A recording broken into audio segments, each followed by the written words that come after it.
And if you do get hard for a minute and a half, dust comes out of it. You gotta stick up with your fucking protein, and you gotta fucking do stuff from here down. You gotta do stuff from here down. That's your sperm. That's your fucking growth hormone. Then you gotta supplement with that shit that's big now. The fucking tit milk. Breast milk? Yeah, you get it in powder. Really? What's the first shot of tit milk that comes out? It's liquid gold. They call it liquid gold. What's that shit called? I've never heard of it. Yeah. When the baby comes out of the fucking womb and the doctor gives it back to the mouth, that first blast of tit milk, colostrum. It's called colostrum, and it comes in fucking packages now. And you gotta put 2 or 3 fucking dips in your milk every day or whatever. Watch what happens to your dick. Watch what happens to your hair. I started taking a year. I got no hair on my head, but everywhere else, I'm a wolf man. I got hair everywhere. Oh my God. My wife had to shave my ear the other day. Yeah. I got hair everywhere else. On my legs, my fucking behind my kneecaps. It grows hair colostrum, not where you need it. Oh, because you've been like hairless. I've seen more of you than I've never seen hair on any part. That's what I'm saying. That's what I'm saying. So I don't even know if I remember this conversation. I have no idea. The testosterone. And then I had the best day of my life. The other day when I went to the fucking dentist. I went to a dentist that's high end. Computers, 3D imagery. Okay, this is wild. I mean, you get ready for the fucking ass. But you go to these old guys and they still work like 1970. You know, you can't fucking do it. So I went to this guy just to check him out. Oh my God, they print it up on the thing. They show you your teeth. They got a DJ behind you. It's fucking amazing. So I go in there. The guy's like, I got to bring 2 teeth out. I got to take medication right before. I go in there, fucking 10 in the morning. I put the iPod, whatever, fucking earphones on. And God, I actually started popping needles in my mouth. I felt the first 3. And after I didn't feel anything at the end, I went, you pulled your teeth out yet? He was like, not in the beginning. I didn't feel 2 teeth. They're 16-year-old Cuban teeth. Pre-revolutionary teeth. You know what I'm saying? When there was fucking real tit milk and Russians and You're not lying. You open everything with your teeth. I've seen you open like fucking like metal with. I got Cuban teeth, dog. I seen them go like this for a minute, but I didn't know about that. But this was your best day?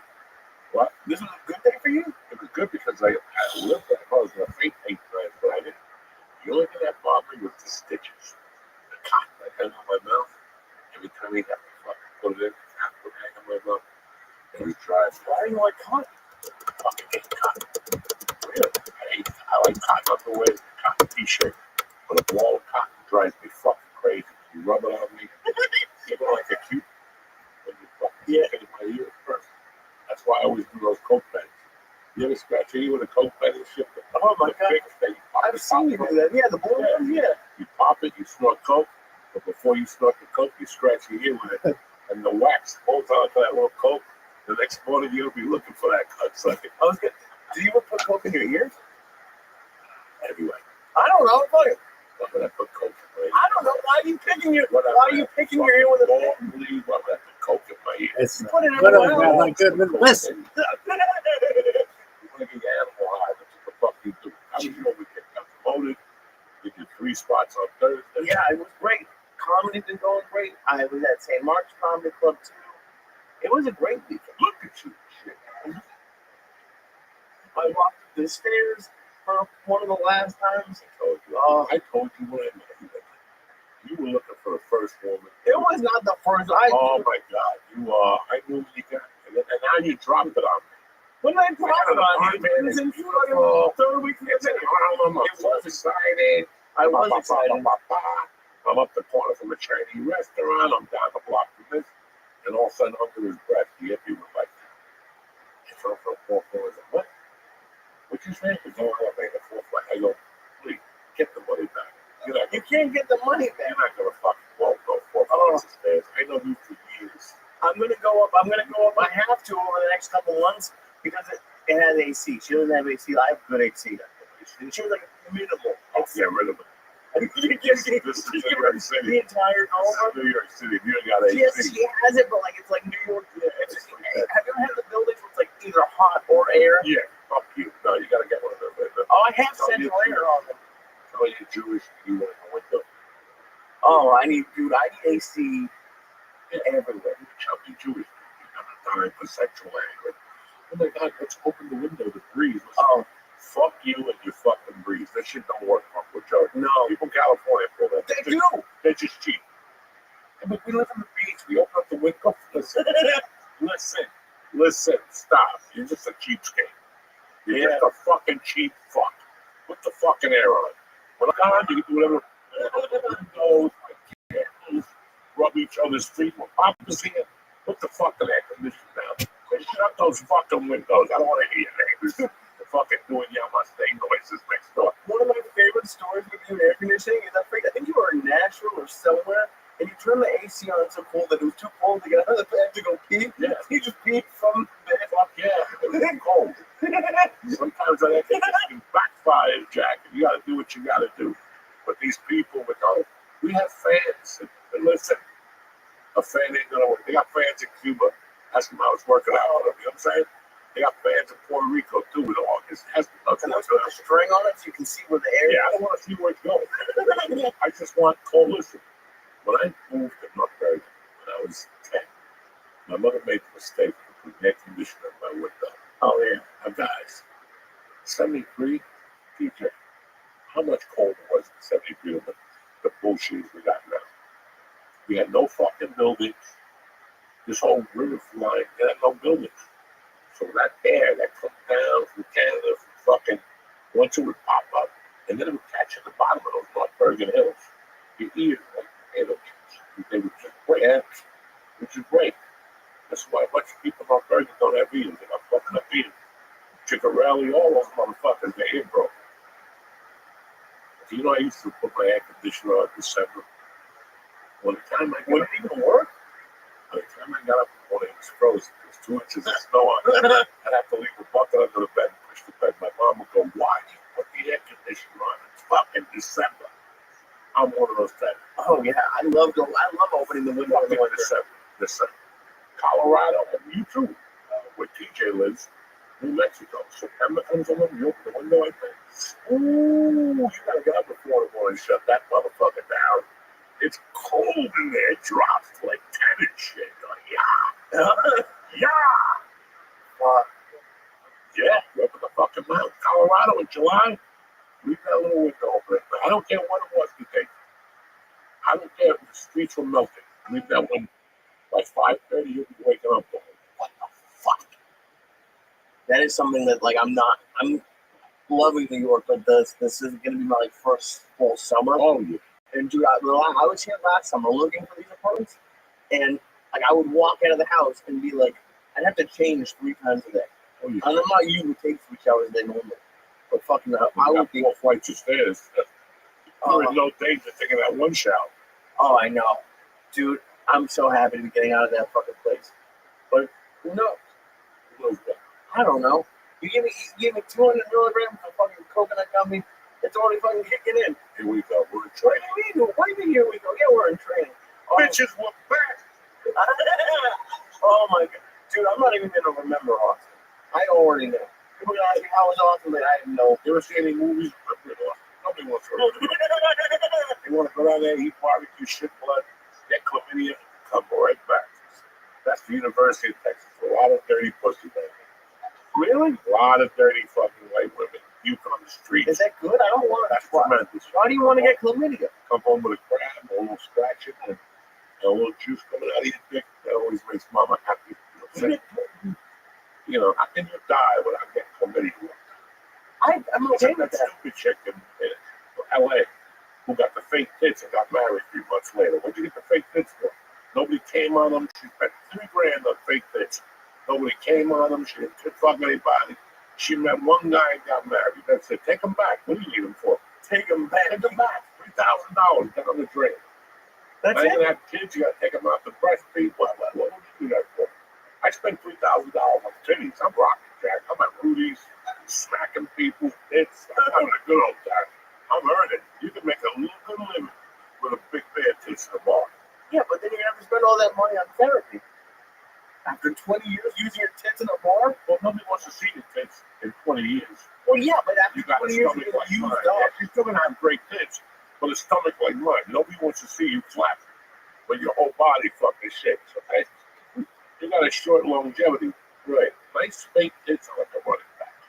Oh, really? 3 years. And then what happens? You gotta retire And them? then one gets bigger than the other one, and one nipple falls out of line.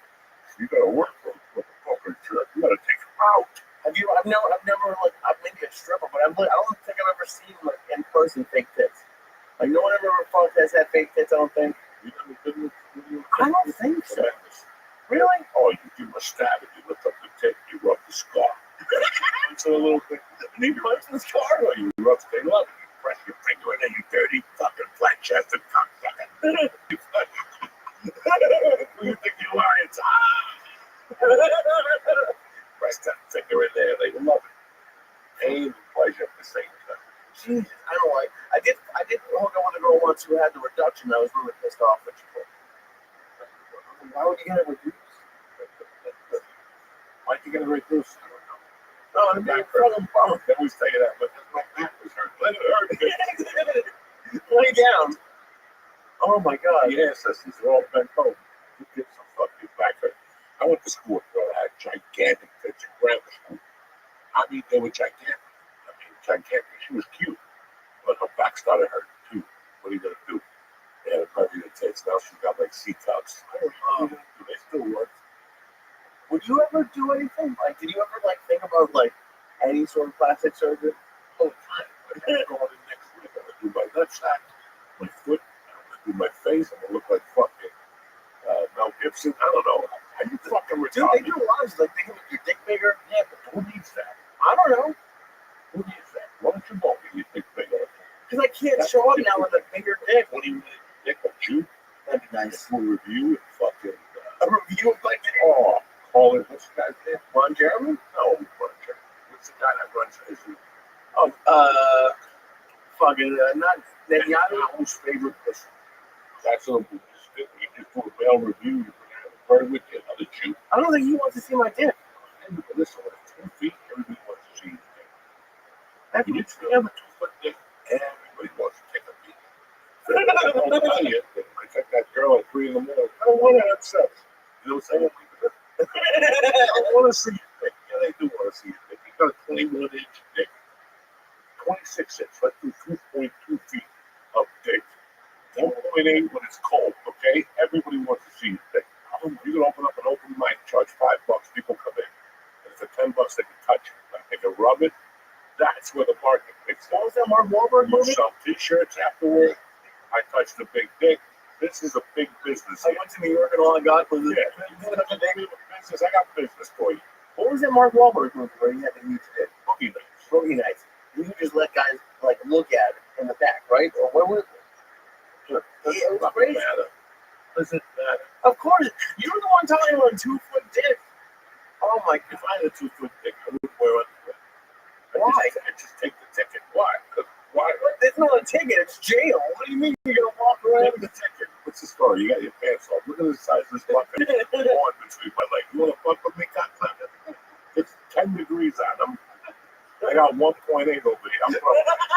You want to give me a ticket? You know what my grandfather is? You know the size of his fucking dick? Oh. Fucking wait. We're back, motherfuckers, in a big way. We'll be back with our guest. It's Tuesday, the 15th, the halfway mark. So get your shit together. The Church New Testament is here, cocksuckers. We'll be right back. What's happening, beautiful people? Uncle Joey here for Blue Chew. Listen, if a soft sausage is holding you back from making the love of your life, Blue Chew has what you need.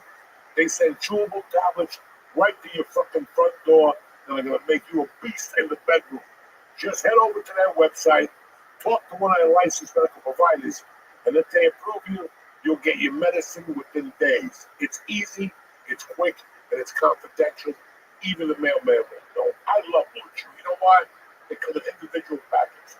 You meet a victim, you put on your cake, you eat it, and you're ready to rock it. She will fall back. They even taste like mint, so your breath can be fresh when you're diving that little maquaw. Anyway, make life easier by getting harder and discover the options at BlueChew.com. And we've got a special deal for church listeners. You ready? Try your first month of Blue Chew for free, especially now. You want to head into late Memorial Day, swinging dick like Batman. You I'm saying? Just press in code Joey, Joey, and pay $5 in shipping. That's promo code Joey, Joey. Visit BlueChew.com for more details and important safety information. And I want to thank Blue Chew for sponsoring the show. We're back, bitches, with author extraordinaire and dear friend, Mr. TJ motherfucking English in the house. TJ, how you doing? Don't have my cup, TJ. How you doing, Joe? I'm doing well, my brother. How about you? Always a pleasure. Great. Yeah, I'll see you often enough. What's that? I know. I live right fucking here. I know. We should do more stuff. You should maybe go to the Blue Note or something. Anytime. I tried to get some shows there, but they were already booked for the Yeah, you guys get taken through. You've been to the Blue Note? It's one of my favorite places in the country. He's the fucking king. He does what he wants. It's just so blue. Mr. Blue and Blue. Have you been to the other ones? I've been to all the jazz. Hawaii? They won Hawaii? Yeah. Oh, no, I haven't been to those. They have them all over. Seattle. A lot of places.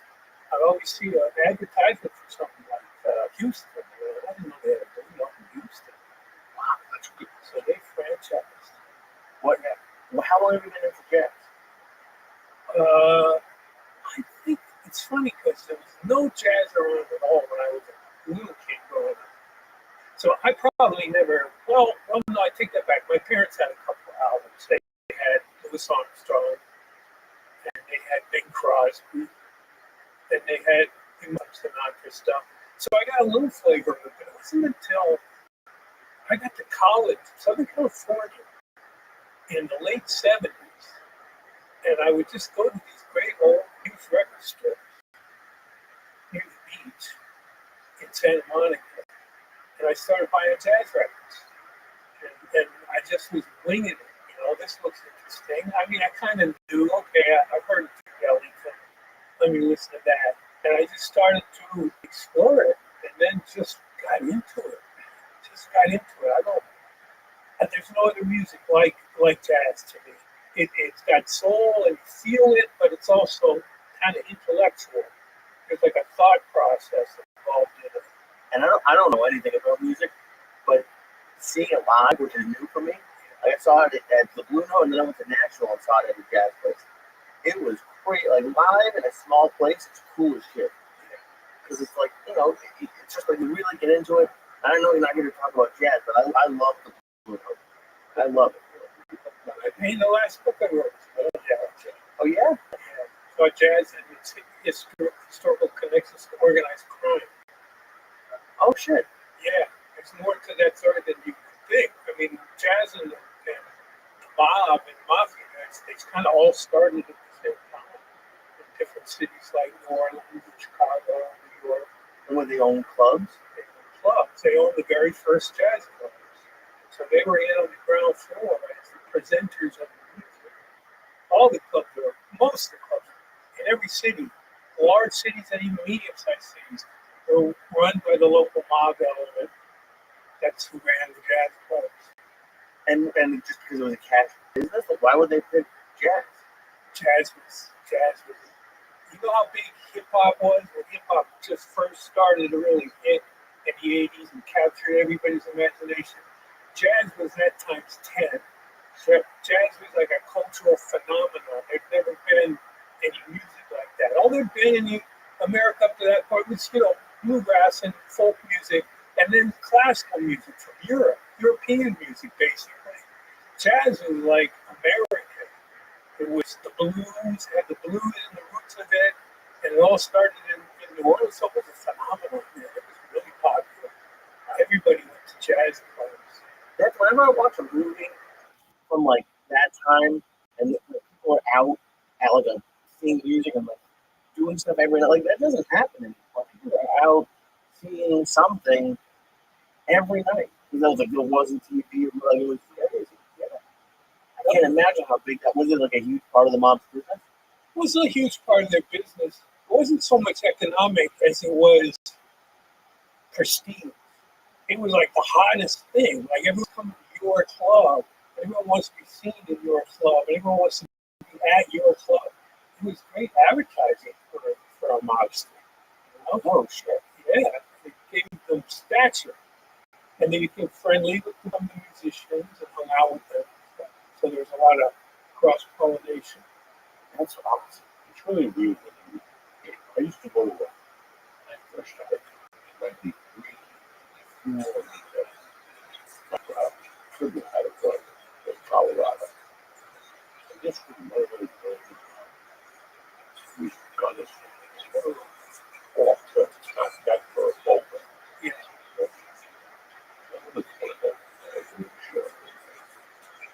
Another 75 bucks. People like me on the way out. The first couple of years, you can think about it myself. We started keeping comedy and whatever it was. And, so that we just had to be back. This was a little fucking club, gunners in Colorado. Everybody's there. Everybody. And the community did start from Rothschild. She showed up in Colorado. And he got so cooked up in one. And he pulled the fucking exercise. More over the back is a known and shit. But it's really weird. It's a done right. But Yeah. he had a bunch of people that are right there, but most times I do remember a dancer. Just, it's That's a throwback to the days of burlesque entertainment, yeah. where you had a venue and you had all these variety of acts. You had musicians, you had fucking jugglers, you had all kinds of shit, dancing, fun, and it would travel around the country. It was huge. You go to all these different cities, big cities, little-sized cities, and jazz was a part of that a little bit when it first started. That was in the mix. Those vaudeville shows. We got some Sam Davis Jr. came out of that.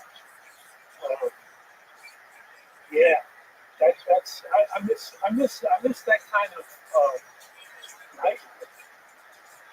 why we said that these days.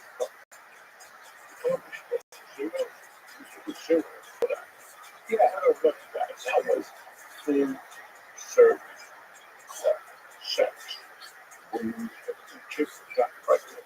But now we where they give you abortions. Oh my God. They were going to the nightclub. You walk to it, you can try it. Why, Funky Secret, that was his club. Yeah, that's all back from Funky was fucking Prohibition. so you could see when he would watch the shows and things from standing there. Nobody could see him. There's two-way rooms all over that fucking place. I remember this. Let's see office was the safe. You know, safes open up and go to a wall and bang. Damn. Yeah, that much cash coming in? Open that. No, it was all fucking safe. I know, but I'm saying that much cash coming in when it's zero. Oh, okay. That's all. No, but you're saying it was when it was zero and it was a safe. That's all from Prohibition. That's all prohibition. When there was illegal activities like booze, gambling going on in those establishments. I fantasize about that era. Well, you could go downstairs to the basement and you could just a secret path if you find it. If they got raided, if you wait for them to get out there and come out. It is very interesting. Yeah, like it's very interesting what they did in the 20s. When I read this book about jazz, that's what I was feeling for the club. Yeah. Never mind money laundering, making money off the fucking program. Mob. I'm going to play money with society taxes. So it's like fucking. And they all wore suits. All the gangsters dressed fine. Everything about them had to tell the finery, the best suits, the best tailoring. So when they were in a club, there was this guy, Lonnie Maggie, who ran the hockey club when he was in his heyday. And he was a fucking Irish punk from Hell's Kitchen. And then the leader of a gang called the Gophers. And he did some serious shit. He even went away and did time for murder. And he came back and in the middle of Prohibition. And he was like, oh shit, none of this existed when I went away to prison. And now he's come back. He's like, I'm going to make the most of this. So he started making connections with politicians and police. He started using corruption to create a system. To make a long story short, within a year, he was the big bootlegger in all of New York City. And he wouldn't step outside. So they called him, what was his nickname? He had catchy nickname, something to do with Broadway. Because he'd hang out on Broadway. And he was the boy, he had an affair with Mae West. He played with Mae West. This guy was the talk of the walk, as they used to say. But he never went anywhere unless he was dressed to the nines. He didn't show himself in public. And the gangsters were like that. It was kind of a very elegant presentation. You could see why people were attracted to the allure of gangsters. They had that sex appeal. They really had it. What the way you hope the word up at fair at the beginning of the first fight. Respect for fucking. Oh, yeah. No shooting board. Yeah. Women, too, they dress up in the finery and the dresses. Yeah, that got lost along the way, man. I guess it was the 60s, really. But, I still look at dressing in the class. My mother said to put a fucking suit on. Anyway, fuck. as I got older, now people wear flip flops and pajamas, dirty ass. How do you, if you're like, doing research on something like this, you can't Google like the mobsters, like, do you interview people? Like, how do you? That was a tough one. That's a good question because the different books I've done have different research requirements. And this one was tough because it was ancient history. There was no one left, no source, nobody to talk to. A lot of my books, like this recent one, it's all in first-hand accounts. But this was like everyone's dead and gone. So how do you recreate that? The first thing I had to read the memoirs and biographies of all those musicians, and I had to find little references in those biographies to gangster elements and stuff. It was there. Usually it was like a chapter maybe in someone's thing, and so I had to coalesce all of that knowledge about that. And then I had to find a story to tell, and I found the story to tell by focusing on two main guys. The first half of the book is Louis Armstrong and the gangsters, and the second half of the book is Sinatra and the gangsters. And so telling those two stories, you get like the whole history of that relationship. And how do you, if you were doing research like that, how do you know what to trust based off of like what you find? Like just one memoir, like you have to see it mentioned in a couple of different books. You gotta cross check and you gotta verify it. Sure. But then there's a thing called folk history, where you make it clear that, all right, this hasn't been vetted, but this is what the story was. And after a while, the story is real history. It's what has longevity. Like a good story lasts forever. You know what I mean? You can tell stories about Sinatra. Nobody cares if they're true or not. It's this fucking story. Just that it was, and when I was West East, I remember I received the most outlandish stories about the West East. But I knew the stuff that they had done to verify. They could prove witnesses, that kind of thing. And that shit was outrageous. So anything I heard that someone would say that they did, I have to think, well, it could be true. Like I heard some wild shit about the head rolling it down the counter in a bar, sometimes head raised cut off. I couldn't verify that to be true, but they did other shit that was equally as wild. They did cut off hands and put them in the freezer. The idea that they were going to save the fingerprints plant. Oh my God. When Joey told me that you were coming on, the thing that I was thinking about, like, you have like one of the few professions, and I'm sure it's changed, but like you're writing books the same way like 100 years ago people were writing books. Like it's kind of there's not many things left. Yeah, it's an ancient art. Because when I think about it, when I'm writing a book, and I'm lost in the middle of it, and I got a stack of pages, but still I got another stack to get to the end of it, and it's fucking intimidating. And I'm always thinking, nobody's gonna want to read this fucking book. Nobody reads books anymore. This is like prehistoric. This is so ancient. This is the voice I'm hearing in my head, right? You stupid motherfucker. This is 21st century. This is what you were saying.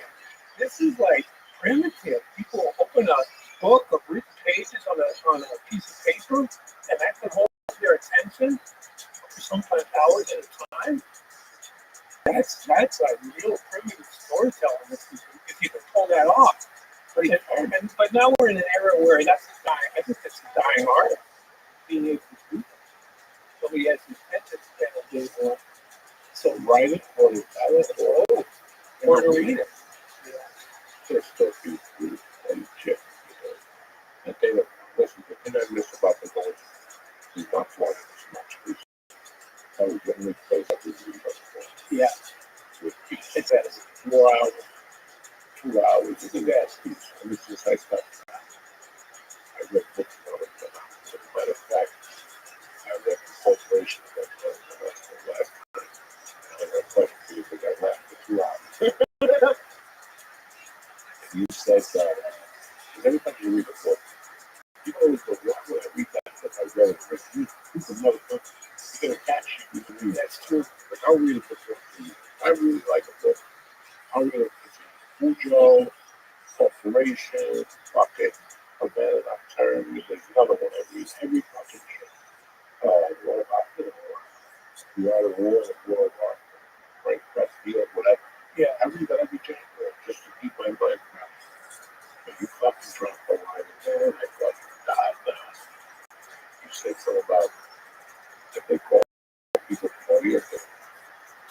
Palestinians. Oh, Palestinos. Oh my God. They still read that. Yeah. Oh my God. And the only, that's human sense of humor. That's a very human sense of humor. He called me up when he read it. Dying. Dying. Go volunteer. You love the last year.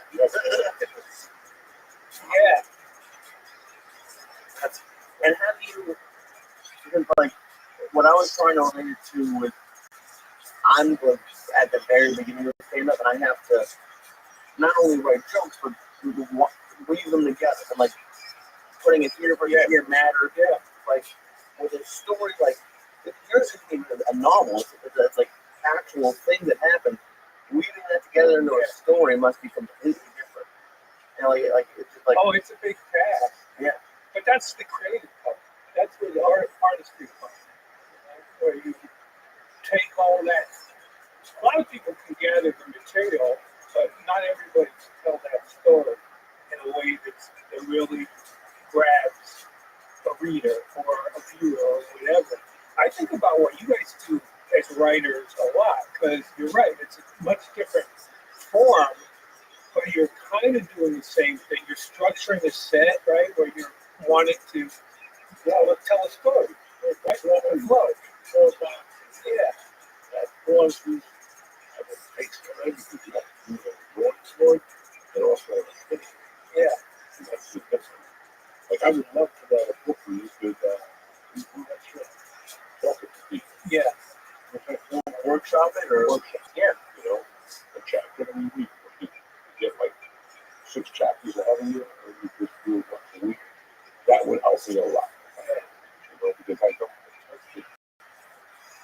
the fuck out. Yeah, but also you clearly, here's another thing, you clearly have the storytelling.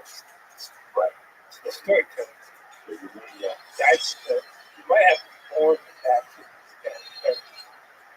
the storytelling skill. I think of it as coming from my ancestors. Like it comes from somewhere you inherited that. Yeah, so it's part of these things. You don't look at walk up. You got it somewhere, and you got it from your ancestors. So the storytelling, yeah, and then you fine tune it with the life that you live. I told you how to show that show. And I was banging my head on the story. What am I going to do?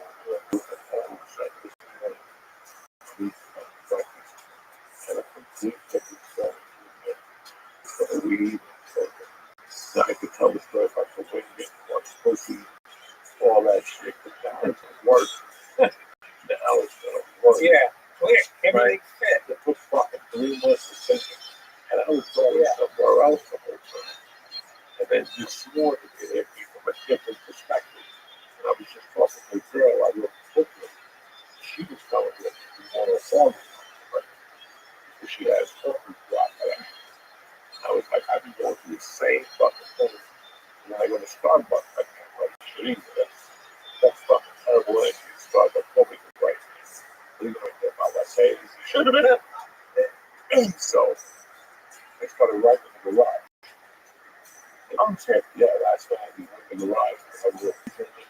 I put my pad on there, the computer, and everything. And this fucking morning, I think he was asleep. You're going to have to set up a little table out there with those desks.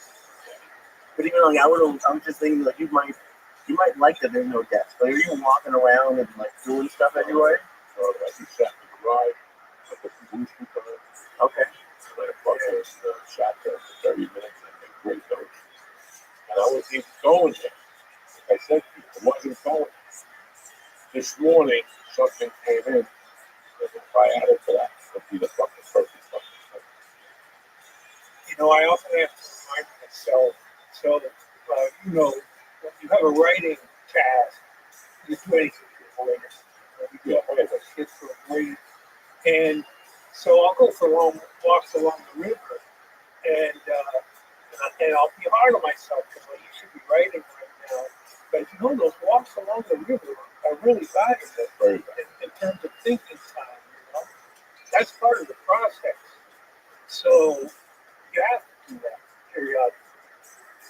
My whole thing is I like the normal weather because I can write and take a note and smoke a joint. But people are going to get the thing. You leave that open, go for a walk. And sometimes you can come back, you might have an answer, or you might not, or you might get the answer somehow. Okay, and that's always been a fucking thing. So yeah, writing is, I wish I would have done a college degree. I wish I would have put more effort into it. My stand-up career earlier, because I just would have built a better habit. You know, if you stand up and say, well, yeah, you can put out a book, you're right. That book just came out, you can write that. Because you know, you can't just shut it down for a year, or you can't go see it. You'll come to you gotta keep writing that book. You gotta do just what your day could be. Is that true? Yeah, it's a message. That makes sense. So it's a fucking message. You want a family question? You want to make it business? It's your book. It's like Joe, like that was you said something before the podcast that little commitments become big commitments. You said the entire time I've known you. But like you've been writing you were writing that book when I first met you were writing it. And it like how many times did it change? Did it change 20 times? Yeah. Like, I wouldn't even let TJ say it when he writes it all, so he beats himself up. I would beat myself up from the beginning. Nobody wants to read that how my mother on the floor. Nobody wants to read that I robbed the jewelry store. Nobody wants to hear about you raising your fucking stupid face. Nobody wants to hear anything. That's what I was going through my mind. Talk yourself out of it. But it's really weird. You write 10 stories, and then what you're looking for is a connection. You need that. Through Huck's Drive.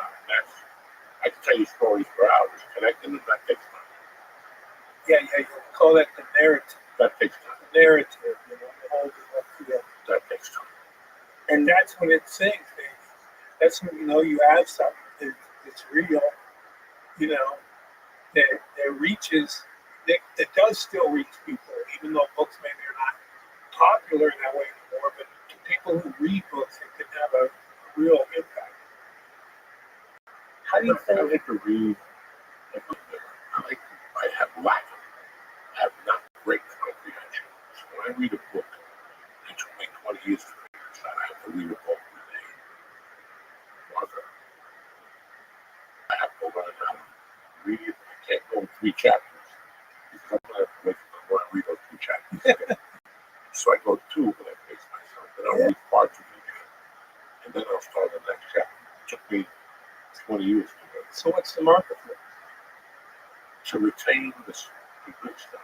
Oh, you underline it. Yeah. Yeah, I do that too. Why not? Why not? I write in the margins. I do that. I get into it. Because, everybody says, I like to smoke pot before midnight. Go fuck yourself.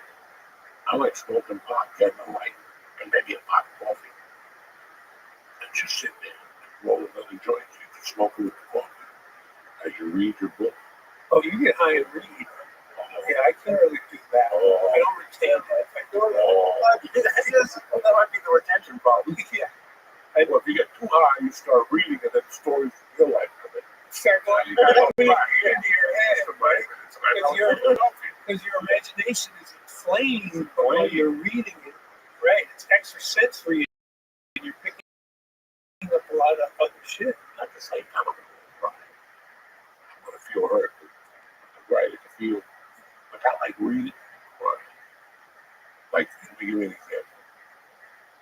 The other night, I was switching to a fucking channel. And the last 30 minutes of Carrie was on. One of the greatest 30 minutes of television movie history.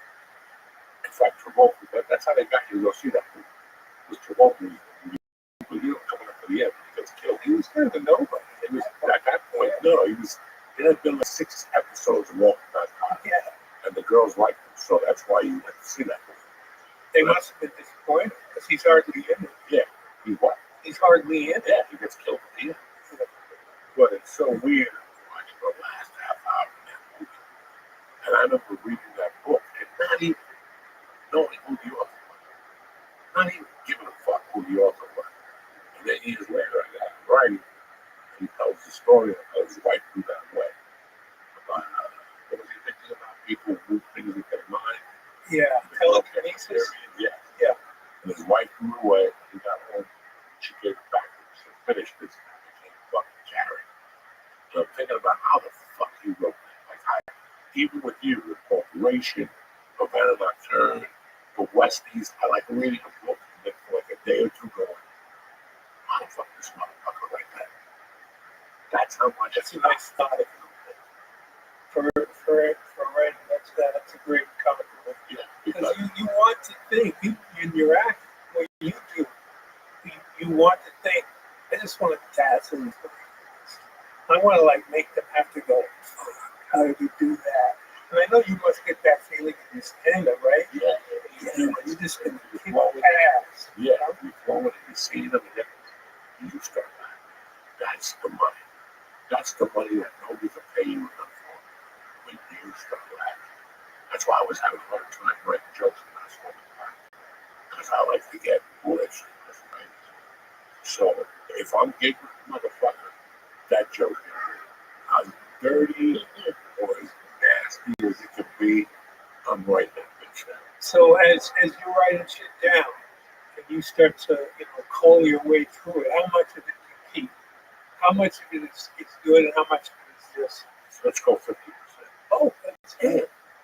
50% is good. The other 50 is kind of that's the danger about writing comedy when you get high. Right? You might wake up in the morning and find some shit and you go, Doug, I gotta see a priest.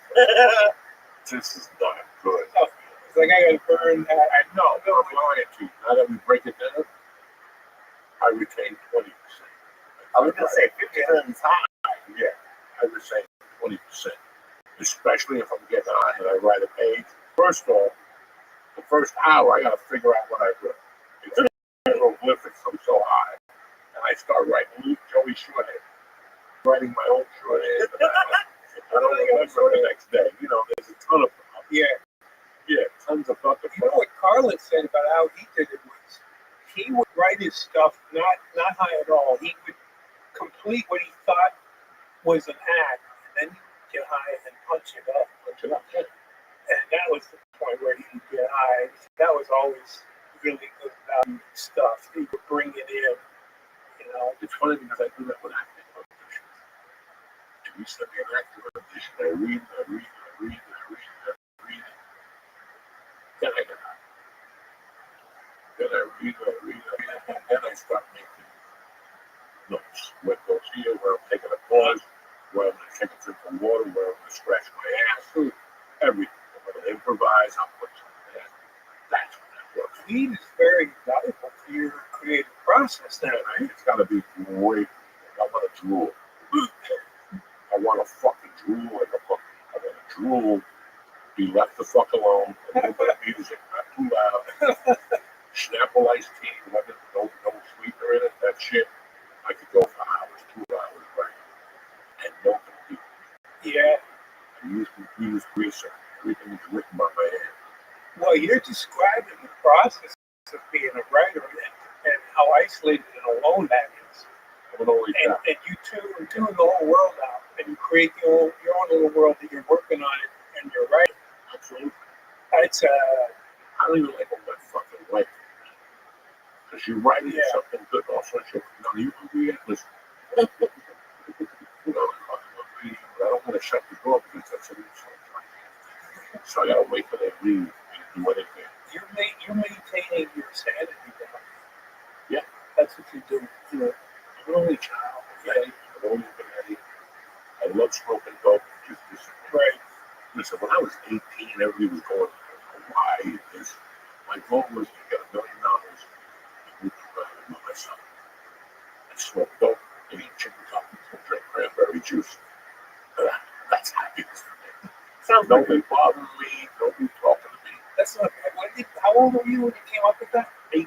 I'm like, if it was up to me, That's I got to move to Cartagena and buy a big rock. That's so very clear-headed for an 18-year-old. I knew, Right? What do you think? I knew all those things. I also knew at 14 that I was not going to work days.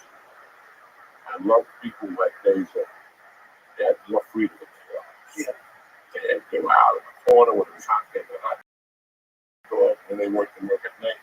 But it didn't really fucking matter. That's pretty different. Because I didn't like the way I eat.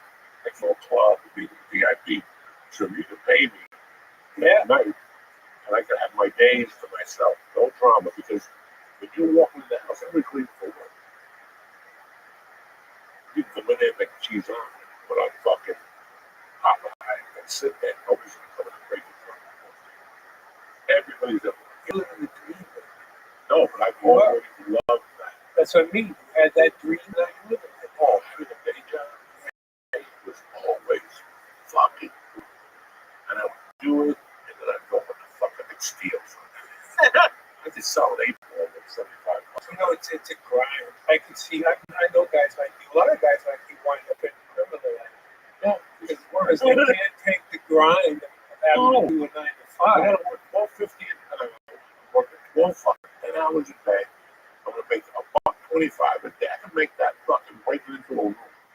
And look at it, it's got that on it in his pocket right fucking down. And that's what happened. I go, you know what? It's time to become a human being.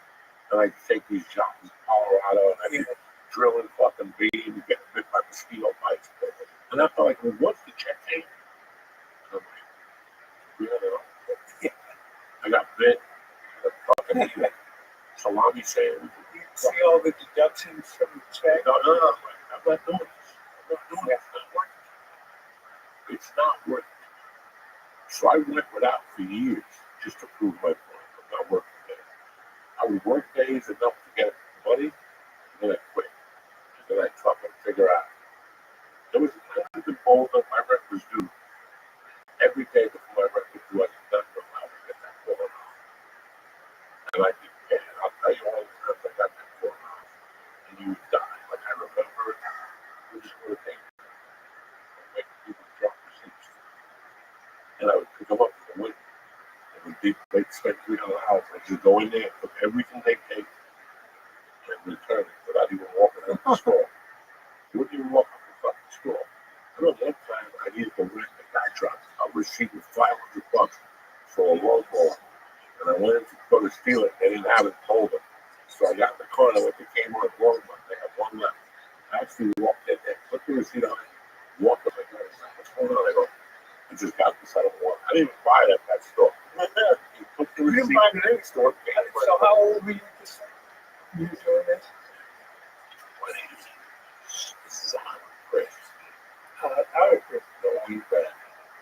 I could go back to jail anytime. Oh, But I did get caught. Like a little fake man. And they take me to Boulder. I'll never forget. I walked in Boulder. I walked the cops. Joey, what's going on, Joey? I used to get back. We thought you'd be back there. But I used a different name. But they arrested me. But they got the car now. They fingerprint me. I still remember that car. did they got fake ID? No, he's calling me Joey. And the card says James something else. And he's pressing me. I'm like, I hope he doesn't get that fucking card.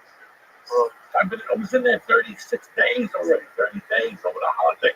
They knew who I was. They fingerprint me, go, Joey, how you doing? I'm like, oh, if this motherfucker looks at this fingerprint card and he sees this name, he's going to shoot his pants. And I got him. Oh, And then when I went to court, they pulled me aside to be that.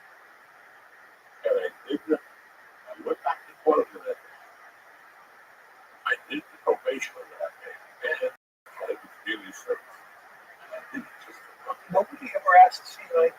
And if it's a community service, I became president of the top. I picked the HIV building. And I would paint it, take the garbage out of the HIV building.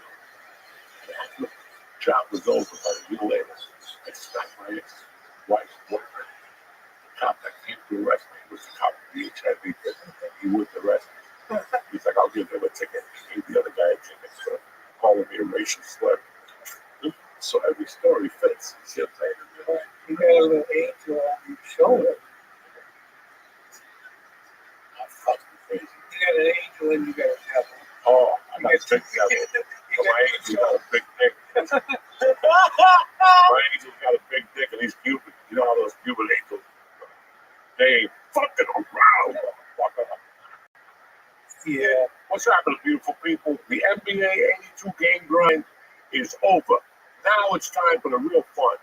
Playoffs, defense, make things even more exciting with DraftKings, official sports betting partner of the NBA.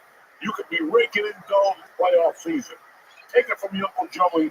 You're not going to want to miss this. But listen, playoffs start this week. I think it's 10 games, whatever.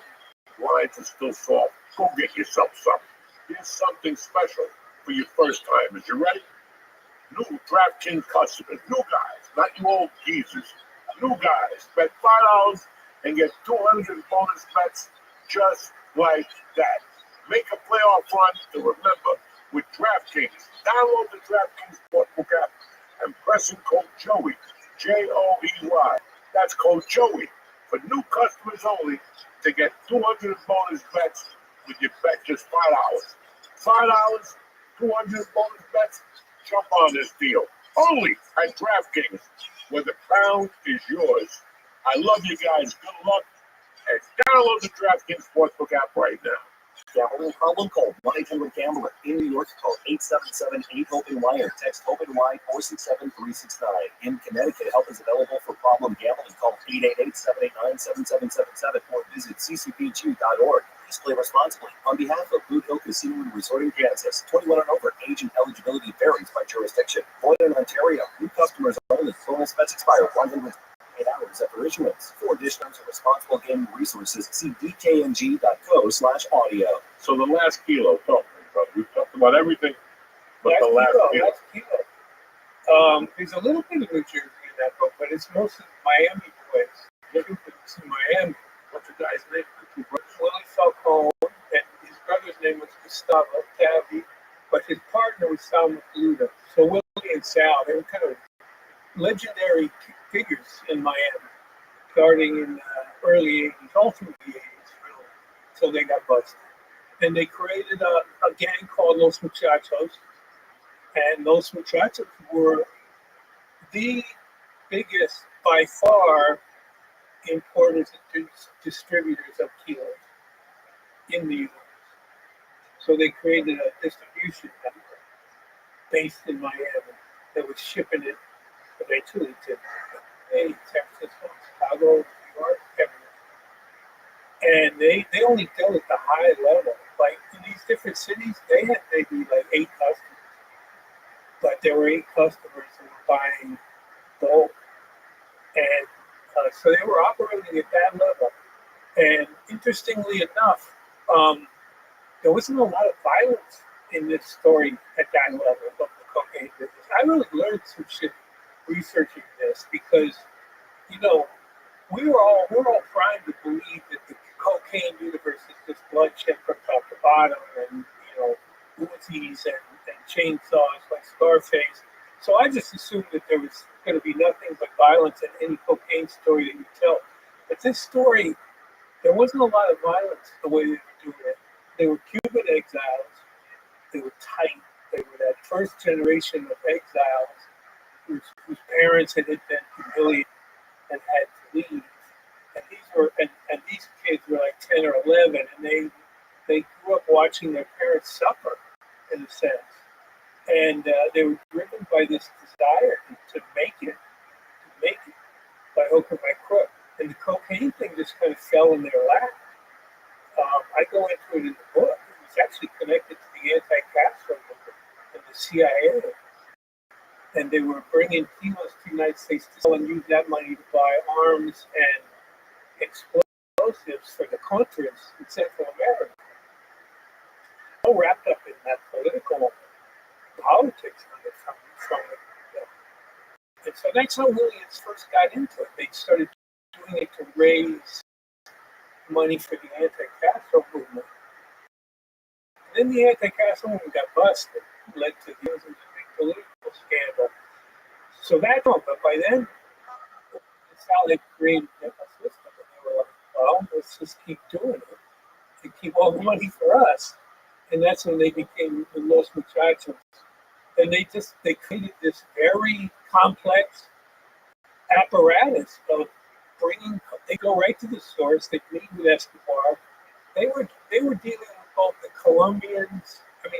With the people from Medellin and the Cali people. They were double dipping. Those two cartels that didn't know. William Sal didn't let it be known to them. If you follow me, like Medellin didn't know they were dealing with Cali. Cali didn't know they were dealing with Medellin. Because neither side probably would have approved of it. They were doing it.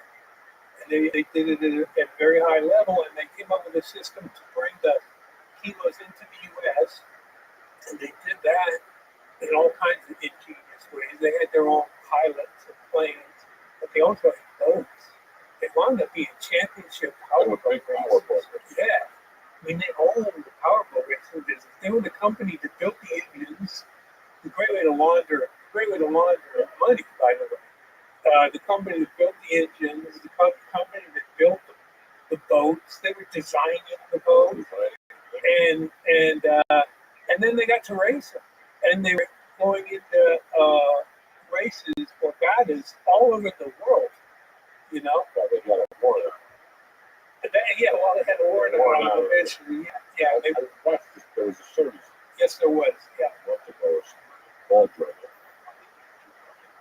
Yeah, that's Willie and Sal. So I was able to do this book because Willie Falcone's family reached out to me. He did 27, 28 years, something like that. And as he was getting to the end of that bid, his daughter contacted me. It was like, he knows your work. He read Westies, he read Havana Knocker, and the corporation was just coming out at that time. So he got it in his head that I was the guy to do his book. And he had his daughter reach out to me. I didn't know enough about him to know whether I would want to do it or not. I think I said no when it first came up. I said I can't really answer that because I asked him, would have to at least have a chance to talk to him, So I tried to get into prison to see him, and prison shut it down. They wouldn't let me in. So I had to wait till he got out, which was a couple of years later. And then when he got out, they deported him from the United States because he never bothered getting U.S. citizenship. He was Cuban. He came over that time when Cubans were being given a kind of special legal status, So he never bothered to become a citizen. So they deported his ass. And so now I'm getting to know him a little bit because we're doing a Zoom conference call. So I'm getting a feel. And he gets deported to the DR. And then the DR finds out one of the DR politicians finds out he's there and starts accusing another politician of letting a big narco in the country, so they kick him out of there, out of the DR. He's got to go hat in hand, find another country. I can't tell you the country where he's in, although it'd be, I think, real easy to guess. So I had to go there to interview him face to face, and it was right in the middle of COVID, and it was a pain in the ass getting a plane. I'll say South America. I'll narrow it down, and I kept missing flights because I didn't have the proper test, the COVID test before the plane. It was a nightmare getting there, but I got there and I met this guy, and for like 3 days we just did interviews all day long. We'd start pretty early, like 9 a.m. We'd go till lunch, have some food, then come back and do another 3 hours or so. We did that for like 3 days. Him just telling me his life's story. And I had him. And I can remember coming back thinking, oh, I've never had this kind of access with a source. He'd tell me their whole life story. And everyone wanted, Willie Falcone had to talk to anybody. So everyone wanted to know his story. He was like a mystery man, very charismatic. And I got that motherfucking story and was able to tell that story. I know he's a criminal, he's a bad guy, and he certainly paid for it and everything. But it was kind of an honor to tell his story. He was he's a guy with a certain code of honor. He's a criminal. Certain criminals to me are almost like royalty in a sense, criminal royalty, because they have that sense of honor about what they do. Especially guys who put crews together, and do robberies. I have a friend who's an incredible source up in Boston, Irish-American gangster named Pat Lee. He was kind of a rival and later a partner of Wendy Williams. He started out as a thief, breaking into warehouses and shit. And as he started to advance up from that, he started doing armed car robberies. And I've had late night conversations with him many times over some Irish whiskey or whatever, and he's telling me what he knows about life as a thief, and he would put together a crew. And I said to him, one of the things about putting together a robbery crew or something like that, to me, I was like, how do you do quality control? How do you know these guys are people you really trust? Your crew, you're going to do a armored car robbery. It's got to be people you have total faith in and you totally trust. And so you want to know none of these guys are going to break and snitch. We're in this to the end, and I'd say, yeah, but how can you guarantee that? And he said, I can't guarantee it. He said, but you always wanted to try to make sure, because otherwise you're going to have to take care of that. If there's a weak link, you're going to have to address the weak. So that person is going to be killed. That person, that's just the nature of putting together a criminal crew like that. They did. He's telling me these stories of how they do warehouse robberies where they pull up a big truck like 2 a.m. in a warehouse. This is back like in the 60s, 70s. And they'd actually pull the open truck butt up against the wall, and then they'd get hammers and sit and just break the fucking wall down. Just take out a big section of the wall. And then they go in there like mice, and they just start looking for what was valuable shit, most valuable shit. He said long-term shit, it's canned goods and stuff. Anyway, they go in there, they fleece the place, and then he said, you know what their signature was? After they did one of these robberies, and they wanted people to know it was their crew, they find a desk of who they thought was the most important person in there, and open the bottom drawer, and they were shit. And that was supposed to be like That was their Joke. signature. That was their signature. That was their fucking That car. was the worst thing That was one more year. You know, you talk about criminals. The American public has been, we love them. We love their stories. You know, I mean, look at all the movies that the 30s, Scarface. Yeah. All I these still love it. I still love it. I love all of Those Jimmy Sagan movies.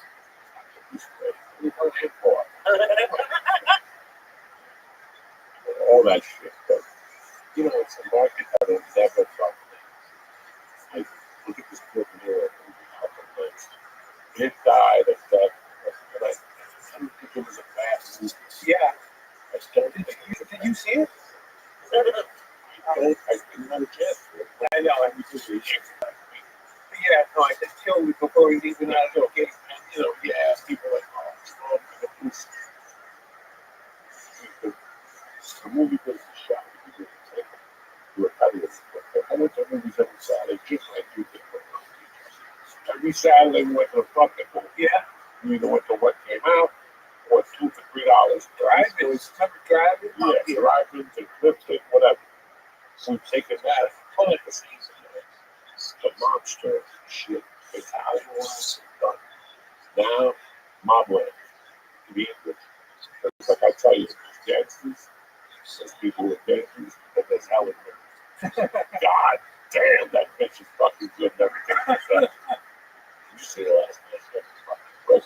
I told her some paper in my hand. I have this theory, man. Every Latino male I know has a thing for her.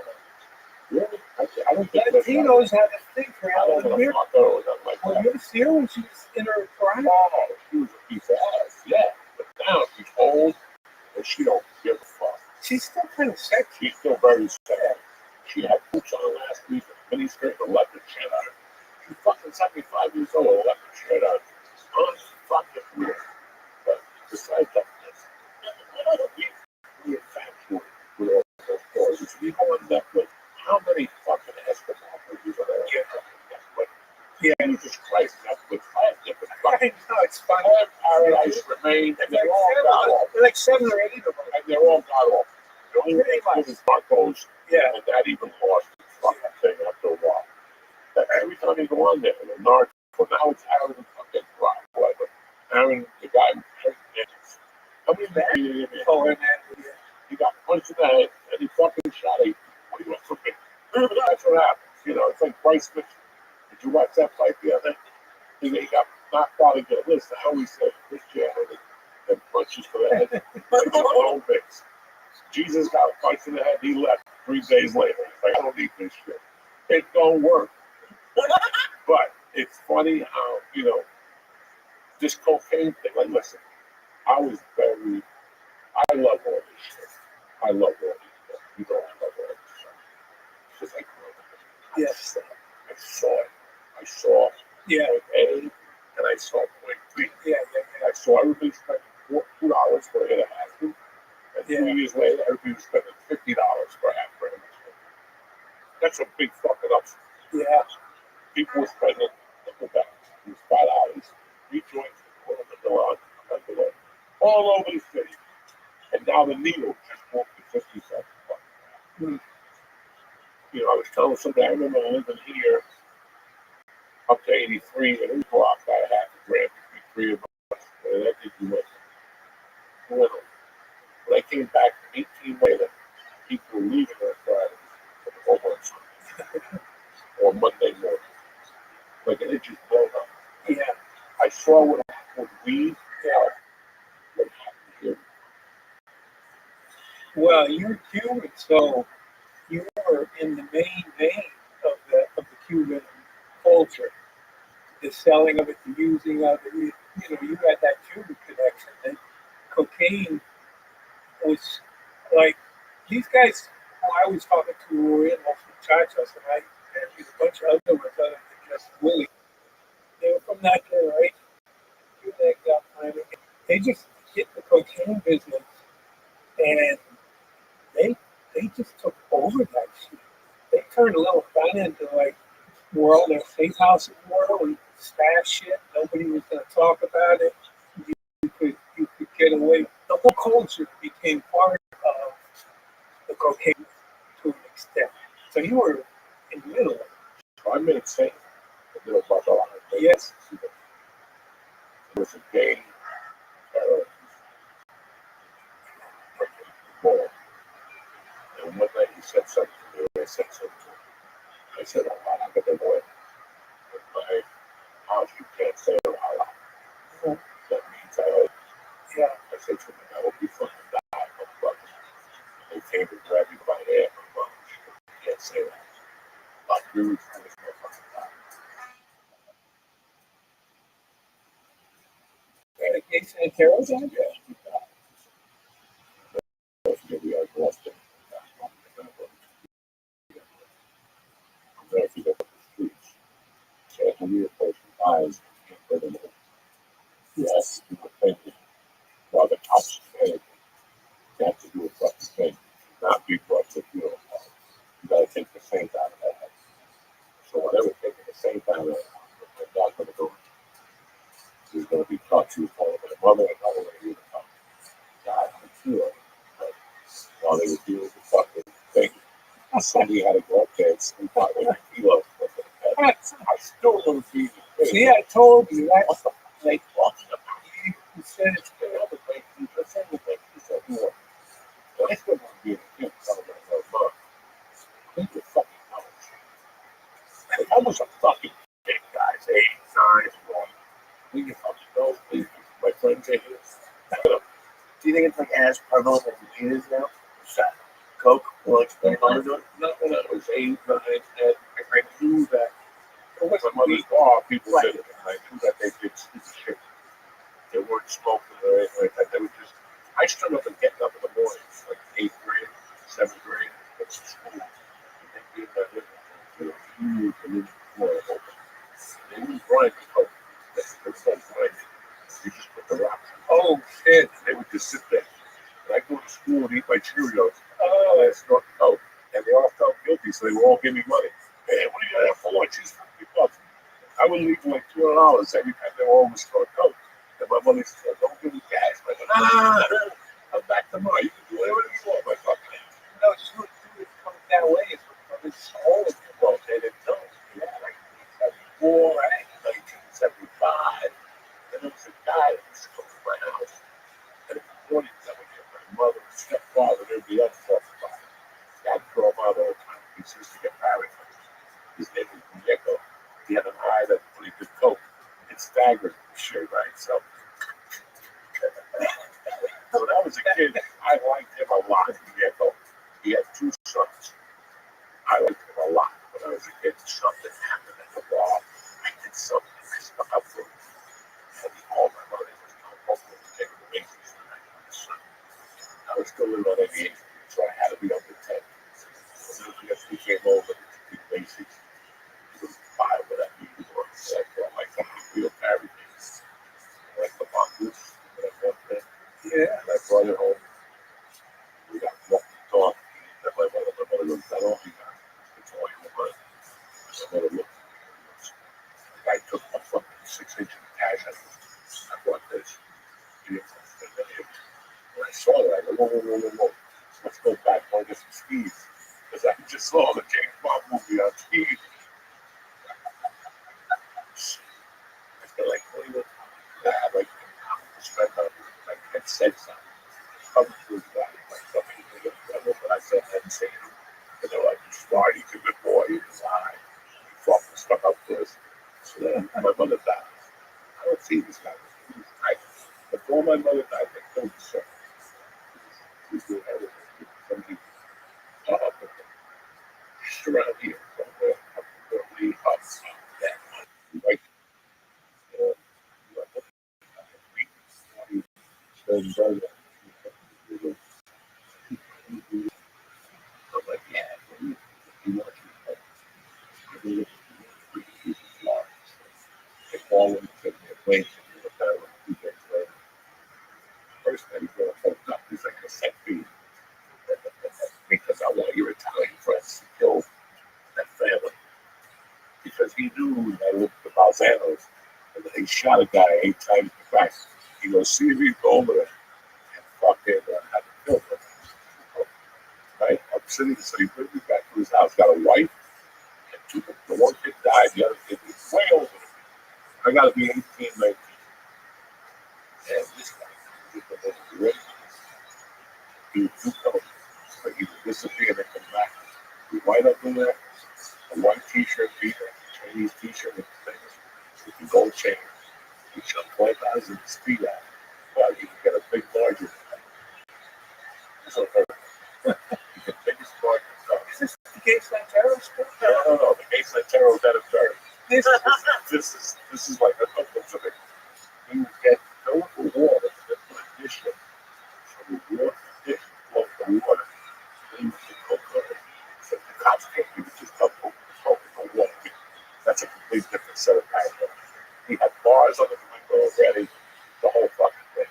So now we're doing coke, I'm sneaking little coke lines, and he's just rapping all up. His eye is looking all over the place.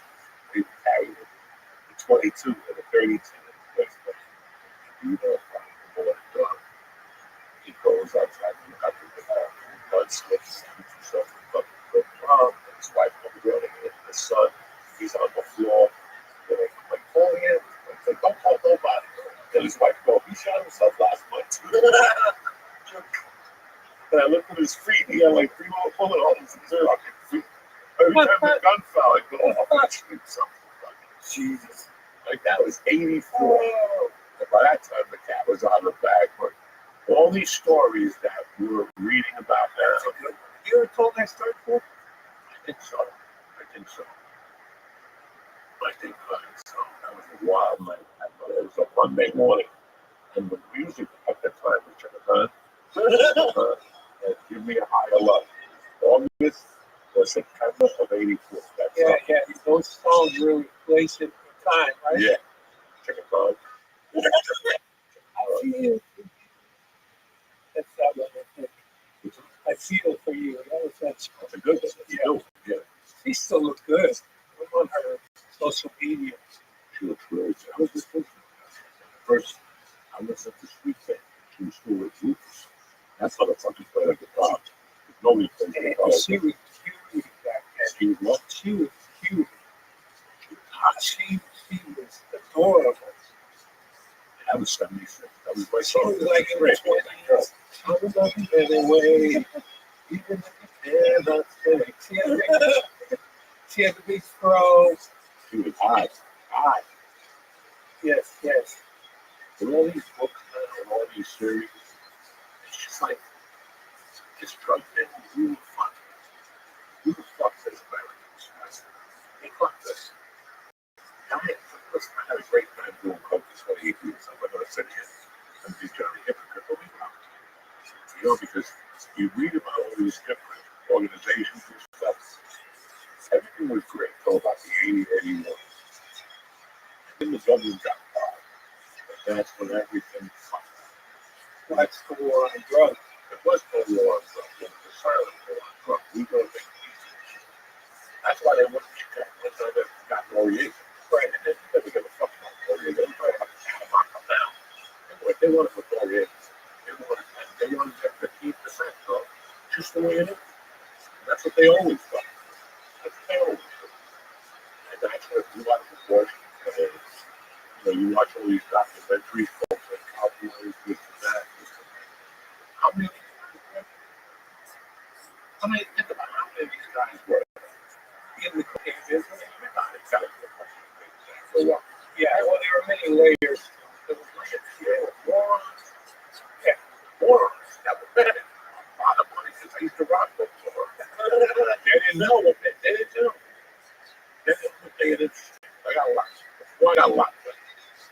There was a family called the Barclays in Longmont, Colorado. This is 86. I got locked up in 87. They were already in town, waiting for sentence. I didn't know this story. I knew what I read. It was father and son landscape. And one day they brought a fucking out of the coat and started selling. And they took the farm. But they took off. Like they couldn't even, and they were so stupid. They were rednecks. They didn't know how to launder money so they could take that for a landscape truck. They had every fucking truck you could buy. These people were making serious fucking money. And when they got busted, the cops busted them, sat there the whole night and smoked coke. Just double check the amount that they were making. Because that's the whole thing. Kilo, I get locked up and I need a little more. And we're talking. I'm like, what the fuck are you motherfucking rednecks doing up the long way right now? We started with an ounce, then we're picking up 5 kilos every other week. These guys got huge. They're too many. The feds are all the feds. With Mark Reed, with young Mark Reed, went to his wife downstairs. She was pregnant. They got arrested. They found out that the father went to her when they were doing coke together. They were rednecks, but they were white trash motherfuckers. Wait, They were doing coke together. the mother and the father. Oh, okay. So the young Markley who was married, who I was doing time with,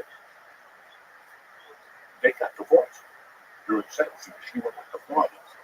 I mean, this is just cocaine shit, man.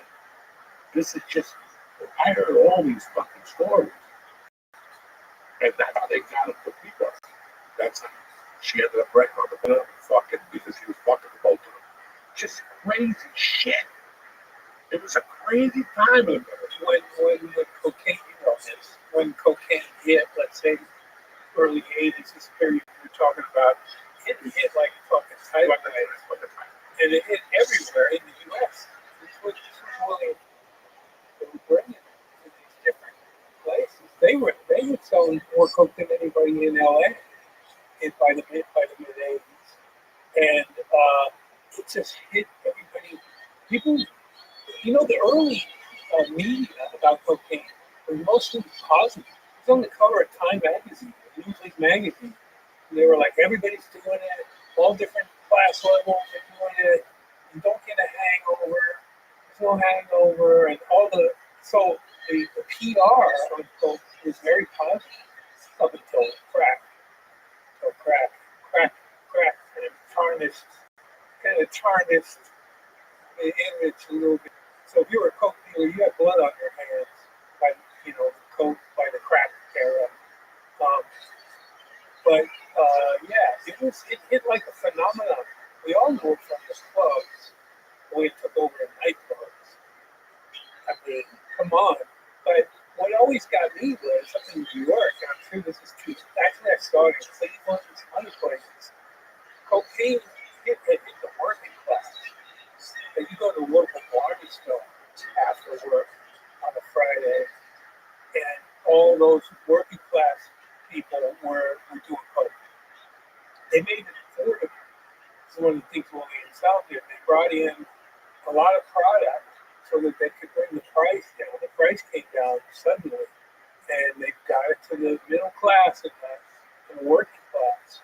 So what they did was they did something that they got the biggest free advertising that there ever was.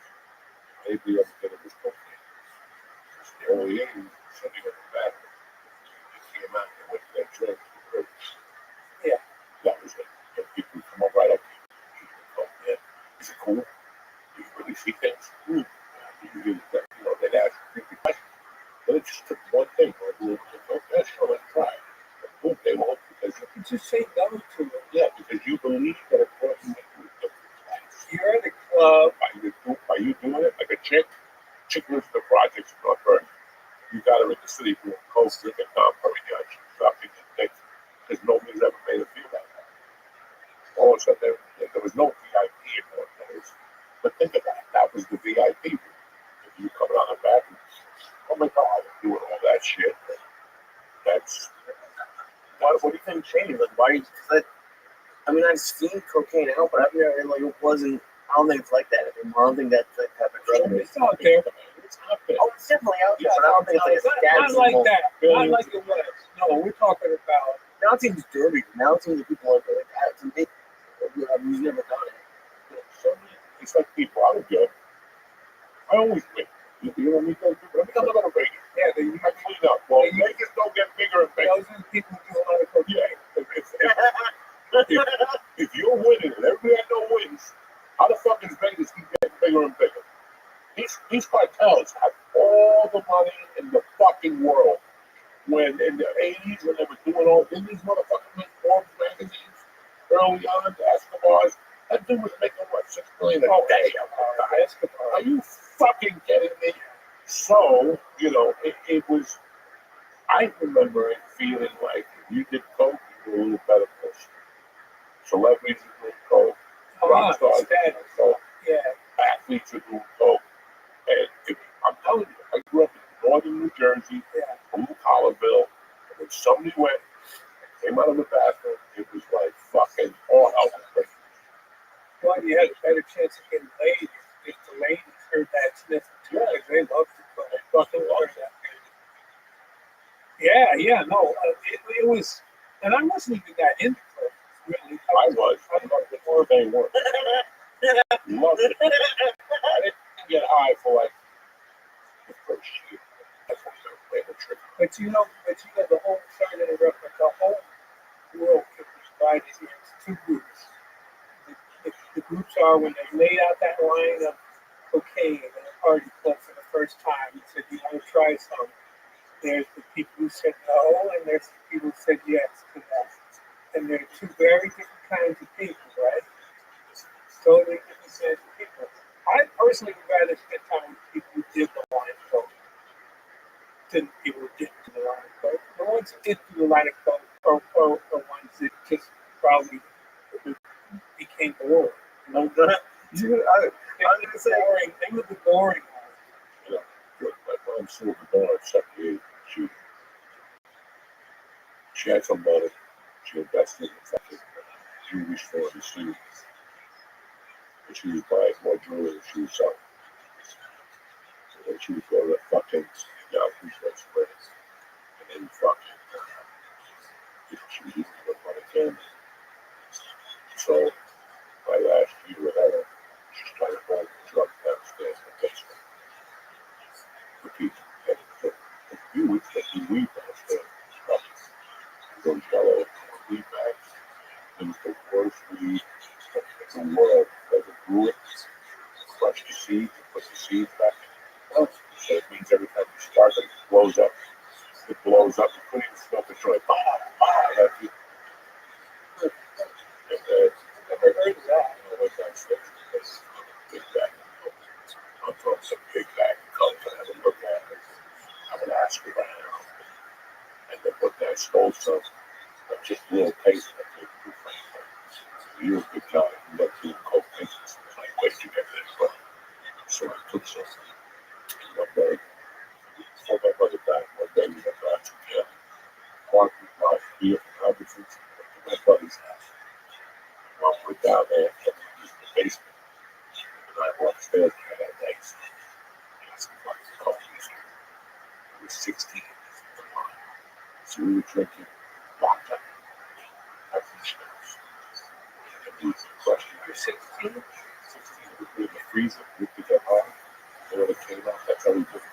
We sprinkled the coke out there first, like we called it like snowball. We were back down, and we're talking to these kids who are not doing drugs. We're like, what's like a snowball? Yeah. They're like, what's a snowball? They didn't know.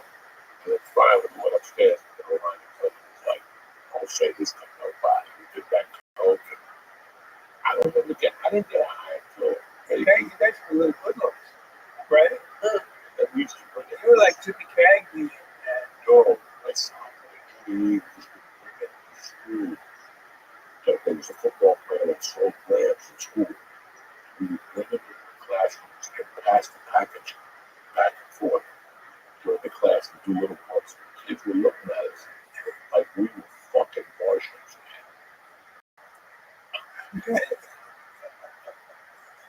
That's hilarious. I guess you were destined to coke, you know? And you just got there way faster than most people. And funny story is, in the 6th grade, I'm taking this kid from New York for a reason. And my man drove me a doctor.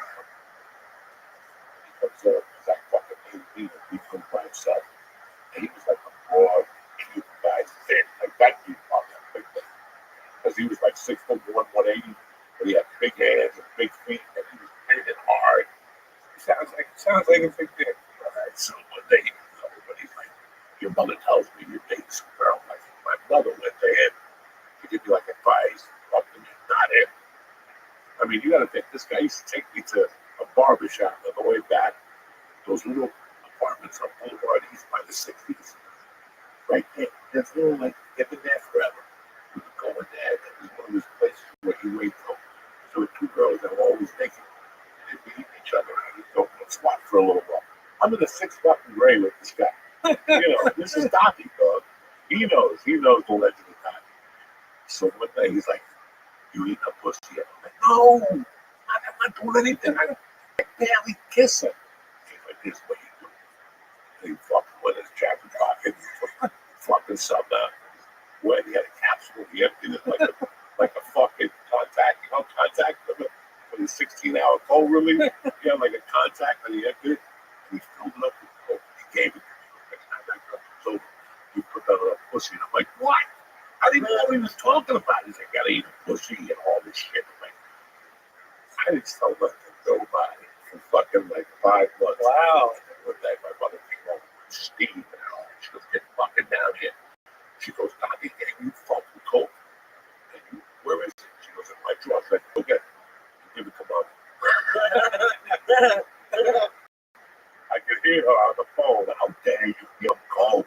He's 12 fucking years old." You think he's on the airline, but I'll try to make her put on a pussy. You know, like fire. You know how they fucking travel like fire. Like those old school revolutionaries. Bobby gave me fucking capsule filled with cocaine. So that's what I grew up with. So at first, I would look at them and go, "I'm never going to do it. I'll smoke dope, but I ain't putting nothing in my nose." And then I discovered THC crystals, the little biscuits, aka fucking parrot tranquilizers. And then cocaine came along. 6 months after that, I swore I wouldn't do it. And I fucking hooked. And that was it. 1979 to 2007. Fucking hooked. It was a hard thing to not do because it was around. It was everywhere. You go to a party at somebody's house, it's definitely going to be there. Go to a club, it's definitely going to be there. You want a woman's bathroom? It's there. You want a men's bathroom? It's kind of everywhere. There might be a line at the party, like the coke was there, there'd be like a line. But it was crazy because if you went to the 80s, you could put it out on the table, snort it. People would go to restaurants, Yes. drugs. But then I went out to see in 93. I took the package out. They were just fucking close my whole time. Yeah. Put me out. They were like, "You got even like it's New York City." Like, Yeah. it changed completely. But what about like the history of like cocaine and comedy? Those things, like comedy might have been one of the worst places for you to go with cocaine. Like it must be out every night. Yeah, I was just thinking that's a cool. That's a book somebody should write, The History of Cocaine and Comedy. Well, again, that was my favorite fucking comic, Richard Pryor. He lived so fucking. You should write that book. The History of Cocaine and Comedy. You got another book in you? You should talk to the guy. Because like everyone did it.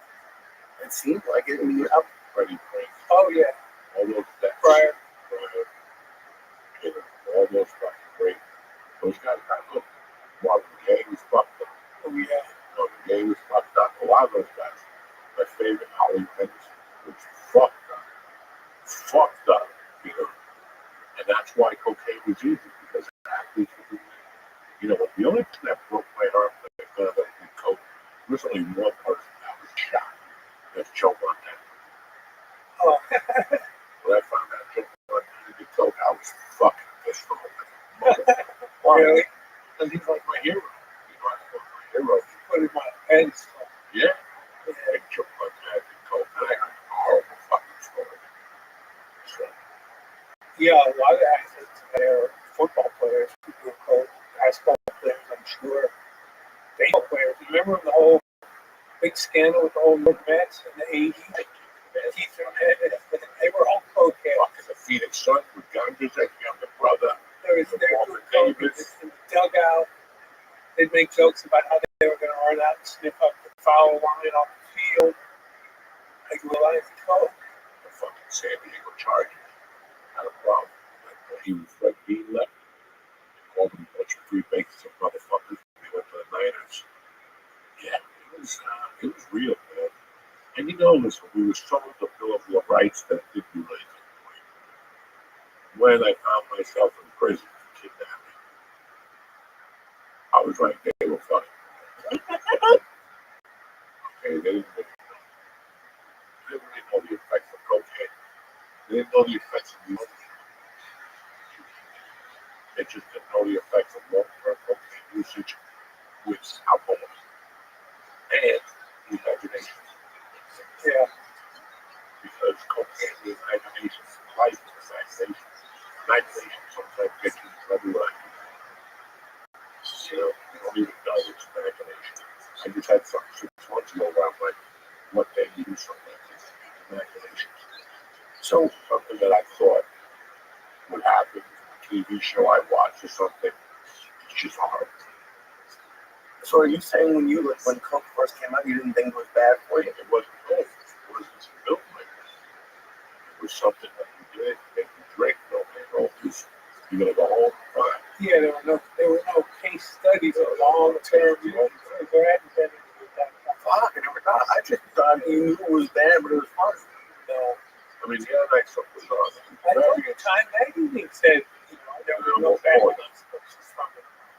1987, something happened in this country that was really weird. I was just coming home with the death of Lenny Bias. Mm-hmm. That was very controversial death in my world. Because I was about 20 something at the time. He got drafted and he died the next day. That night at a party. Yeah, they never did it before. So if he had never done it before, this is his first time. When he died, they would have to let me drive the butt. But the moral of that story is how crazy it is. I was here. I just wanted for something here. The city. Something I went to get coke and weed. Somebody goes, you got the bias. No shit. I'm like, what? I don't know what he was saying. I thought he asked me how Lenny Bias died. Nah, we got what killed Lenny Bias. And I was like, you cold-blooded motherfuckers, But it was so, cocaine was such a bad thing. There's that wild about the drug world, right? There's that, I don't want to call it evil. There's a certain level of that business where, like, if they hear there's a certain coke that's taking people out, they want it. Everyone. There's a very self-destructive tendency, to use that shit, and that takes over the whole country. I once saw something that said cocaine was a curse from the 80s to destroy white men. It's possible they use it. Yeah. That's what I saw, what I've seen, what it made me. Yeah. There's something to that. There's something that comes from the natural. But the shit they put in there, find out what they actually put in there. It's a plan. You're like, the one where I had t-shirts. This was cool. Like with chlorine, but the sweat and whatever. God knows. You see it. Gas. Yeah, that's the time. Yeah. Okay, a little bit juice. With just so many fucking things. And that's why I'm pissed sometimes. When I go back to the 80s, the late 70s of cocaine, it was like they were fighting a war that they were helping supply. Yeah. That's what got it. Yeah. That's the corruption of the whole thing. That's what really pissed me off. But it was, like right now, I feel at times like one of those people that sues my girl and cancer. Me talking to them, like going pissed about what they did. But I was that weak and I had to. Yeah. Can't be mad at my brother. You can't be mad at the Colombians. And you can't be mad at No, it's a plan. When I was in Peru, I did coca leaves every day. it And felt like $1 million. It was clean. well, first of all, it's because of the altitude. It keeps you from getting altitude sickness. And so you have just a little water coca leaves in your mouth, and I liked it. It was kind of like water tobacco. I've never done that, but I was doing it every day. And the hotel where I was staying, they had like a bowl of coca leaves when you come into the hotel. You could just help yourself to it. There was always tea that was made out of the cocoa leaves there for you to have. You feel yourself hanging ticket to it. Helmet. But you get a little buzz. It was like coffee. It was very much like coffee. It gave you a little caffeine buzz.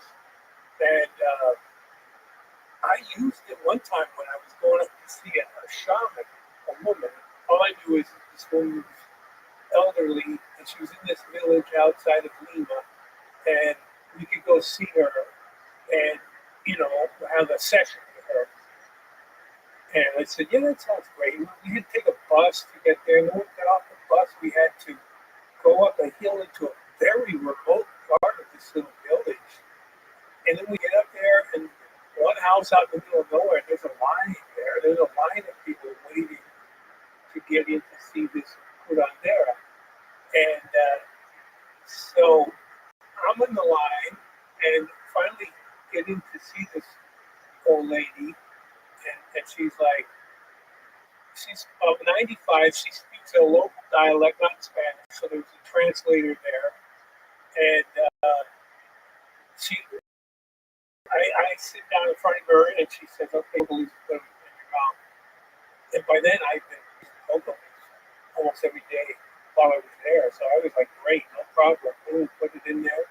And I'm vibing on it, I'm getting the juices. She's looking at me. She's looking at me and she turns to the translator. She says, is Harry? She was turned on. I think she was turned on by the fact that I was taking to the leaves with great gusto. She liked that. She was turned on by that. She thought that was great.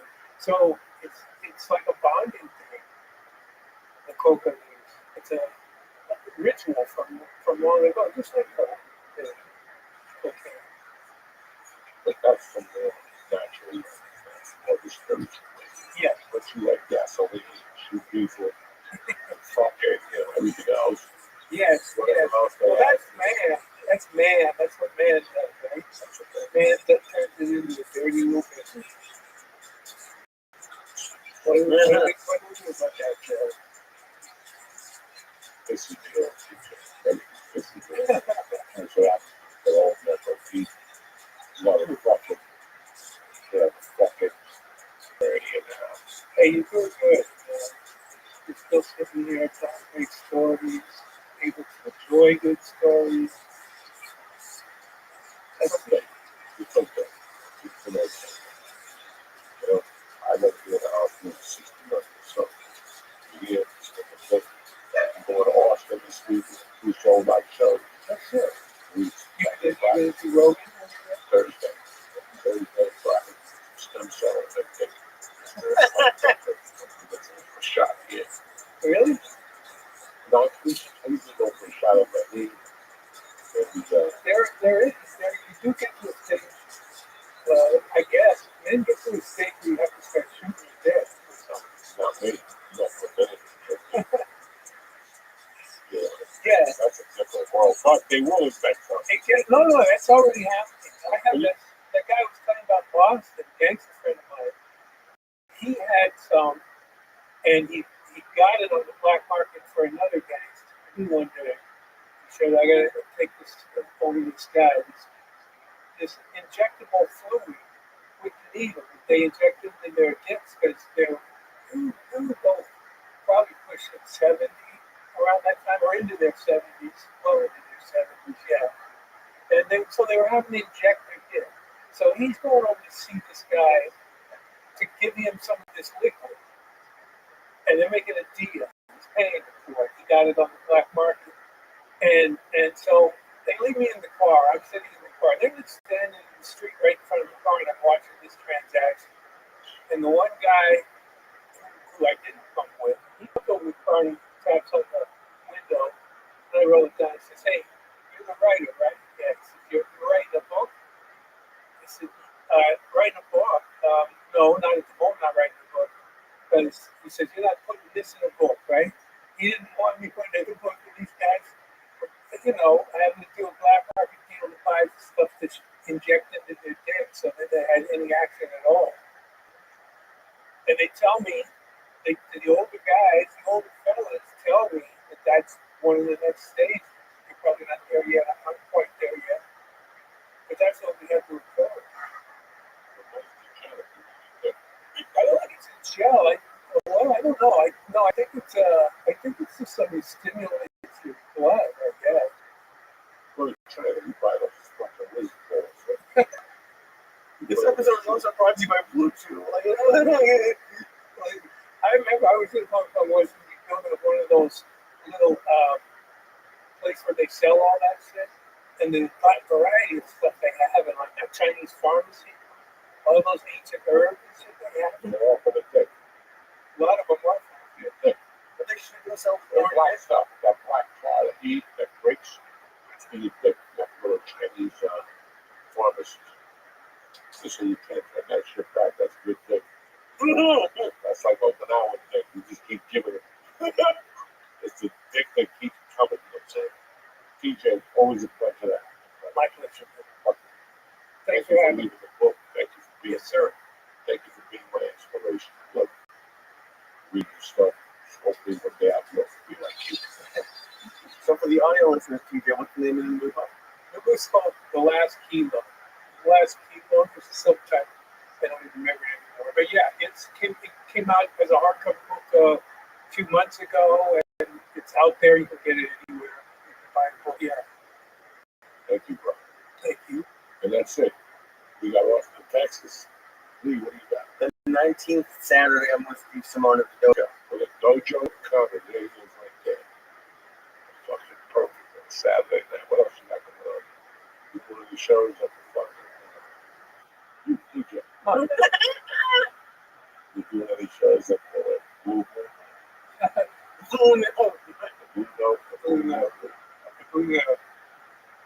Shit, the conversation is deteriorating, right? It's just crumbling right before your eyes. I love you guys. See you next week. Stay black. I want to thank PJ. I want to thank Lee, but most importantly, I want to thank you guys for always having a back. Have a great week, and we'll see you next time.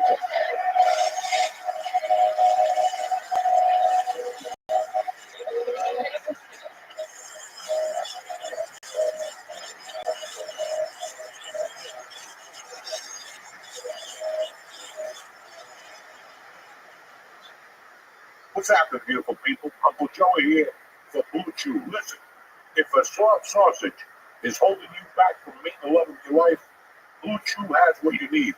They send chewable tablets right to your fucking front door that are going to make you a beast in the bedroom.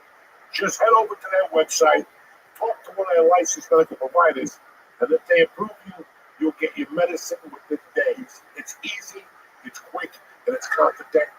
Even the mailman will do it. I love Blue Chew. You know why? They come in individual packages. You meet a victim, you put on your cape, you eat it, and you're ready to rock, and she will call back.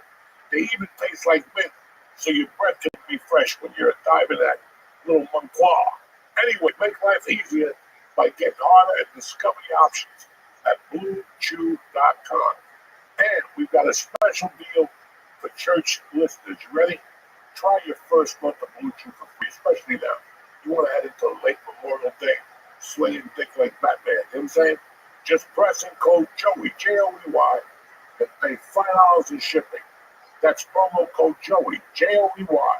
Visit BlueChew.com for more details and important safety information. And I want to thank Blue Chew for sponsoring the show. What's happening, you bad motherfuckers? Uncle Joey here, Lee Sayat. Welcome to the church, New Testament. What's up, you savages? Uncle Joey here. It's Tuesday, the 8th of April. The year is moving fast, cocksuckers. What's up, Lee Sayat? I'm good, dude. Happy to see you. Happy to see you. You're looking good. You had good news last week. Yeah, dude.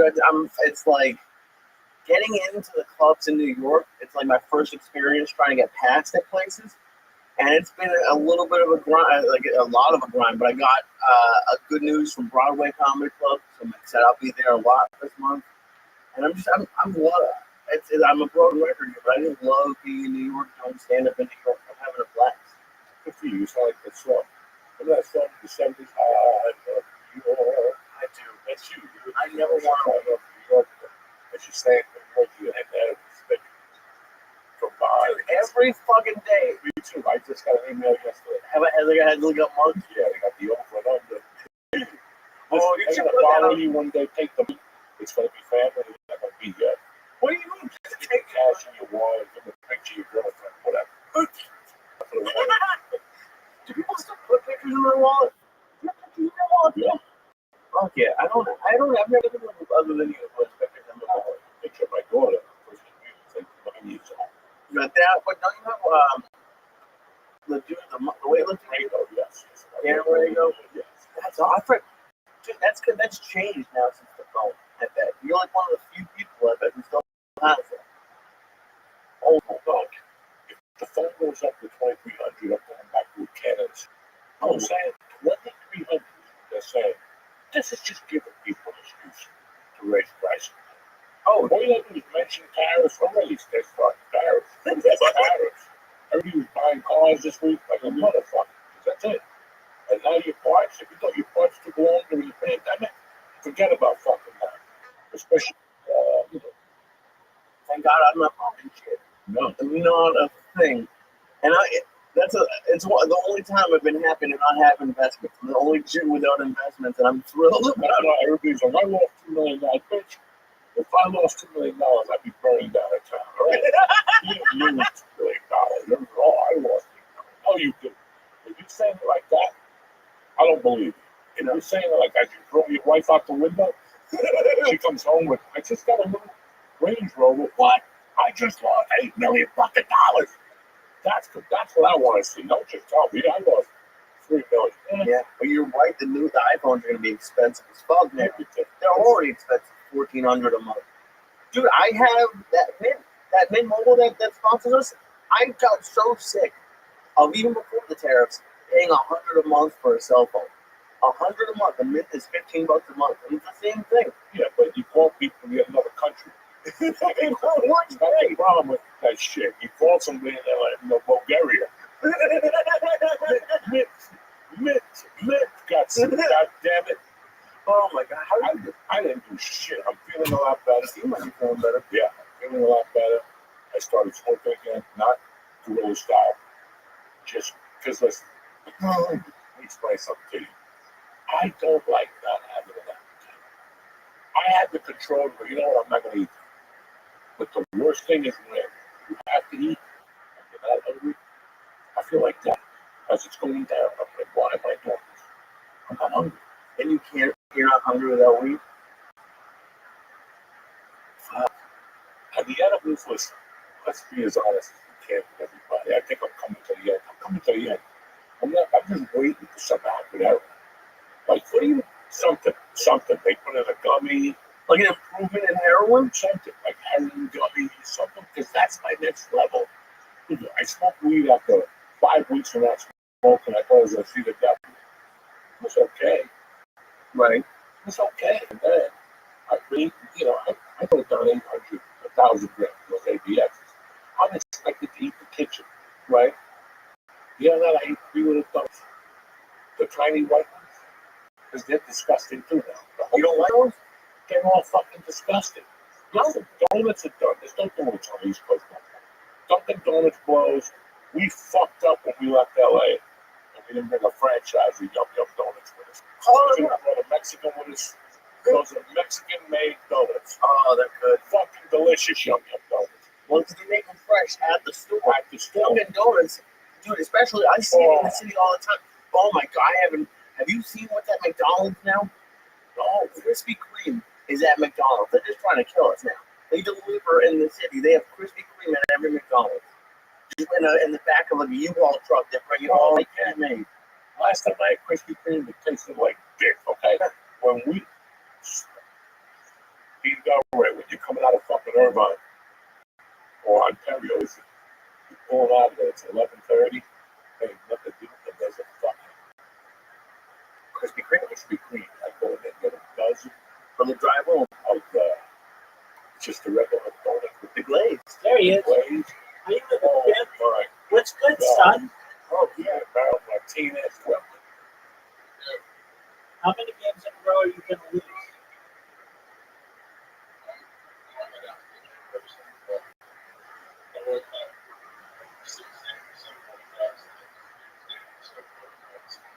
All right. How many games in a row are you going to lose? All right, well, we're going to prove you wrong. You have an invitation. Should you choose to accept it, I'm going to book your house. So how many games in a row are you going to win? I don't understand the logic. But that's cool. It's that wild Australian logic. Look at my shot. Look how it just fucks.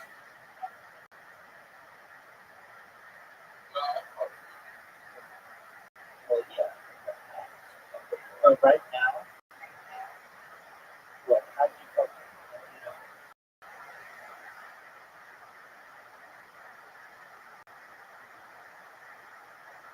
You know, really, basically maybe the hospital tickets stuff.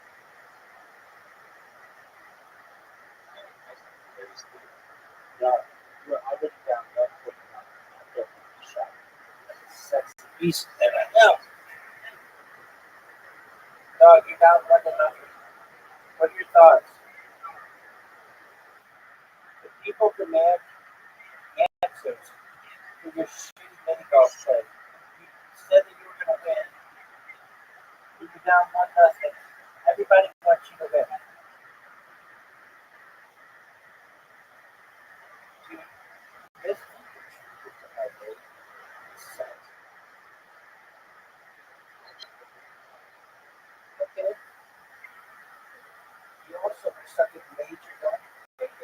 Just in case you didn't. Ready for this shot? One of the best shots we're ever going to see in the history of mini golf. And you got to witness it, dude. You got to witness it. Are you going to make your shot? That's definitely a miss. Definitely.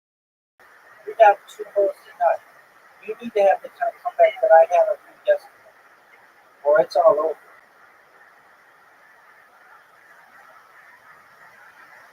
What kind of sense of the shot?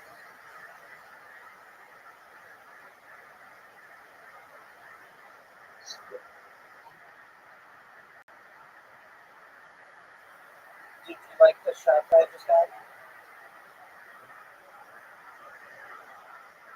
Dude, are you going to hit the fucking ball, or are we going to just sit here listening to jerk yourself off?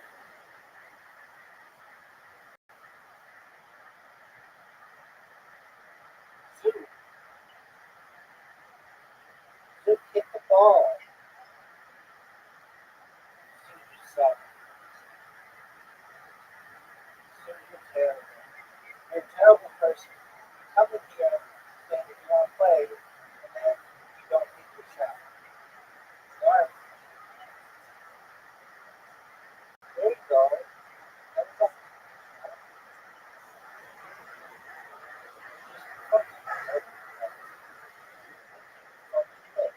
and I already won one game against you.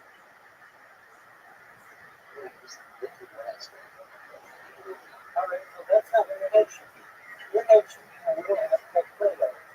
In a mini game called mini golf. That's where your head should be right now, son.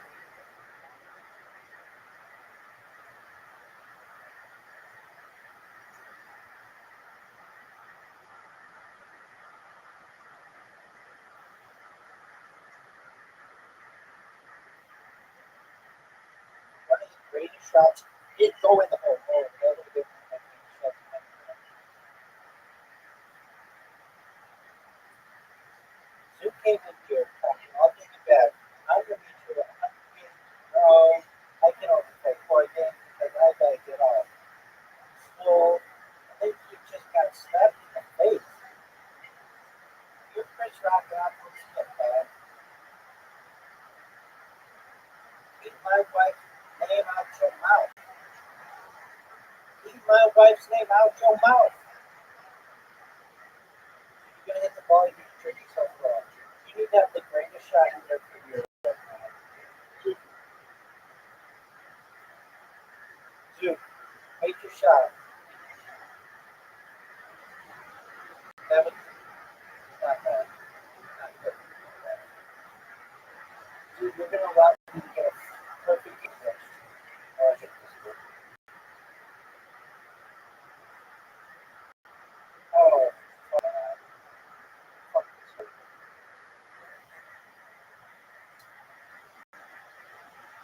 Oh, Zoom. Zoom. Come out with an amazing shot. Too bad my man Zoom has got 4 quarters to 9. Make a good shot. Don't suck. That was terrible.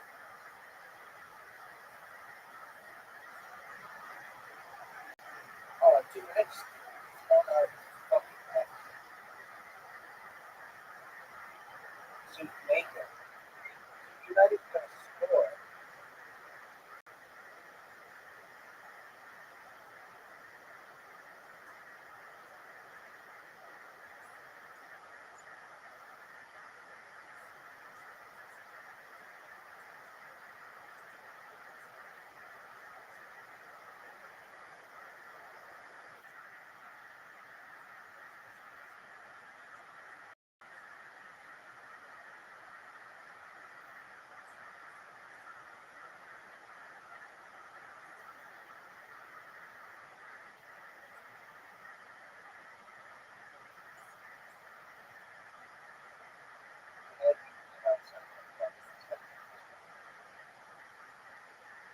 Make it two.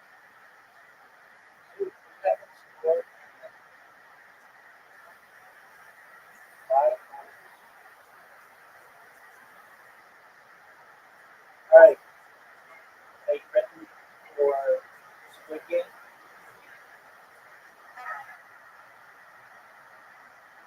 Squid Game.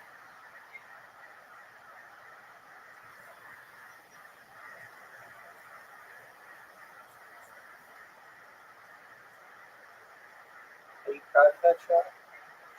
That's a good shot. Not as good as this shot, though. Dog, I'm so sick, dog.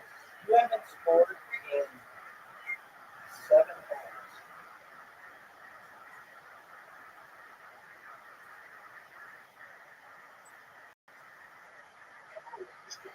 Dog, you are so fucked. It's over for you, son.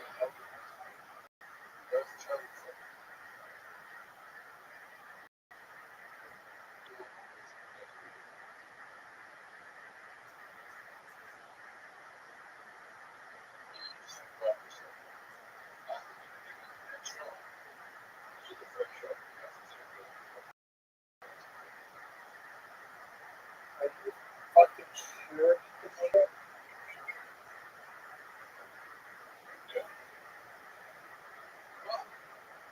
Dude, you haven't beaten me on 8 straight holes. You have not beaten me on 8 straight holes. That is you're not coming close to touching me on this hole.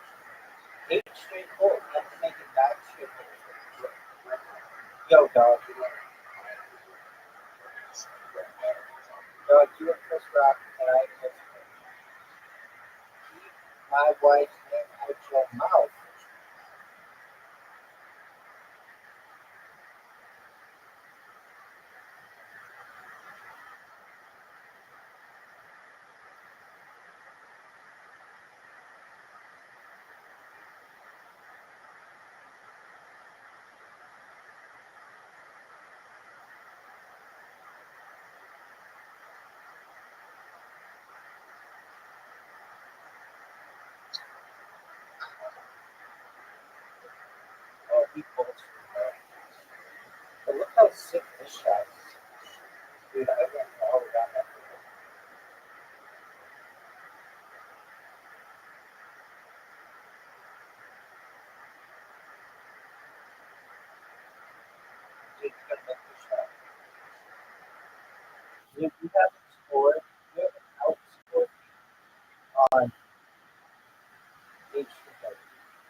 water bomb. Yeah. Oh, I don't think so.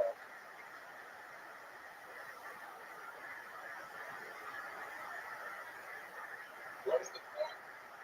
Why not?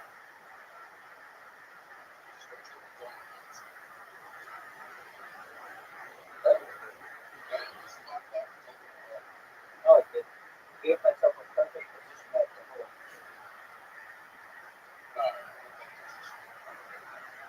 That's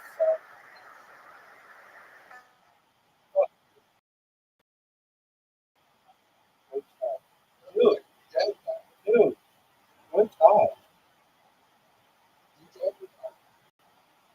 Oh man, that was an amazing shot.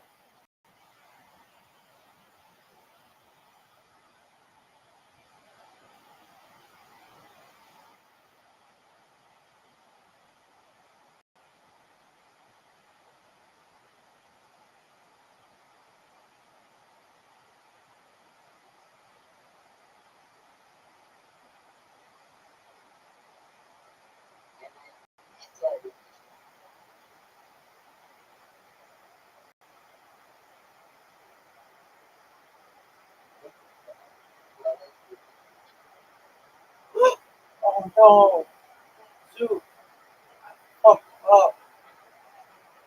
I fucked up. I caught that corner. I don't want to talk to you right now.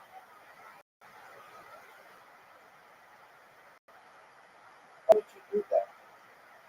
That was so stupid. That was so stupid. You have a chance to win.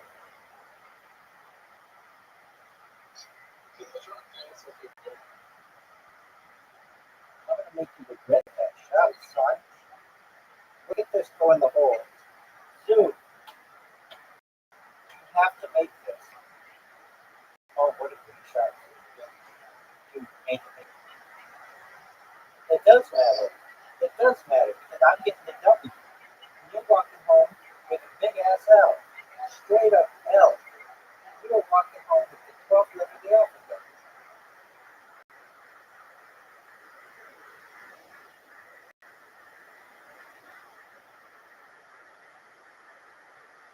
All right, go to the gym. I think you said you can come back because I'm tired. So give me some time to recover and you awake me with your Australian accent. Take care, man.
Was in the car with like dips for fucking get four fucking donuts. That's how good they were. More on the fucking box. Dude, it's my favorite part about doing Mohegan Sun.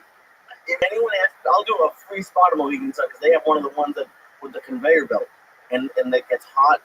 Oh, that's amazing. But when it's like room temperature, it tastes like cardboard. I saw a Cinnabon the other day. Ooh, I still like those. I hadn't had a Cinnabon in 15 years. I was like, Mercy, you want to go inside the Cinnabon? She was like, hell no. Really? Yeah, no. It's like, that shit tastes like ass. But I mean, what else they destroyed in New Jersey? What? The apple potato. It does not exist. Game sign, Rabbi, It my tastes like goodness. that. I bought 3 more just to try them out. I threw away all 4. fuck. So what about Carvel? Carvel, you don't go to just Carvel get a little ice cream? Every once in a while, I go in and I get a little cold. But the problem is, you got kids working at Carvel. They don't know the spirit of Carvel. They go in there, they just fuck it up. A bunch of kids with acne just fuck it up.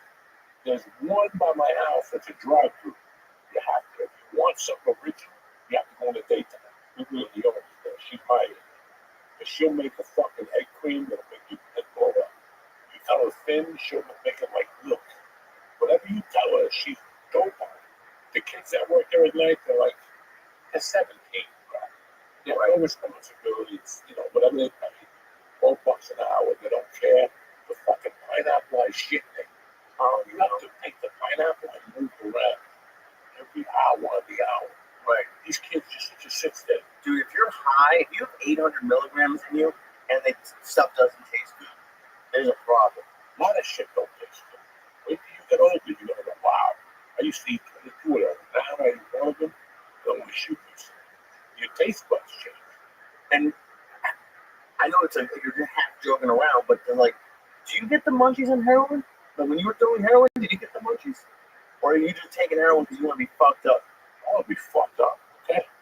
Nobody takes heroin and thinks about the munchies we. Well, you said you want to be able to eat. That's why. If you don't want to go on a subject, just do heroin. You'll never eat.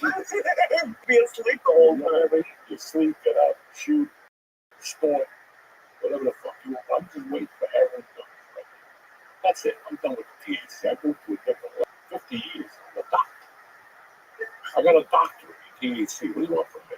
So, but do you think, and I know you probably don't keep up on heroin, but I would imagine now, because they were making edible gummies in their kitchen in California, like in the stores. But I don't want to. Listen, You don't think they're making heroin gummies? they probably are. I need to do it from legit chemistry. Somebody went to Yale. I don't want to do it with Mickey's uncle. No. He went to jail and he knows how to make. I don't. Okay. I want to make it legit. I want to get China White. That shit that makes you fucking play Jimi Hendrix music. You don't even know how to play the guitar. You do a line of China White. You're in here playing like Jimi Hendrix. You don't even know. You're in here going like fucking Jose Feliciano. No eyes and shit. So, holy shit. Is Jose Feliciano still alive? He's still alive. How long was it back? He's got to be 80. Because he sang Chico and the Man. So, damn. That was 77. That's 23 and 25.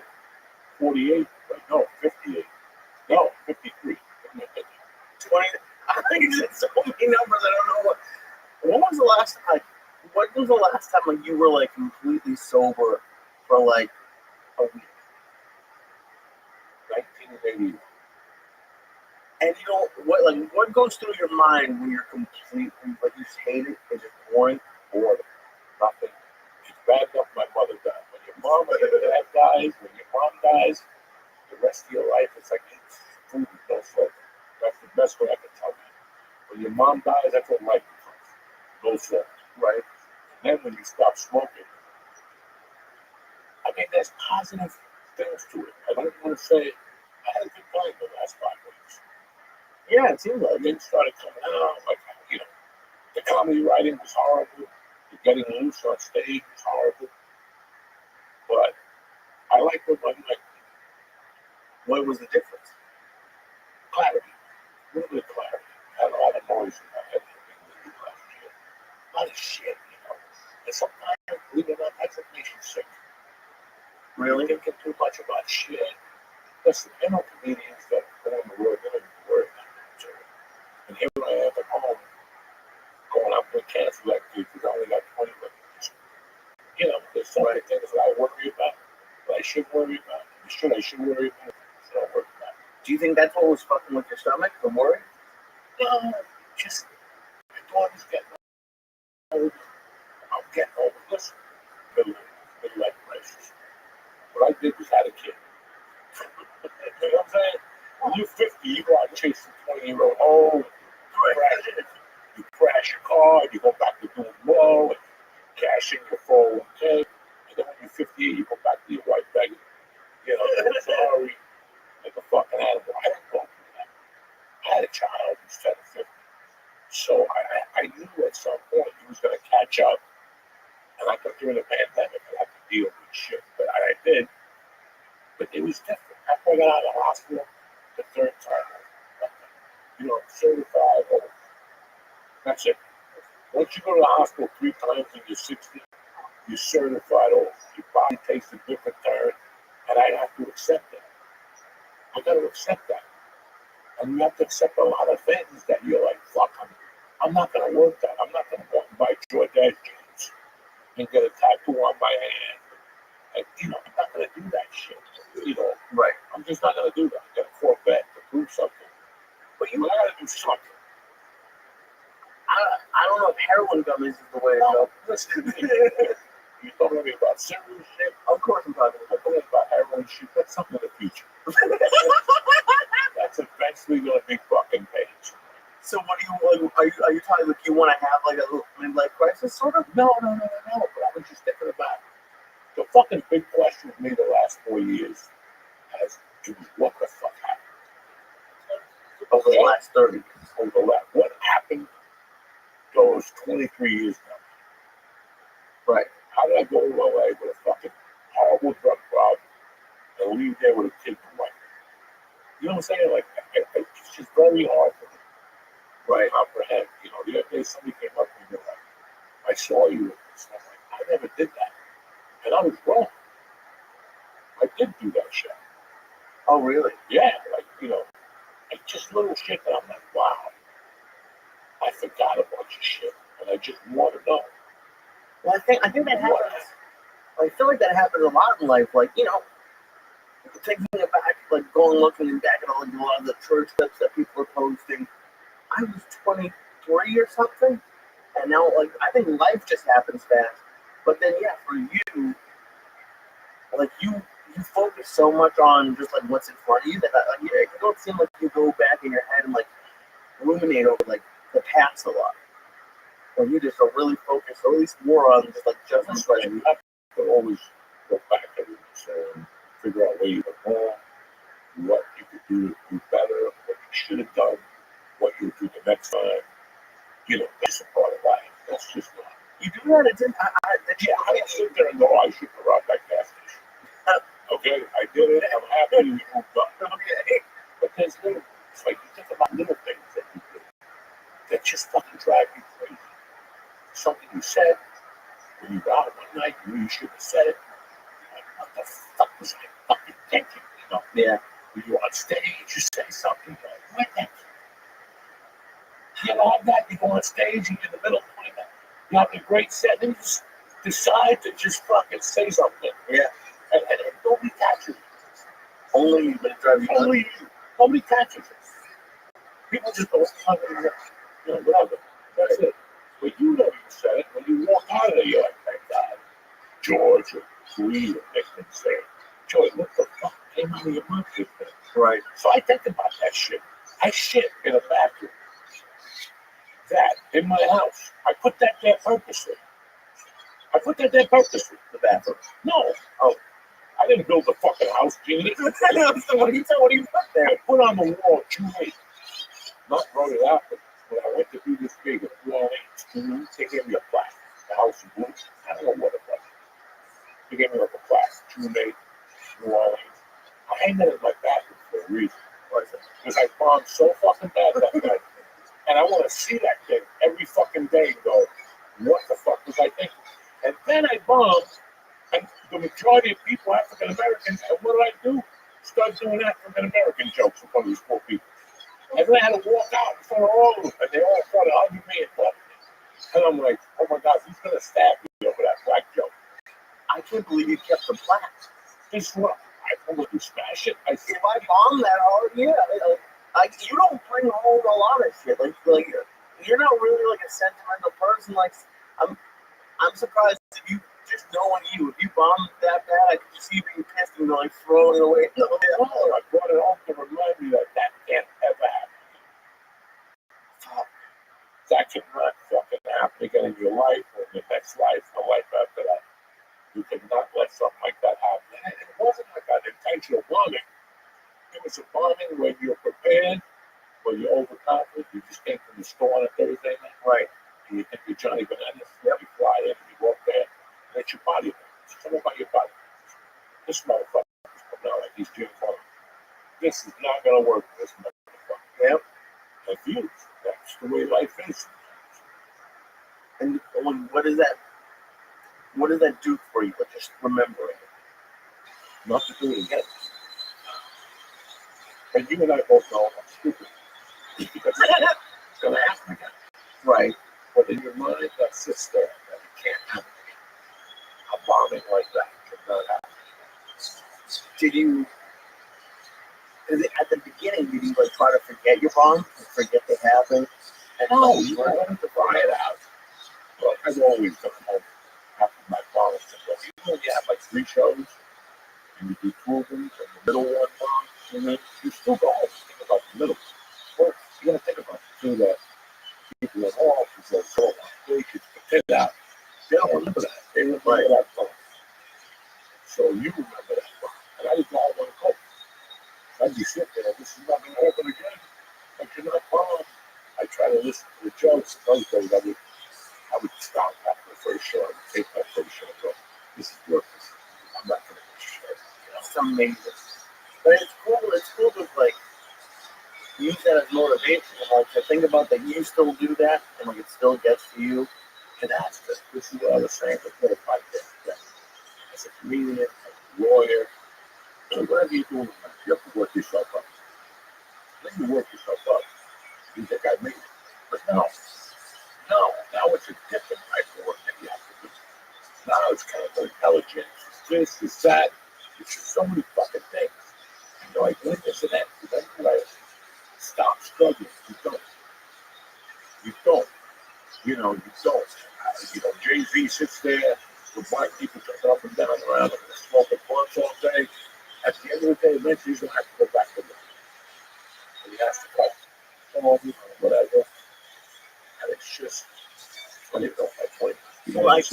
Do you think, me too, but do you think, as you were talking about that, I was saying, well, when you started this with, and like how like the goal of the last little bit has been to like figure out what happened. And maybe when you like things were going crazy in LA, you thought you could, but you really couldn't look back at everything. So in 4 years, 30, or 20, whatever years of looking back.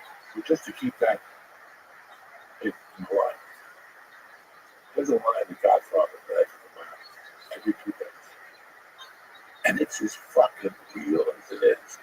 And I wrote it in my notebooks. It's written a lot of my motivational stuff. And this is a fucking horrible saying. It's misogynistic. But it's true. Women and children make mistakes. Men cannot make mistakes. And we make them. But if that's in the back of your mind, a lot, and listen, it's in the back of my mind, I still make fucking mistakes. You think about that a lot. Little kids can make mistakes. Men can't make mistakes. That'll fucking kill you forever. But why do you think men can't? Like, what do you think that means? You know what that means? That when a man is a man, listen, you're 18, you think you're a man, you're a fucking boy. Okay? And guess what? When you're 25, you think you're still a man, you're a fucking idiot. And then when you're 32, you think you're really a gangster, and you're still a fucking idiot. It's like there's a certain time, like when you're 44, that you see the field a lot better. That's what happened to me. Once I got to 40, I started seeing the field and where this fucking game is going and what we need to do to keep this fucking march alive. Okay, and that's it. That's it. Is how we're going to keep drive alive with it. With the Giants, we're down 3 points. There's 3 minutes on the fucking clock, and we got to keep this drive alive. And now you're in your whatever 20th year in the league, and you've seen everything. And before, when you're a rookie, You have no idea what's going on. It No does seem idea. like life's coming at you really fast when you're young. No idea. No idea. But along the way, we think we got it. And you really don't got it. You're trying the best you can to compose it. You chuckle and jive it. You know what I'm saying? And it's like what I said, you become a professional in your mind. You're an amateur until you become a professional, but it has to click in your culture first before you go on to the next thing. So we're done with the fucking Nirvana hour here. Absolutely. All right. As I say, I was thinking about, I have never, in all my fucking life, since I started this podcast, been hit up so much about this fucking captain of police in North Bergen. I have never been hit up so much of people going, and then I guess the lieutenant got a DUI in Bergen County somewhere or something like this. I have never in my life been hit from so many people, and it's like a combination of goof, fucking like Joey, what's good? Like some people like Joey, what the fuck is happening in North Bergen? It seems like an Onion article. Like it seems like Like something by the onion. And you know, every 3 days a building gets hit in North Bergen, a dump truck goes into Target. It's always something down here. Like we've never had this bad luck in all our lives. If we did, it's because Carmine Balzano shot a guy 7 times in the back. It was good, worthy news. You know what I'm saying? Right. Not taking his shit on his fucking vest. And so, you know, people keep asking me, what the fuck is going on up there? And the simple thing I can say is this. I've been back here for 5 years. I drive around North Bergen. Parts of it look fucking beautiful. Parts of it look like it's 1955. When my mother has the house down there, had the house where I grew up, it looks like 1955. Today, I got a call from a friend of mine that lived on the edge of the block. Grace, we were talking, she was Coco. I went to visit a friend of ours, Lisa, who's also in that neighborhood. She goes, I went on that neighborhood. I go, what the fuck happened? So they weren't ready for 2025. Look, it just was not ready for 2025. They were not ready. Like right now, half these New Yorkers are dying to move to Jersey, You move to North Bergen, you look like a poverty. It looks like a fucking poverty. and our taxes really high. Really fucking high. They're about to get higher. And the only way I can think about it is like, listen, man. First off, the mayor of North Bergen is like a mob boss, right? Like, I'm not saying he's a mob boss. I'm just saying this so you guys understand. He's hurt. He's down. He got shot. All right. He's like Corleone. So when you have Vito Corleone shot, you got all your unbelievers trying to figure it out. No, I don't think any of them really have to fill that void. I really don't. I look around this town, I don't understand what happened. I grew up with this town was fucking straight up gangsters. This town was straight up gangsters, man. My 8th grade teacher's coming on the show next month. I swear to God. He went to fucking jail for murder for 13 years. My 8th grade fucking teacher. Before or after he was your teacher? During. The fucking wrong. He was the mayor of Weehawken. Up to town when we take. Jesus. You know, so we were raised here by fucking pseudo gangsters and they stole. But everything looked up to date. Everything looked great. You know, I look at towns surrounding. Like I went to Jersey City a month ago. Looks like a fucking new city up there. Fucking Jersey City is gorgeous. Yeah. You know, I come up, I get lost sometimes, I end up in Hoboken. Fucking gorgeous. And then you come to North Bergen, there's all these Puerto Rican bands and stop, you know, Kennedy Boulevard. I mean, it's just, you know, I don't know what the future is. Well, why did you shit on the guy's desk? I don't know. I'll call him tomorrow. I'll call him in the morning. And ask him, hey, where's the fucking chief of police? Shit on the fucking desk. That'll fucking baffle him. Like, they'll sit there like, I don't know. Hold on, we gotta get. I bet they've gotten a couple calls about it. Yeah. Can you imagine? Have you ever wanted to do that to somebody? What? Shit on their desk? Yeah. No, but I should have a kid's box and put it in his drawer. In jail? Yeah, I shoot his cheese box. Yeah, put the American flag on it, fucking the welfare cheese, and I put it in his drawer. We found it like 3 weeks later. It was a skeleton. We'll be back with Dean Delray, cocksuckers. What's up, beautiful people? This episode is brought to you by the best nicotine pouches you're ever going to try. Nick, they're top tier. Nick pouches are made with natural coconut fiber, which means they're not going to tear your mouth up. And the experience is way better. With flavors like strawberry, watermelon ice, winter green, berry lemon ice. They even have an unflavored option that'll get you covered. Listen, I love Nick.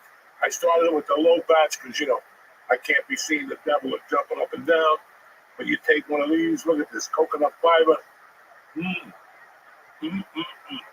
They even got a 0 milligram option that's launching soon. That means whether you're looking for a little extra punch or you're trying to reduce the habit altogether, there's something for you. Like I said, here's my favorite, this little berry lemonade.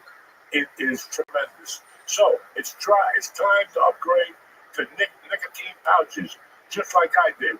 Right now, church listeners get 35% off when you order through our link at nicpouches.com/church.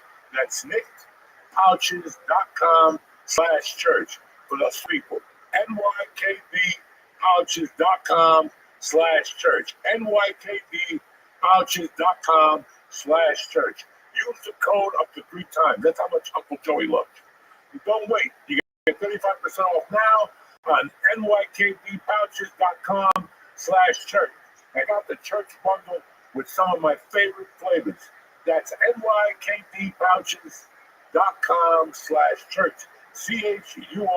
CHURCH. Nick products are only for adults of legal age. Every order is age verified, so don't even think about it. Warning, the product contains nicotine, and nicotine is an addictive chemical. Enjoy Nick. We're back, bitches. My main man, Dean Delray's in studio. It's been close to 4 or 5 fucking years since we did the original church with Dean Delray. I couldn't believe you said that. You go, I've been out here in Jersey for 5 years. August 19th will be 5 fucking years. Dude, it hit me like a fucking sledgehammer because I remember specifically exactly how it went down. I was looking around the corner from him. I go, all right. I go, yeah, I moved. I had to get out of there because, once COVID was over, I go, holy shit, I'm in the Burbank flight path. During COVID, no planes. Then all of a sudden, COVID ends once in a while. And then after about 3 months, from 7 a.m. to 10 p.m., every 8 minutes. Dude, it was fucking insane. And I was like, that's why Joey's on the edibles, because he can just pass out through this fucking planes. Because you were getting that too. I never heard. I never heard one of it. You where do you live? You live in the valley? On the Grand Road Corridor. Yeah. Oh, I didn't use one plane. Oh, you did. Oh my God, dude. Well, also they said that some snafu went down where the rich people of Pasadena pulled some kind of shake and fake and had Burbank Airport switch the flight pattern. So they're suing them right now. And all of a sudden, they used to fly out and then go over Van Nuys, the industrial area, and then head out towards Pasadena. Now it's straight over Studio City and then take a right down all the way down Ventura Boulevard. It's crazy. All day long now. So anyway, I'm on the couch and you go, hey, are you home? And I go, yeah. You go, I'm coming back. I go, all right. So I'm out front, cocksucker, come down. You were just standing there, your Subaru. I'm out of here. I'm leaving tomorrow. I go, what? I mean, I was fucking floored, dude. Like the wind was taken out of me. And I go, what do you mean? He goes, yeah, I'm done.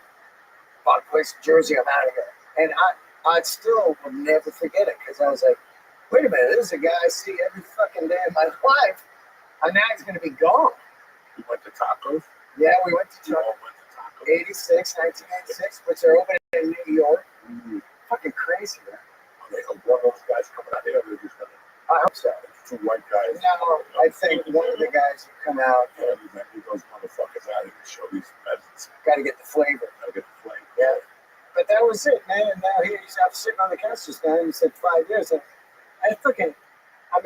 we hung. We flew in town one time, and then we did the Sony all together.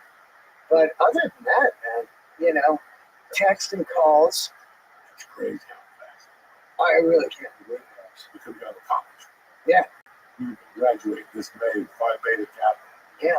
Yeah. Fucking things told the county we want to suck our dicks. Want the bigger and better things. Sleeping in our own beds. Fucking that. When that shit happens, I get so angry. I get so angry when I go, that was 5 years ago. Yeah. I could have gone to Europe. I could have been out right now with insurance and benefits and fucking a new haircut. Not wasting my time in South Jersey. Also, you could have been dead. Yeah. I fucking. I'll tell you this bit right now. I'm at this age where I go to a big party. I just went to one of Jerry Cantrell's from Alice in Chains. I'm looking around the pool. The sun's out. And I'm like, oh, I'm at that age now. A couple months ago. Yeah, Steve died. You know, I just saw him at Jerry's party. That's the age we're at right now. Right? Oh shit. Yeah, it's fucking scary. I just saw him. It's going to come out of our mouths a lot in the next couple years. Dude, why does everyone over 60 talk about dying all the time? There's Roundup in the soil all the time. Everything's poison. Even 50. When you guys start turning 50, all you will talk about is dying. Yeah. It's a reality. Yeah, but you don't have to talk about it. Especially when you get to it. I'm going to die. Whatever. Yeah. But watch it. Like 30. Whatever. Living like a doctor. Then you're at 40 and you fuck the chick with AIDS and you get it. You know, and then you just start going down the ladder. You know, some days I'm lucky, but eventually I'm gonna fucking die. So. Yeah. And now you start doing preventive shit or whatever. You start going to church. You don't curse. Start going to church. That's God. Why do they find God quick? One bad misdiagnosis.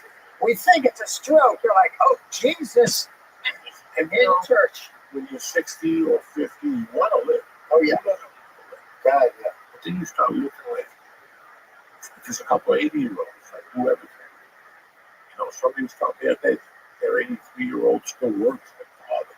Oh. They do everything. Some 80-year-olds can't get out of their fucking wheelchair. Yeah. Or can't get out of their bed. So it's a card you take.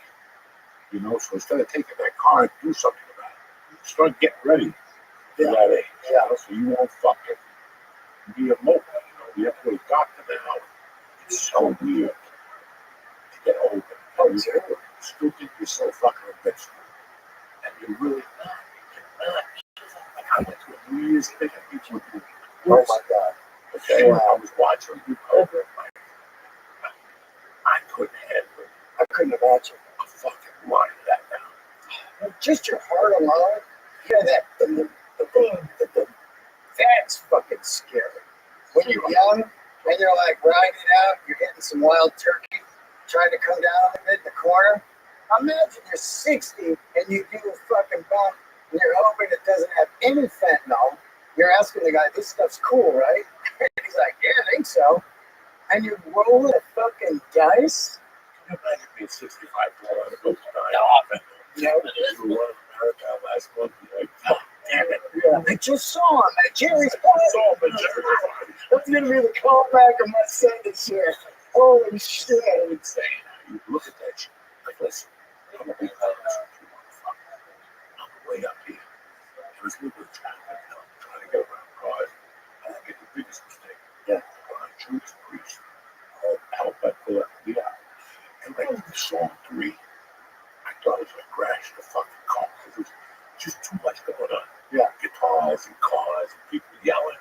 And I'm thinking about how when he fucked the hairdresser in Chicago, he busted his own ring on his ass. Did you read his book? Yeah, yeah. Oh my God. Whoa, what a fuck. Oh my God. Who is it out there? Dog. And I always liked him. I didn't care if he was gay. I don't care. I knew he was gay the first time I laid eyes on him. Dude, you and I are from cities, and you saw, especially San Francisco, I saw guys all day long, the denim with the chaps and that hat. When you got that leather hat on, we know what the fuck's going on.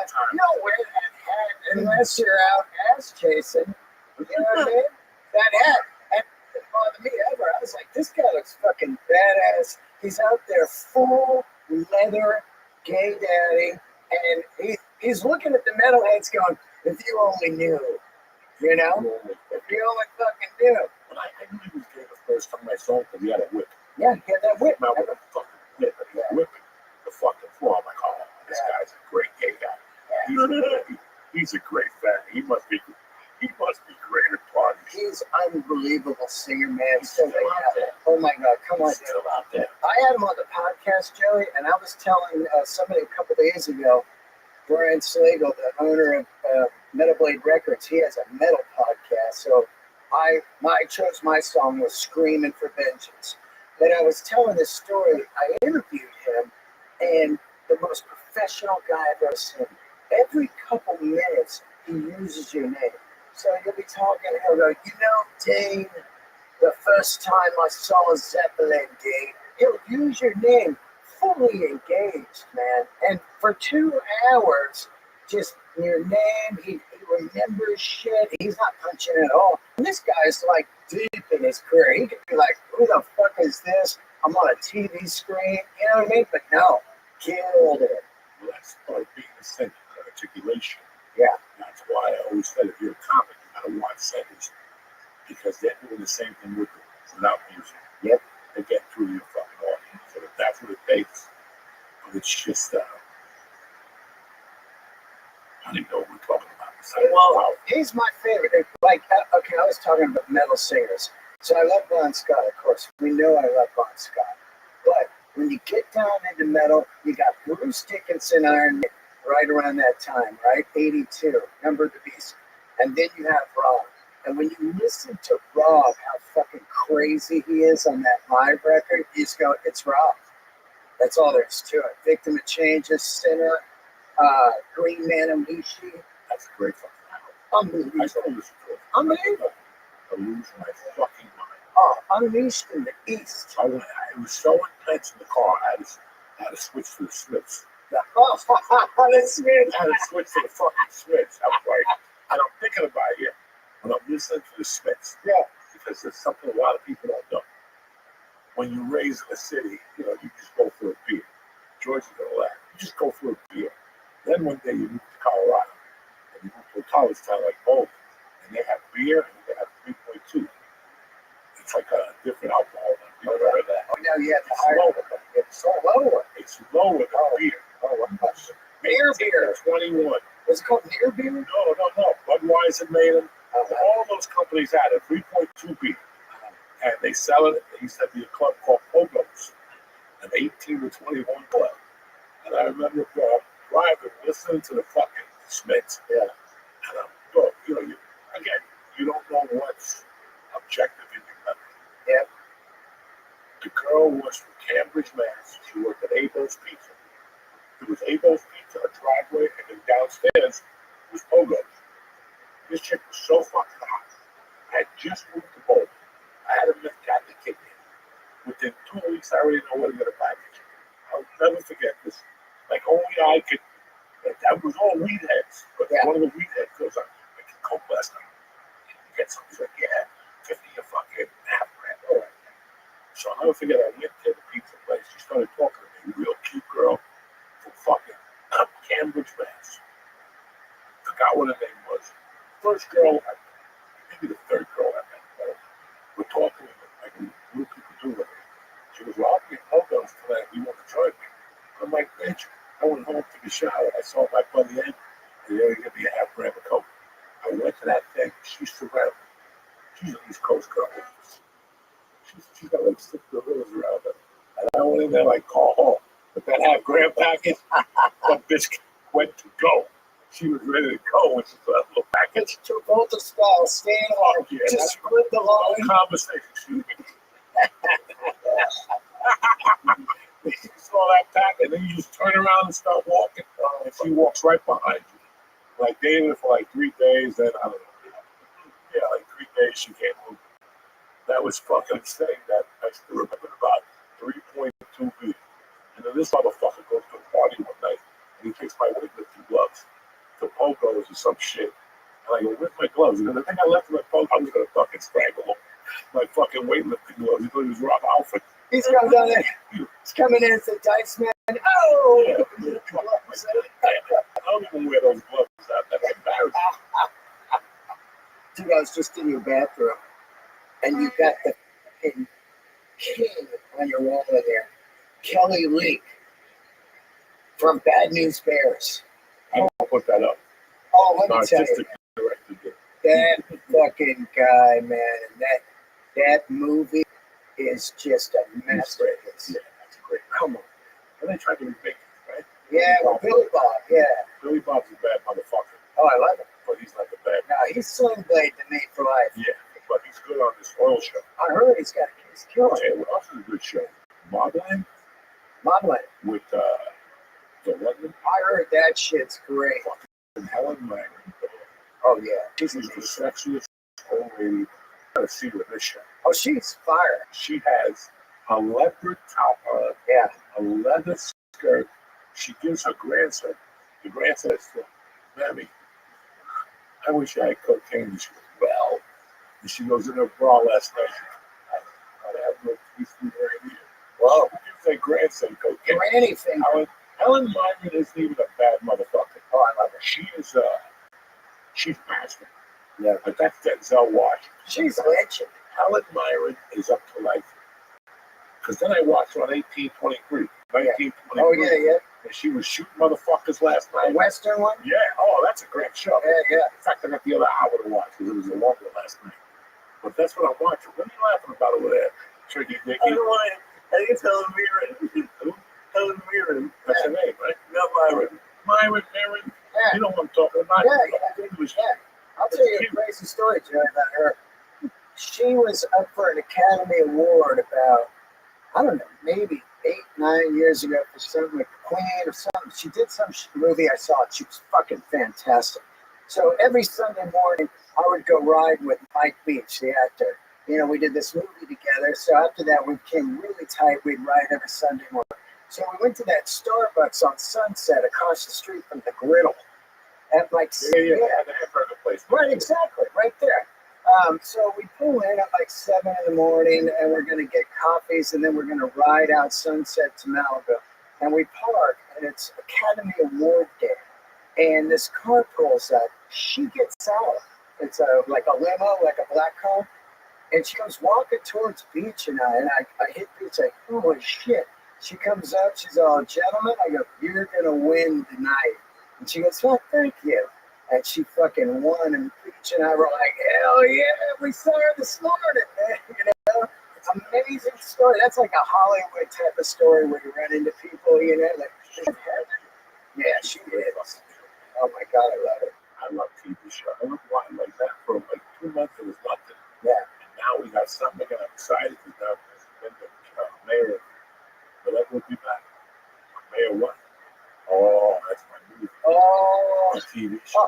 Shit. I still haven't watched TV in like 16 years. Really? You still getting up? 3 shows: The Wire, Sopranos, Breaking Bad. Those are the. I hear it's great out there. Yeah, it's pretty good. I hear. I'm starting to pick up, but I've watched The Wire. Oh, man. In a year. I've watched the Yeah. series that ended. I gave it a week. I gotta go back. Oh, it's fucking. I gotta go back. I don't know. It is some type of show that. Listen, I love The Sopranos. I had The Sopranos on a couple of days ago, just laughing my ass off. Yeah. But that Wire, that fucking Michael Jordan, Yeah. as a young kid, he's a fucking kid on that. Yeah, he's dead now, right? He's what? Did he die? No. Which guy Black died? Panther died. Yeah, that's right. Black Fuck. Panther died. That was I'll go through that. God, that's awful. That's awful. Awful. I just watched him. Jackie Robinson. Man. That's a great fucking movie. Awful dude that guy's gone, man. 37 or something, just a baby. Man, But fucking, The Wire. The Wire is just, come on. the cops on there, the English black cop. Yeah. He's also, I just saw him in something else. They have a bunch of people from The Wire. Dominic Lombardozzi, the detective with him, just the gay cop. Then like you see the captain, the chief, you see the gay bar. When I say The crackhead lady. crackhead, Come on. eye bubbles. Unbelievable. This show, dude. I remember I went to a meeting. Is it on HBO or Netflix? HBO. So I go to a meeting. You know, you go like to HBO, right? I go to a meeting. I'm in there trying to pitch this fucking show back in the day. And when you're in the lobby, they're like, "Oh, if you want some DVDs, go ahead and take." They got all the box sets there. I just brought down a fucking like duffel bag.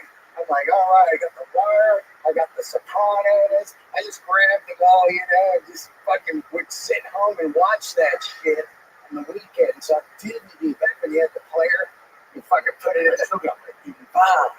Yeah, and they told my wife, we have over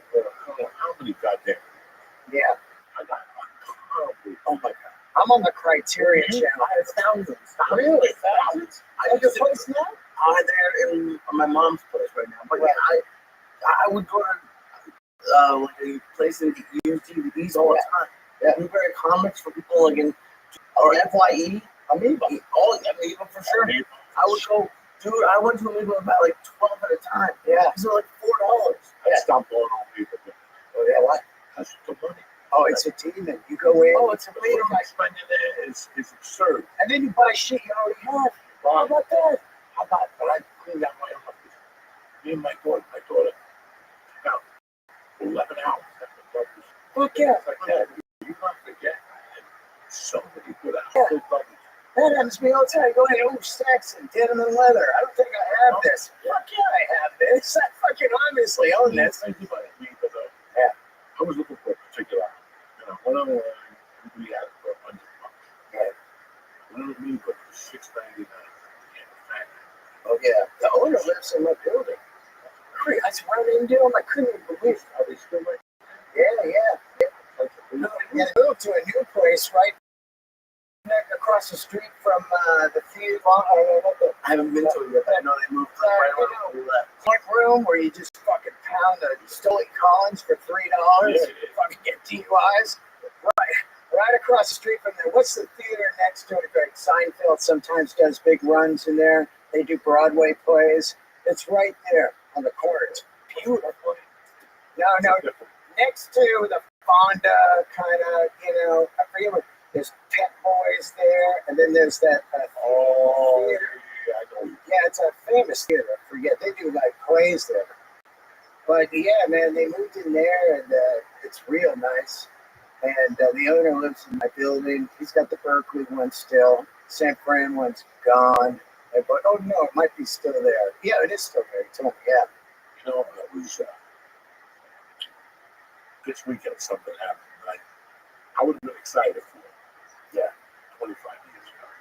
Now I'm too old to be excited. I saw some of the tape on it. It is what it is. I'm so critical of myself. And when I see somebody I'm expecting the album, but I don't know if you saw Brett got back together. Who did Rat? Oh yeah, DiMartino. Yeah, DiMartino and him, yeah. And I watched some guy put on Facebook and I went to YouTube to find stuff. I didn't see Back to War.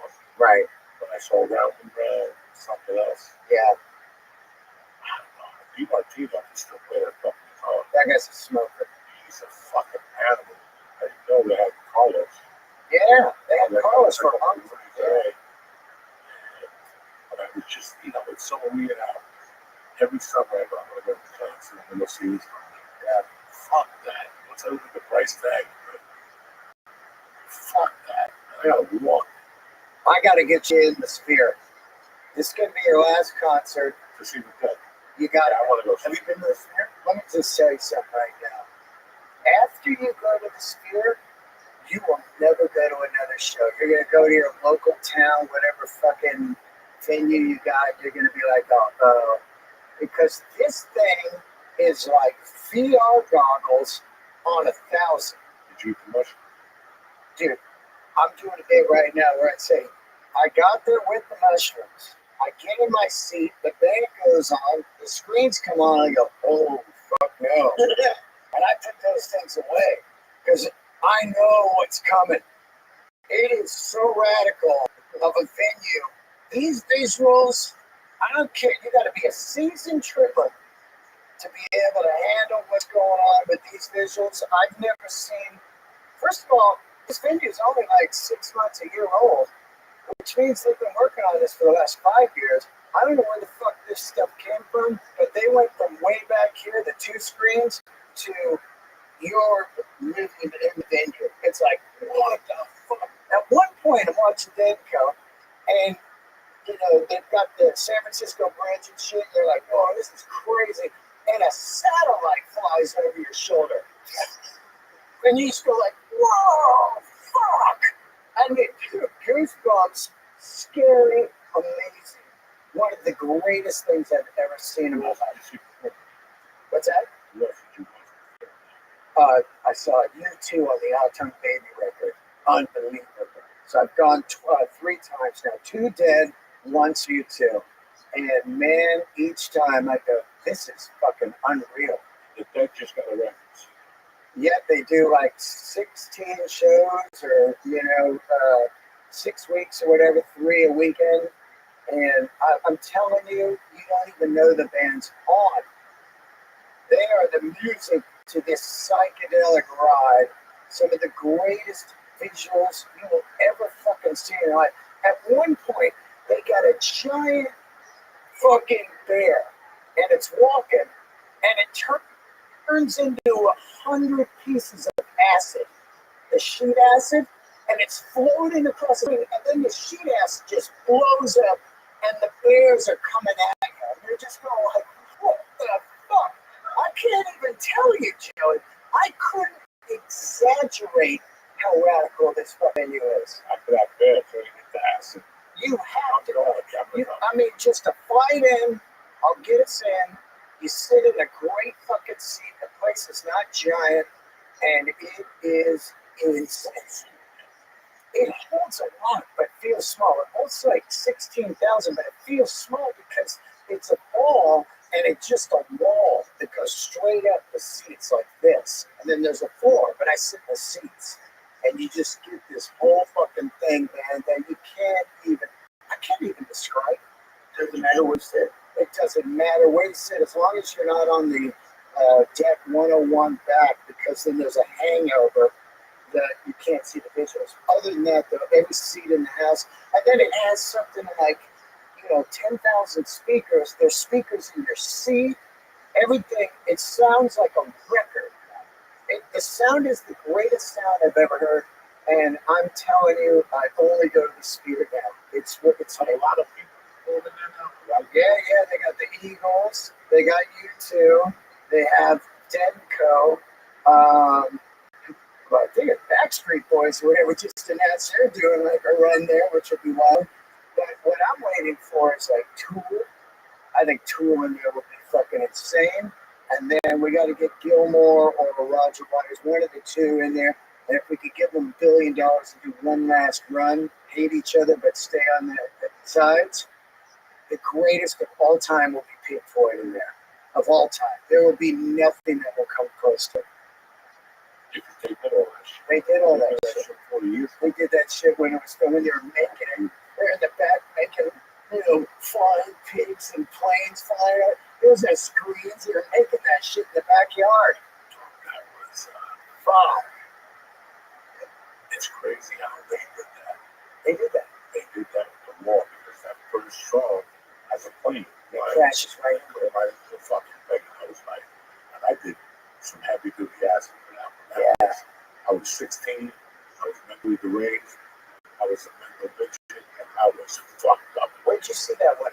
That's what I was saying. Yeah, that's right. Because they only did like 14 to 14 shows. Yeah. First night, I was fucking out like everyone. What the fuck was that? Creatively. Yeah. Creatively, when you go somewhere and see something that you go, I didn't even think of that. Yeah. That's how this Sphere is. When you see it, you go, who the fuck give them all the awards, the visual awards, the sound awards, the venue award. This is how it's saying this too. I don't even fuck with bad food. They have pizza there from some place called Pizza Rock in Vegas. So I go, fuck it. Let's get a piece of pizza. We're at a concert. I eat this pizza. I'm blown away. I'm like, what is this? Even the pizza is fucking good. Everything. How far? It's right behind. It's kind of connected to the Venetian and the Wynn. Right there, you can stay at either hotel and you just walk in. Easy, you'll love it. No bullshit. You walk in, you sit in your seat. It's perfect climate temperature, and the whole thing is a screen. The entire fucking place. So when at one point I'm watching U2, and they're dismantling Vegas. Whoever does these videos, man, it's insane. They start taking Vegas apart over a song, and by the end of the song, it's just Vegas desert and that old Tropicana sitting there. And you feel like you're outside. You're like, I can't imagine doing that. Oh, that's what I'm saying. You're sitting there going, fuck. Vegas is falling the fuck oh yeah, you feel like you're seeing it. You're going, oh my God, we got to get out of here. Oh man, I can't wait to see it. So here's what you book a gig in Vegas, so you're not just out there. No, Yep. I don't just go nowhere. Yeah. You didn't have to pick up that ball. Yeah. You pick up the envelope, and then the next night we see that, man, and it's a glorious one. Sunday night. Yes, Saturday or Sunday. We play Friday, do the mushroom Friday.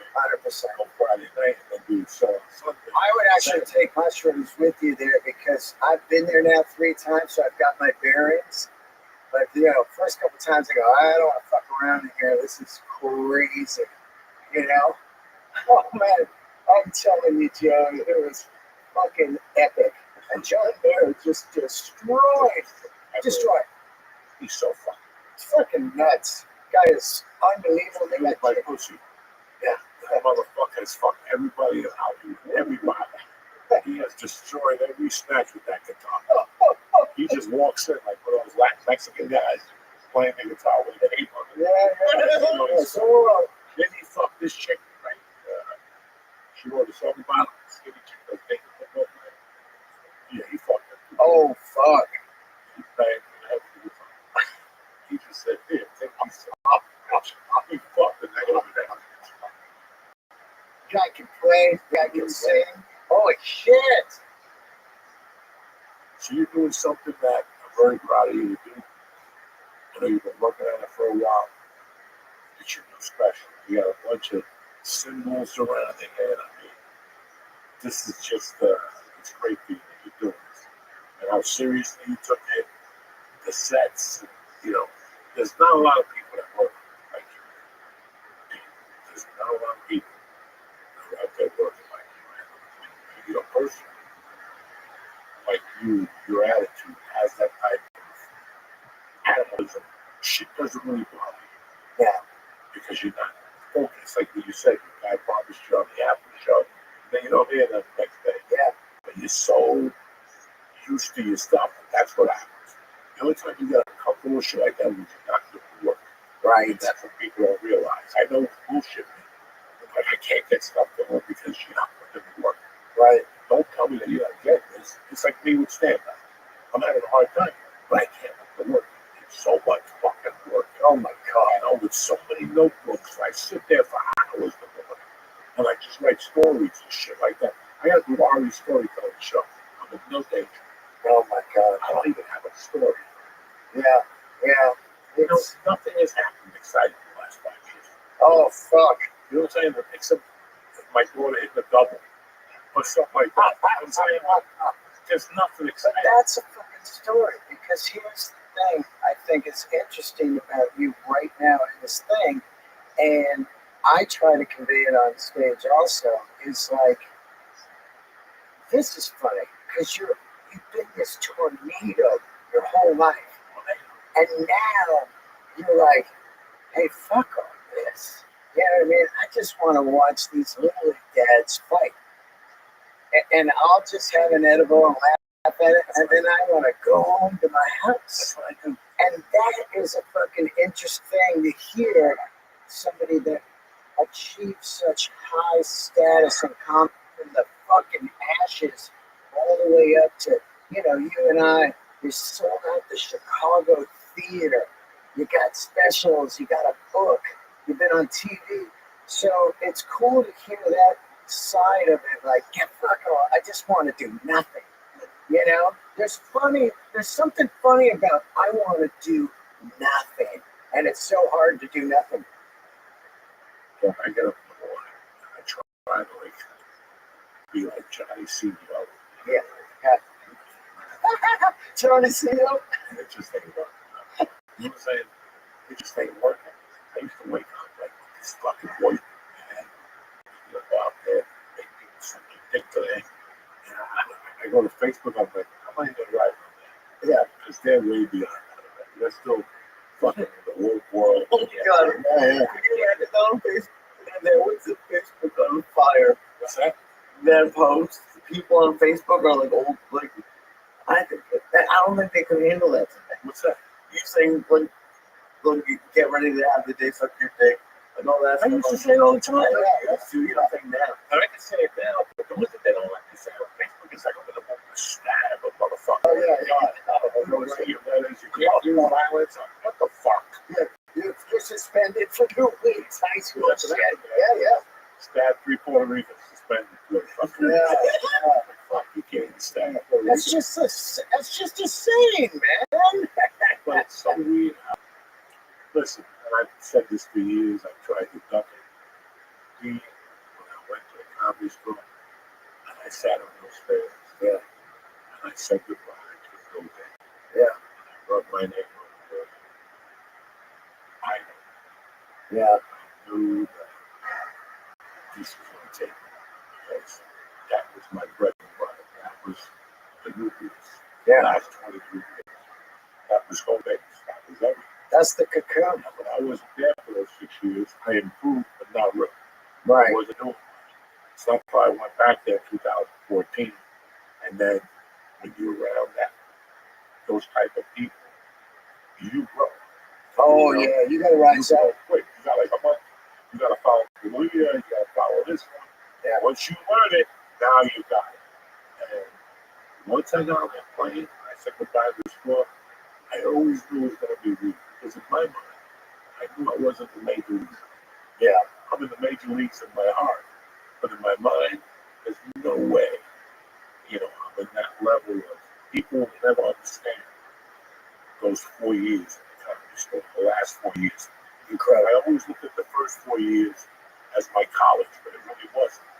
It was the last 4 years. Like, you gotta go up there on your fucking weekend. Like 4 espressos, fucking 2 joints, an edible.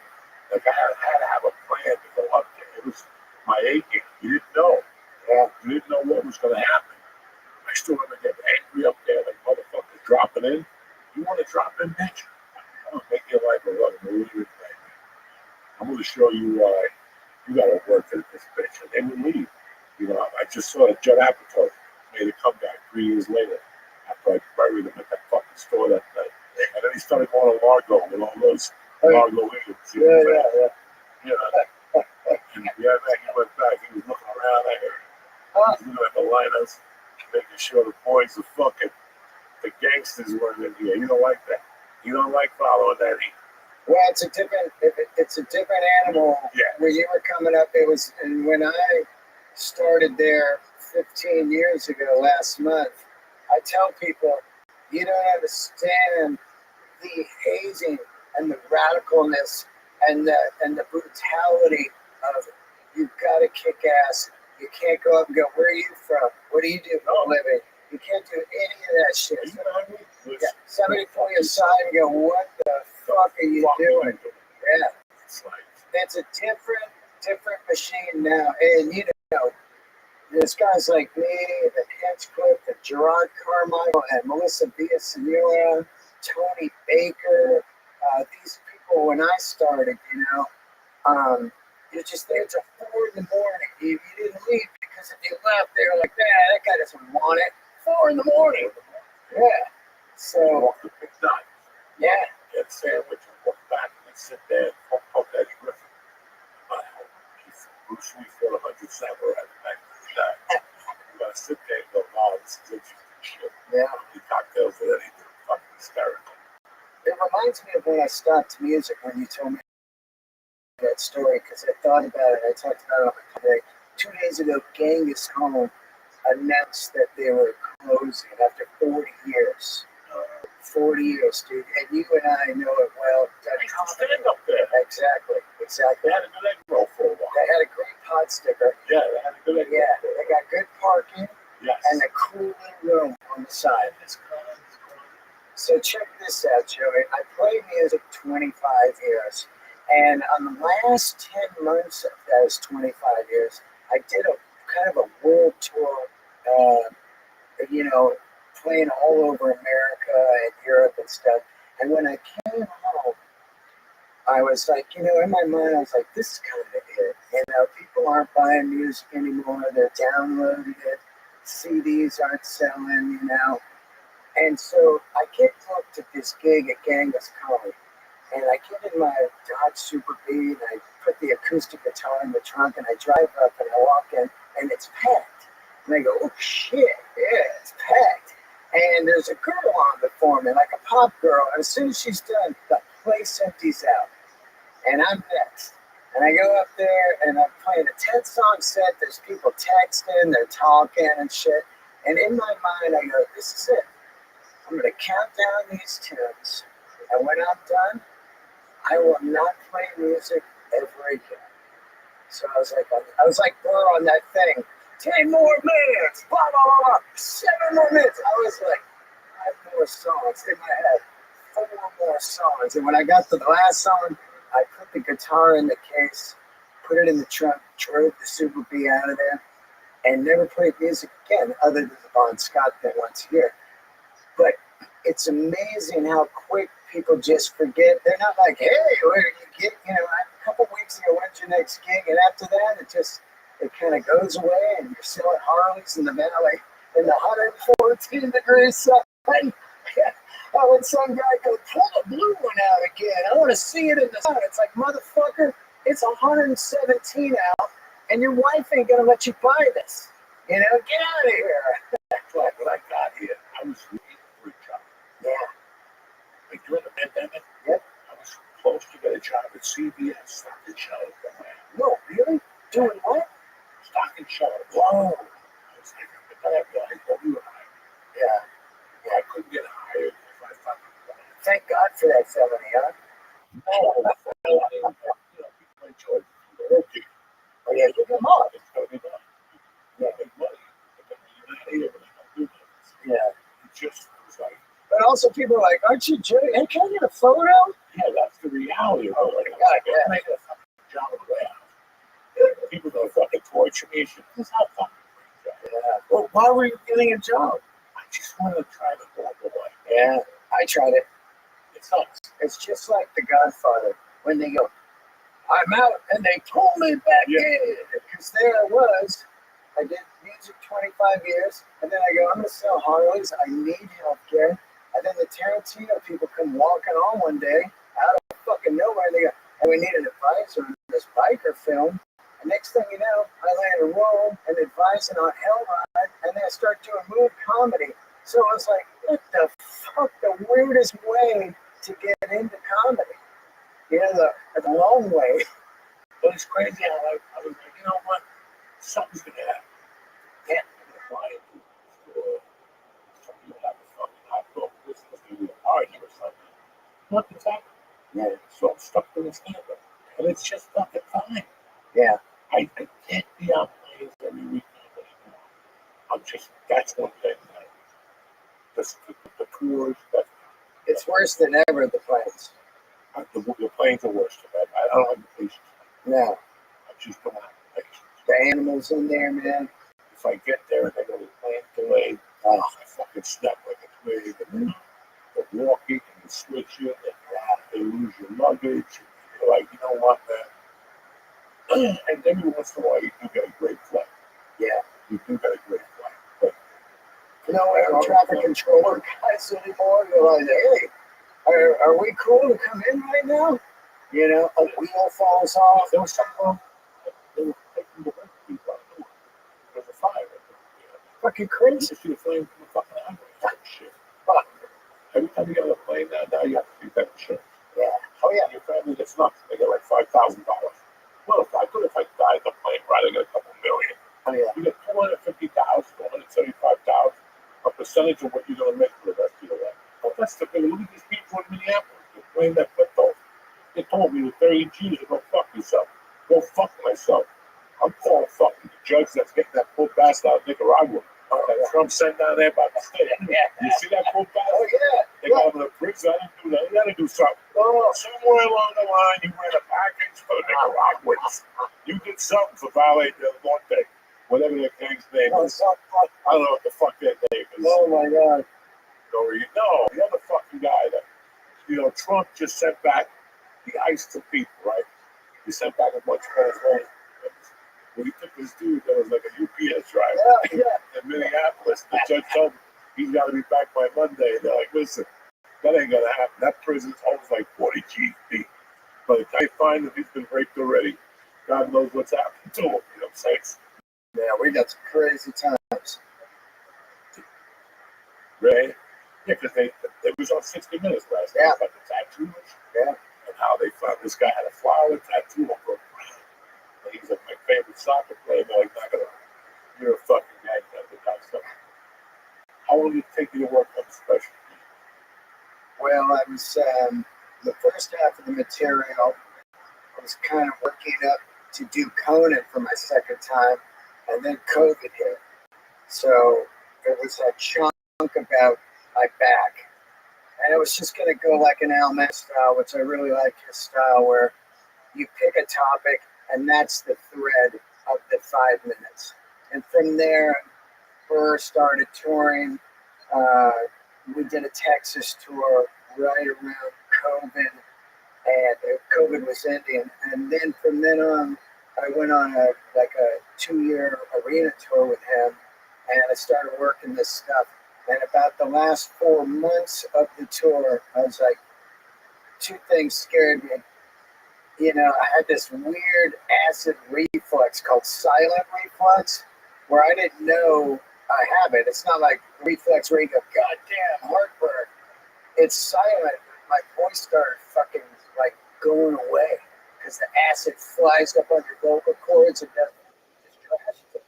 So I went to the doctor and I was like worried, like, I have no special in 15 years. If I died right now, it would be like I didn't do comedy.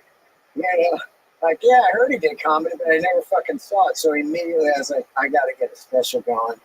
And I really felt ready. And I remember David Tell telling me, he's like, don't rush it, you know, because once it's out there, if it's a piece of shit, it's just out there forever. So I really fucking dug into it. I was ready. And at the right time, I ended up interviewing this guy named Todd Mayo. And he owned this cave in Tennessee where they do bluegrass concerts. He has an Emmy award-winning TV show called The Cavern Sessions on PBS. It's like the other show, Austin City Limits, but it's bluegrass. He found this cave. He was just down in the dumps in his life and went cave fucking hiking, found it, went, I wonder if we could do a concert in here. He does Chris Stapleton, his first show.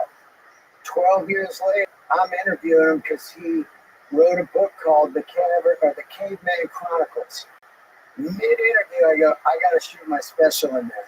He goes, man, we've always wanted to do comedy. Let's do it. And a month later, Bill Burr, myself, and Marcus Price, who directed it, flew out there, took a full gamble. No one's ever done comedy in there. We don't know what it sounds like. We don't know what it's going to be. And it's an hour and a half outside of Nashville, which at the time, if I knew that, I would have been nervous too, because it's in the fucking no man's land. And these bands got to come out there. But they came out, 2 shows sold out. We shot the special. Marcus killed it. Bill produced it, financed it, self-financed, and it looks fucking insane. And it's the best thing I've ever done in my life. I absolutely love it. I don't care if it's one of those ones you could trash it with your comments, and I'd be like, yeah, it's not for you. It's just, I love it, you know? So, yeah, we got it. We shopped it. I was like, here we go. We're going to shop it. They're going to be like, what the fuck? The $1 million special. No one called us back. No, Netflix, we couldn't even get them to look at a 1-minute clip. And this thing's phenomenal. Like, if I was Ted or whoever the head guy is over there, and somebody said, you might want to look at this, I'd go, I don't care what it is, just buy that, because they're going to click on it with just the look of it. Just the look of it. Everybody that sees it, they go, what the fuck? And, you know, nobody's really done a special that looks like this. We're in a cave underground. It looks like fucking Mars.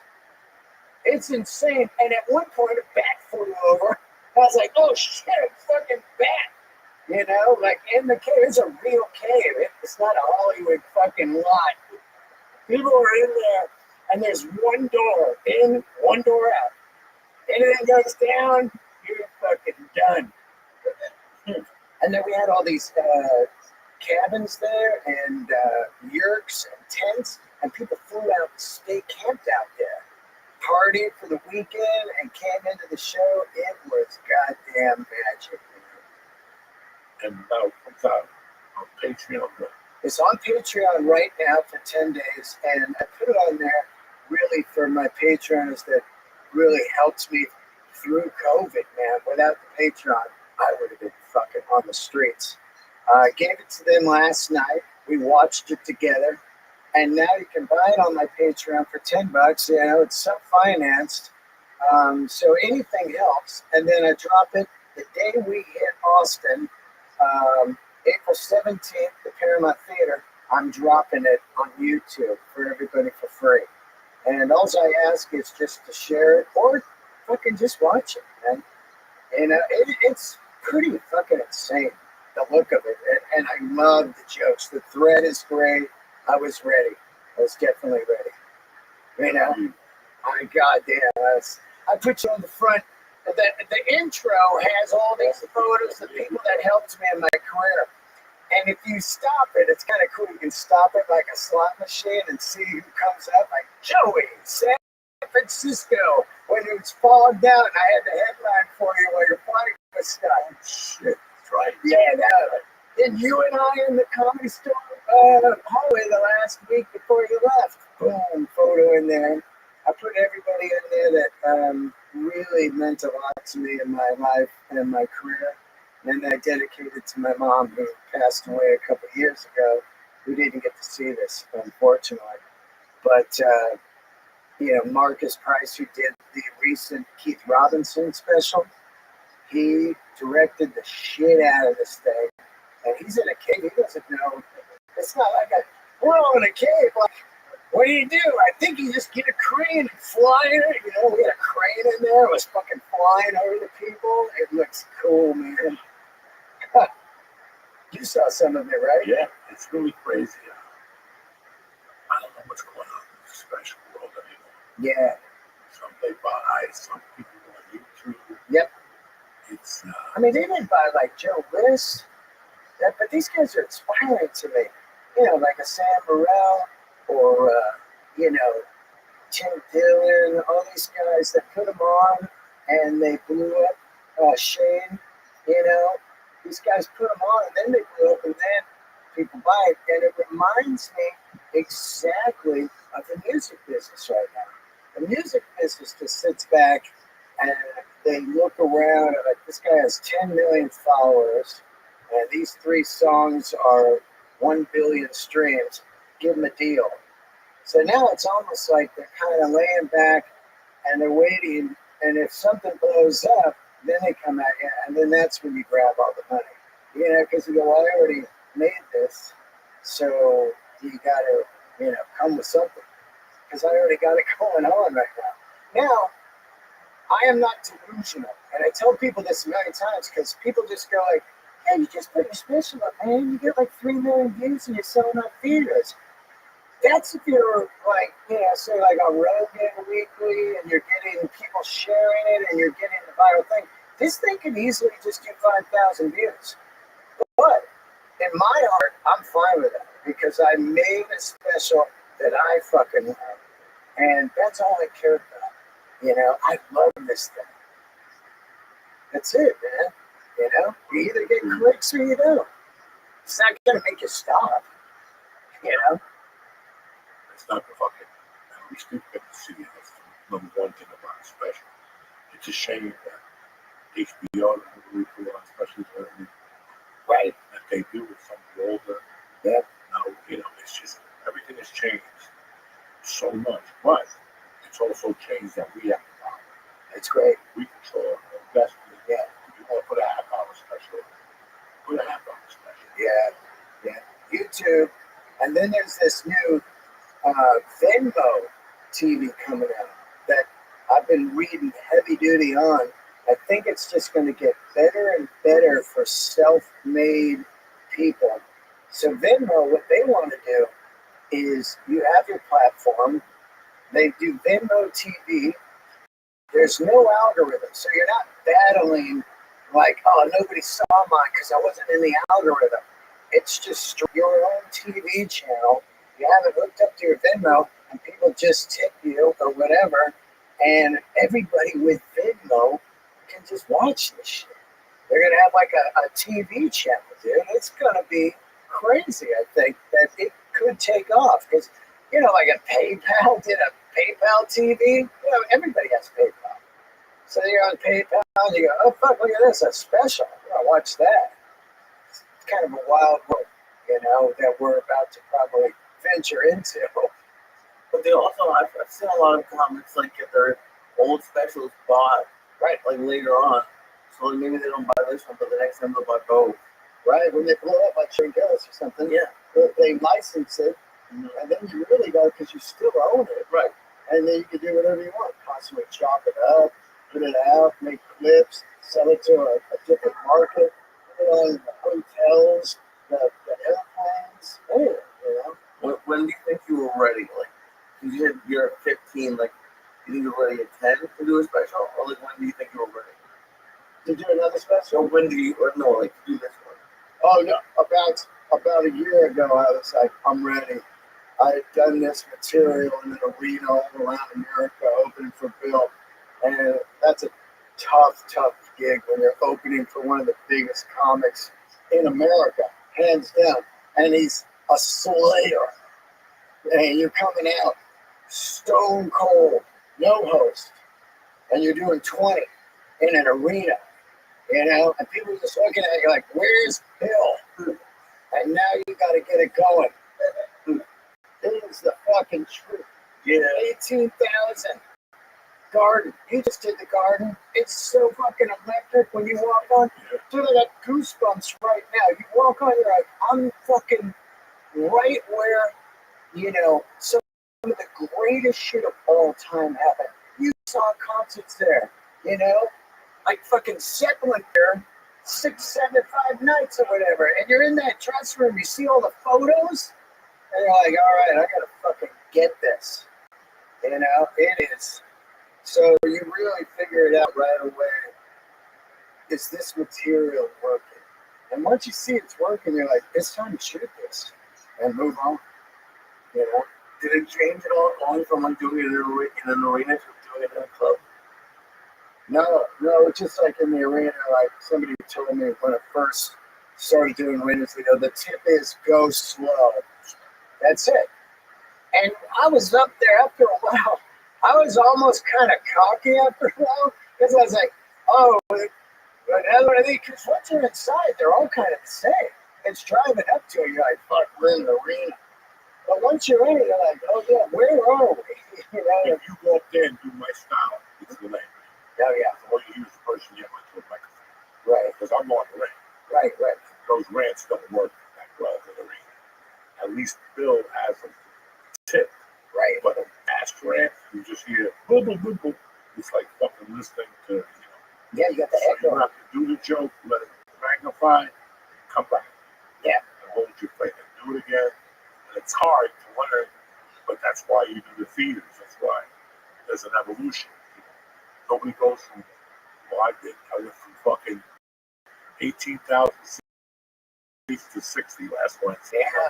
And I just died a slow death. I just died. Everything that came out of my mouth was horrible that night. And I'm like, I couldn't make it. Like, I just came from the garden. Yeah. And we have a back room. Had a fucking sandwich place. Dude, the same thing happened to me. I did the Garden, and the next morning I did the Silver Brunch show and ate the biggest dip of all time. Of all time. You just came out of this fucking garden. You're good. You're good for a month. Yeah. If you bomb within that month, it don't matter. Because when you walk off, you bomb for that. You really think you're good to go. Yeah. Check yourself. Yeah. I'm saying, I meant to bomb. yeah, 99 problems, bitch ain't one. Was that your first time doing the Garden? Second, Whoa, who'd you do it with for Rogan? Tony Hitchcock. Tony and oh, that's right. Oh, that's out today, man. Everybody, it's on Netflix today. New York. Just came out. No, not that we it's a new episode. Oh, Kill Tony. Yeah. Oh, I thought it was the Garden thing that No, they just recorded it. Oh wow. Last night, 2 nights ago. Oh wow. Oh, yeah, but which I think Rogan's on it. yeah, Oh wow. Yeah, it's out today. that's amazing, huh? Fucking Wow. crazy. Kill Tony, the belly room, and now they're on fucking Netflix. Dude, I look at a lot of people from the store, and I look at the success ad, and all of them crazy hard workers.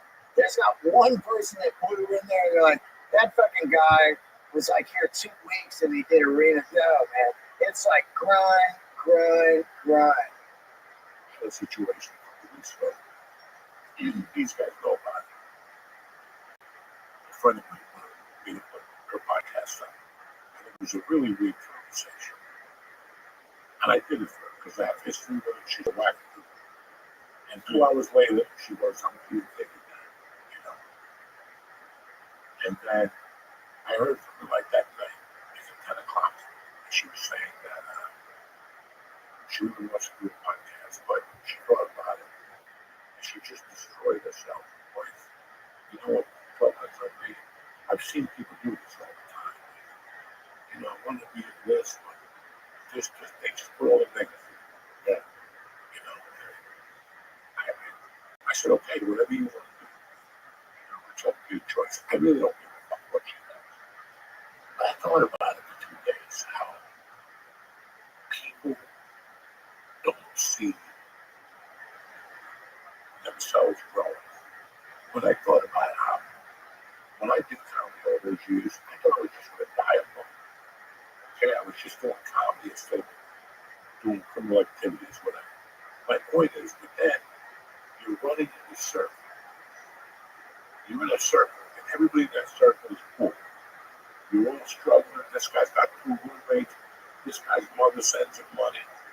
And then in my world, it was like Josh Wolf, living in an apartment, eating turkey burgers, he gets $500,000 a year. And then, you know, I saw Ralphie made a studio apartment, and 6 months later, he's in a fucking house with a pound of weed on the fucking living room. Yeah. You know, I still remember Joe, he was on news radio. Right? And his sex and stuff like that. He sold the Chicago. Yeah. To the skinny kid at the store. Well, then that's sex. Oh, inaccurate. You know? Yeah. Like you see, so when you see people, like when you grow up in North Bergen and you hang out with 10 guys, yeah, one of them might hit you really down to the start market, whatever the fuck they did. But unless you see it, you don't believe it. Yeah.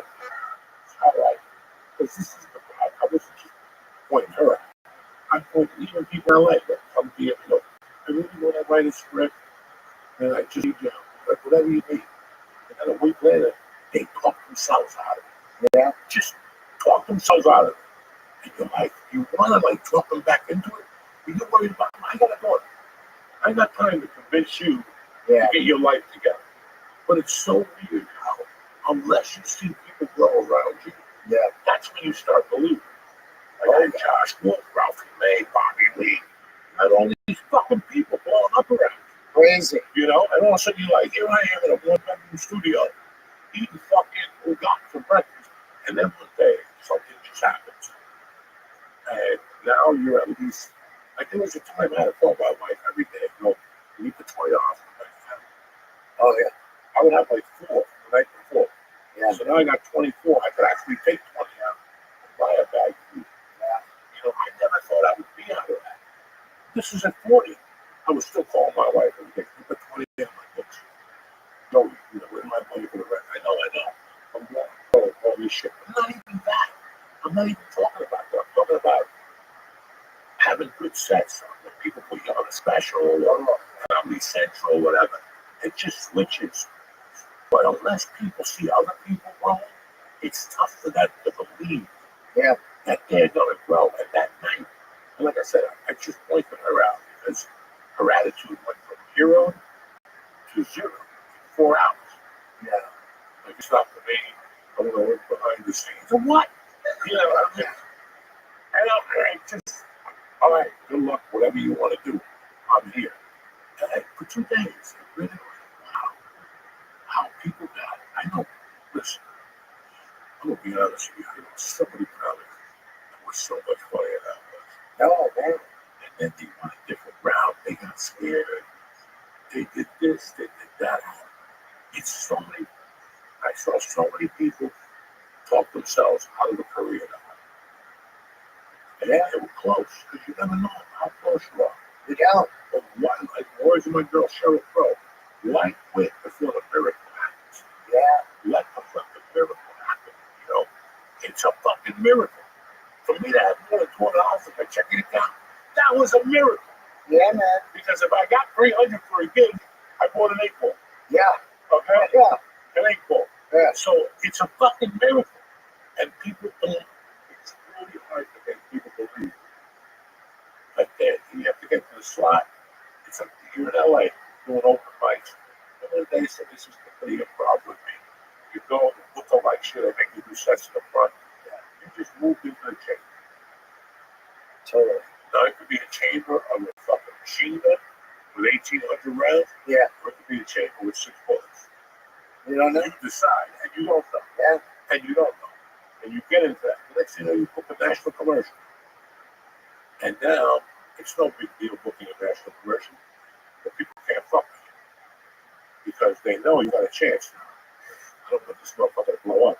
Yeah. You know, talk. He's in the machine. So, yeah, you're in the machine now. And then you might book a one-line role in a movie. And then it just keeps going and going. But you're in the fucking rotation, you jerk off. Yeah. Don't give up now. No. Now is not the time to give up. And even if you're not in the rotation, get into the rotation, then quit. Yeah. You know, so weird jiu-jitsu. People quit after that first blue belt than anything. People just want to get a blue belt and they don't show up. Yeah. It's just so weird how people don't see themselves. And to me, it's like a fucking shock because I didn't see it either. But I think when I got off the coke, I started to see it. And Right. If I had an opportunity to do it, it snapped and it worked. So I think people should really give themselves a fucking shot, you know, and go, I got this. And if I don't, I die doing it. It doesn't matter. It doesn't matter. Nope. You're going to be broke anyway. You're not going to buy a car. I mean, it's just, what we're going into the next 5 years is going to be horrible for everybody. Yeah, so do what you So fucking love. do it. Who gives a fuck? That's what I said. I got into comedy when I was in the worst spot of my life. Out of prison, fucking divorced. It was fucking horrible. It was horrible.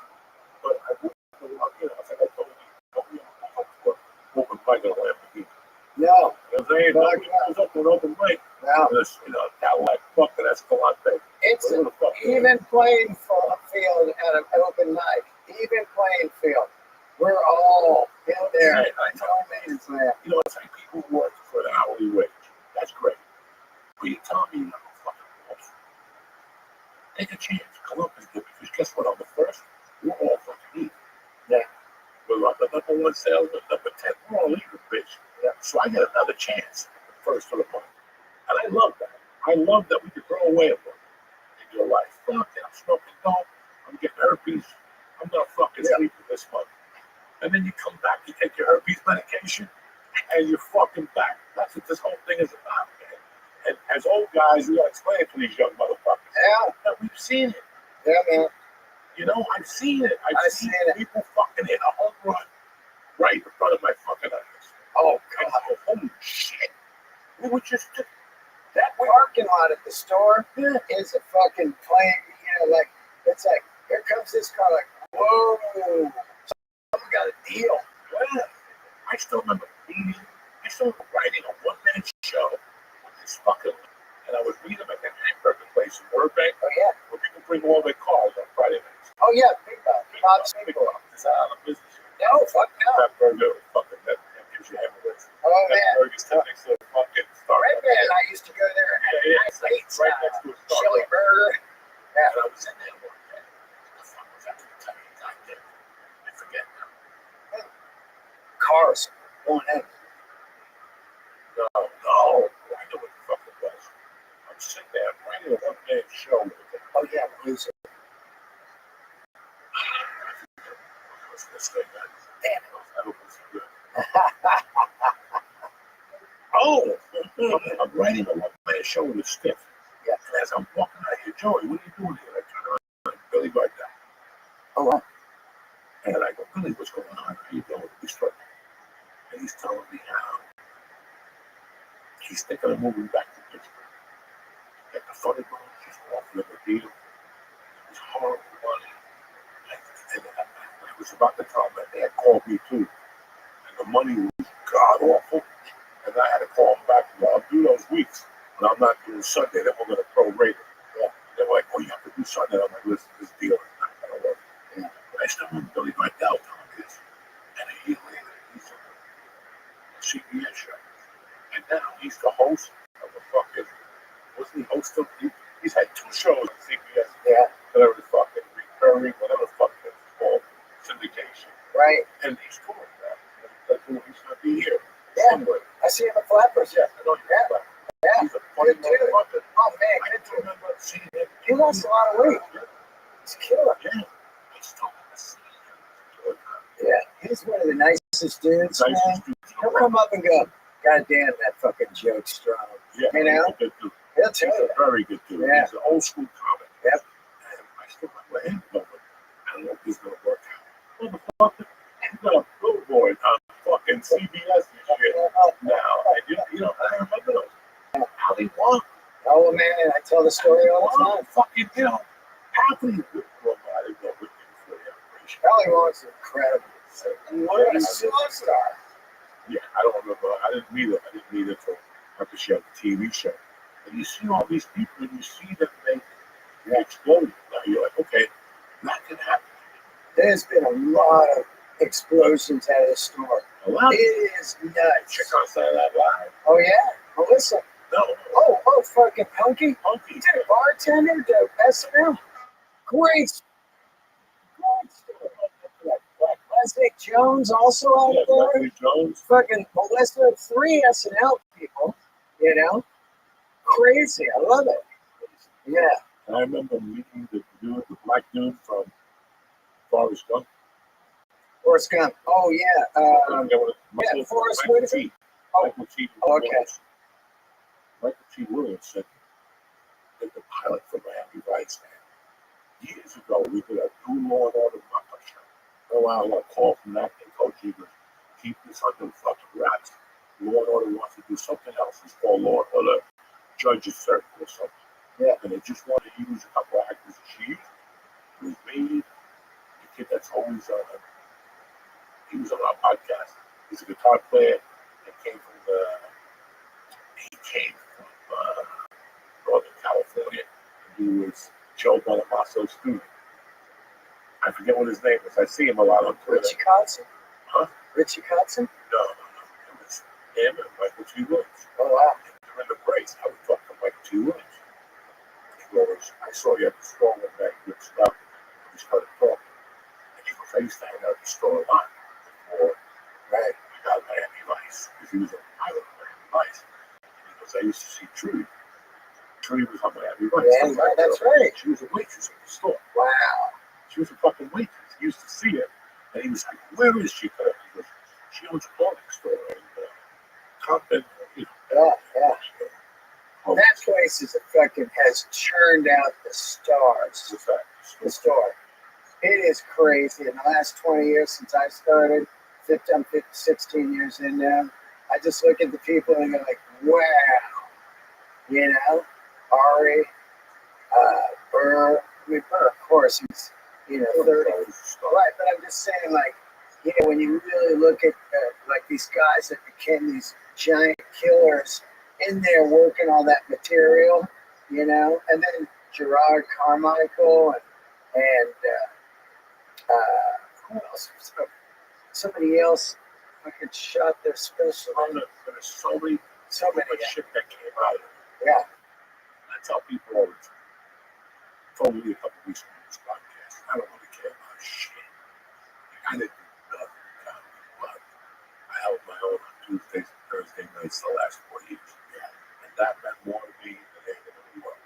Those are the best lineups you're going to see. And we were right there.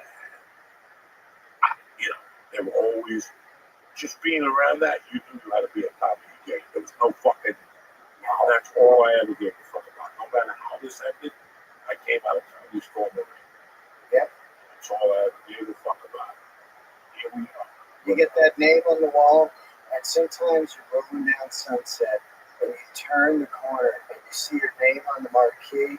It is fucking awesome. I wouldn't even look. Just shake my head, pull on the carpet, smile. first time they put your name up, Oh, you come all over yourself. oh, I sent it to my As mom. you leave it, they put the name up the night before. Yeah, they put it up. Yeah, Oh, how much? shit. And then you get there, it's a different name. Oh, You just put that up. Then somebody called it to pop in. yeah. You come down there and watch this. Oh, Very soul. what the Motherfucker! Any dates, brother? Huh? Any dates? Oh yeah, let's see. This comes out tomorrow, so I will be with you at Moon Tower, 17th and 18th, in Lee at the Paramount Theater. Then I go to the Vegas Cellar for 7 shows, May 12th through like the 16th. And then one of my favorite new clubs in America, the Comedy Fort in Fort Collins, Colorado. I was telling you about it. It is fucking amazing. The owner's great. I'm there in June. So yeah, then the special once again comes out April 17th on YouTube free. Go to my website, dnoray.com, all the tour dates are Patreon. Thank you. Congratulations. Oh God, I fucking love you, man. Lee, what do you got, cocksucker? Yeah, Lee. Look at the shape of this beauty. I have that. Look I at got a busy week. Yeah, I'm at Broadway Comedy Club Tuesday and Thursday with you on Wednesday in Rothschild. Yeah. Rothschild. And then I got May something, May 17th at Philadelphia. That's sold out. AJ Pack is sold out now. Got tickets going on sale for August something at Parks, right? August 15th. Where? Parks Casino, Philadelphia. Oh, fuck yeah. That's Oh, yeah. What are you telling me? You got to do like a run there? Yeah. I have 2 shows. Oh, that's cool. I got one more next month. I love the place. So where you gonna be again? Broadway on Tuesday and Thursday, and with you at the Dome Wednesday. We got cooked. What'd you give him? What didn't I give him? He's got some swirling going. Oh yeah. That was that last fucking. We and I rode the bus over, man. That was wild. If you have to ride the bus home with him, carry him. Oh, If you have to sit on your lap. I'm going to I got to go to the stand. Yeah. It's good to see you, bud. God, Congratulations. I miss you, My man. brother, I miss you too. And just being here right now brings me back to those last couple weeks in LA. That time I smoked the 24 karat at Snake Bite, and I was drooling, and you were talking, and I just came out like Joe Montana's best. Just I was running down the stories with Lee on the bus ride over here. That fucking family brawl at the Gotham with the tables. Oh my God. What about the time we saw the guy with the pirate? Driving. Guy driving. Oh, We were right next to him. oh my God. And the guy looked at us. That was the fucking funniest dude. Pirate. You're a pirate. Look at you. Let me tell you something. This is not like a comedy room. Oh my God. You have to go to a gig and there's traffic. We only have to go to San Diego. We could stop. We had to pull over. Oh, yeah. Oh, yeah. I was laughing so hard, my head was like, that's what I was telling me about how you have to come to a woman's mouth and punch her in the stomach. And she comes and then you make her suck it up in the straw. And he's like, how do you do that? I had never done that in my life. I'm just pulling his leg. So wait a second, you come in there, and then why do you punch him to get it out? And then what? Then you make him suck it up with the straw. And he was like backward. Oh, I've never heard that at summer weight. also, I could be wrong. Isn't this also the one where you told me that you were pregnant? What's that? Isn't it also the one that you told me that Mercy was telling? I don't know. I think it was that same vibe. Like you told me those 2 stories. I don't know. That's what the Harris in San Diego. Oh yeah. We fucking late. We fucked up. We took like 2,000 milligrams on the ride down. Oh yeah. We got down. The guy's like, the show's done. No, it's not. Yeah, yeah. First. We're gonna sit down for a minute. Yeah, they can wait all they want. The guy brought me fucking lobster biscuit and rush. I was like, I'm like, I'm not getting on that stage. I'm fucked up. He said, what do you mean I'm fucked up? So you better get some food out of here. He was eating right out of the fucking container. Now they gave him like steak or something. Oh man, I don't think I had an iPhone yet, maybe. Or whatever. Dude, I was trying to work, and we kept getting lost. Yeah, we kept getting lost. You know what I think I had that car one point, but I think the puke or something like what? Did you get the puke or Oh something? yeah, I was bro. We had like fucking everything. Oh my God, and you're driving. And we're driving. Oh no, the worst. I did it last Thursday. I did a one-nighter at La Jolla. Oh, It's 7-hour drive down. You can just go to SF if you want. I'm done. That drive always. Oh my God. People never understood. It doesn't work. It is, It man. doesn't work. I like the train. I got the train. It doesn't work. It's too long. It's It's, far. you drive back in an hour and 30. Is that It nuts? takes you 40 hours to get. It takes you 4.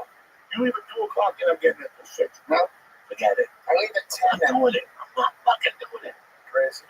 Always horrible. I was going to drive it up there. It was a 1.5 hour drive and get back an hour. I was doing coke.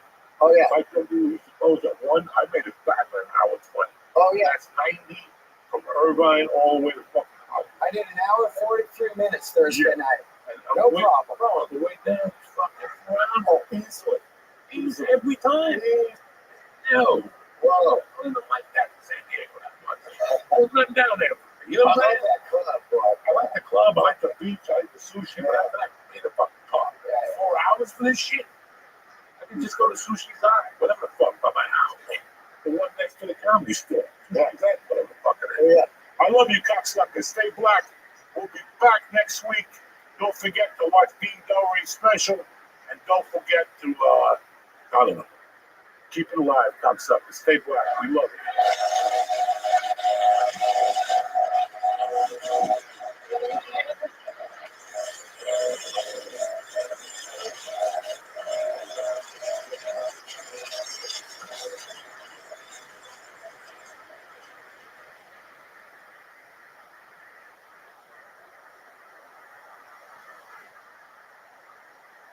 What's happened, you savages?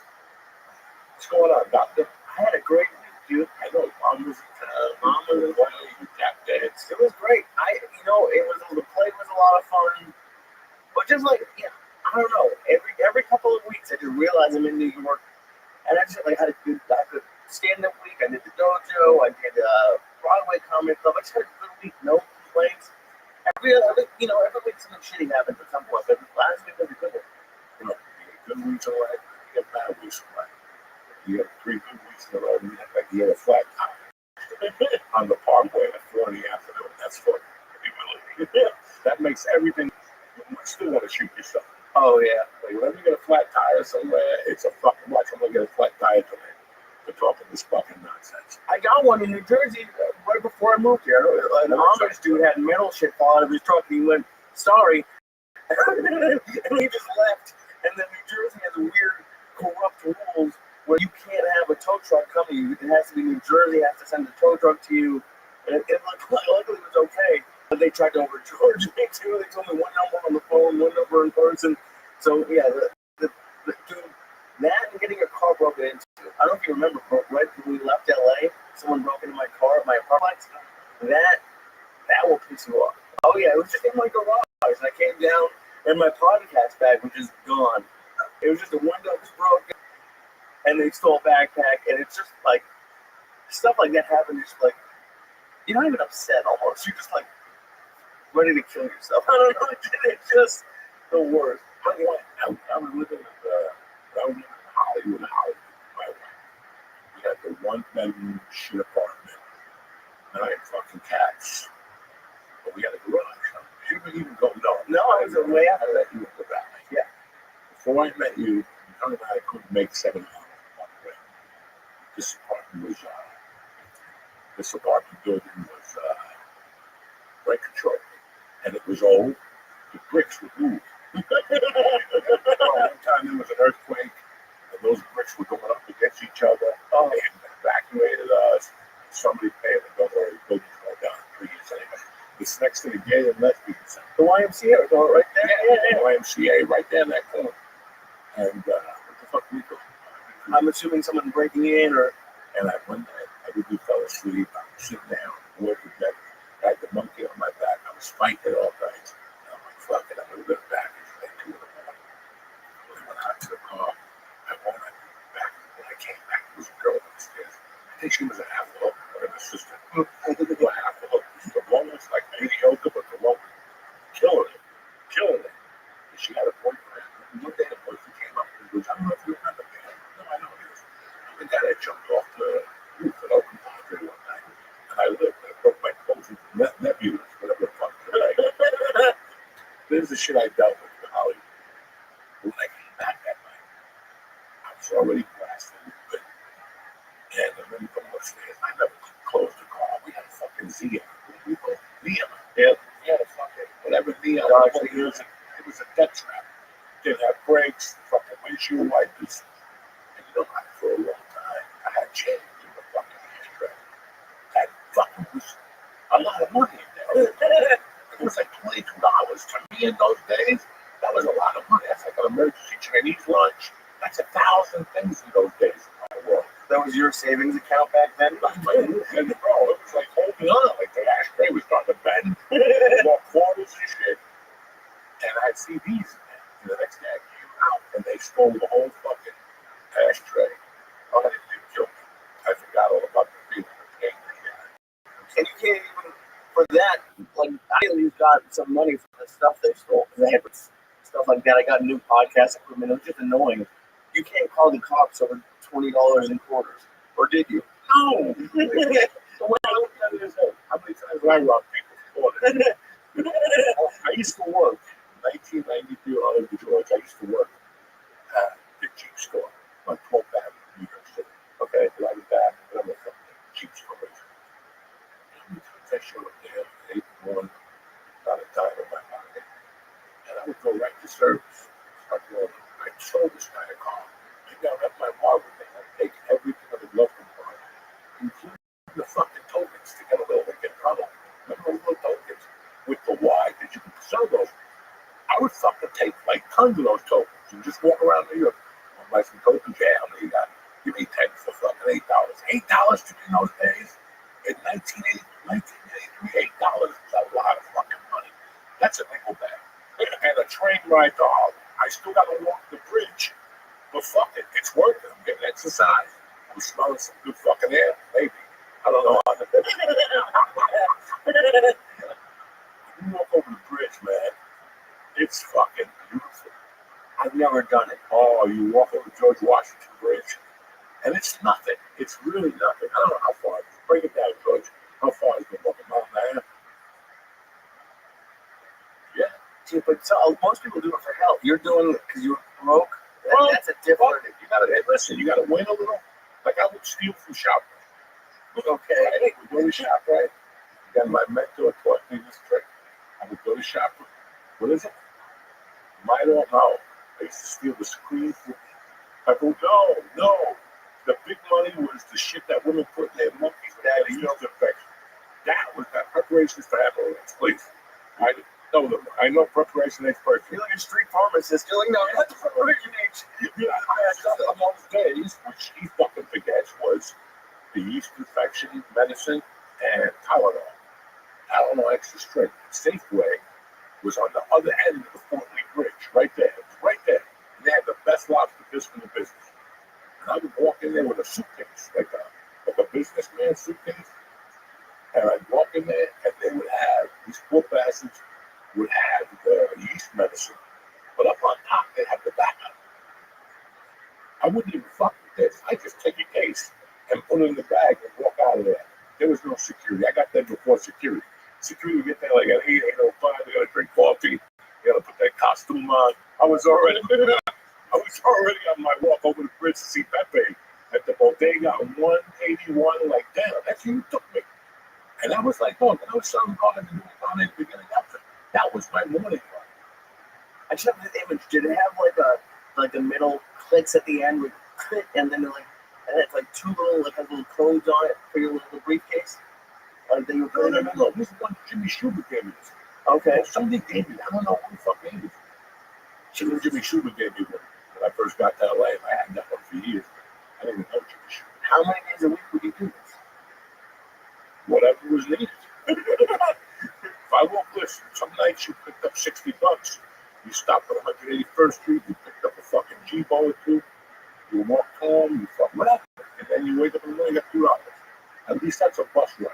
In those days, that got me into the city. Once we went to the city, we burn that bridge when we get there. You know what I'm saying? I'm going to leave my computer. Who's going to leave a purse on the bus? You don't know nothing. You're going in there with open eyes, ready to stab a motherfucker. Jesus. And it's when you're a hunter. When you just become a hunter. want to be a comic.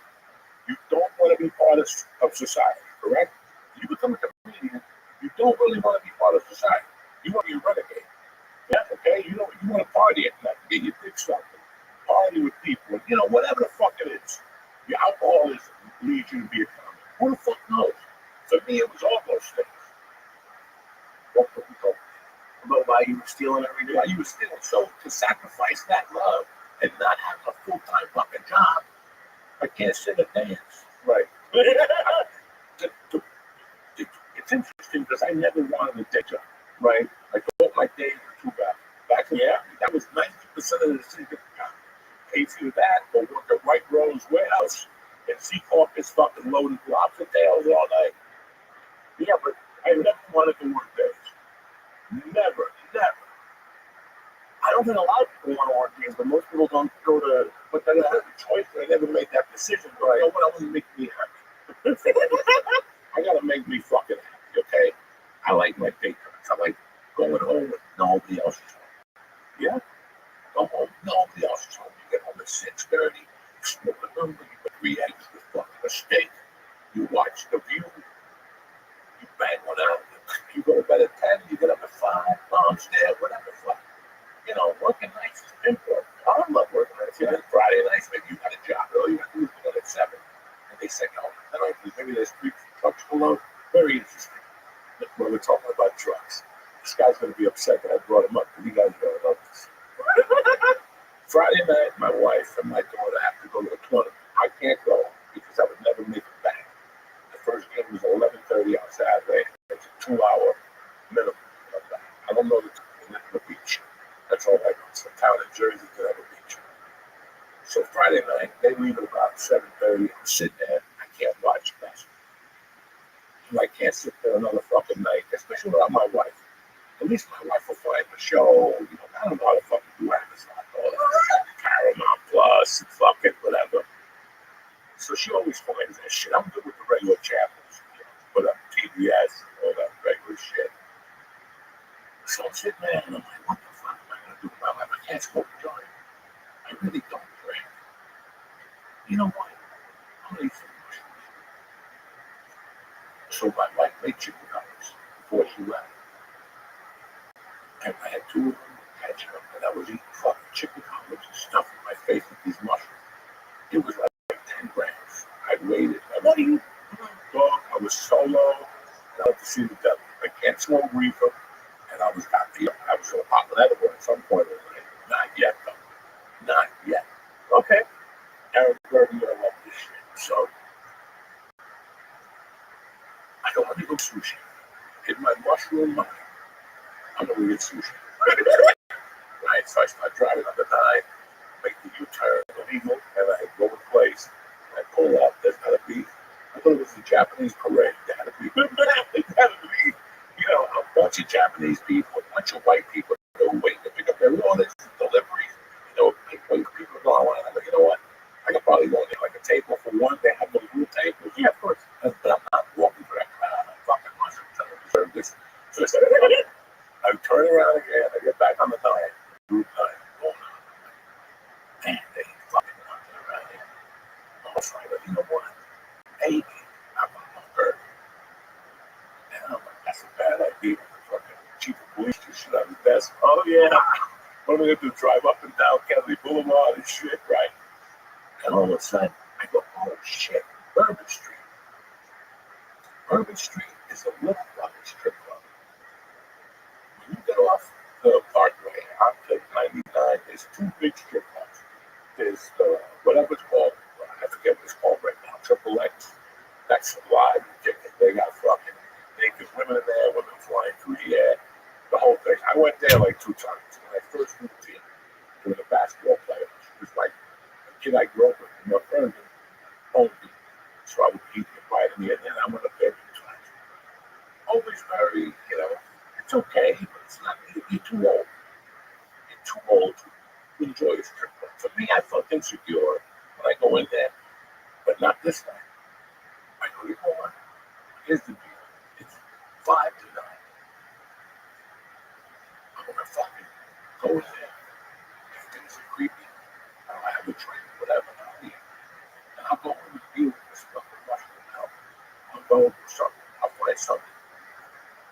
the U-turn. I go into the stand. As I pull up, my friend calls me talking about music. I grew up with this kid, my friend. He was on the podcast talking about bands and all this shit. I got off from one of my probably walked in there 10 after 9. I went to a corner, sat next to the little skinny black man, like Bob again. And it was me and him in the corner. The mushrooms are hitting me up on fire. And there's purple lights in these places. And there's music. But every time the DJ girl would come up, the DJ would go, watch my girl, man. She's going to fuck up that night. Like he was just talking like I would talk. And I'm howling, man. And then the mushrooms are here. And then I also go, what do you want to drink? I go, you know what? Fuck it, let's go for broke. Again, something completely out of my character. Heineken. Go give me the coldest motherfucking Heineken you got. And I started drinking Heineken. Finally, my brother recognized me. And he's like, "Oh, can I buy you a drink?" I'm like, boom, I bought him a drink. We started talking. Boom, out of nowhere. Dad, listen, Dad, I got a whip. I don't know if it's like that 7 nights a week, but I know Friday night, they were walking, they were fucking working, no gas for shit. They were neighborhood strip club. That's very good. You go in there, you can talk to the chicks. I'm sitting there minding my own business. And this beautiful African American woman. When I look up like this, you know, when you turn in a restaurant or a bar, when somebody taps, you go like this. When I went like this, I bet she was shattered. That's how tall she was. But guys, beautiful. Just stunning with the dreads wrapped around her head. Stunning. A beautiful face, 23 years old, 5'10". What do you want to do? 265. You know what I'm saying? Bam! And I'm looking at her, talking to her like, this girl's fucking gorgeous. And she had a sense of humor. She was from we started talking in college. She's a dancer off the deck. She showed me the pictures. Me and the brother were just laughing. And then she got up and was like, man, that girl's fucking cool as fuck. But my daughter's 11 years old. I can't go like this. I'll be fucking, you know. You gotta like that. You think about your kids. You think about your nieces. Like, what the fuck? You know, what kind of pedophile am I? With these women. So I just went in there and tipped them. When they circle around, I just went in there and tipped them. They come over and just give them $3.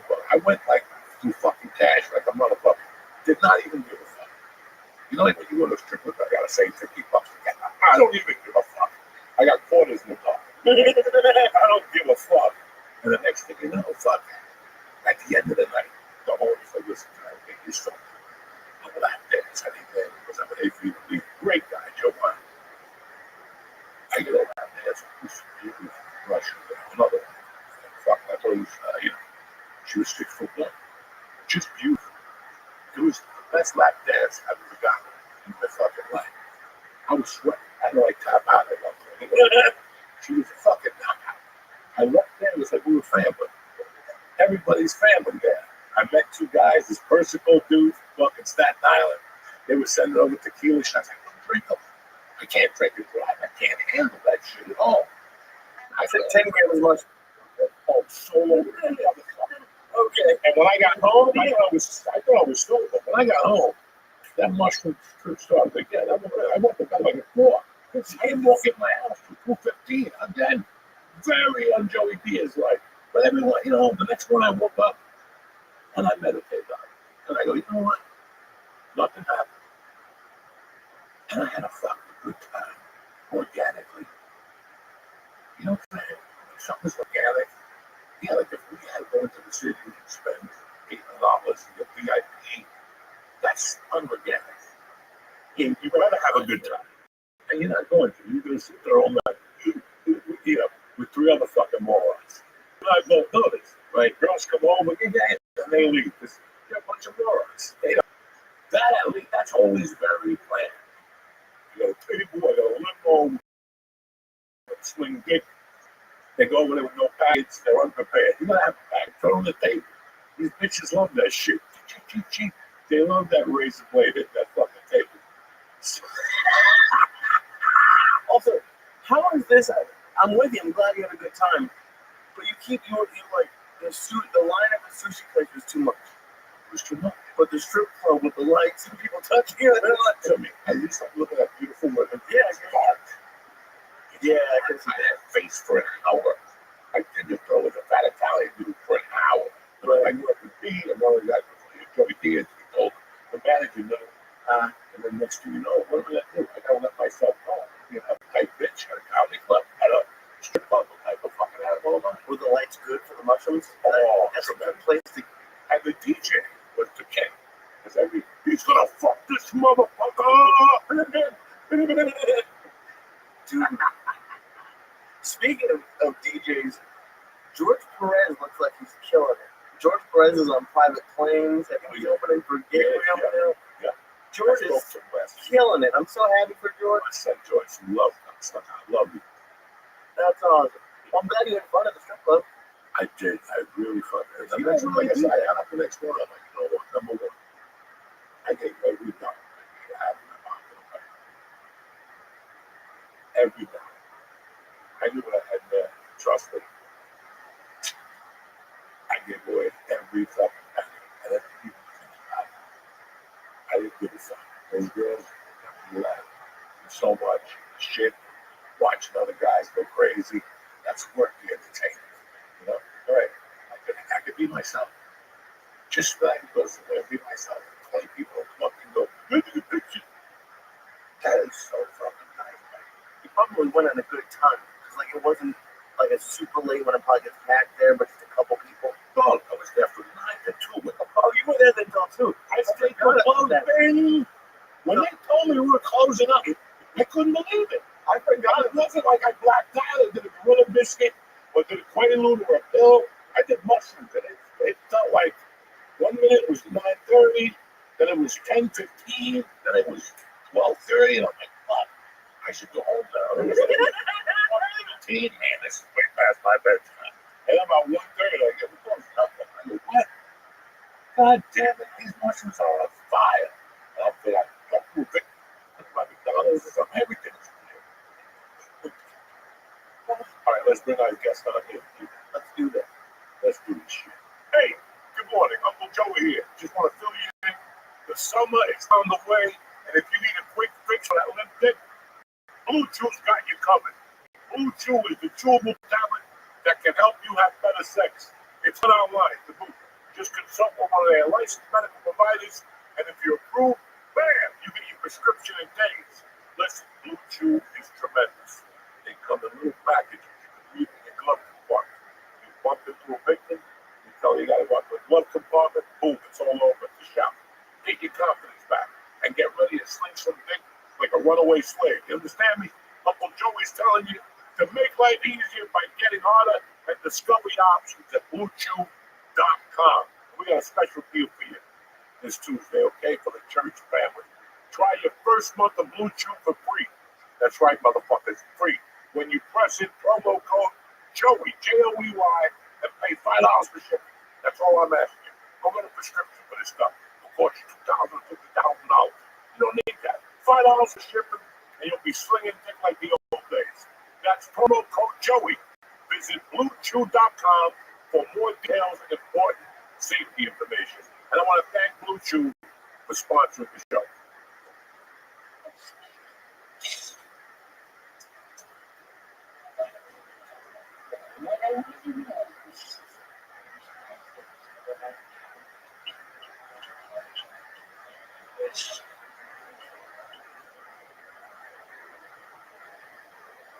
It's my little brother, Aaron Berg, coming to join us tonight.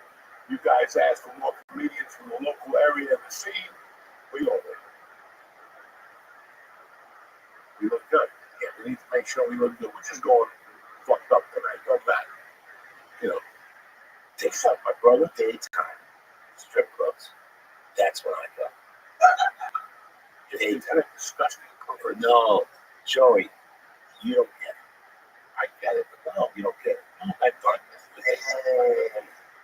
No door, people. There's no security, first of all. It's day shift. No one's working. We roll in. These girls are money hungry, ugly than the night shift girls. More friendly. And they'll do stuff if you want. I don't fuck around on my wife, but if I had to, day shift. These girls will never tell, and you never just. I'm unknown enough to go, what do you do? I'm a plumber. I tell them I'm a plumber. And they go, oh yeah, what union? I go, 420 out of Newark. And then once somebody goes, that's the Longshoreman Union. And I made up the plumber union. And someone thought it was the Longshoreman Union. But I stripped for 2 years. Strip clubs are the greatest place in the world to forget yourself. Mick Jagger said, strip club's the best place to go if you want time by yourself because no one is looking at you. Everyone's looking at the naked chicks, thinking about what they can do. Even if people see you, they're like, that's that guy, cool. Oh, pussy. And then they go right back to pussy like that. And I love stripping, the greatest time of my life. 23 years old. Not a chip off. You're mixing it up with you're hybriding it with the juggalos. Yeah. No. I think it was a mix between Chippendale and Gigolo. Yeah. But it sounds like an ice cream flavor to me. Which you know was really great. That was Indian tribe. Yeah. We are a proud people and we represent this land. We are the Chippelos. They call me the one who fucks for $3. It was the fucking best time of my life. Yeah, it was fantasy male review. I started out low debt. I started out dirt floor stripping for female strippers, and I fell in love with it. First night, I made $300. Couldn't dance. Couldn't get hard. You're supposed to get hard before you go out on stage. You get hard, you tie an elastic around your cock, and you go out. That took me 6 months to learn. I would go buy this lotion at the sex store that would make your dick more sensitive, and you rub it on and you gotta stop the breath. Okay, you're confused. I have so many questions. Holy shit. When you go out like full note, like just showing the dick, like why do you get hard, you tie the elastic around it, and at first you hide. You go over there. This is how many strippers work in it. 1, 2, 3, 5. So they'd be like, you're on in 10. You buddy deal. My friend Johnny Thornton loved this. He was a pimp, crackhead, great dude. And he would fuck everybody. Jack, the original Chippendales again.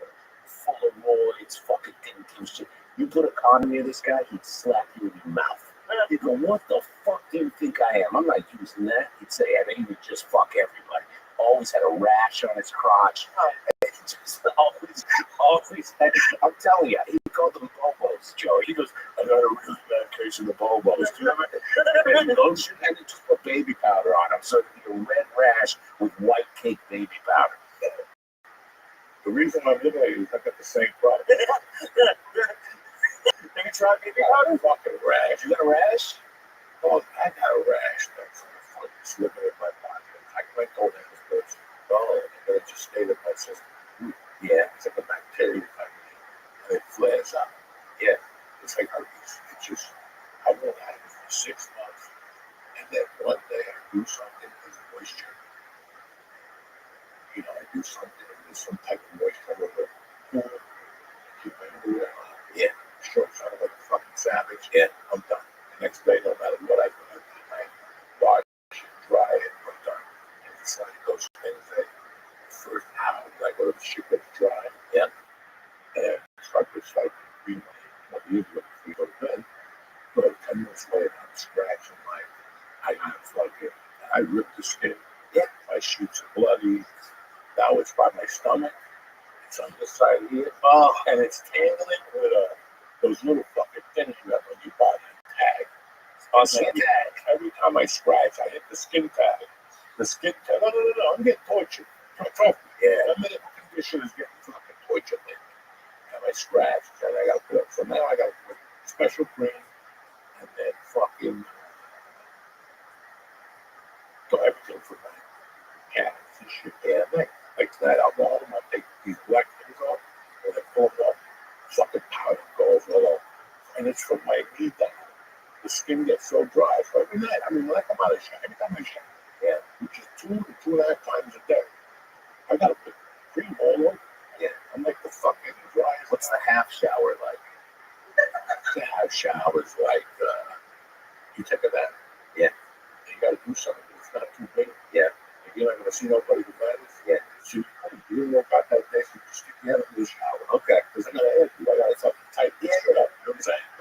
My shit's getting old, so the head is getting dry. So it's like the old days, like you're ready to sing, you're ready to fucking fly. No, the hair will stay permanent. Yeah, that's it. That my hair is done. My hair's been done. It looks good. Yeah, sure. I was gonna say we don't have to do the half showers. No. All right. So back to your dick and how you tied up with rubber. Yeah, you're tied up. Johnny Thor, he fuck everybody's girlfriend. He didn't give a shit. And you know how drug dealers lie. You know they'll be like, Joey, I'm 10 minutes away. Just wait, I'm 10 minutes away. He hasn't even left his house. So you know what I mean? He was a crackhead, drug dealer, good guy. I still talk to this guy. 63 years old, still strips, skinny, ripped, but looks like AIDS. You know what I mean? Like ripped, but barely any muscle. Just looks like he's got AIDS, but shredded. And he'll fuck dudes for money. He's real over the fucking edge. You know what I mean?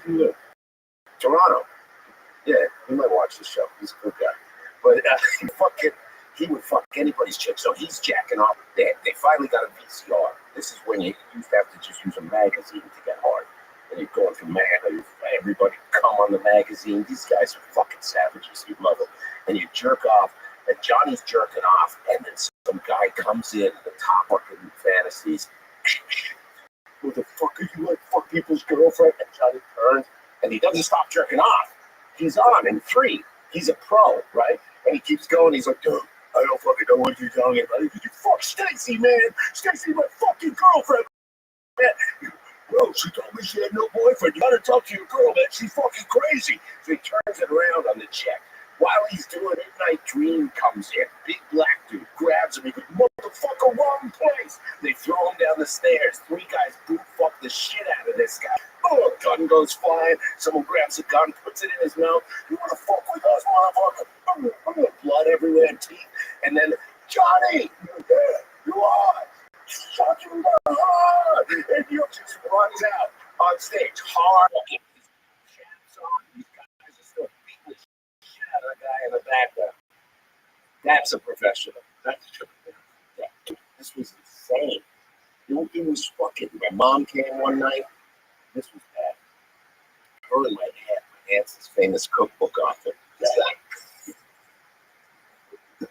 My mom's this Jewish mom. She didn't know I was doing bad stuff. You know, when I was a kid, I got arrested. I broke into cars. That's what I did. Broke into cars. I got caught one night. Me, a bunch of Jamaican guys. I was the only white guy. We break it into cars with spark plugs. You know, throw the spark plug through the window. We touch the window.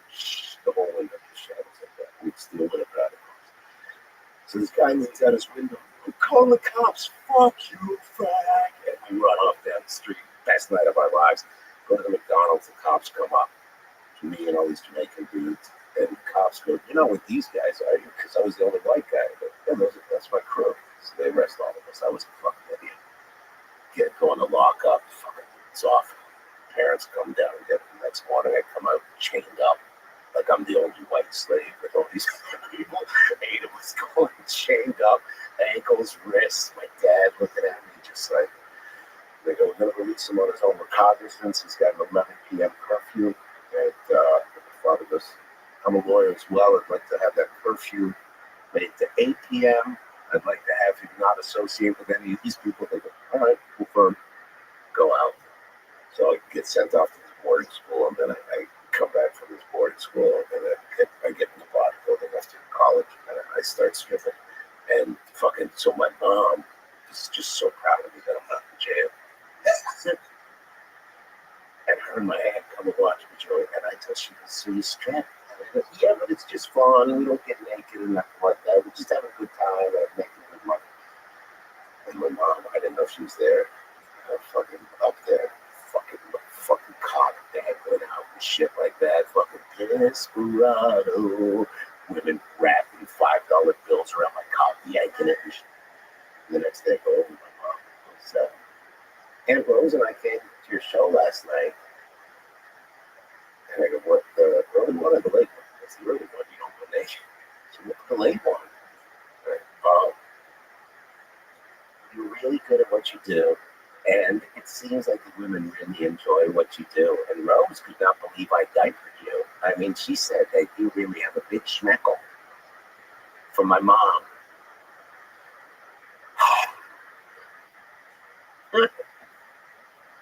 Now, when did you get comedy?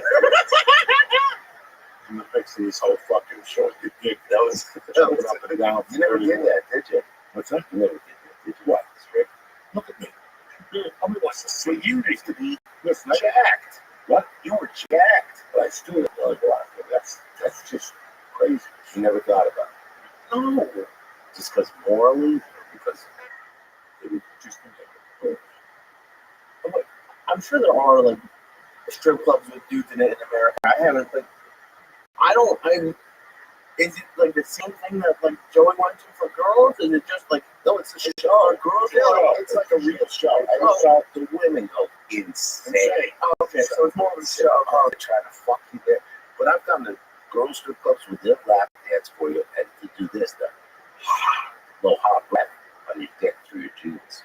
You ever had that? No. They just get down in front of you there.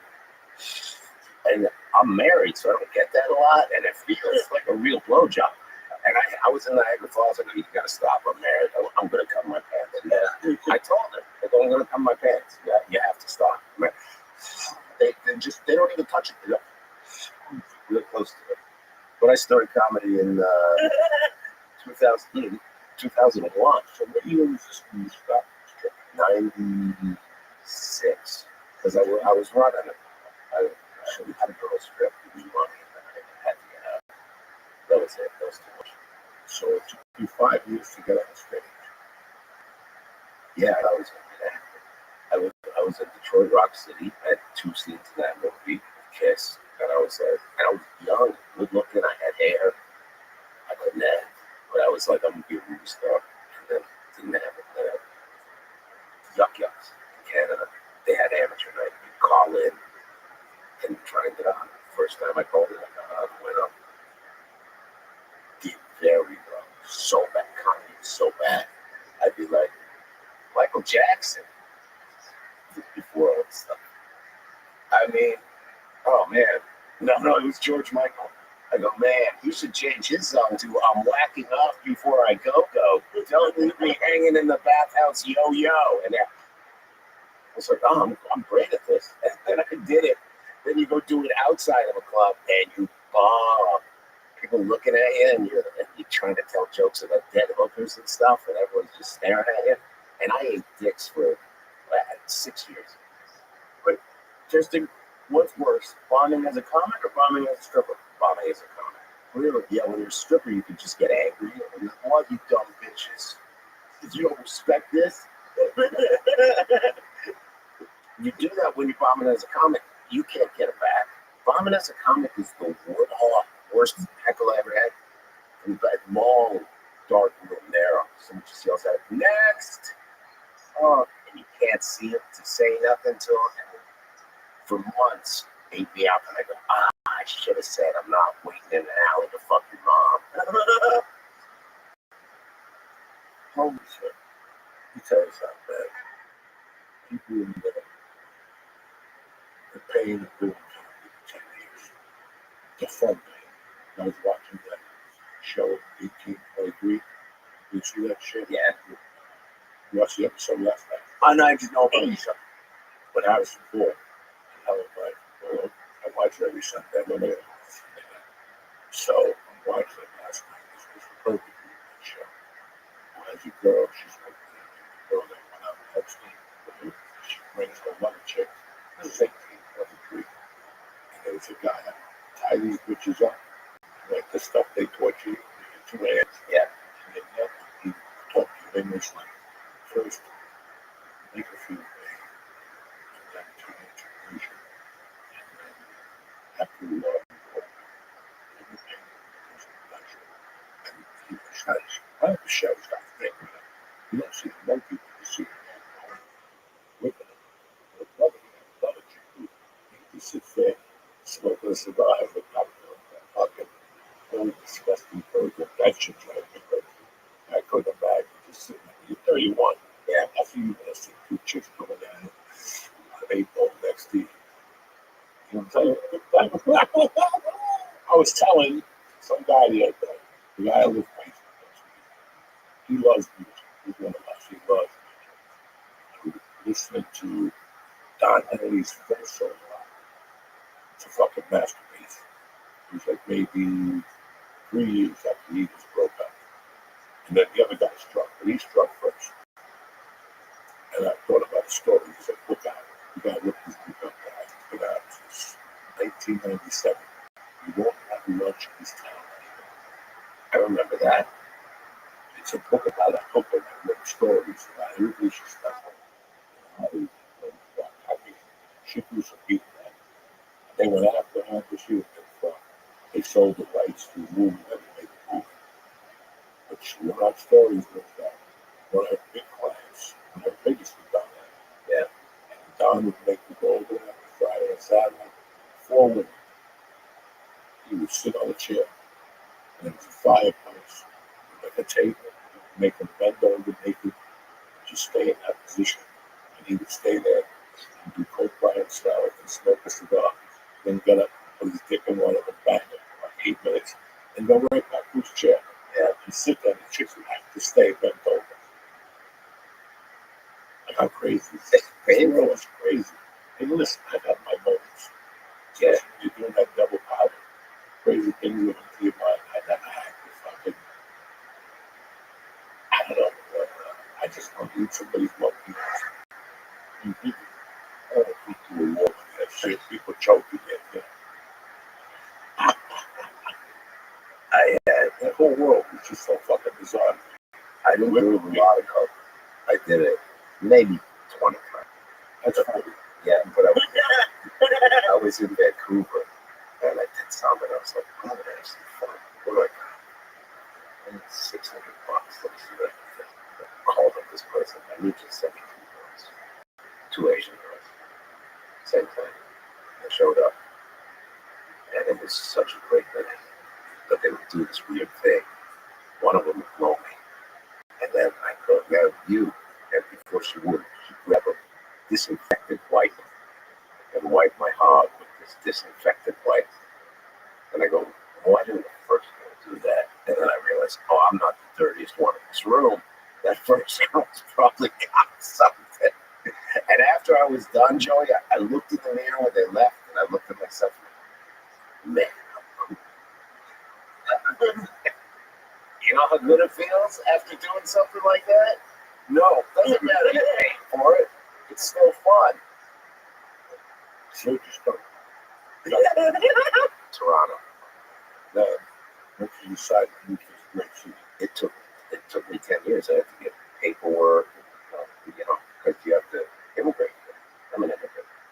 I had to get like all these documents and stuff. And then I left. I had my fiance there. I left her behind. Moved to New York. Moved to an 8x10 in Astoria, Queens. Cockroaches. Some other comics. They failed. They moved back to Canada. They couldn't make it. And that was slugged it out for years and years. And I've been here almost 15 years. This is the greatest place to do comedy. it's just more interesting story. Oh, shit, I didn't know. I didn't even know if that. I know. No, I'm not. It's what people say is you're easy to offend. Fucking something like that. Yeah, how can you be offended by somebody's past? You can't. They got to a certain place. You cannot do that. Yeah. Listen, man, people make mistakes. Yeah. At a certain time in their fucking lives, you had no idea what was going on the moment before that and the moment after that. You have no fucking idea. Yeah. So, I see somebody fucking kicking ass. I'm always happy. Yeah, this is people like they don't do things. They don't complain about the system. Yeah, come with friends.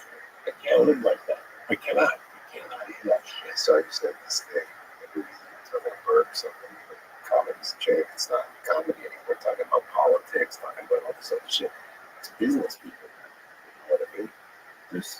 Just to go out and have fun and make those people fucking die laughing while you're there. It's those moments. That's all that matters. It's the time on stage, right? You know, man, I came up on somebody. I came up on Richard Pryor. Me too. That was my, I like Carver. I like Lincoln Clark. I like Bruce Evers. Pryor's the guy. Pryor was always like that guy, and he had a style. I like that style. He was very drug. What happened when he did drugs, and it's just some people like it, some people. When I saw the one live on the Sunset Strip, I leaned right towards that light. I just didn't know how to start. I'm a kid from North Bergen, New Jersey. Where do you go? I always sat there and I wanted to act. Yeah, I love those old school movies. Yeah. And then like Massachusetts, I became a fucking Bolivia. Yeah. I had the weirdest experience recently. Like, because you're totally talking about politics on stage. I was at a show, and I never had this comic before me to like 15 tourists. Just went around asking person by person who they voted for, and when one person said the wrong answer, the comic tore into them for the like 10 minutes just about like how they're a terrible person. They hope all their kids have terrible things happen to them, and then I had to go up, and it was honestly I was actually proud of myself because I got them to laugh, but I just had like I don't do anything. My whole thing is you go to comedy shows to forget all that shit, so I don't talk.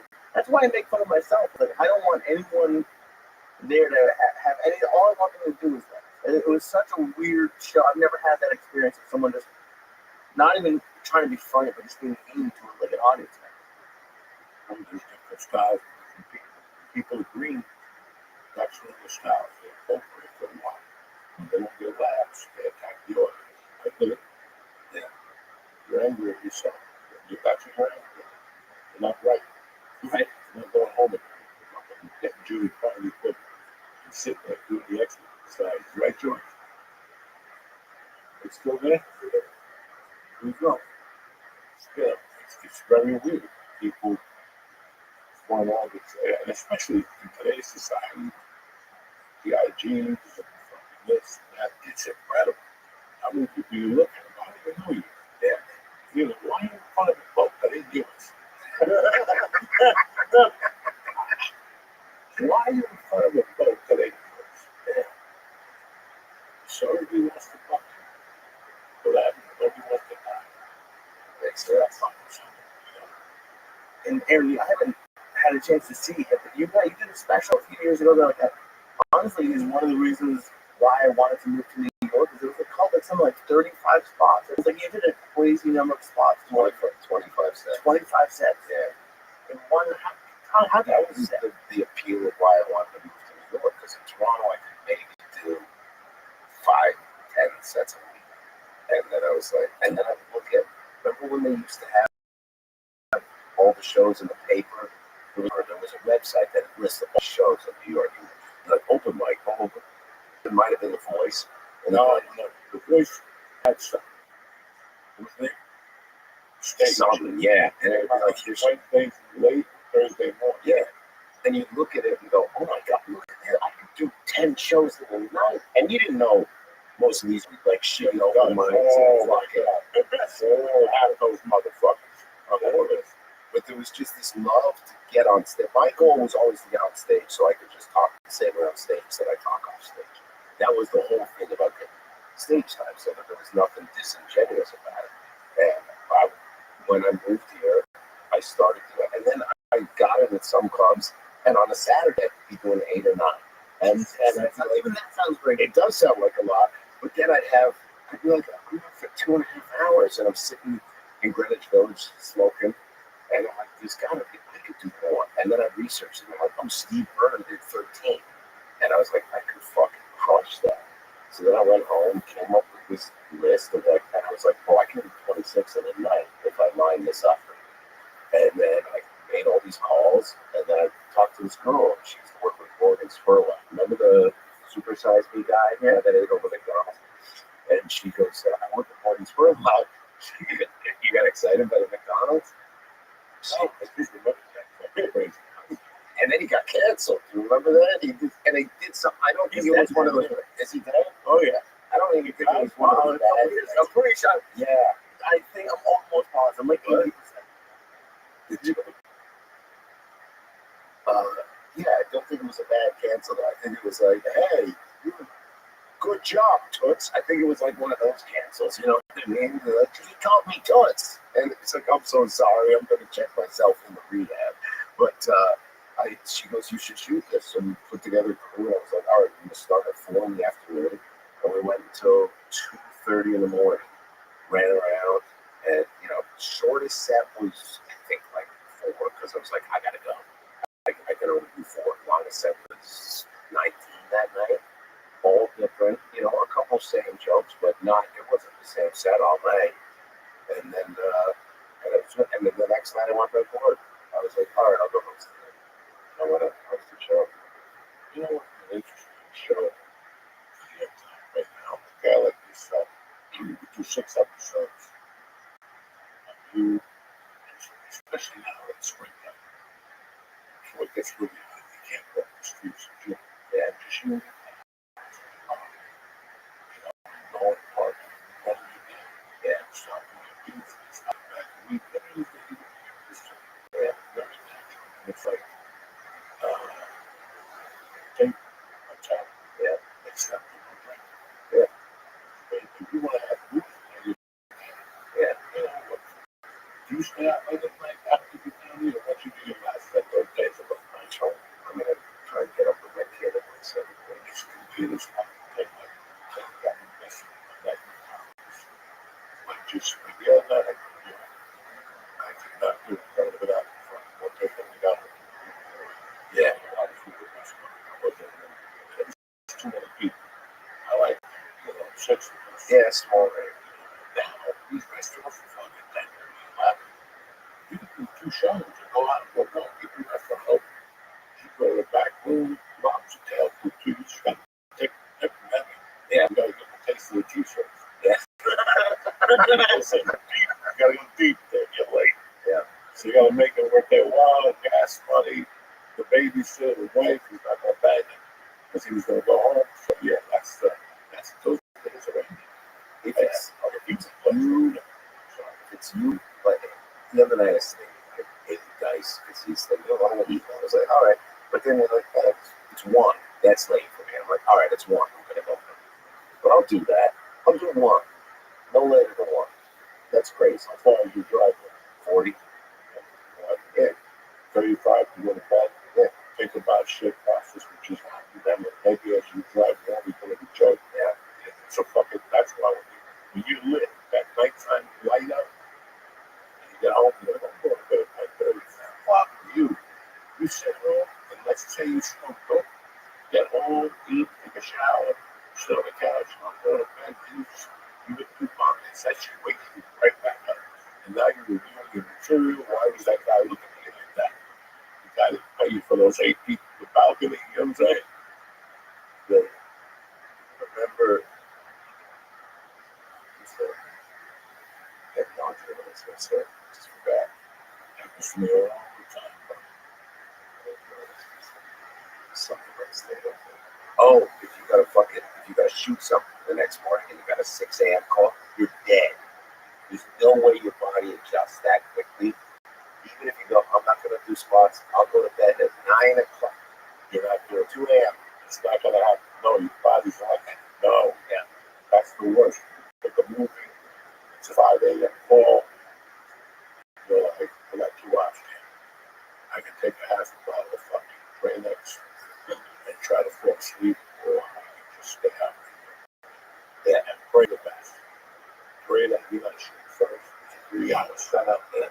You can catch it, or we can nap there, you know, something.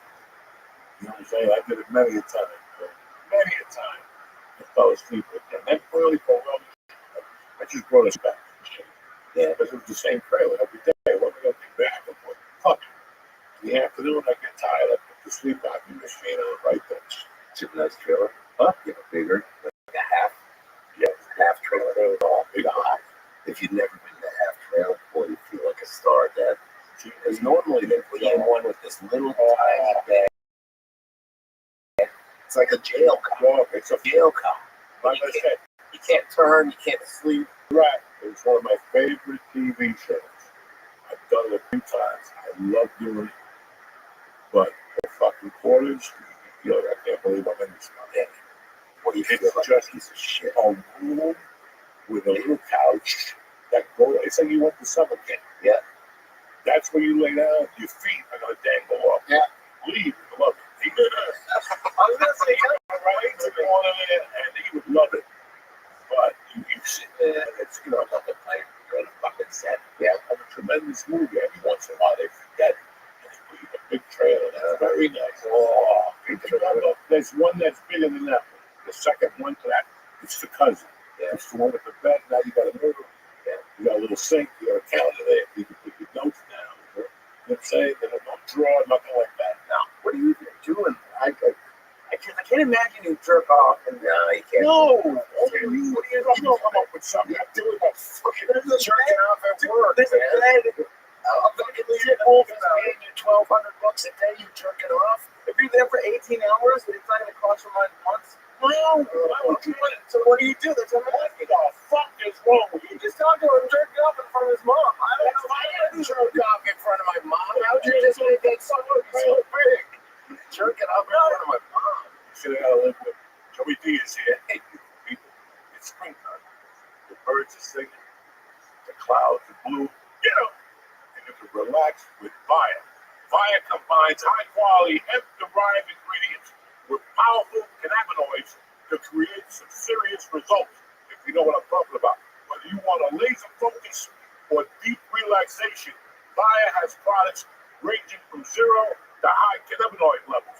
And there's something for whatever effect you want. If you want to see the devil, they got something. If you want to relax, they got something. If you want to live in danger, they got something. If you want to see the devil, maybe get a little horned up, they got something. So you can finally ditch those sketchy parking lot meetups and enjoy life at night. You get home, you take one of these two, they come in 100s, 50s, 25s. This is a great company if you're just starting out, whatever goes in the higher unknown. Listen, you got to be 21 or over. Check out the link to Via in our show notes and treat yourself to Via's annual Spring 420 sale, baby. That's right, it's right around the corner with Black Friday level savings up to 35% site-wide right now and up to 50% off packs and bundles. And get a free gift with your first order using code JOEY, J-O-E-Y. Plus enjoy free shipping on orders over $100. That's code JOEY, J-O-E-Y, at the link in our show notes. Support the church and tell them we sent you. Enhance your everyday experience of life with Via. Let me ask you. This is just not you. It's fucking not. That's Okay. yeah. Let me ask you something. I hope you stop jerking off. I've never started. No, because I know you're a little Jewish blood. You like a little good. I grew up around you, motherfuckers. Every morning. You can't help all Jews together. Listen to me. I saw it online. I took it to your blood. I would fucking get off the Port Authority bus right there in the morning and walk to that corner. There used to be a tremendous strip club on the corner of that. The whole time I was growing up, remember on that corner there? That's where the first time you see the guy with the mop in the fucking room, and you go in there, the floor is sticky, and there's some chick in there with fucking like a bandage, and she's blowing her eye with a skinny dick and whatnot, and you're traumatized, you know what I'm saying? But if you did the survey outside, you went in there and house with the desert people. Yeah, it was the fucking, the ones with the ponytails. Right. They went there, and right away there'd be a fucking dude with tokens. Yeah. He had the old circus thing. It was like you went to a circus as a kid. He had the pouches. In the old days, they could like quarters, nickels, dimes, penny stuff. He had tokens in all 4 of them. And you would pay him and he'd give you tokens. It was like 8 tokens to go in there for 2 minutes. You didn't even have 2 minutes. You got like a minute to bang out. And the thing would close. You'd be midway. So now you have to dig deep in your pocket and throw tokens in there like a fucking animal. Tremendous. And then you'd walk out of there, and before you out 3 feet, a little Mexican dude came in with a bucket, put it on the floor with hot water, and then put it back in his bucket. And by the time he was out, another guy went right back in there. Closed that motherfucker. Those were the days, guys. Was there ever a line to get in? Never. Because there was 4 stages. And then there was one across the street. Then if you went like 2 blocks uptown, there was the nasty one where you saw like, and you went in there before. But yeah, crazy to me. Every going out before work. Was there early morning? I'm talking about going into the city 7 a.m.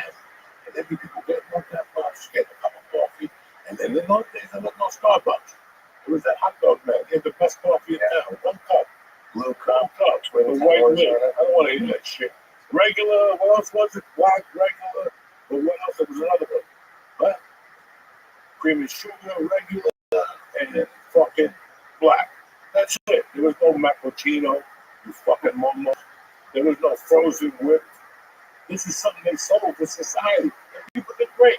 People work 28 hours a day taking that coffee. You get every cup to that shit. Oh, the country was great. Everybody was getting along back then. Yeah, what the fuck are you kidding? Anyway, you get me off the communist way. But, what are we talking about? Oh, the pervert. That Jews. The Jews love that shit. I will say this. I'm Jewish. He's Jewish. I think Jews at first repressed their sexuality a lot. And then, here's how I like sex. It's got to feel a little wrong. So I'll tell my wife, leave her in the basement for 20 minutes. She never does. But I always try to get her. Because she goes, no, we do it in the daytime when our daughter's at school. And it's never as exciting. I want it to feel raw. That's what I like about sex. It's got to feel, ooh, it's sneaky. We could get caught. Let's go in the bed. And the basement's this little fuck cave. You know, it's all cold down there. No one ever sleeps down there except me. It's a good king-size bed, but it's harder than the main bed. It don't make squeaking noises because I got ADHD. So if I'm fucking my wife and the squeaking happens, I go, my dick gets all soft. She goes, what's wrong with you? I go, this noise. It doesn't bother you? And she goes, no, you're autistic. So I tried to get her down to the basement. She won't come down, but there's something about it being wrong. So most people now say that, the Jews won this big sex cabal at Epstein Island. And you want to, as a Jew, go, hey, that's wrong. But then as a Jew, you're also like, it's possible. You know what I mean? Especially for the Orthodox Jews. Like, I'm like, the Orthodox Jews hate me. It's like, they take it so, like, they're the ones who have sex through their sheet. They also do, like, I was in Israel, like, they'll walk and, like, not look at women. Like, like, they take it so seriously. So, like, for them to live in New York and live like that, but then also, I bet there's a lot of, like, religious people who go in. But the Jews, you can just tell, like, that's like, I went there as a young kid, which is why I'm fucked up today, because you're not supposed to see that shit, man, as a kid to that level. I saw pornography that was fucking one level up, fucking an animal. I saw pornography in the 70s. But it was raw, there was no directors, there was no plot. There was nothing. Insatiable with Marilyn Chambers. You ever see that? Listen, I have no idea about that.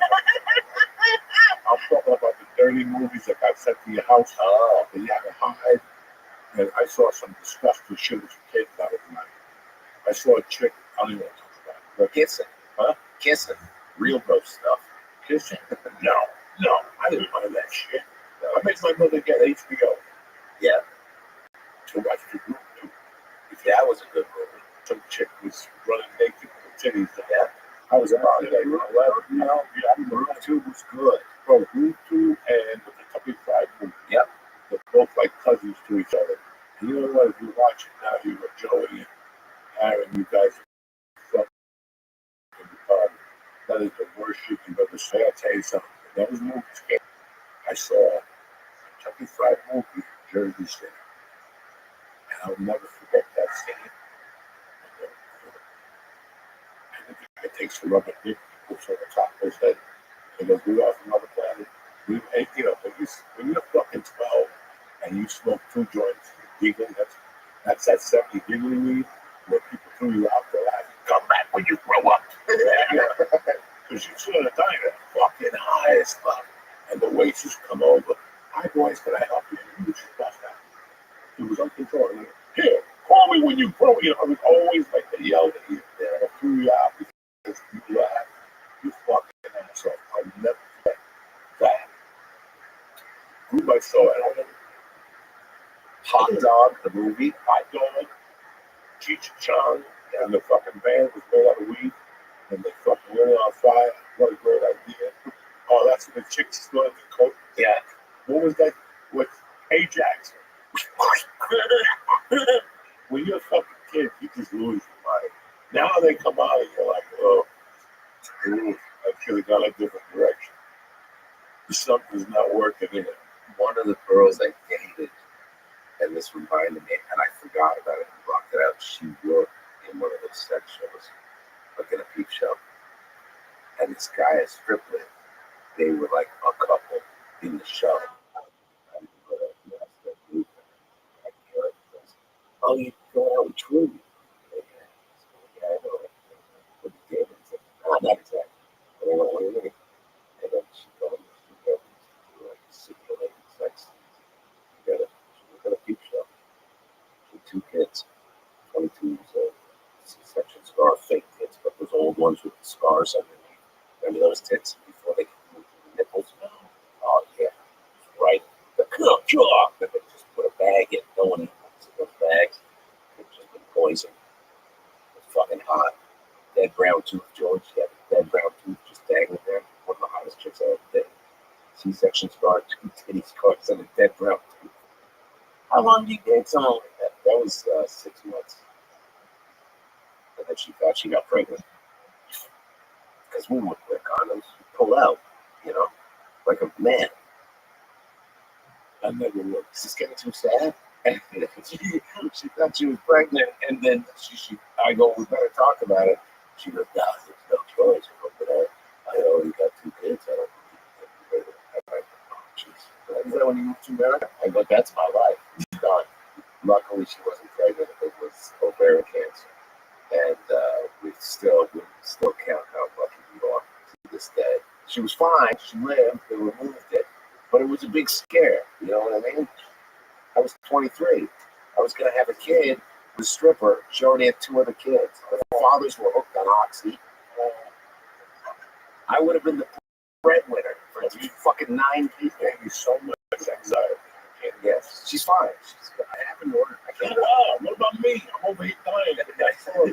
Some slits, 2 kids. Wasn't that? It's a lot. I didn't know. She lost her leg roller skating. What else? Anything else? I didn't know this was too much. She lost her leg roller skating. Anything else to break my heart here? She was a nice girl. She loved me. That's what she said. She used to say she loved me. But she was from a trailer park. I'm going to tell you something. I told a couple of people. I just had a thought about it today when you said you disgusting stories. I didn't know these were disgusting. I figured I'm going to come on. Joe was going to go, oh, I got stories like that. No. I'm looking at me. All he's thinking about is his rash. Brother, one in Rome can set the mood. Come on, run. All right. But I'll never forget it. 1985, and I'm living in a fucking hotel in San Francisco with my ex-wife at the time. Who was just dating. She was a young kid. I was 22. I didn't know what was going on. But, I mean, guys, right down it's 80 yards. All right. Walked out and said, it's beautiful, dead be alive. Right there. I'm across the street from the hotel. If you went maybe 30 more yards on the corner, there was a place called Coffee Rocks. And it was 24 hours. It was topless. So there wasn't one thing in there that wanted to see. And they had donuts and coffee in the morning and all the time. I just went there, high as a motherfucker. I'd smoke a joint, go in there, dress in the suit. Why? Because I was ready to fuck. In those days, I was like, what kind of food and work the whole time. Yeah, put up your get a fucking donut, have a cup of coffee, and look at the chicks' titties, like they were junky. You know, they had to be topless, so you could tell them, neither one. Yeah, tremendous. Tremendous. The owner was a big fat fucking Greek guy or something like that. Tremendous. Tremendous. Is the tenderloin? How are you, Mr. Furious? Dude, if you have You ready not to go? been tenderloin, that's real San Francisco. Fuck Ashbury. Fuck hate. And I worked on Ashbury at a birthday. And don't you apologize. That's 30 what years you old, the anniversary. It was the summer baby shower. How was your day? I went out there. Went up there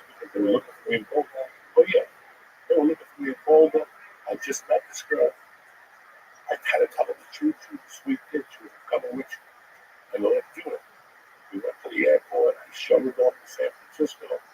The first night I stayed at the Hotel California, across the street from the little fucking night, which we'll get to on a different episode. I robbed that joint like 3 years later. Oh my God, I went on a fucking spree. Yeah, I was fucking like that. Young kid. And I landed in San Francisco, and I said, go to this place for a cheap hotel.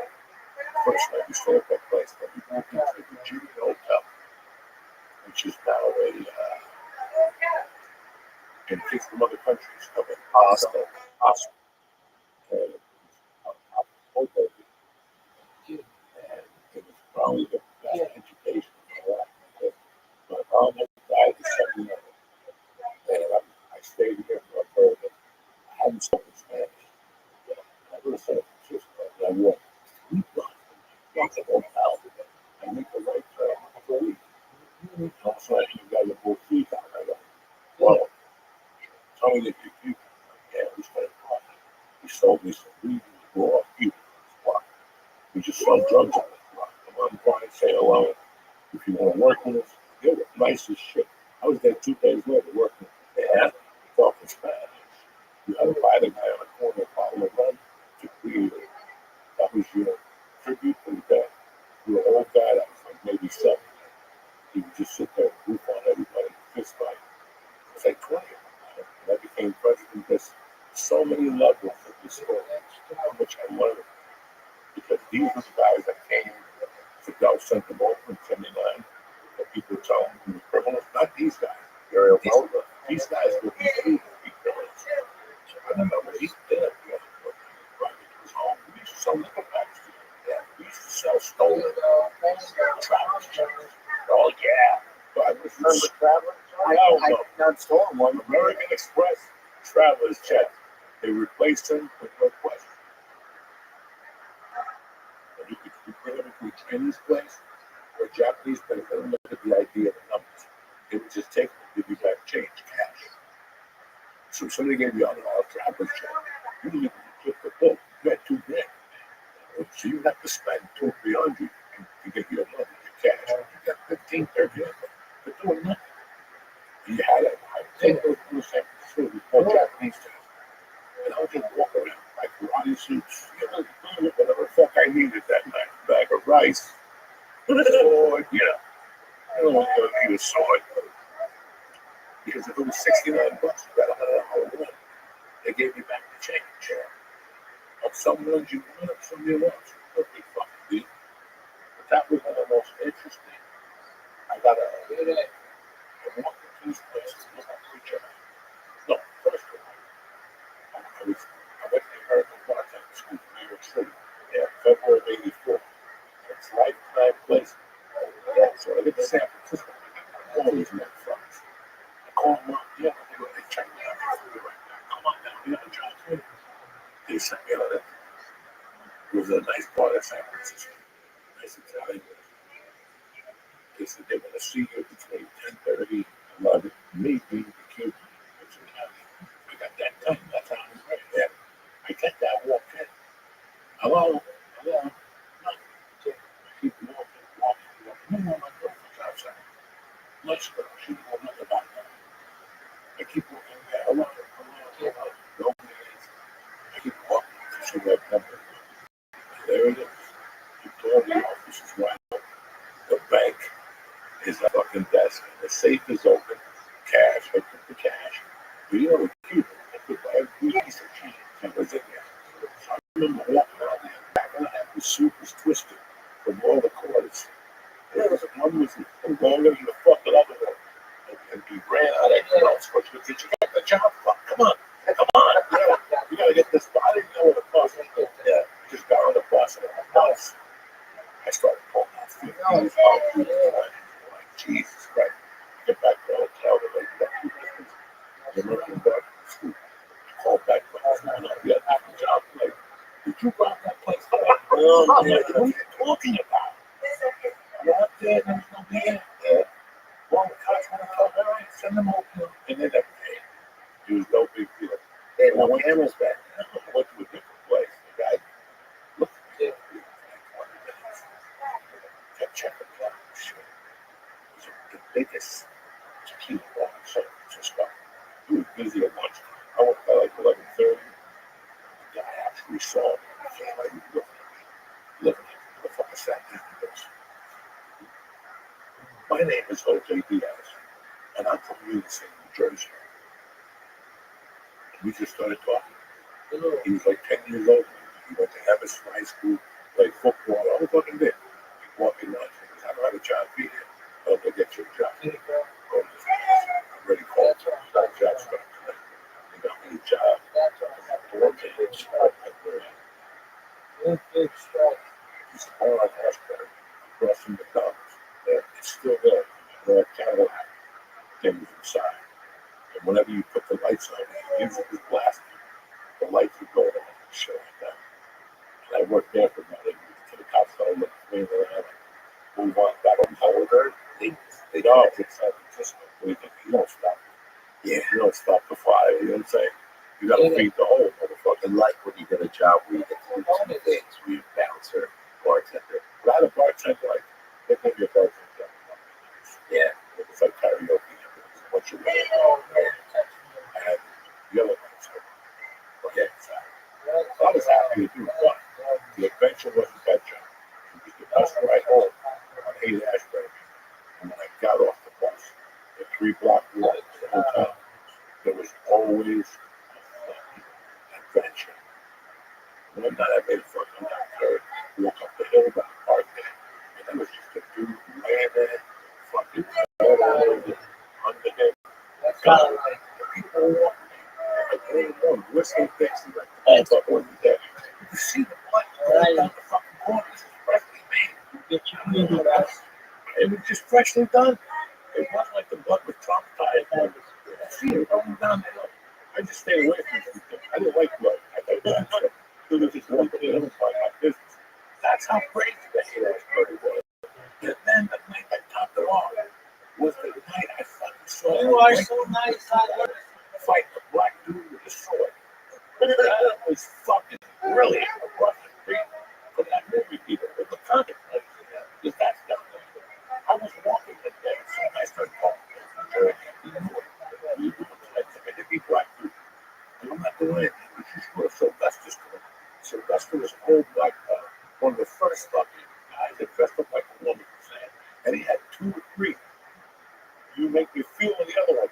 Do you want to fuck with me? Trading places. Eddie Murphy had a party back in his house, and they were all dancing. He did that. He was very flamboyant, and I just wanted to go see him. I asked my girlfriend, "Let's go see fucking Sylvester." We went to this movie theater. It was 2008 people. You could smell sperm in the air. Some guy came up to us and I said, "Fuck yeah." Me and my girl said, "I don't know, we should do fucking in San Francisco."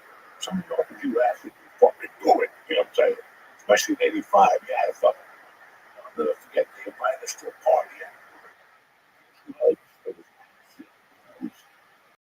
Me and her, we don't know the lie. The guy just thought we were cool because we put the acid for the universe. It was cool at that. It was a picture of Bruce Lee I've never seen. He looked like a picture. Kathy would say to me, "What's going on with you?" And I go, "Hold on, I'm talking to Bruce Lee."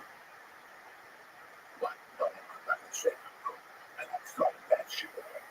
And she fell right into the trap. I'll never forget that night.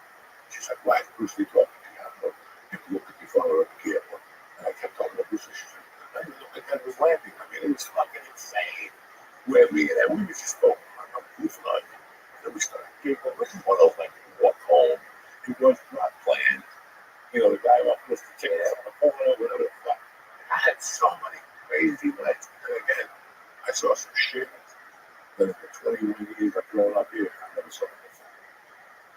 They stabbed the motherfucker in front of my favorite Italian restaurant. Another guy, guts were out. They don't fuck around in the tenderloin, dog, bro. They don't fuck around. It's like, I don't know how many blocks. Look how big it is. But that little area, anything could happen. Anything at any fucking time. You still, I know the answer is yes, but I can't believe you went back to that restaurant after you saw a guy get stabbed. Every other day, it was the best restaurant in San Francisco. Original Joe's, motherfucker. In the tenderloin. Anybody can go to the Fisherman's Wharf. Yeah. And know they got there, bitch. not fish. They closed it. They did. They closed the one downtown. They have one in Fisherman's Wharf by the Cobbs, but the problem is it's an hour and a half wait. Yeah, it's not. But then you go to San Jose, bam, there it is up the corner from the comedy club, living like a doctor for 3 days. Oh my God, we got to go to San Jose to take this motherfucker Original Joe with Italian hamburgers with steak fries. Good. I missed that. That's one spot. We used to go to San Jose just for that. Yeah, just for those 9 meals. I didn't eat fucking joking. He's not joking. 9 meals, Original Joe's. Every day. Every day. 3 times a day. Timed it perfectly. I would walk in there at breakfast, kill it. Smoke more dope. Go in there about 2:30, kill it. Maybe go to the gym, read a book for a while, leave. We're going at 6. Kill it again. Excuse me. Go back to the club. It's all like heavy Italian food. It's not Oh my God. It's all heavy Italian. They got a chicken parm. Tell these I love that you can get ravioli on the side. I love to have it. Oh yeah, they always give you fucking pots. Oh, tremendous. And then here's the clicker. Boom! When you leave your hotel and you're flying out of San Jose, guess who's at the airport? Bam! Original Joe.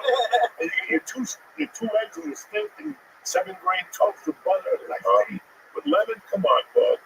That's what the king is right there, and you're right here living like a doctor, like looking at them all stacking up like all the Chinese people stand out line. Correct. And you're like, I'm gonna have to stand out line right now.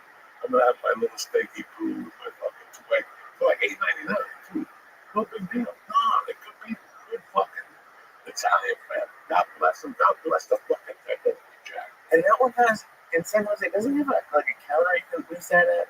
Like you don't have to sit at the table. Yeah, because which is father was sitting at the counter. Yeah. I love counters. Yeah, bro, this place got all of them got a counter. And that place was the first place in 1985 that was the kind of like the waiters were world class. Lifers worked their life. Union. Yeah. Union. $20 an hour before they even sit down. You know what I'm saying? Tuxedos. One Chinese guy. Fucking. He was such a good waiter in 84. Like, I would go there just to see him at the tip because he turned me on to, all right, you guys are allowed. I don't like alcohol. He would make me Nutty Irishman. Frangelico, maybe. Cream, Irish cream, a little taste of vodka. I would do it for anybody. It was at 3 o'clock, Mission Impossible. So I would get a little jazzed up, smoke a half a joint, go home and watch Mission Impossible with the girlfriend. And there was a gay guy across from me. And I would keep the curtain, he'd be in there with his thumb. And he'd just dance in front of fucking windows. Stevie Wonder. No, he danced Stevie Wonder. Not even she lovely, one of those chairs. And he would just look at himself in the mirror. She would go, your friend wouldn't fuck him in the buffalo.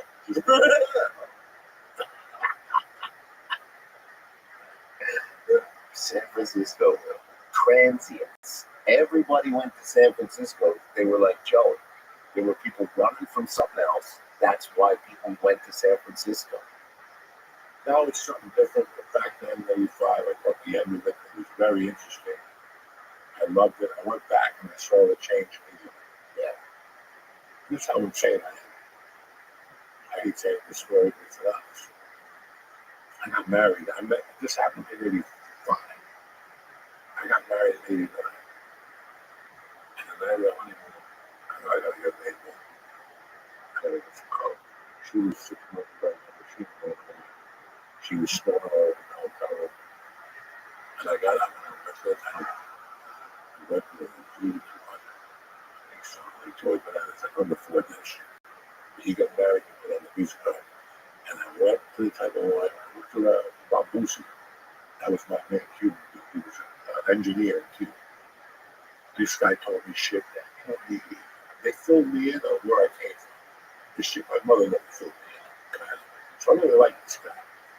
And I went, and somebody goes, you know, Bambusi, I haven't seen him. He usually hangs out in the bar and whatever, in your day or something. I walked into that Bambusi. My name was already cried. We were partners that summer. We had a lot of his family. We hugged. We were late off on him. It was like, I went back to the hotel and stayed in my car for like a 12-pack of beer, and I drank, did the 8 more in the car. I faced about 6:30 in the morning.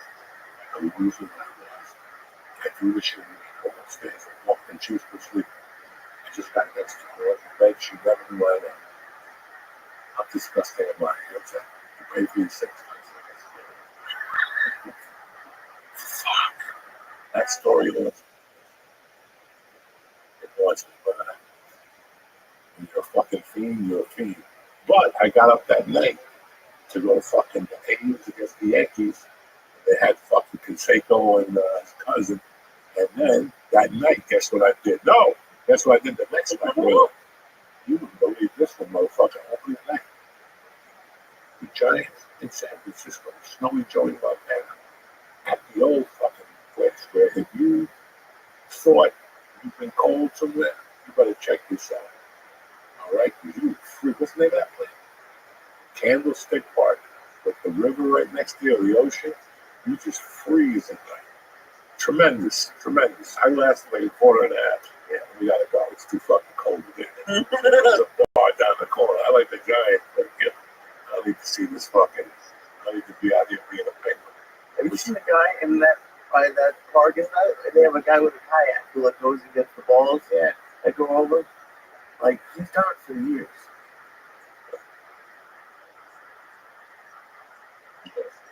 I know. There's a few guys up there. That's great. So you remember the club? Holly something, Comedy Club in downtown Toronto. I'm talking 96, 98, 99. Comedy Land. No, I got it. The guy was a magician. Comedy Club. Comedy. And your picture was over there. Yes. And there was one downtown, then you had another one uptown. And his name was the Boris. Yes. He was a hypnotist and not a very good hypnotist. He'd bring people on stage. You know, you bring about 20 of them. He'd maybe get 1 or 2. You know, a normal hypnotist get 10, 15. These other people just looking at him. And he was a clean hypnotist. Do you remember you were at the beach right now? He'd speak like that. You're on the beach and the sand is warm, the sun is warm, you're just drinking it in. You're thirsty because it's so hot out.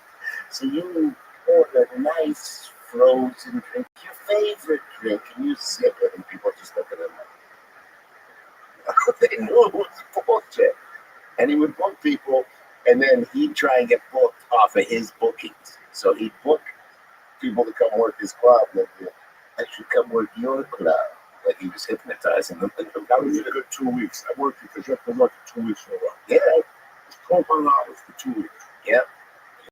You had to stay there for 2 weeks. You lived upstairs on top of the fucking bedroom and shit. Yeah. There was a bar down There below. was a bar where the food was meant for you. And there was a Cuban neighborhood there in Toronto. They had a couple Cuban restaurants. Yeah. But another education. Those fucking nice people. Comedy Wood.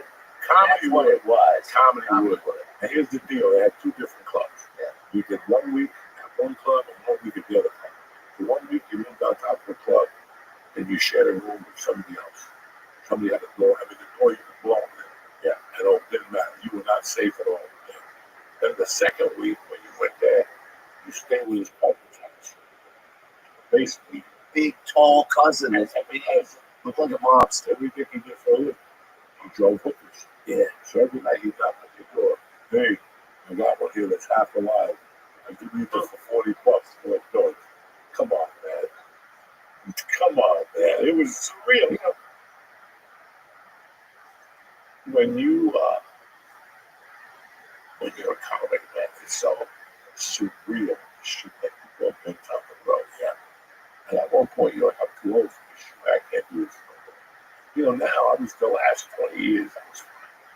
It was what I was doing on the road till 2005, 2006. That I think about now, and I'm like, I wouldn't have made it. I wouldn't have made it, especially now, because there's no real bad comics on the road. Yeah, there's no comics that get fucked up on the road. No, not like the old days. We used to have rock. People drinking, people getting drunk on stage, people have pissed themselves on stage. You know, it's a different fucking animal. Yeah, dog. I used to call you. The guy's name is Kipadada. He pissed himself on Were you drunk? He was fucked up to the gills, coked up. You pee your pants on coke and you don't feel it, that's good coke. He didn't feel it? He didn't know he was being himself? No. Larry Horowitz shit himself. He took some egg salad from this first he did this gig. He goes, can I take some of the egg salad? Whatever you want. Takes it, leaves it in the back of the car, drive all day in the hot sun beating down on this egg salad. Gets to the next gig. He goes, I'm gonna eat that egg salad. You want it? I said, no, I'm gonna sell out. Fucking pussy. Eats this whole thing of egg salad. The other guy does the MCs for about 20 there. Horowitz goes up. Blazer comic, Blazer, Jewish guy. There's this big actor where he fills his face up. He's like a tomato about the roast. Goes into that bit. Shits himself from the egg salad. And he's like, oh, and the people in the front row are going, what the fuck? And he goes, I'll be right back. And the host comes up on stage and says, cover me. All right, everybody. Larry just took a step out. Where did you say you're from again? Goes into that. Larry doesn't have a change of clothes. Takes his blazer off, wraps it around his waist, comes back up.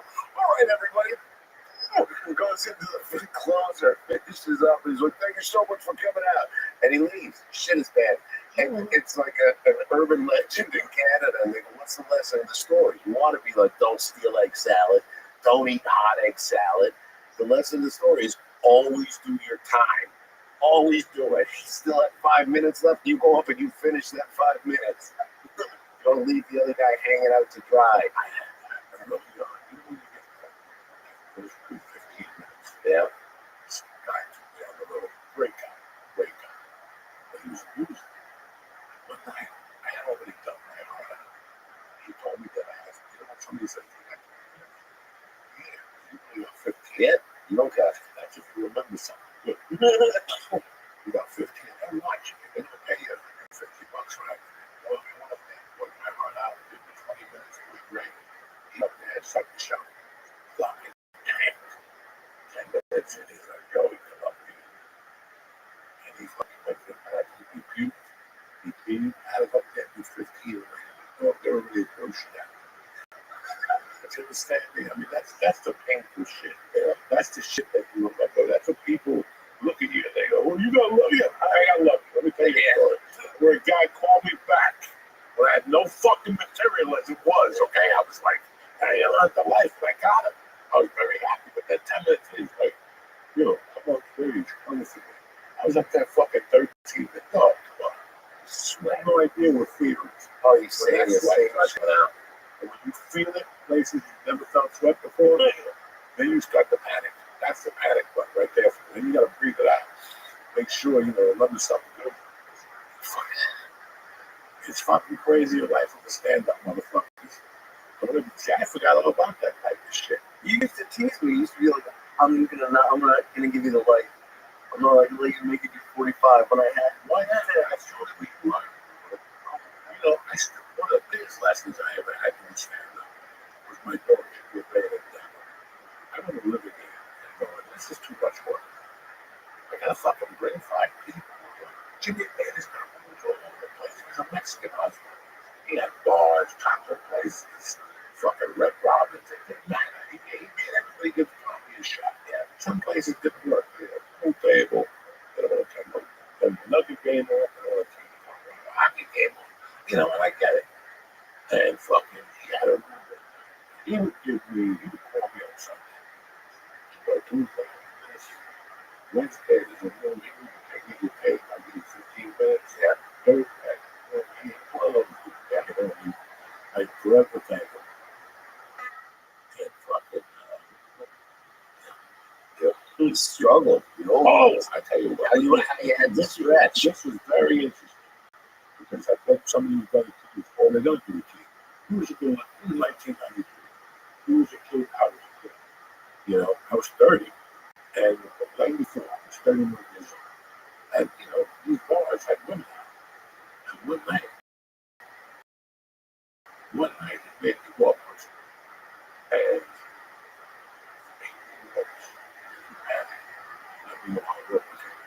he was supposed to give me the light. But I didn't know, some girl. She got in the car with some girl. She started making out with and swap this thing. I'm not dead. Because I'm fucking tired. Do you follow me? I was having such a good time. And thank God I run up there and rest for 15 or 20 minutes. Because then I started to panic. And then I go, okay, but at least I got my table to sit back. Yeah. Finally, I saw the light. And we got my number check. What the fuck are you doing? He was showing me for 3 minutes. And I was with my head blowing up. 12 about 23 minutes. I barely have 18. Bro, you just did 43 minutes. Look at my fucking clock. Those days you had the tape recorder out and the fucking stopwatch. So the fucking, nobody had phones. Nobody had fucking none of that stuff. We were dead. Yeah. Dead. It's crazy. We didn't talk about this shit. And I had the opportunity Saturday night to open up the Super Bowl. It was great. It was a great honor. I had a great time. I was loose. I was nervous all day. Listen, it wasn't 2020 Joey Beers, but I still got a little bombs left in me, you know what I'm saying? And it's so weird. We asked me what I came to get on one. I'm very happy I had the opportunity to do it. But being up on that stage, it reminded me of that comedy club you did like your 6th year of comedy. And you got them on the stage with a ping pong table. And you were basically on top of the audience, kind of weird. It took me right back to that. And when I was out there, I didn't see anything. All I saw was this. I just saw this.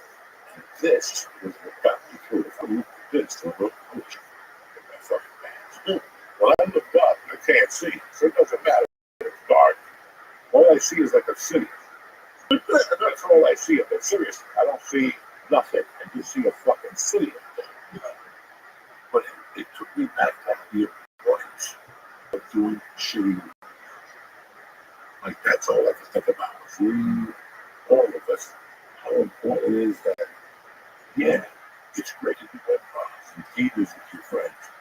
But I respect dudes that still go in the dungeon twice a week and work it out. Because that's the only way you get that. Anybody can go to whatever comedy club, they walk in, they're already mentally prepared that they're going to like. Like you go to a bar, the back room, you see a guy doing a chicken hand job under the table. And that was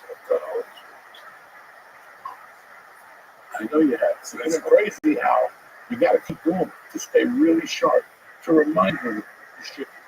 Yeah. Like that's when you fucking walk out and go, next time I cash a check, I'm going to put a mask on. So don't, because I'm a fraud. You know what I'm saying? Like I'm a fraud. That, because that's what that mentality does to you. And for me, I always had Rich. I spoke to Rich Boston. He said he fucking Felipe. Whatever it was, Felipe said the same as well. Started a phone. We were talking, and Felipe was one of those guys that gave me $80 a week. That's $320 a month. You're like, Joe, I'll give you $320 a month just fucking like a cigarette, whatever. No, Felipe, this is $40, $40. $40. You're like, wait a second. This is a little fucked up, man. But then we went to ourselves at Tuesday, Wednesday, and Thursday. If you showed up, we gave you a burrito for $40. That started the night on. You should have 25 on the back of Coke. Gasoline when they leave you back to the comedy store. And you still have other spots. Like I learned to cut my teeth on the Mexican. Yeah. Get 2 tacos, do 15 minutes, and they give you 25 minutes. On the way back to the comedy store, it just makes stops. It was like picking up an envelope, 25 here, 35 there, but at the end of the night, I'm back at the store with a bucket of water. That's fucking big, 5 nights a week. Fridays, no. Saturdays, you gotta work on your own. These motherfuckers have such hustle. And all those groups that you gotta work from a bungee, out. You follow. It's spotty, they're drunk, you gotta work yourself out. That's real work. And that's what I always think about now. I gotta get myself one of those. I gotta get involved in one of those. Keep on getting Yeah. Chicken wings, coins, I had everything thrown at me. it's fun for me now. Like I'm in my 8th year, so like, now I'm just starting to like. The first time I was in those rooms, I would like not do well, but now like I'm seeing like that I'm doing better, like and that those rooms have like heckler situations at like clubs. It's like, like Nick is here, and I just said it. I was kind of stealing on Joey's lines, but at Parks, like a huge show for me, 1,500 people. I had my fly down on a screen the size of the Madison Square Garden, and this woman said, like, pointed it out, and apparently I said, I'm gonna leave. I thought I just said, I'm gonna leave it down. The next time said, I'm gonna leave it down, bitch. And I left it down the whole set, and it got a big laugh. It was like, it's crazy how, I guess those, like, the hard rooms give you confidence. Like, so it's, I don't know. Doing a hard room is working out with a weight match. That's what I think. Yeah. If you do 3 hard rooms a day, you do 1 on 2, 1 on 3. You know what I'm saying? Like young people drunk. There's a lot of variables. There's people shooting pool. There's people that get a package. There's people that have cheeseburgers. They don't even watch whether the season is, whether baseball, college basketball. Some people in this might not 50 people here that want to watch college basketball. Sorry, I can't turn it on. You got to fight through that. And you go up there and you start fucking around, and next thing you know, or you go up there, you got to look at a different mindset. If they're eating, I'm going up there cold, all I want them to acknowledge it. I'm not even going for a laugh. I just want them to eat their steak and look up and look back to the steak. If I get them to do that, I already won this. Next week when I come back, I'm going to get them to eat, look at me, and breathe. And go, what is this guy talking about? And by the 3rd week, it's the same much. The reason I started that, Tuesday nights, it was the house MC. It was the same people. Because they gave you $15.95. Yeah, they gave you a prime rib, a potato, and a fucking thing of that dirty shrimp. And both, I would have broke up in. So I love that place. That place taught me how to do comedy. Yeah. Because I had to go out in front of the same people every week. So every week I had to come up with 7-minute room. 7 minutes I had to come up with. I would stay up all night Monday. Monday night I wouldn't even sleep. Tuesday afternoon I would stay up and go do that show. That's how important it was to me. They give me 100 hours a week. I did that job for 16 months. So I pushed the fucking manager to the book show. Because I had enough of that concept. I did 5 the other night. Saturday night, 5. First 4, just ripping, rolling, going, what am I doing in this class? I should be big time. Then, 5th set comes up. The host sucks. He goes, go up there and wake him up. I go, that was your job. So I go up. They don't know what comedy. I'm doing shit that kills out of the gate. They're staring at me like I just fingered one of the daughters, Just looking at me like, what the fuck is this I said? And there's a brother over there just on his phone. What are you doing? You just gonna stay on your phone all the time? And this just keeps going on his phone. And the 2 girls are ripping and they're kind of giggling. I go, what's your problem? What's your fucking, why does everything have to be gay? Like, what do you mean? They're laughing whenever you do gay jokes. They're laughing. Yeah, it's the world now. It's gay. Did you not catch wind of that? And some guy goes, that's true. My brother's trans. And just yells it out. And then all of a sudden, the brother is on the phone. And he goes, yo, man, ask if your brother got a pussy. And I go, your brother got a pussy? He goes, yeah. Your brother got a pussy. Yo, man. I think he puts his phone away and he gets into the show. 13 minutes in, he goes, ask him what the pussy tastes like. I go, what's your brother's pussy taste like? He goes, I don't know.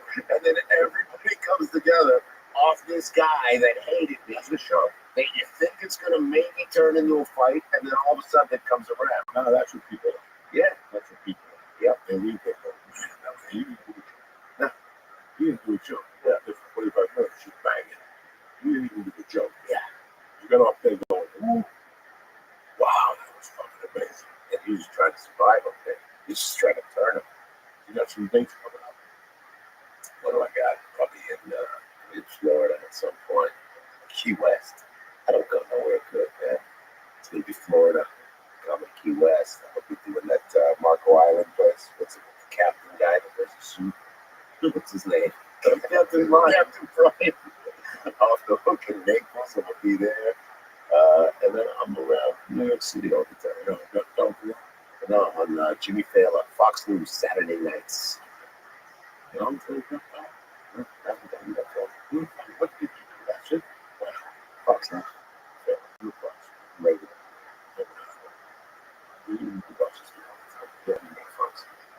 What's up with you, Lisa? Where you at this week, my little bitch? We're from Fifth and at the New York Comic Club in Stamford with Josh. Very excited. This weekend? Yes. Keep an eye out for Lisa. He's making moves. He used to be the director from Israel, now he's making another countries. I want to congratulate him. I'm doing the dojo next Wednesday. The day is Wednesday. This week, what's today? Wednesday is the second times 7 plus 7. That's 9. April 9th. And we're still doing new power. And that's it. That's that, guys. I'm happy that you came on today. Different flavor. We got a nice New York, young, nice comic. We got the other Jewish flavor over there. East Side. Look at that. It's so funny. The other Jewish flavor. That's the other Jewish flavor. No, here's the other one. Mine is the north one. Relax, man. It's a joke. What do you mean relax? If you're out there just listening to the podcast, you picture a Jew, draw a picture of a Jew, it's okay. It's going to look more like me than looks like Aaron. There's no Jews that look like Aaron. It looks like Nazi propaganda. I really do. He looks like fucking guy that sits on a plane, the rapper, DJ Khalid. He looks like he should have his fingers together. Yes, you look like a mushroom. Last time I saw you, I was doing mushrooms. I looked at you and walked away. Like, what's DJ Khalid doing there? Let's leave. All I do is fin. I love you, motherfuckers. Have a great week. We'll see you next Tuesday. Tip Top Lagoon. Don't forget, Blue Chew to keep that little helmet strong.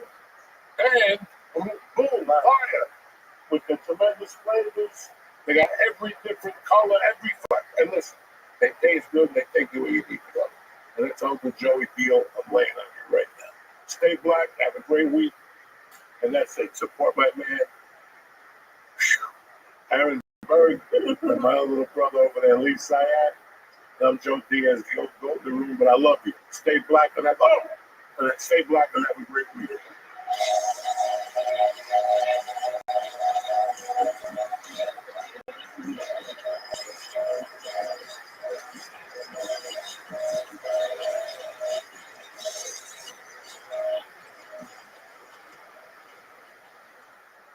Hey, good morning. Uncle Joey here. Just want to fill you in. The summer is on the way, and if you need a quick fix for that limp dick, Blue Chew's got you covered. Blue Chew is the chewable tablet that can help you have better sex. It's all done online. Just consult with one of their licensed medical providers, and if you're approved, bam, you get your prescription in days. Listen, Blue Chew is tremendous.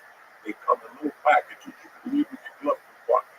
You bump into a victim, you tell her you got to go out to the glove compartment, boom, it's all over the shop. Get your confidence back and get ready to sling some dick like a runaway slave. You understand me? Uncle Joey's telling you to make life easier by getting harder and discover your options at BlueChew.com. We got a special deal for you this Tuesday, okay, for the church family. Try your first month of Blue Chew for free. That's right, motherfuckers, free. When you press it, promo code Joey, Joey, and pay $5 for shipping. That's all I'm asking. Go get a prescription for this stuff. It costs you $2,000, $50,000. You don't need that. $5 for shipping, and you'll be slinging dick like the old days. That's promo code Joey. Visit BlueChew.com for more details and important safety information. And I want to thank Blue Chew for sponsoring the show.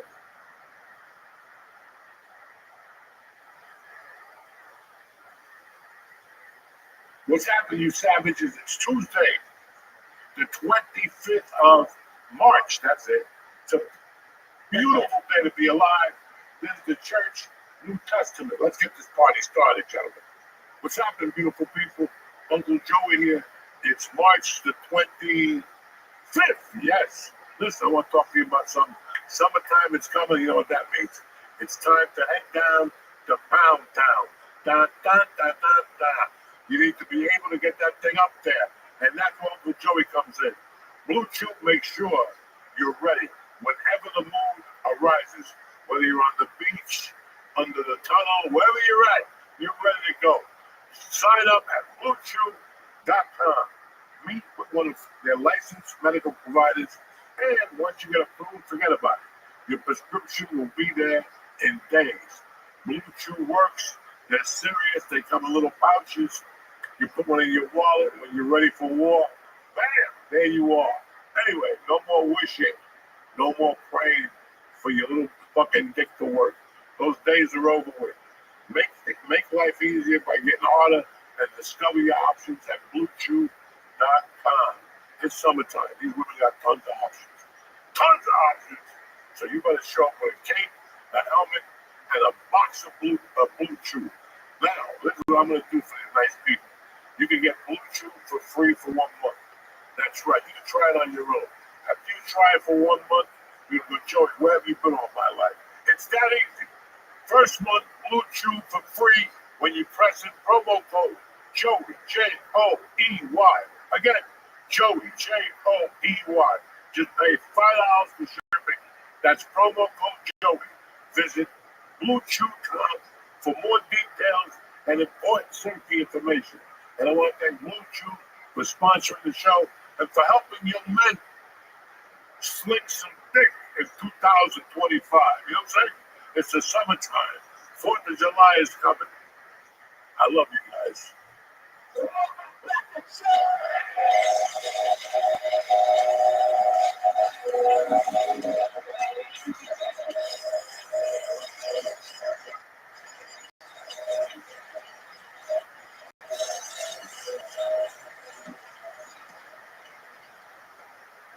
Yo, we're back like a hemorrhoid. What's going on, guys? It's a beautiful week. It's going to be tremendous. We got a guest today, a sensational guest. His name is Myron. That's it. All right. You ever see that Bullets Over Broadway? When the guy we call fucking Chaz Palmer, he's just Cheech. But Mr. Cheech, it's just Cheech. That's how it's going to be tonight. This is Myron, a dear friend, family, and as usual, our Jewish friend, Mr. fucking Lisa I had over there. Definitely not family. What's up, my brother? Good to see you, dude. How was your weekend? My weekend was great. I had a good weekend in Boston. Did a bunch of shows. That's what it It is. went awesome. They called me from the bar and said it was a night. The bar was. I Fuck, Saturday got canceled, so I went and did just a bar in Dorchester. Sometimes go home and hug mom. Sometimes you just gotta go home and hug mom. No, I like it. It's fun. It's funny. I just yell into the abyss. You're a fucking trip, you know. Doing it. How was your weekend? My weekend was peaceful. It's something that happens fucking deep. You know, the bridge broke. You're gonna get a fucking steak. You're there chewing it like a fucking, you know, it's a nightmare.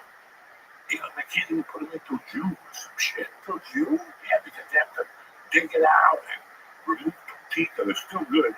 2 teeth that go to waste, like fucking waste. And they want like 15 grand to fucking do it. And the insurance, they pay for like the towels and anesthesia and like the cleaning. What else? Without these teeth, how am I gonna fucking survive? But anyway, what are you gonna fucking do? You know, we live, we get stronger, we get better, you bad motherfuckers. And don't forget Friday, you can't eat meat. Lettuce, you know what I'm saying? Remember that. Whether you eat that monkey, whatever you want to eat, you gotta give it a pass. Nothing. Fucking gotta sit there with the white cape on it, look up at the sky and wait for Jesus to touch you. All right, that's enough of the fucking religious moment. What's going on, my brother? Well, not much. Great to have you here. The reason why I wanted to bring you in is because you have an occupation that was one of my favorite occupations of all time, which is being a police officer. You know, I wanted to be an attorney, and then I got 4 years, so that dream went out the window. You know what I'm saying? Sometimes your dream just goes down this year. So, you know, it's always been fascinating to me, like from regular cop to a Hudson County cop to a, you know, an FBI agent, and then the DEA, you know, and I became in love with all shit. You wouldn't believe that when I watched the first year of Narcos. just didn't know that they were saying when the VA started, when it was in DC, it was a little office over a strip club that nobody even knew that fucking existed. And they went from, just like we did, they went from a big bus with a pound of weed and some sandals, some hippie dude, maybe had some speed, and then they started getting kilos of coke, and the machine guns came out, and it was so fucking surreal to me. Like, I don't watch all the bullshit stories. I'll just read. I'll just buy a book at Barnes and Nobles, and I'll just read about that whole thing. Even though you came out in late, the shitstorm was in full fucking blast. You had the fucking New York mobsters going off. You had New Jersey mobsters going off. You had tons of drugs coming into this fucking area by the shitload. And then that's when not really, there was still a couple of Quaaludes around. I never did a Quaalude. No, you didn't think you were really. You did ecstasy, though. Yeah, you were the DEA. Drug Enforcement Administration. Yes, So you sir. were telling me you went to Fairleigh Dickinson, run with it. So I was in Fairleigh Dickinson. First off, I went to Woodbridge High School, so I'm a New Jersey guy. I graduated Woodbridge High back in '83. I played basketball, and I ended up playing basketball at Fairleigh Dickinson.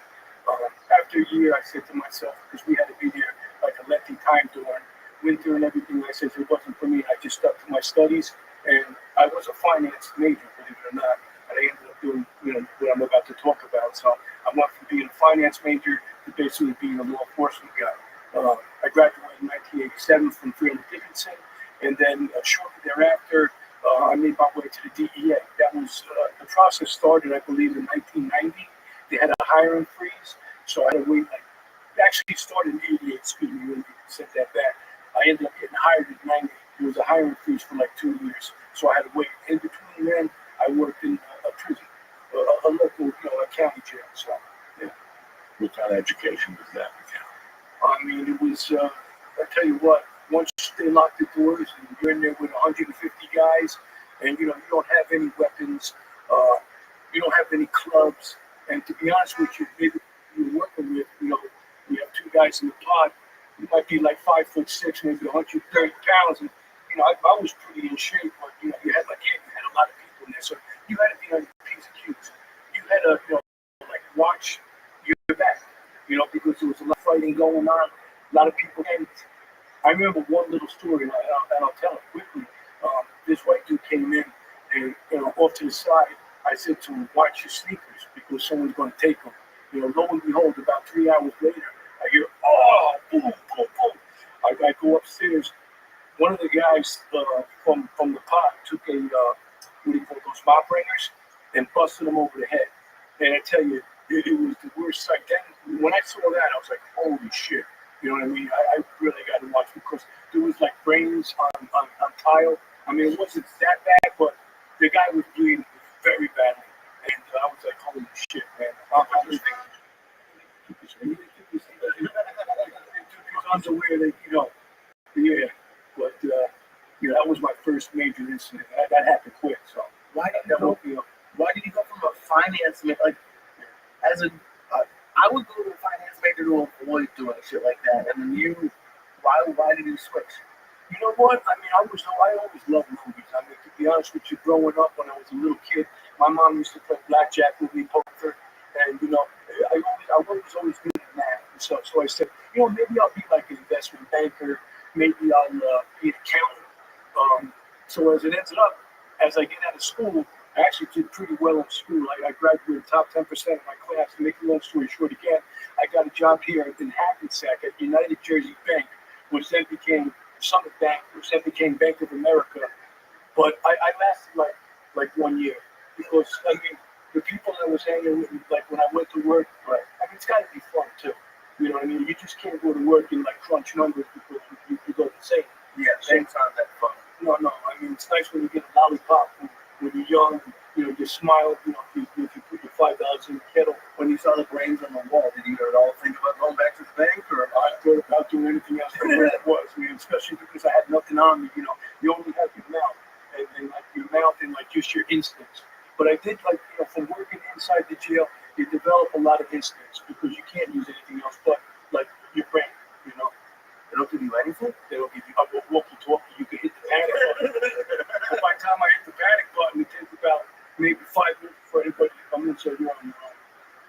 don't they give you a stick? No, anything? Because they're afraid that if they gave you any kind of weapon, that somebody would use that against you. And back in the day when I was here, and I'll tell you, it was Middlesex County. I still have, I think, one or two people still working there. I mean, there was always a lot of people in that jail. So, like, when you came into that particular location, they would put you in depot. And no shit, I think it probably housed like 40 people. But what ended up happening was we had to get all mats to put on the ground because there was so many people breaking the law back then, even now too. But I think they don't allow all those people in a particular pod. But there was like 160 people with two officers, like checking them, you know. So like, if something went wrong, to be honest with you, I mean, you're fucked. But I used to play games with them. They loved me. They called me Robo because I would have like talent competitions. No shit. So what I would do is I'd give them the fucking mic, you know what I mean, a PA and shit. And some of the brothers would sing, some other people would dance, and some other people would do like some comedy and shit. And whoever did the best, you know what I mean, we'd actually like vote on it. Yeah? And I would give them 2 cheeseburgers from the grill because I brought it in, you know what I mean, from the kitchen staff. So that was cool. They kind of gave you a little respect where they knew that, you know, at least I was taking care of them. But then again, they probably, you know, do whatever they need to do with me, you know, if they needed to. So, You know, I always loved stand-up, but where it came to life was when I locked up, you know. And you just brought up a memory, like one of the nights they showed the worst movies. It was in the cafeteria, and they showed the worst PT 109. It goes, oh, and this is 1988, yeah. and they're showing these black and white movies, but every night, every time we had a movie night, the projector broke. There were those old projectors, old color projectors, and it would break. And I don't know what happened. I think now in my mind, I see the guard. He was a chubby dude. Yeah. A little tan. We wasn't Spanish. He was something else. And he came over to me. He goes, you love talking shit in the kitchen. Why don't you get up on stage? Why don't you get up on the table? Yeah. And I was like, I don't know. And then I heard some of the black guys saying, get him up there. How old were you now? I was 25 years old. You see, I was there in 88 too. That's when I started. No, but that was in Colorado. Oh yeah. That's a little different. I was in a complete different fucking state. But it always stuck with me. Like, in fact, I was just talking to somebody about the confidence I got from doing whatever I was doing on Wednesday night. It was like $3 a day, right? And I was doing everything. I was a Jamaican. I was the attorney. Right? I was the fucking house attorney. So if you got into a beef, I went to see a little judge with you, and we cut a deal. We had to laundry for 8 weeks. You can't eat bread, you know, shit like that. And then I took over pretty much the entertainment. Yeah. So we would go in, but it's really weird. I didn't forget. I knew I always could stand up in there, right? But till you said that you were getting the talent contest, I was like, Jesus Christ, God bless people like you. Yeah, I'm gonna be honest with you. That's definite. I mean, because you know you get bored in there too. Because what's in there, you had like a little TV, like you said, they would do that movie night, and then chow time would come up, and everybody would go nuts because they want their Slim Jims, they want their Reese's, you know what I mean? And then the meds, you know, all of a sudden you hear meds up. Everybody was on fucking meds, you know. So you know, it's just the way it was. And yeah, I love Tuesdays and Thursday, you get commissary. Yeah, and it came in a little brown bag. It's like the shower and shit. Ready for that motherfucker. But that was problematic too, because then people would be fucking icing people's shit. Give me your bag, you know. Now I got to go over here, you know.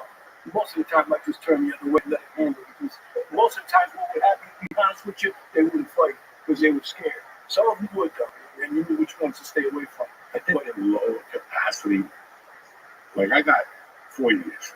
I was in Boulder. Yeah. Right away, they told me, we got overcrowded. You're getting shipped to Texas or Oklahoma. And I'm like, what? And they're like, sit tight, we'll let you know. And 3 days later, they came down. And I go, where the fuck am I going? They go to Summit County Jail. Well, I was like, Summit County? This ain't in Jersey. Oh, it's in New Jersey. This is Colorado. This is a fucking ski resort. Oh, shit. And all of a sudden, that ski resort, they're like, I go, where's my prison uniform? They're like, where the fuck you want? And it was maybe 20 people.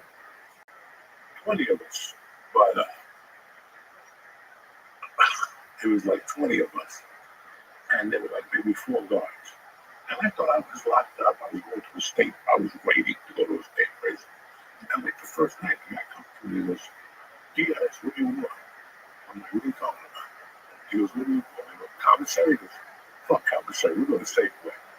They would go to Safeway. You had good. Oh my God. And they had cable TV, carpeting. We played handball outside with whatever clothes you had. But I met an interesting dude in there. I had a great story and I read his paperwork. This motherfucker got in trouble. He got caught with 2 kilos of coke. He sold it to the FBI. Forget what his name was, New York City guy. He got in trouble, he got pinched, and part of his deal was to buy 2 kilos with these 2 undercover cops inside. Are you ready for what this motherfucker did? He got a house that he knew was already vacant. He set it up inside with a light. He went in and he dug like a little bath. And he came out, he took the money, the 2 kilos of coke, and he went, like, he came back to New York for like 8 years. I mean, the guy that they wanted to. The feds couldn't, they had the whole neighborhood staked out. This motherfucker slipped right through. It was the FBI, though, right? It was the FBI. He would have been the DEA. No, they let him slip right through. He was there because they caught him 8 years later. And now he was looking at like 20 fucking years. Tremendous. This was a great program they ran. Anyway, I'm sorry, Luke. That's all right. That's funny because it reminds me of something quick that I'm going to just talk about. And I won't really mention an office, but we have like 19, 20 offices. But there was an office that locked up 2 guys. And let's say this is about maybe like 12, 14 years ago. So what ended up happening was there was a big marathon that most of the agents, and there wasn't many agents in this particular group, that they went to this marathon after they locked the guy up, and they thought somebody was still with the guy taking. So it was a Friday, you know what I mean? So this guy is in one of our lockups, you know, our cell blocks, because what happens is we have a holding tank, and then we'll take you, like if it was Eastern District or Southern District, we'll take you to Brooklyn or Manhattan. But this guy, for some fucking reason, they forgot that he was there. So this guy stayed in the fucking holding tank, no shit, for 3 days. And nobody was there, so he didn't eat anything, but he was drinking from the toilet bowl. So thank God that, you know, we have the toilet bowl in there. But I tell you what, I mean, a lot of you laughing and all that stuff. The guy, I think, come away with like $6 million because there was a massive lawsuit. This is legit. You know, this is what happened. How do you forget about somebody? That's what we all said. But again, I won't mention the office, and it's my own people, but it did happen. $6 million for fucking toilet water? Yeah, I would do it too. I'd do that too. Yeah, I might have my own shit. I bathe, yeah. So I use it as skin cleanser. Yeah, right. You might even hit. People wash themselves with their own feces and try to hit. You know, glorious stuff on it. How long did it take him to start drinking from the toilet? I mean, I think the guy was a little high too, from the, you know, fuck you, it was a couple of kilos they got him with, but I think it was like the next day because I think he was still like yelling for people, and like, you know, like nobody came. You know, he's banging from what he says on the, you know, the toilet bowl is like metal, so he's banging on it. You know what I mean? Nobody's coming. They're all at a marathon. You know, they're going like in Vegas, right? So you know, I'm talking about a division that's close to Vegas, but you know, sometimes shit happens, man, you know. So what were your 3 first years with being about? Oh Jesus, my first day. I mean, it was amazing. I mean, I came in full of piss and vinegar. I had a nice suit on. So they said, you're going to group D22, you know. So I says, okay. So I go, I meet the guys.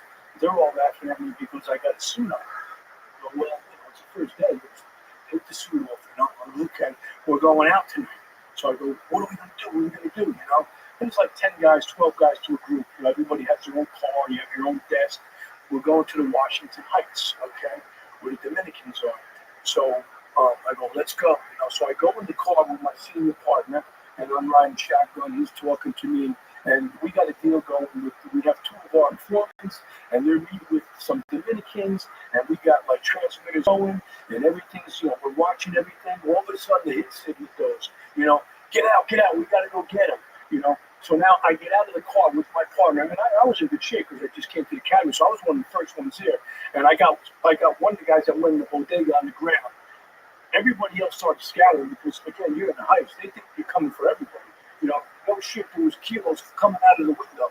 You know what I mean? Money and shit. And I'm in the bodega, and we're looking for 2 other guys that escaped. So I left the guy with one of our other guys, and 3 of us or 4 of us went off looking in the streets for these guys. We were going to apartments, and no shit, one of my partners, he was carrying a machine gun. And he goes, take the machine gun. And I go, what do you mean? I never was even trained on a machine gun. Even in the academy, we only shot it a couple of times. So I just threw this motherfucker on my back. And I remember when I was running, it was hitting me in the head. I was like, oh, jeez, I had my lumps on my head. But we ended up not getting the rest of the guys. But the moral of the story, I mean, it was a fun first day. And the thing I vividly remember, so now you make the arrest, right? You go back to the office. Now they're having the new guy process and do all that bullshit, you know, taking pictures. Now I got to stay all night with the guy, you know what I mean? And then in the morning, I got to take the guy to arraignment. So it was a long day. I think, honestly, I probably slept like 20 hours after that, you know, to get my energy back. But it was fun, you know. I was like, wow, this is where I want to be. Right? This is fun. I mean, you know, it's not the bank, you know what I mean? So, yeah, I mean, far cry from the bank. So what you're telling me is when you rob a bank, it's the best day of their lives. Yeah, I get absolutely. some action in there. Yeah, you got to have that. I love that And shit. shit matters, you get bitch slapped. You're gonna say, Yeah. But why did the DEA go and not the cops? Like, why are you going? Are they just bigger people? I mean, it really depends on, like, you work, like, for instance, in New York. I was always in New York. I had to do a tour in D.C. When you're in New York, there's about 20 groups here, and each group specializes in possibly something. So, like, and then you make your own cases. You know, so, like, I mean, you make cases based on informants. If you don't have informants, you're not going to make cases. But we did make cases, and I'll get to that later, in Brooklyn without informants, and that was difficult. But I mean, once you get your horses, your informants, they're just setting up deals, and you can do deals basically every night. I mean, you really don't want it because then you're in jail. Excuse me, not jail. You're in court all week long, and you've got to do other things. So, I mean, it's not like we're doing bigger cases. We are. But, you know, we've got to remember one thing, too, that the DA has a lot of money. So in order to make buys, like I'll get into later on, like if you were an NYPD, the most you can do a buy for is like $400 or $500. Where I was like giving like 40,000 for Jesus, you know, and letting them walk, doing it 2 or 3 times. So I mean, How hard is it to convince someone to be an informant? Because I think I'd flip immediately. no disrespect. I think we probably I would offer it immediately. I would like some people they act like they're not going to do it. Was it hard to flip people? Not really, because when we run in, let's just take for instance, like in the Heights, when we worked the Heights, right, we would do crack cases. So it was mandatory sentencing federal guidelines. Where if we got under 50 grams of crack, you're definitely doing 10 years. That's a long tour. You know what I mean? So the Dominicans, to be honest with you, because they didn't speak much English back then, they didn't really know what the fuck was going on. You bring them back to cell blocks, they wouldn't talk, right? And they wouldn't talk, and they just like, you know what I mean? And I just said, you know, we all, my group would say, let's just take them down, we're tired. 3-4 days later, they'd be crying. You know, now all of a sudden they're speaking fucking English. You know what I mean? To the attorneys, hey, can you get me out of here? You know what I mean? And I go, well, your time might be lost because like people know you're in jail now. But to be honest with you, I was always a decent guy when people, you know, cooperated because I feel people make mistakes. You know what I mean? If they make a mistake, you know what I mean? Instead of doing 10 years, perhaps, you know, with the judge's approval and some letters written through attorneys and stuff, maybe they'll do like 5 or 6, or sometimes maybe they'll do like 0. You know, depending on what the circumstances are. So, And can you stop being an informant, or you just an informant forever? we let you know when you stop. No, I mean, and you know what? they come to the funeral. Your son was a great informant. Yeah. That's why he did a great job, you know. Did a great job. So, but you know what? Yeah, I mean, some people, to be honest with you, I had people that just came in that just wanted to be informed because, let's just say you were doing a money case, okay? Meaning like, you're looking for like $1 million. You're looking to do a reverse on somebody. Instead of buying cocaine, you're saying you have cocaine, you have heroin, right? If somebody shows up, let's just say with you know, 200,000 and stuff, okay, and we come and we lock you up, you know, federally, I mean, it's a conspiracy. You're still going to get hit for, you know, what you were negotiating for. But what ends up happening is we collect the money. Now, if the informant was not a defendant informant, we would put in for 25% of that cut. So, for instance, I would cut a check, not me personally, but it would come from headquarters. Maybe 6 months later, that person might get like 60, 70,000. And let's just say you're doing $1 million. Let's say you're doing, I had informants that made more money than for my whole group. And you know what? It's like, you'd be like, motherfucker, maybe I should just stop and become an informant because here I am not making peanuts, but you know, these guys are making real money, you know. So I didn't know they got paid on that. That's pretty cool. you could put them in for 25%. Like I said, some guys would just walk in and say, hey, I know somebody who's got money, and you take it from there, and we're not going to turn them down. So, you know, it was fun. I tell you what, it was a blast, man. I wish I was back there, you know. I mean, still doing it, but I tell you, the commute for me, I'm talking about silly shit now, but the commute was horrible because I live down south, you know what I mean? So every day you have to make that trek down. And, you know, sometimes, 9:30, 10 o'clock at night, you're looking like with the fucking Holland tunnels jammed up. And I'm like saying to myself, what are you doing, waxing the fucking tiles again? You know, it's like you never got home. You know, it was hard, especially if you had kids. So, now, what did, before you started making buys and all that stuff, you actually train you? I mean, you really can't train someone to make a buy. I mean, we had like undercover classes, I mean, which is really over at the academy. Most of the people, I'm going to be honest with you, and I'm not trying to tap myself on the back or whatever, but for a white guy, I did a lot of undercover, you know, and I enjoyed it because I mind getting in front of people and talking. If I don't know them, if I do know them, I don't care if I make a fool out of myself, you know, and a lot of people ask me to do undercover for the cases, so I did a lot, you know what I mean? And that was fun. That was the best part of the job for me, doing undercover. I frankly didn't like doing surveillance because, you know, you have to sit on somebody for 10 hours. You might not see shit. You know, maybe you hear a dog barking in the place, or maybe the guy finally leaves his house, but he goes to Burger King and goes back. You know, but you need the surveillance. You know what I mean?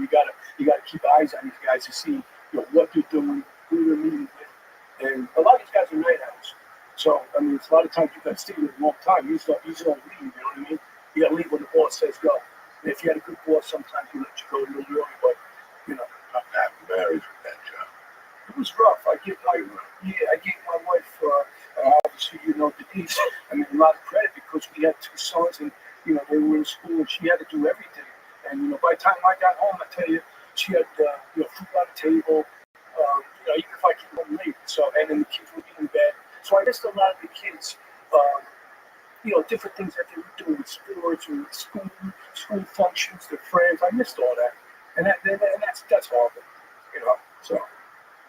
This is crazy because for years, as George knows, I'm a Miami Vice fan. Yeah. And so was everybody else my age at the time. And I remember, like, guys going to buy 10 kilos and not doing a lot of coke. Yeah. Like, just looking at it with a tube and give them the money. And the guy would leave. Like, Mitch, I got to see you do something. Like, that's always been my thing. Like, yeah. And then I got locked up. It's a federal case. Okay, so they arrested me for like 3 hours. They put me in a federal pit in Boulder. But I was in there with some dude who I'd never seen before. He was dressed like he was going to a Michael Jackson party. So this motherfucker had like a tuxedo on. The tuxedo was loose. Like Elvis, I looked like Elvis, but like Tom Jones. He would let the tuxedo top on. That was beautiful, sharp hair, loose stuff. You know, you could tell he had done coke for like 4 days. And we started talking. You know, I go, what happened? And he's like, this is the wildest thing. And we just started talking.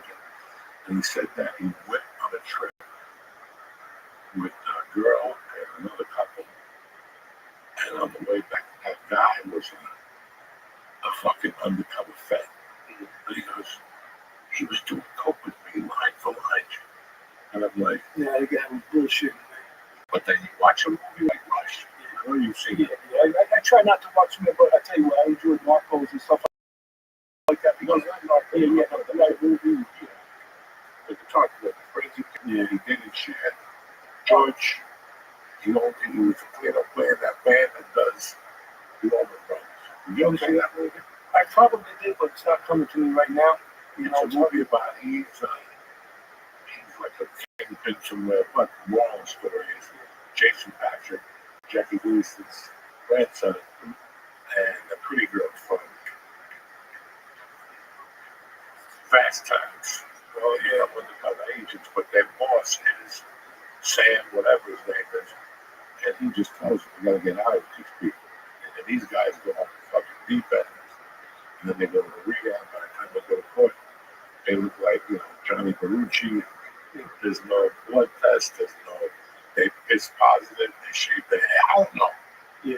Have you heard of this shit, or is this just jailhouse bullshit? Yeah, I mean, like you said, it's probably a story, but like when I was doing my things, or anybody does their things, if you're dealing with like legit businessmen, because you might be thinking about maybe some mutts on the street, you know what I mean, some kids or some, but with the DEA, most of the time when we were dealing with normally, I mean, you'd have to start low sometimes. You're talking, these are businessmen, Colombians, you know what I mean, Mexicans now, right? Whether it be the Italians. So, I mean, these guys ain't really doing this shit. So, like, when I was posing and doing some of my things and stuff, I mean, nobody would even ask me that. And I met some pretty top-heavy people, and you know what? I would just be like, if they asked me, I'd be like, get the fuck up, do that shit. You know what I mean? I just make money off it. I mean, that's just poison. So, could be stories. I know, with the DEA, I mean, that doesn't go down at all. But, again, it depends on who you look at. Like, I would never go, although I have done this. I mean, you're not supposed to go in people's houses and stuff like that, in apartments or nightclubs and shit. I've done that on a lot of occasions. Yeah, but they don't want you going in because that surveillance doesn't see you. I mean, I have a story. I have so many different stories. It'd be like on the way home, there's a club, where people hang out. Yeah. On the way home, before you go home, you stop and get a drink. She was going on the neighborhood. I thought it was like that. No, I'm talking about like if I'm going even to go make a buy and shit. I mean, it was times that, I would go, to be honest with you, I have a drink or two before I go in and make a buy. And, I'll tell you, I'll give you one quick story. I don't know how it's going to come out. My memory's a little shot, but one of the guys from DEA was working this guy. He was a Russian guy. He was a big motherfucker, about 6'5", 300. And I didn't know him from that, nor did the DEA that had the case, but apparently he killed a cop in Queens. So they're like, hey, Myron, I'm like, what? Do you think you could try to meet this guy? I'm like, you have a phone? No. You have a phone number? I got a phone number. So I ended up calling the guy, just out of random. Just said, fuck it, I'm going to try it. I forgot the guy's name. I believe it might have been Steve or whatever, but he was a Russian kid. He didn't speak full English. And I'm like, I call up, I go, hey, man, I know you from somebody from somewhere, and, you know what I mean? I know you're over at it was the Limelight, the vacation stuff. Because to be honest with you, our office was right across the street, so we were to the line. And he ended up wanting to meet me based on what the fuck I said. But we ended up meeting. But again, to make a long story short, he wanted to meet in an area maybe it was about 6 blocks away. And I got there early with my surveillance team. And I said, man, I'm here early. I'm by myself. And I'm like, I'm a little nervous too because the big guy, he might have killed this cop. And it was a big story back in the day. The cop in Queens they come up to the car and they pull the trigger and they put one in his head. And so I got there early. And I'm like, fuck, I'm looking around for a bar or something, So I see one and I go over to the bar. Now everyone's watching. I didn't give a shit on my surveillance. I go to try to get the door. The guy goes, you can't come in here. I go, what do you mean? Because I'm going to get a fucking drink. He goes, you're not allowed in here. I'm shaking my head and I go, why? I'm looking around though and I'm seeing something a little peculiar, you know what I mean? Because there was nothing but guys in there, So what ended up happening was now the guy calls me and says, are you here? I go, yeah, I'm here. He goes, where are you? I go, well, I'm by this bar. I go, but I can't get in. He goes, I'm inside the bar. I go, really? He goes, try to come in now. So I go back, they let me in. It was a gay place, you know what I mean? With all guys in there. I mean, there was crazy shit going on. I can't even recall because I was like a little nervous to meet this guy, and he was big. He met me at the door. He went to everybody, but there was guys on the bar, like, shaking and, everyone shaking shots. They're all dancing, bumping with each other. All of a sudden, he goes, come on downstairs. Now, there's all marble going down these stairs. I'm going to myself, motherfucking Myron. I'm saying to myself, you're by yourself, man. I gotta go. I'm fucking ready in here, you know. So I follow him down there, and I stop at the end of the stairs. Now he goes in the floor, you know what I mean? And this guy's huge. I don't know how he got the fuck in there, you know, because he got squeezed in there. He was like Superman, and he's in there. Now I'm all nervous, you know. I don't know how to get nervous like that. He opens the door and he goes, "Come on in." Now we're in a game joint. I'm not trying to pick on it, but I'm thinking, what's this guy gonna do?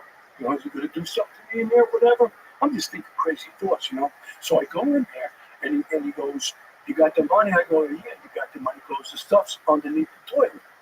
I look at him and I go, "I'm not fucking bending down to get that shit." I go, "Go get that shit and give it to me like a fucking man," you know what I mean? But he was nervous too. I was nervous. We ended up doing the deal. Is the moral of the story. You know what I mean? When I came back out and I went back to the office, everybody was pissed at me because I went inside, but I did the job.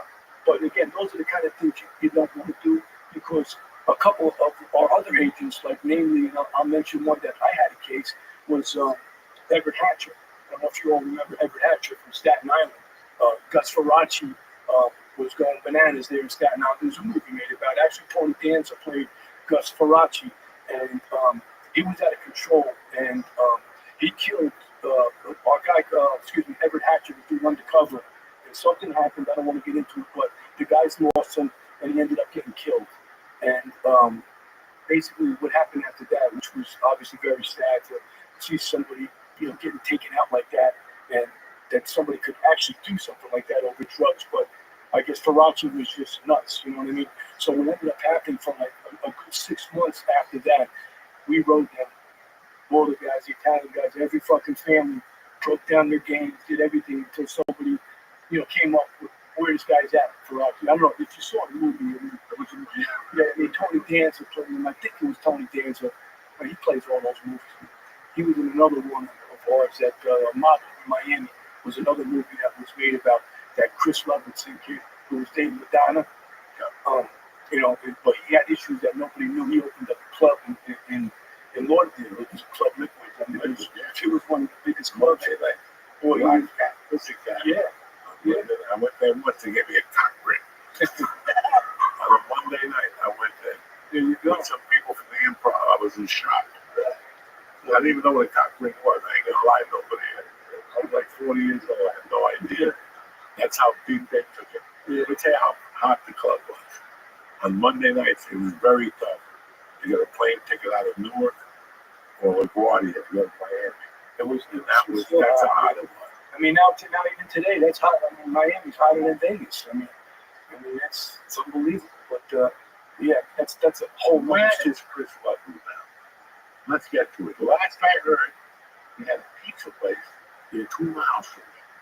He might. I mean, like I said, He opened up restaurants in LA again. yeah. Let me tell you who else he dated. Everybody forgot. I know who. I know. Some people forgot. Yeah, but then you know who was also in that mix was Sandra Bernhardt. They were all, you know, that was, you know, back in the day, obviously Madonna was the shit, you know. And this kid, I think, you know what, and the reason I know this, because what ended up happening was we did a lot of cases, and sometimes when you do too many, when you give cases away, I had given that particular case away to another guy who worked it, but I still was involved with it. But he was like 23, 24 years old. He was running Miami. I mean, and he had a lot of people behind him, you know what I mean, that were my guys, but he was a tough kid. You know what I mean? He was hurting people in his clubs. You know what I mean? They disrespected him, and he did get a lot of respect there until what ended up happening was his history came back on. You know, and that was he did a pushing job in Staten Island with this other kid. What's that? Well, I mean, just got out. I'm gonna tell you, I give up names. There was one kid. There was actually all 3 of them were there. I think Paciello. They changed his name to Ludwigson because I guess he broke off from his father. I mean, he was with another kid by the name of Reynolds and Reynolds. So it was Tommy Reynolds, and then there was somebody else. Again, I had dropped off. Just got out of jail. Yeah. Well, they did, you know, a decent amount of time, and I tell you, it was horrible what these kids did. I mean, they knocked on the door because in Staten Island because they thought there was like I think $300,000 in a fucking cereal box, whatever it may be. And the lady come to the door, the husband was behind her, and the kid Reynolds just come boom and shot her, you know, and you know, Jesus, man. And so that's what came back to him. Where he would have been gold there in Miami, but he had to do his time. I think he ended up doing 16 years, maybe, or I'm not actually sure. You know what I mean? Because I didn't follow it. Again, you can't quote me on some of these things, some of the names sometimes because it's been a little while. But yeah, you know. Anything like that happened in Market Cover, like anyone pulled a gun, anything like, and what do you do in that situation? Well, thank God nobody ever pulled a gun, like I said, because I never would have a gun on me. Because when I worked a lot of these mob guys, and I worked with some older guys from the French Connection day, and that's when I was getting $40,000 and letting it pass. I let it walk 3 times. That's how much the bosses loved this case because we got involved with some good people. But when I started meeting these guys, and I'll mention, and this guy he did more time in Connecticut. I think he just got out again. After we locked him up, he got out. He just likes to be in jail, I guess. I guess he likes the commissary, the sanctions and shit. But, I was meeting a guy by the name of Frankie Catino. He was an old fucking guy. And I would meet him at a place called La Maganette over in the city, which was on like 53rd and 2nd Avenue. And I tell you, that was a fun place because and I'm kind of losing myself here because this case initially was handed to us through an informant from Jersey, actually. And I'll say he's dead now. Joe Nepolito was the informant, and I got to give props to my partners and the case agents on all these cases I'm talking about. One is Eric Stangby, and the other one is Robert Brizzoneri, who great agents and he did a lot of things. But I was meeting this guy at this La Maganette. And like they would pat you down that way. So if you had a gun on you and shit, you know what I mean? It wasn't good. They would pat you down for wires. And I remember I used to bring a whole lot of cash into La Maganette. And I felt like a kid because I really didn't have that money, but I was taking it from the government. So I remember the bartender. She was a good-looking girl. You know what I mean? And she liked when I come in because I'd say champagne, boom, boom, get this guy this, whatever, and I'd always give her a good tip. But that's when I first started meeting Frank Catino in La Maganette, and that was a good case. There's something, I mean, he was involved with the French Connection Day. You remember the French Connection? I mean, back in the 70s, where that was the boys from Pleasantville Avenue. Okay, Elvis Presley sung about that, right? What was the name of that song? The Purple Gang. You know what I mean? So that was fun because I was meeting with 3 or 4 guys at that time, and that case took about a year, and it all came from that one informant who now, unfortunately, I mean, to be honest with you, he was a really good guy. I mean, he just made some mistakes, and he was involved with O.J. Simpson, and back in the day, that's how popular this guy was. He was a very charismatic person, and his father was big in the mob too. His father was and Joe was a big marijuana coke guy. So I actually knew his brother while Joe was in jail. I met his brother in Point Pleasant for like a weekend to go over our game plan because I had to remember like all these people because I was supposed to be like Joey's like guy, not took over. So I was spending a lot of time with them, and they set me free for like a year and a half. We went up on a lot of wires. We locked up a lot of people again. Rob Brizzoneri and the group, he did an outstanding job. And, we actually got into the heroin was coming from China. And there's a big difference between heroin. There was Afghani heroin, there's all kind of crazy heroin, right? There's hillbilly heroin. But the shit from China, and when he brought that shit to me, we always met at La Maganette, I'd say to him, hey, Herb, I go, you got it, right? Because we'd be sitting having some pasta and shit, like on a little table outside. And I didn't remember. I could smell the heroin. That's how strong it was. And I gave him 40,000. He gave me fucking money. And that was that. I mean, we did that for a year. I made 3 or 4 buys of them. So we spent alone just the money. Do the multiplication 4 times 4. It's 160,000, right? But we ended up getting good players.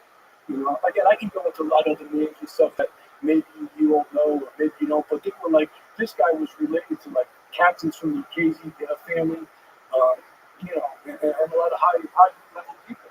So, yeah, Crazy. Those guys make billions of dollars. Well, these guys, but you know what? The funny fucking thing about it is this guy Herb, he looked like, honestly, looked like Mr. fucking Purdue. You know, he was skinny. He had no fucking hair. He hardly had a car. So, like for instance, he had the juice enough to get the heroin. You know, but these guys like that, like, and you'll see a lot of guys like they don't really have the money. They're not really businessmen.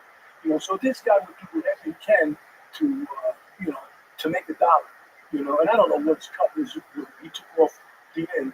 You know, but then again, I on another occasion, he loved the fact because I was fucking winding down. Then I bought him a walnut suit. I bought him a case of fucking this. They all went together where he gave me like kind of credibility.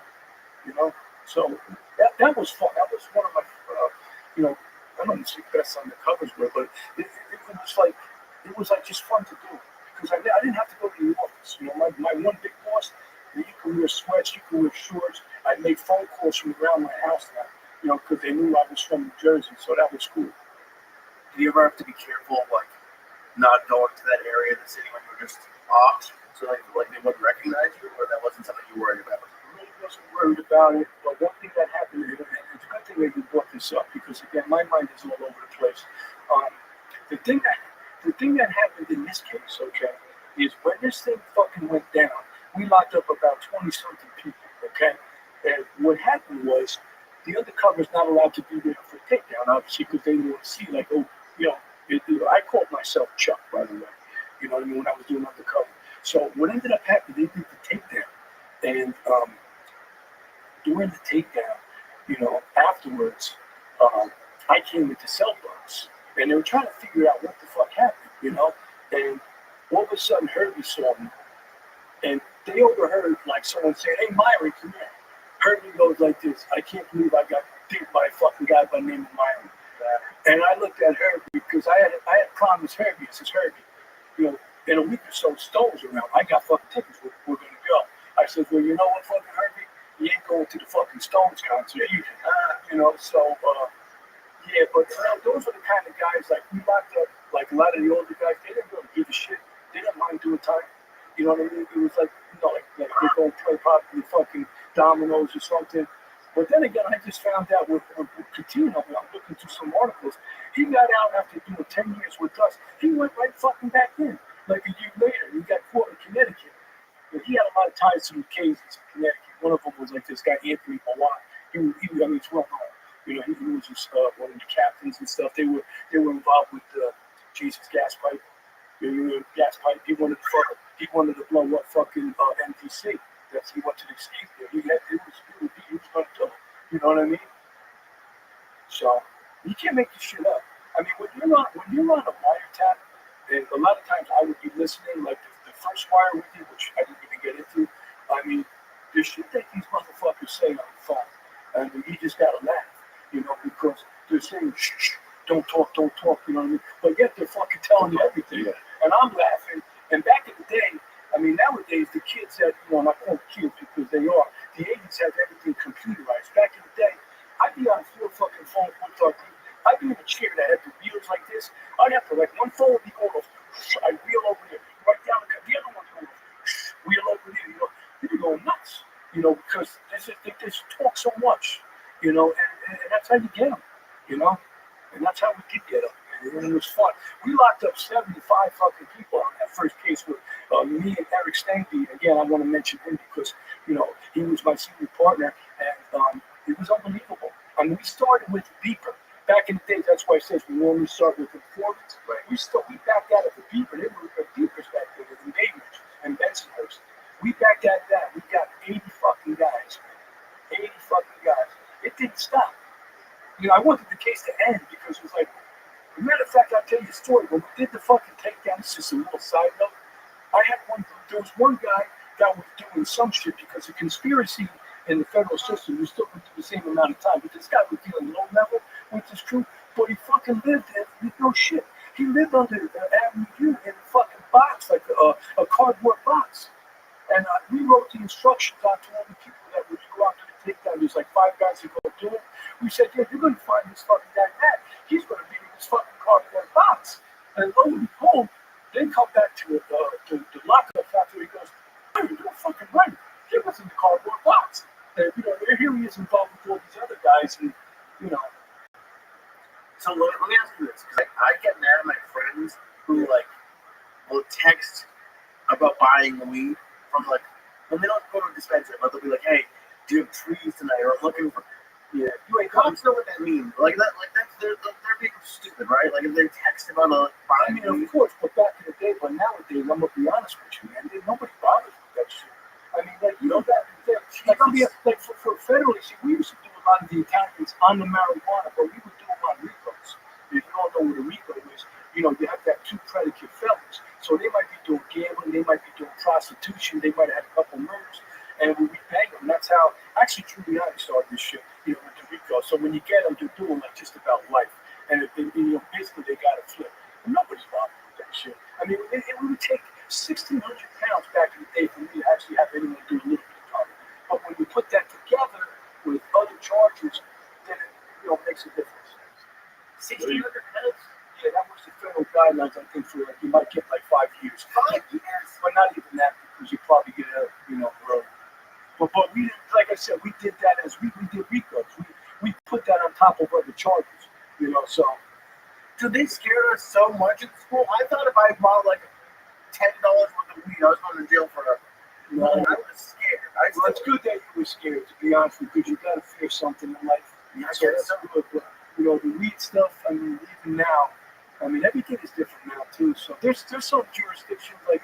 I went out to LA, and again, that goes back to the Equilino thing, and we would do more buys from this. It turned out to be the OJ thing, but what ended up happening was sometimes they wouldn't even want to do the cases if you can get in 10 kilos of coke.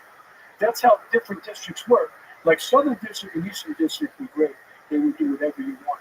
But you go out to, like, when we talk about now, and I don't want to get into politics, but like California's the worst. You could do whatever the fuck you want over there, you know? So, I mean, you know, 10 kilos back in the day, they didn't even want it, but because it was a mob case and bosses caught bosses, we went in Brazil area.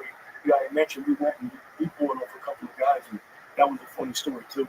You know, that all came back to the OJ thing, which there's been a lot of articles that, you know, when OJ was actually driving that fucking Bronco, he was talking to Cowens, and our Cowens called our informant because he was out, saying, how does he get out of town? You know what I mean? So a lot was spoken while he was in that Bronco, OJ. And what ended up happening was the ADA in California didn't want to use armed informant. They probably thought they had enough, and like maybe he would ruin the case. But as it turns out, you know what I mean? You saw what happened. But that particular case, see, and I'm going to say it because they called OJ the snowman, okay? Because my informant, not my informant, but our informant, DA's informant, was giving him coke. He was a big cokehead. And in return, see, Joe Ippolito had a guy, his name was Charlie Tuna. He would run his business. And Charlie Tuna, there's a lot of Charlie Tuna, so again, but this one I remember. But he would actually go and give OJ shit on the line, but OJ would then hook these guys up with legit customers that would want kilos in Hollywood and stuff, you know.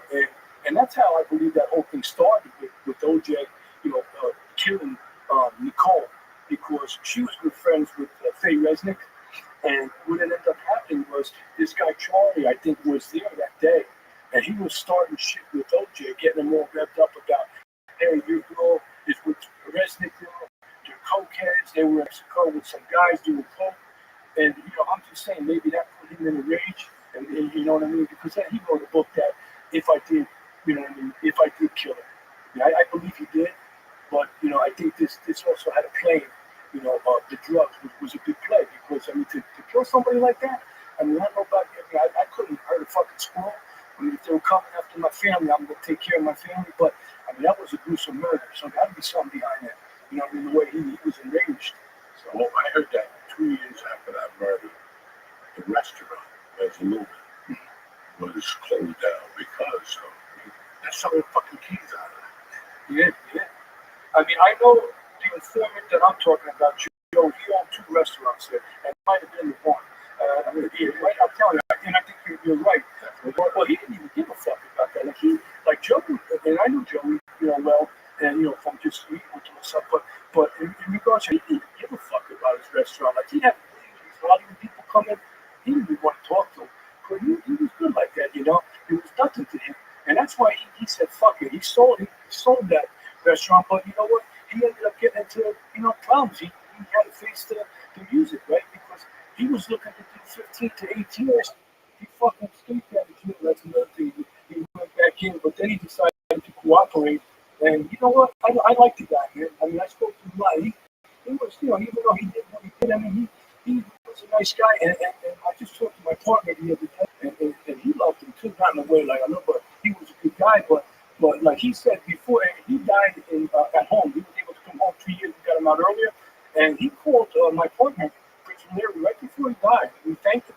You know, like, thank you so much for giving me, you know, the time I could spend with my family. Because he had cancer. He ended up dying. And that was, well, this could have been the last person he spoke to. You know, so, again, you know, these are people. Some of them are real cool. Some of them are real bad. And you know the difference. I'm not sure we don't know the difference. But some of them are not bad. You know, they just could get caught out there doing their thing. You know, so. It's March. I'm going to talk about some stuff about DraftKings and some other people. Oh, right? yeah. I'm going to take a 5-minute break. I'm going to be back, Jack. Hey, Uncle Joey here. Listen, everybody's looking for crazy rewards. And if that's who you're looking for, DraftKings Casino is the right place. They got huge jackpots, weekly bonuses, and exclusive games. It's time to get on the action. What have you been doing all your life? Listen, I love DraftKings Casino. Why? Because I can do it anywhere. At the dentist office, in the bathroom, on a trip. Bing, bang, boom, I got my favorite game. I'm entering into my pool. I'm entering into my points. And voila, the excitement is only getting started. Because right now, new players, you ready for this? $5. And I'm going to get you 500 casino spins on a featured game. Say that again, Joey. Yep. $5, new players. Don't come back. New players, $5, 500 casino spins on a featured game. Just sign up with code Joey Slots, JoeySlots. Again, JoeySlots. And wager a minimum of a fit $5 Cinco pesos and receive 500 casino spins on a featured casino game. Who's better than you? Nobody. DraftKings, only the most rewarding place to play. DraftKings Casino, where the crown is yours. You're walking in there with a cigar, thinking you're Johnny Bananas, and it's you in your living room. You know what I'm saying? That's where your mind goes. DraftKings Casino. Gambling problem? Call 1-800-GAMBLER. In Connecticut, help is available for problem gambling. Call 888-789-7777 or visit ccpg.org. Please play responsibly. 21 and over. Physically present in Michigan, New Jersey, Pennsylvania, West Virginia only. Void in Connecticut and Ontario. Eligibility restrictions apply. New customers only. Non-withdrawable casino spins valid for a featured game only and expire in 168 hours. See terms at casino.draftkings.com/promos. Ends 4/27/25 at 11:59 p.m. Eastern. Hey, Uncle Joey here again. This episode is also brought to you by the best nicotine pouches out there. Nick, they use the best ingredients and give you the best experience.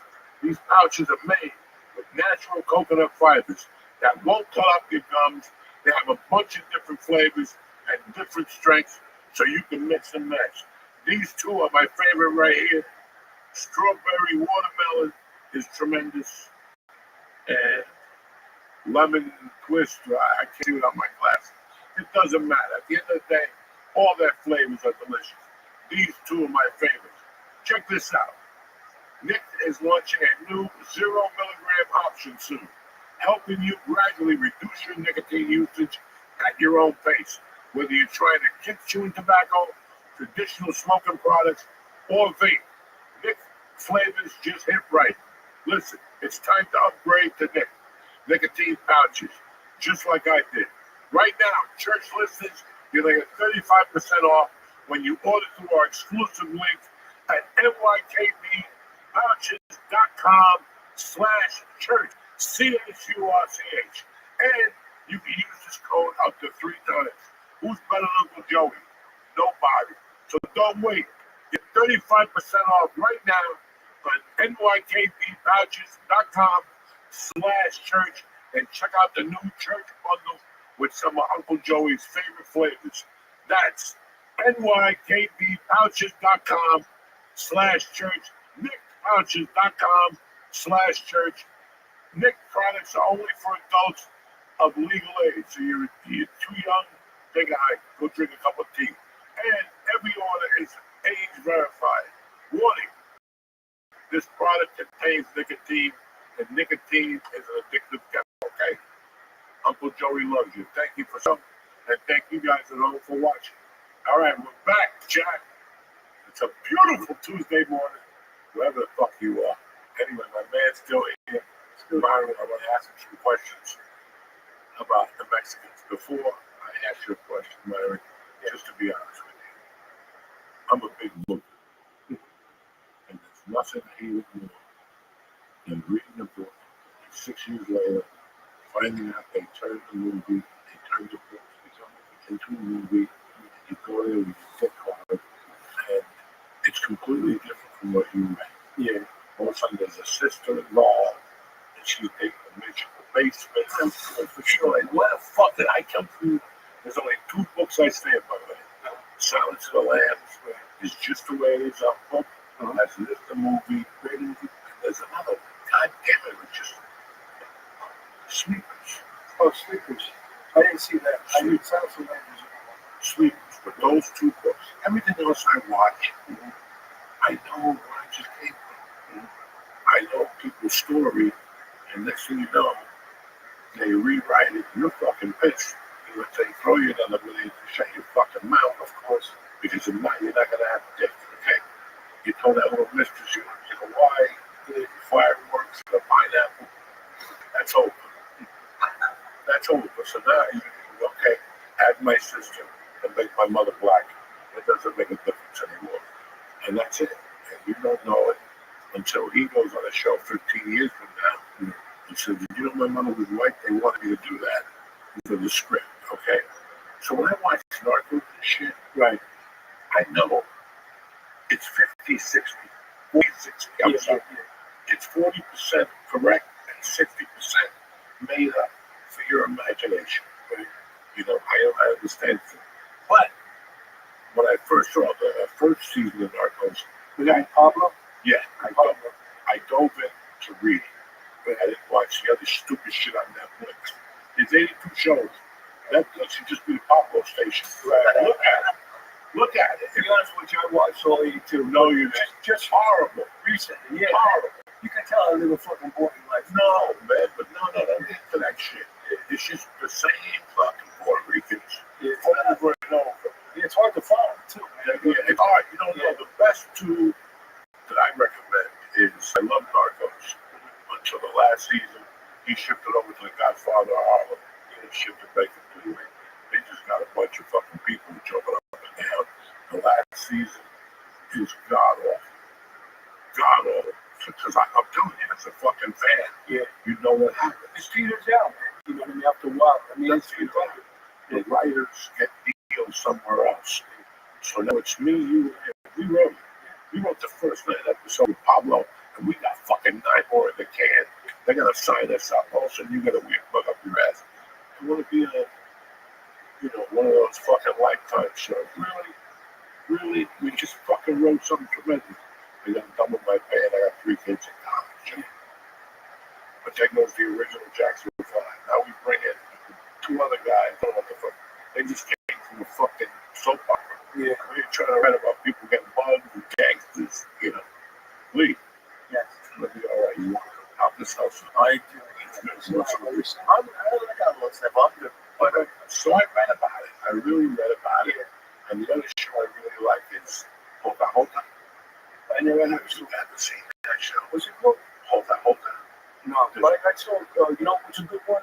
If you're talking about drugs, what I'm here for, to do drugs with the Griselda was pretty good. Yeah, Griselda Blanco. Yeah, You know what, that's actually DA locked him up at the end. Wasn't that the guy from Miami? But that was also tremendous bullshit.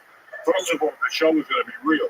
You had to get somebody that looked like me to play Griselda. Well, you know what? That woman was ugly as dog shit. No shit, bro. You're right. I mean, in real life, That was terrible. I love that girl. I love her. Don't get me wrong. I love all her work. But that fucked up nose, she was like a Panther, but he played the fucking Italian guy.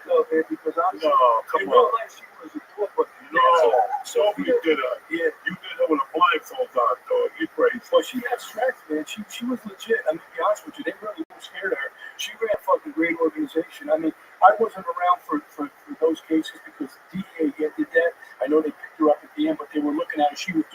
Bronx, but she was legit, man. She made a lot of money. I mean, that's what, like you said, when the times were roaring in the 80s with Miami, that's when everything came down with Miami Vice, the Go Fast boats. You know, I mean, they were sending shit in planes and just dropping them in the water. I mean, you know, there was so much money to be made. I've never. There's only two changes that I ever saw that were dramatic. Before I got into it, there two changes. You came first. You had much. So you saw changes in you were nice. And especially if you went outside of Woodbridge. We were raised in this fucking neighborhood, right? With your wife. So we saw it. And all I remember is this. We were spending $4 a night.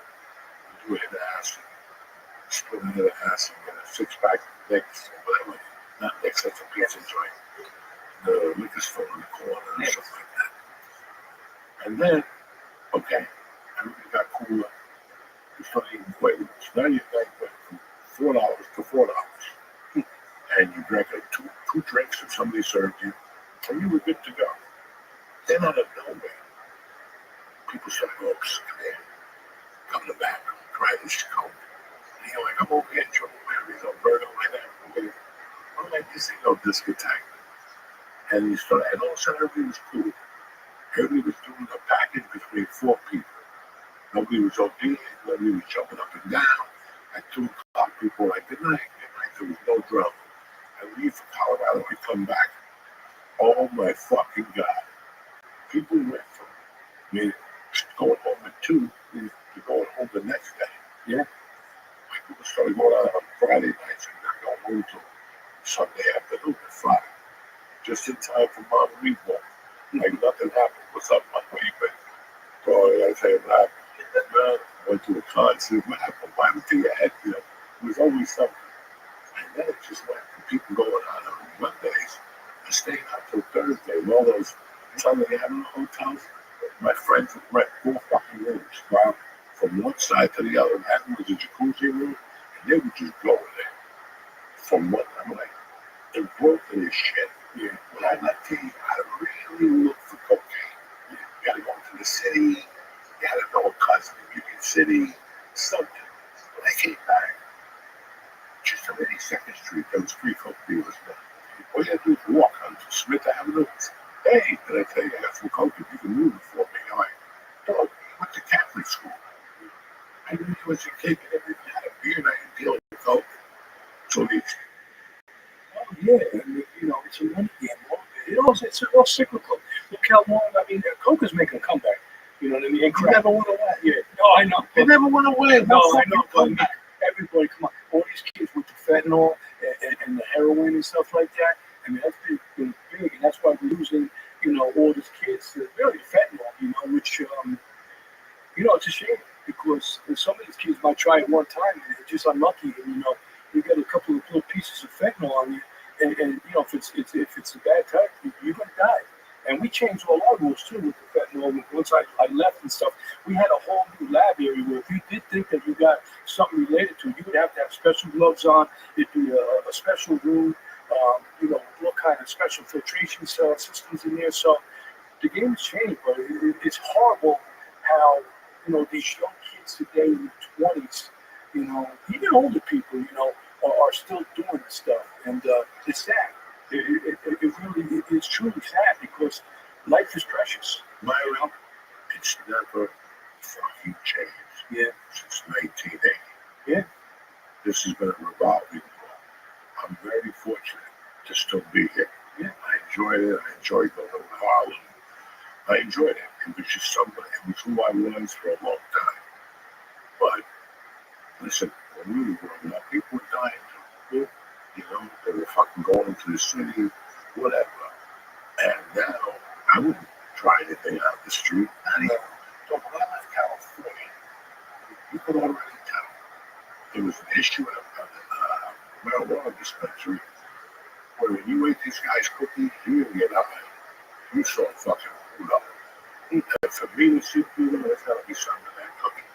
I like it. We need one of them cookies now. No, oh, I need to sleep. I ate one of those cookies on a flight to Pittsburgh. My leg wouldn't stop twitching. I was sweating profusely. My leg, it was horrible. And what I'm saying to you is that they put medical out of that Mexico. Yeah, because you could. God bless New Jersey. A lot of people are going to hate me for this. Because I came here and I was withdrawing on Xanax. And I thought I was going to walk into a doctor and go, hey, let me get a script, guys. No, they don't prescribe that shit. We don't give you that shit. No, yeah. And then I had the knee surgery. And it was tough to get pain. Like, tough. Like, come on, man. Well, we don't know. We got to contact the doctor. He's got to contact CVS. And CVS has to call DC and see if you're on the list. And you're like, what the fuck? And then somebody told me that next time get surgery and go to Staten Island because they just go nuts out there. Yeah. They don't give you 20. They give you. Yeah. We had a group that actually just dealt with that. It was called our diversion group. So if you get a script, that third copy, I believe it's pink, that goes to the DEA. And they can tell by, and not that I did, I wasn't in this group, but, the pharmacists, the doctors, they were locking them up left and right. Because, and the pharmacists, they were getting like $500,000 cash out of their fucking apartments because that's how lucrative the business was with like you said, whether it be Oxys, whether it be Xanax, or Dilaudid, all these things. So it's a big business. Well, I saw some documentaries that like people who got addicted to the pills would switch to heroin because it was cheaper. Which is crazy. No, it is cheaper. It is. That heroin is cheaper than the pill. Of course, we did heroin. I don't know if we did heroin. When did we do heroin? I got the date. I got the episode. I can't see you do heroin. No, I think that's what you would think. But Just this little marijuana juice. let me ask you this, because I just went to New York in September, and I had one guy ask me if I wanted party supplies, but other than that, that's it. Well, like paper plates and fucking. Who knows? Fucking. But like, how much on a daily basis? How much shit is going on in plain sight in New York? I mean, it doesn't even have to be New York. It's all over. I mean, like you said, even with the marijuana, the dispensaries. I mean, I've got places in town where I live where you go there and get what you want. The other stuff, I mean, I'll be honest with you. I haven't been in the big city since I've been retired. I hate to say that. I have no interest in going back to New York, man. And again, that's just me because, to be honest with you, man, I had enough of it. I'm living in a small town now, and by the beach somewhere, and it gets boring. But some of these big cities and the people around them, whether they're doing drugs or something else, they're fucking nuts. People are nuts today. You know what I mean? Because you got to remember, there's different cultures out there, right? They're coming from different countries.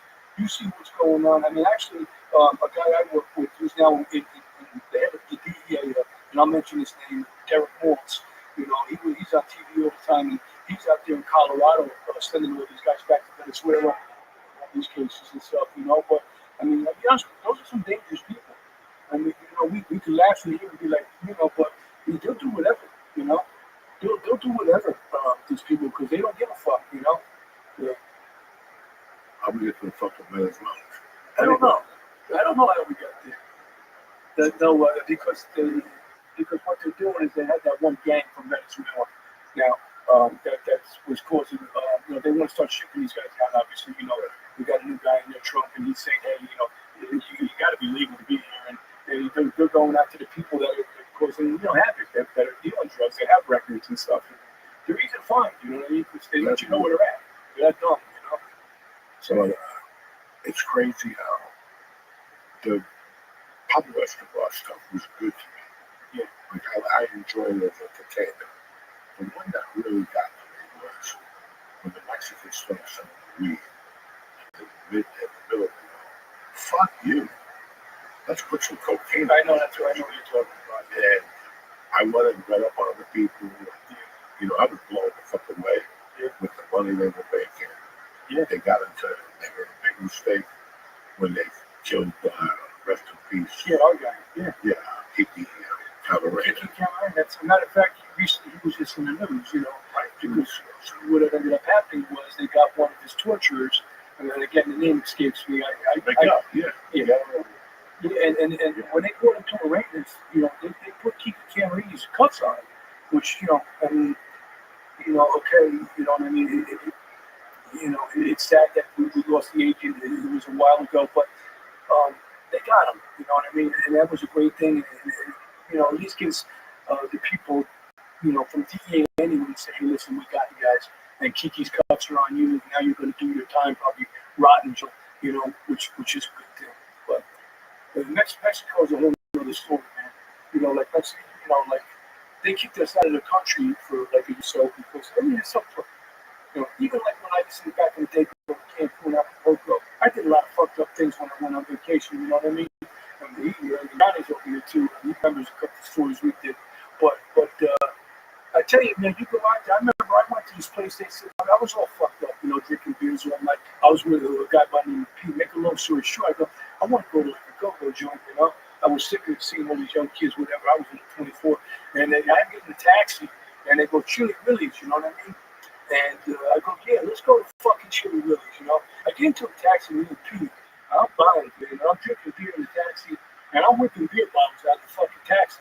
That was stupid, you know. We ended up getting a Chili Willy's. I go to the front door, and there's two fucking big Mexican guys, but they were carrying machine guns, and they had the fucking, you know, the bullets all over here. I looked at Pete, and, you know, I kind of sobered up a little bit, and I'm like, hey, you want to go in here? Fuck it, we're here. We go in. It was the nastiest fucking bar. They had girls up there. They were nasty than the girls who Brazil, you know, they Brazil things and shit.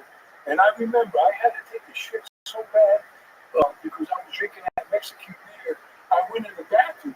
There was no like doors or anything. You know, just a fucking like, I don't know, something you shit it. I don't even know what you call it. I fucking like just like lowered my ass over the bowl. You know, I let it explode because. Like, I don't even think there was toilet paper. I don't know what the fuck I did. But I know when I got out of that fucking bathroom, I says, Pete, it was what? It's time to fucking go. You know what I mean? And I look back at that day and I say to myself, man, that was stupid. Because normally what the cops would do, they see younger kids and whatnot, and it happened to some of my family members. They'll pull you over, they'll want like put whatever's in your pocket, $300, $400, $500. Getting back to it, they don't make no money there. You know that. And that's why they don't make no money. That's why they're all crooked. You know, even during, you know, with Pablo, well, whatever he wanted to buy, he owned it. He was the man. He owned everything. You saw him. That's legit. No, but I read up on that. You know, some of the shit they showed in the movie was a little like, I'll even say something like with the DA guys, they weren't doing all that shit. Right. You know what I mean? You know what I mean? I mean, you know, but they were there. And they did a very good job. I forget what the bottom line. The bottom line was just unbelievable.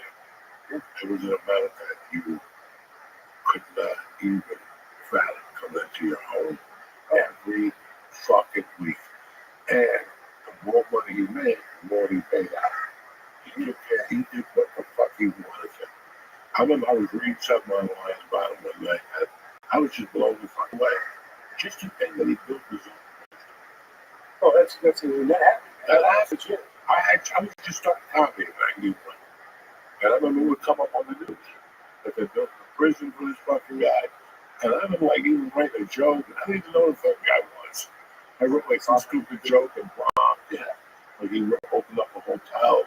Yeah. And it was funny because Boulder, where I was, the county jail was voted the number 2 county jail in the country. It was clean, sanitized. Yeah. They gave you cigarettes. They had cable TV. Wasn't like Chili Willy's. No. No, that was not like Chili Willy's. I'm going to tell you just in perspective, I'm a fucking nut, okay? And when you have an addiction to a nut, it's never good. Well, I'm going to be honest with you motherfuckers, you either believe me or not. I worked on Paso as a comic. The first night they came to me and they said, we're going to Mexico. You come in, I was a little apprehensive. And I went in the daytime. And that was enough for me. Yeah. And then I worked San Diego one time. And I went to that side of Mexico. And that was okay for about an hour at night. And I'm like, it's time to go. I like crazy shit. I'm all in the yells of the night, people screaming, but that was just a little too out there for Uncle Joey. And I just came home. And then I went back down there with my wife. We were dating. A bunch of people going down to Mexico. We got lost, bro. It was the worst. It was like $1,000 to get out there. The fucking nickels. That's all I had. Every Mexican had nickels. I was giving out nickels like fucking. I swear to God, I just had an ashtray and the center thing. It's all like nickels and dimes because they don't work on the fucking. The kids would shake it down. Yeah, You come out and they go chickly. Yeah, And chicken. they start like go like this. You like they're trying to get you fucking wallet. So you got honestly, you got a guy like you Steroids. Steroids. I'm Like, like, even if I buy this, I'm like, that's my biggest thing. I'm not a fucking smuggler. I've never been a smuggler. I don't mind. You give me an ounce of weed, I'll take a Jersey. That's for me. I'd rather get caught than have to be out in the street at some fucking stupid weed store. Let them blow the turbines, go fuck yourself. Like 22% is supposed to make dog shit. Get the fuck out of here. I'm sorry. that's all right, man. No, But anyway, yeah. So you're talking about Mexico. You're talking about Pablo, right? I'm talking about Mexico, how they did it, how they, went to the Colombians and said, we're going to be your transport. Yeah. They pretty much locked them out. It was, it was fucking brilliant. Like, you look at these guys, it's a shame they became criminals. Well, because they were in the right business to make the money, but sooner or later they were going to get caught. If they spent that energy on the fucking legit business, even to keep it to weed, they wouldn't be a problem. But getting back to Mexico again, I was a senior partner too, and I'm going to bring up another name because, he deserved it. Pete Gurewitz. He's the one that indicted El Chapo. So I was a senior partner. If you see when he comes off the plane, you'll see two DEA guys. The taller one with the glasses is Pete.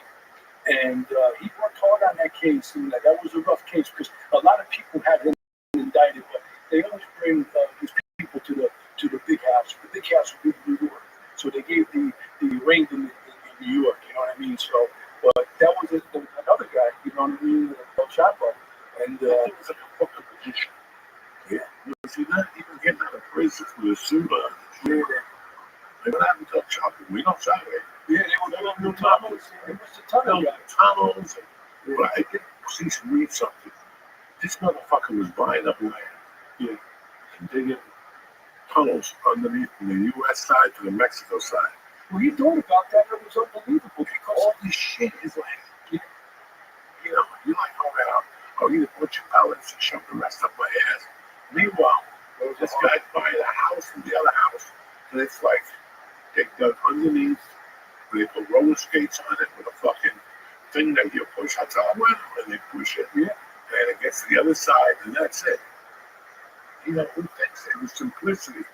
how the fuck do you even think about a tunnel and the way they built it, even to get him out without money? The thing about it is they were making a lot of noise for the prison, so they would won't pay it off. Right. You can't tell me that they didn't hear like fucking people blowing, or even taking shit out. I mean, so yeah, but getting back to what you were saying, like the Mexicans with the Colombians. I mean, back in the day when it first came on in the 80s and stuff, it was the Colombians.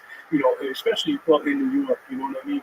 And that's where I was doing my stuff. But the Mexicans are a lot more powerful in regards to, like I said, they got bigger conas, they got bigger balls. You know what I mean? So if you fuck up with the Mexicans, honestly, they were really, they tortured people.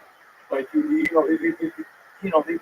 ruthless. You know what I mean? You had some Colombians like that, but a lot of times the Colombians would be little, no disrespect, little motherfuckers. You know what I mean? And they got their business suits on. You know what we used to do to the Colombians back in the day? When I first came out, we would go to Queens, right? And they would have more payphones. And we would know what payphones they used because they had so much fucking money from Pablo and stuff, you know what I mean? And we would know they would be carrying a suitcase. So we would just randomly go up there, kick their fucking suitcase, and what's in that suitcase? $2-3 million? And you know what? Once you took it from them, they just fucking ran. We let them go. You know what I mean? We just take the money, and again, it goes into a big kitty for the Department of Justice and stuff. And I never did anything fucked up. Like there are guys that did do that, but you know what I mean. And you got caught. But there was a lot of money, and the problem with drugs is, what do I do with this money? Where does it go? Because you guys like us and shit, I don't know what people make here or whatever, but you got a couple of dollars, you feel good about yourself. Imagine having enough money to fill up fucking 3 of these fucking places here. What are you gonna do? What do you do with the money? You don't even know where to put it. That's why, I mean, even now, they have the Chinese laundering the money. And what the Chinese do, and you can see is they've been buying up a lot of real estate. You know what I mean? And it's crazy because think about us going to China and getting real estate and buying a house or something. It ain't happening. You ain't coming to China, but yet politically here we let everybody come here unvetted. They come in and they're buying places with this illegal money and yeah, They buy it. yeah, they buy it. Yeah, it's rolled by military. Fucking weed, right? They got it. And this is happening. Yeah. And nobody gives a fuck. So I'm not smoking weed no more. So you know me, I'm good. Hey, I'm not smoking that commie weed. I like Chinese people. I like the lunch specials, man. You know, it's really like that dude that they just brought back. He was one of the leaders. That's the dude that was in charge. And it's so weird looking back at it. And this is 30 years ago. This is like, you look at this shit, you go, wow. I kind of remember this thing. I remember the bust in Stockton. That big bust in Stockton. I kind of remember that. And you know, somebody's getting backhanded right now. That's a lot of fucking coke in that warehouse. Oh, yeah. I mean, you got to think about it like this, though. And I'll tell you, you got to remember all these products, whether it be heroin, coke, marijuana, they're all plants. So we had groups back in the day, back in the 80s, we called them Operation Snowcap. In fact, we lost some guys come out of a helicopter and whatnot, and they're plants. So what happens when you fucking exterminate them? They just grow more. You know what I mean? So it's like you really can never stop it because remember, they're plants, right? You know, you just got to find a location and you know, whether it be coke, right? Coke paste, and, you know, whatever way they make it, and the heroin, there's all kind of heroin, but it's always going to be there, like you said, like you were thinking about, you were saying about, it's going on, it went on back then too, because you're playing, so they're always going to be available, and you can always make money, you're always going to make money on it, right? You got to, because we have a society that really wants this stuff, like even alcohol, you know what I mean? And I'm getting off tangent here a little bit, but it's the same thing. People get addicted. There's addictions, you know, and sometimes it's hard to break, you know. You know, I remember we asked a question before. The answer is one of the main reasons I left this area was because how far are you from New York City right now? 15 minutes. It was 15 minutes away from any drug I wanted to buy. At whatever time you wanted to buy it. If you want something to me in New York, you'll find it in New York City.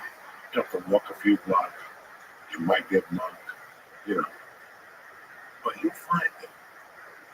That's great. You know, and that's the scary thing to me. And in those days, from keep going over there, you bump into real more people. Who are you going to bump into in New York City at 3:30 in the morning? You're going to bump into a stockbroker or a fucking army recruiter. You know, you're bumping into people trying to fucking scam people. And now you're talking to people like, hey, you're 30 or 45. What any guns I got you? I'm 19 years old. And you're asking me if I want to buy a fucking gun. Now that sits in the back of your mind. If I ever get to a beef, I'll be over the bridge getting a gun for a buck and a quarter. Whatever the fuck, you know. Whatever the fuck it is. That's how accessible that city was. I can't imagine what it is today. I gotta guarantee that there's not as many spots as there were when I was growing up, but there's gotta be Washington Heights. Oh yeah, that's gotta be something happening in the Bronx and all the other things. It's not as visible, right? But the scary thing is downtown. Because downtown, I know a guy named Tony. That's what he tells me his name is. He tells me to send me his driver's license as well as that's his address. From now on, I'm your delivery guy. Call me 24 hours a day. Something will be there in a half hour. I will send you a menu every day. People don't look at the prices. You're already paying $4,000 a month for rent. You're already going to debt anyway. You might as well pay the prices. You're going to have an 8-ball of coke for you there. In 1 hour, the best shit you ever bought. That's the business that. That's what I assume. That's what I'm assuming. If there's got to be an app now. I ain't that fucking, you know, I'm an old man, but I'm just thinking about some Chinese kid in the city and loves to jump up and down with the lights and all that stuff, right? He's got an app somewhere that you buzz. This guy gets buzzed here, and every day the code changes. That's how slick these kids are today. I'm not weird. The kids are so sick. I mean, Slang. but even it still goes on in the heights. I remember when we first started doing the heights, and it's just easy. We have a lot of performance. And make a long story short, they have the kids working on the corner walking talking. So if she came on the fucking block, they know you're 5 up. They know you're whatever. So what we used to do was get like maybe a Spanish guy. I'd be in the back of the van. He'd park the fucking van. The van might say like painting or plumber or whatever. And I'd sit in the back of the van like that. Wouldn't think anyone's in there. So then you could take pictures and see what's what. But the kids, even at the ages of 11, 10, you know what I mean? In the stash houses. I mean, we had special guys that used to basically know how to infiltrate any kind of special trap they might have, because they was like really fucked up, really crazy traps that these guys think of. I mean, unbelievable. You know what I mean? I was there in the summer of '93 when there were kids on the roof and the cop was walking, uniform cop, and they dropped the butt to the spackle on. I'll never forget that. I mean, it was tight. But it's interesting. In 1993, I used to go to a place, again, it was like speeding. You just had to get over the bridge, and you made a left, and you went right over the place, and you double parked your car. Cops would go right past you. Beep, beep, beep. And you parked, somebody went into the building, you rang the bell, 503, come on up. You went out up there, and there was a guy sitting there with a gun and a gun. 2 bags of blood. One was for 25 a gram, one was for 35 a gram. You gave me a taste of it, you gotta make your choice. If you busted them, that's all they had. It was 2 ounces, maybe a little less than that. They're gonna be out of that with these guys. They already had it down to a science. Now I see these weed stores that open up in LA, they put their whole inventory on the wall. When the feds show up, they lose everything. And I'm like, those Colombians had a point. They only showed you what you needed to see. You need that? Give me 10 minutes. And they make a call, and it's around the corner in somebody's fucking Corvette. Whatever the fuck it is. Well, it's difficult, even for us, it wasn't, in regards to trying to find, where the stuff is. First off, everyone's a bullshitter. I mean, like, I got the money. Nobody had the fucking money. You want to see the dope first, you know what I mean? Whether it be coke, heroin, or whatever. And that's the games we would play. I mean, sometimes we would flash them. I actually was giving the guy 40,000, but sometimes we would have like flash rolls. But really, like, cops wouldn't flash money. And that's what I would say. Like, for instance, a cop will show you money, like, to think he's legit. But the real fucking bad guys, if you're good, you get the shit on your own. You know what I mean? Like, for instance, like, if you got juice, you're gonna give me 10 kilos, you can trust me. So, I mean, just like that. Well, yeah, but it's not a lot of people trust anybody. I mean, even today or back in the day, I mean, I'm talking 10, 15, 20 years ago, it was hard to do these cases. You really had to have good people that infiltrated these organizations, whether it be the Heights, whether it be Hot guys, whether it be the Mexicans. I mean, you had to have like serious guys that had connections, you know what I mean? You just can't go in there and, do whatever the fuck you want to do. No, it doesn't work like that. People don't trust people, but money does talk. There's the old saying, money talks, bullshit walks, man. Like I said, when I was giving the 40 G's and it went the first time, they were like, fuck, this guy ain't a cop. And I did it 3 more times, right? Until the end, when yeah, look, motherfucker. You don't even figure it out until you have the handcuffs on. And once they put you in that cell, not on the drive, but in that cell to wait for your arraignment, or whatever the fuck you're waiting on, you just sit there like, God damn it, I never figured out that motherfucker. You start thinking about shit. Where you fucked up, and you were too high, you were too caught up what you were doing. You got caught up walking into the club. There's VIP. You just get caught up, and you make dumb mistakes. I did it. That's all that happens. Everybody does. I mean, even the best guys. I mean, like I said, in regards to what we locked up, people, you wait. It's like a stock. You're waiting on this fucker. You buy whatever. You buy, I don't know, Tesla and shit. You want to buy those. So you got to hold it. You got to wait. You got to have patience. And people fuck up. When you're on wire, sometimes you might have to be on a wire 3, 4, 5 months before they make one fuck up. That one fuck up will put you on another line, and then you're going, and then you got to talk. And then all of a sudden, boom, you're like, holy fuck, you meet with the attorneys, you know what I mean? Oh, we got this and that, we're going to lock up this, we're going to seize this, we're going to take that. lot. The game is patience too, but everybody makes mistakes. So, I mean, in the end, like you said, people can go 15, 20 years. They got all the money in the world, and then that one day comes and you're fucked. You know, it's like these guys now you're talking about. I mean, I know El Chapo. You know what I mean? He's done. You know what I mean? His family's done. I think his son trying to come into business. He's done now. His wife. You know, new people come on the block. You know, yeah, I mean, it's all done. You're done. You know what I mean? You had your ride. It's over. Didn't El Chapo get caught because he like did an interview for a movie, like about him? It was like sort of He got caught because you know there was a movie like that, but that was a show. Yeah.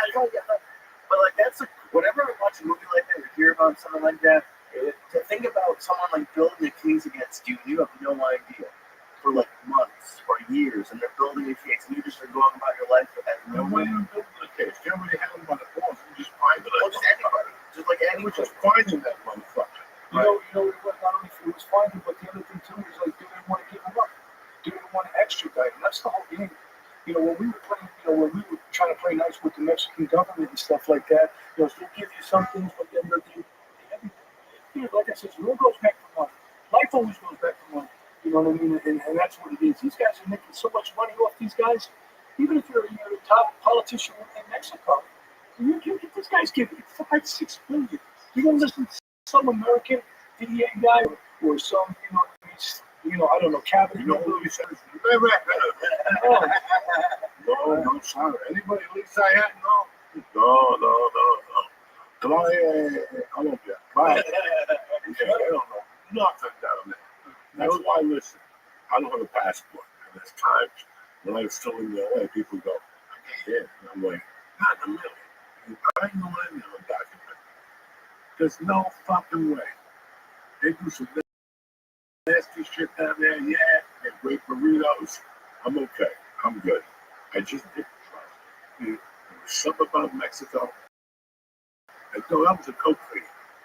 And there's no reason to go to Mexico and coke. Snort it, they're going to rob you. And what are you going to bring it over that fucking bridge? Now you got to do 55 years. Just to go, leave it alone. You can find it in San Diego. How frustrating is it from like the agents, like the politics of it? Like someone gets away because of like a mistake, or like like just the politics of it. Does it piss you guys off? The politics plays a big part. It actually played a bigger part with the. And I have a lot of friends that are first grade detectives that are retired now. But the reason why they retired, probably like when I retired, is when you start locking up people, and for instance, they got 2 guns on them, and then the ADA's letting them out fucking like a week later. That's what hurts. You know what I mean? Because then, like drugs is one thing, and that kills people. But guns, I mean, come on, you know what I mean? And you see what happens when these kids or guys go back on the street. They're doing harm. And you know what? It frustrates you, because you could take the fact that, okay, I was going after this drug dealer, I didn't get him. There's a lot of guys I didn't get, my group didn't get, but, eventually somebody will get him. But a lot of times they weren't really hurting anybody. There's certain ethnicities, I hate to say, but, like, that really will hurt you. Like the Mexicans will hurt you. You know what I mean? The Jamaicans will hurt you. You know what I mean? The Italian guys, they that's business there. These guys like Saving Bull, and I know he's out doing his shows now, and a lot of these guys, they were doing things to their own people. You know what I mean? And you got to expect that in the game of life. If you're going to hurt somebody that's a drug dealer, they're going to hurt you back. Is it fair? I don't know. I guess it is. But when you start hurting innocent people and kids, and bullets start flying, that's when you got to draw the line. And like what happened with our agent, Hatcher. This guy, he was out of control, right? And he ended up killing him over what? Because he was high, and he just wanted to do what he wanted to do. I mean, Farachi. And again, me and my partner Eric Stanky, we locked up the guys that Mario Gallo was one of them on that first case I did, and Jimmy Gallione. Now, these guys were the ones responsible for killing Gus Farachi. They killed him, because when we locked him up on the drug charges. We also superseded with the murder on Farachi. So they did the time. They're out. I think who knows where they are now. But that's the only guy. I'd say Mario Gallo was one of the guys. It's just a name you guys don't know. But when we locked all these motherfuckers up, he was the only guy that basically said to me, "Go fuck myself." He's not cooperating. You know what I mean? And I shook his hand. I said, like, wow, all right, I'll leave you the fuck alone. You know what I mean? And he did his time. The other guys, right away. I mean, I was moving one guy.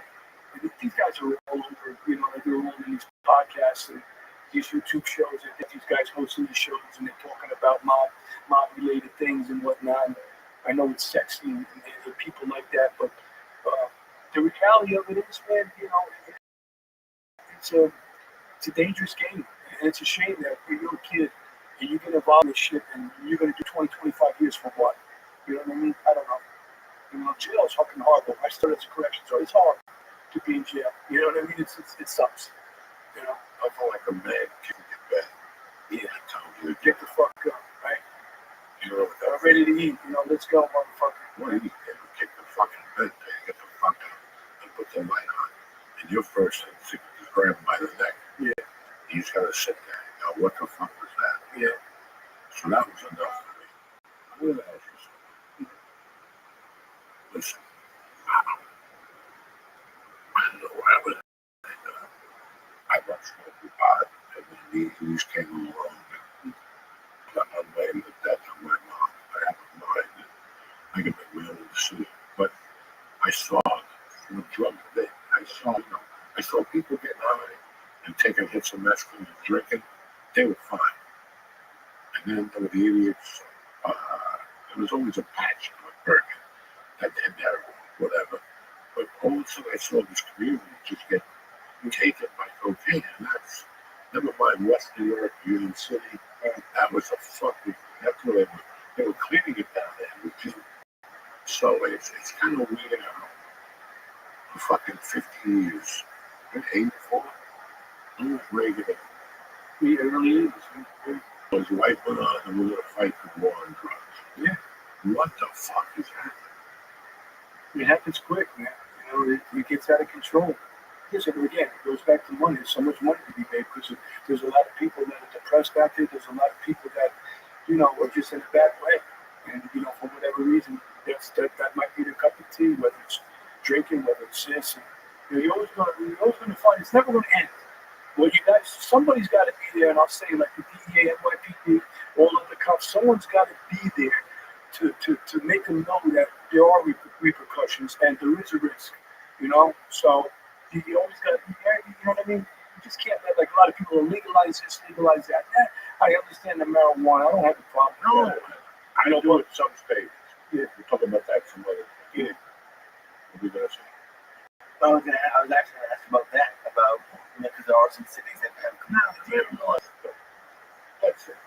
It's illegal. We've got the nerve to take a joint off you when you're in a fucking rental car and bring in. Unless you act like an asshole, we'll have alcohol in your breath. Then anybody would bring in.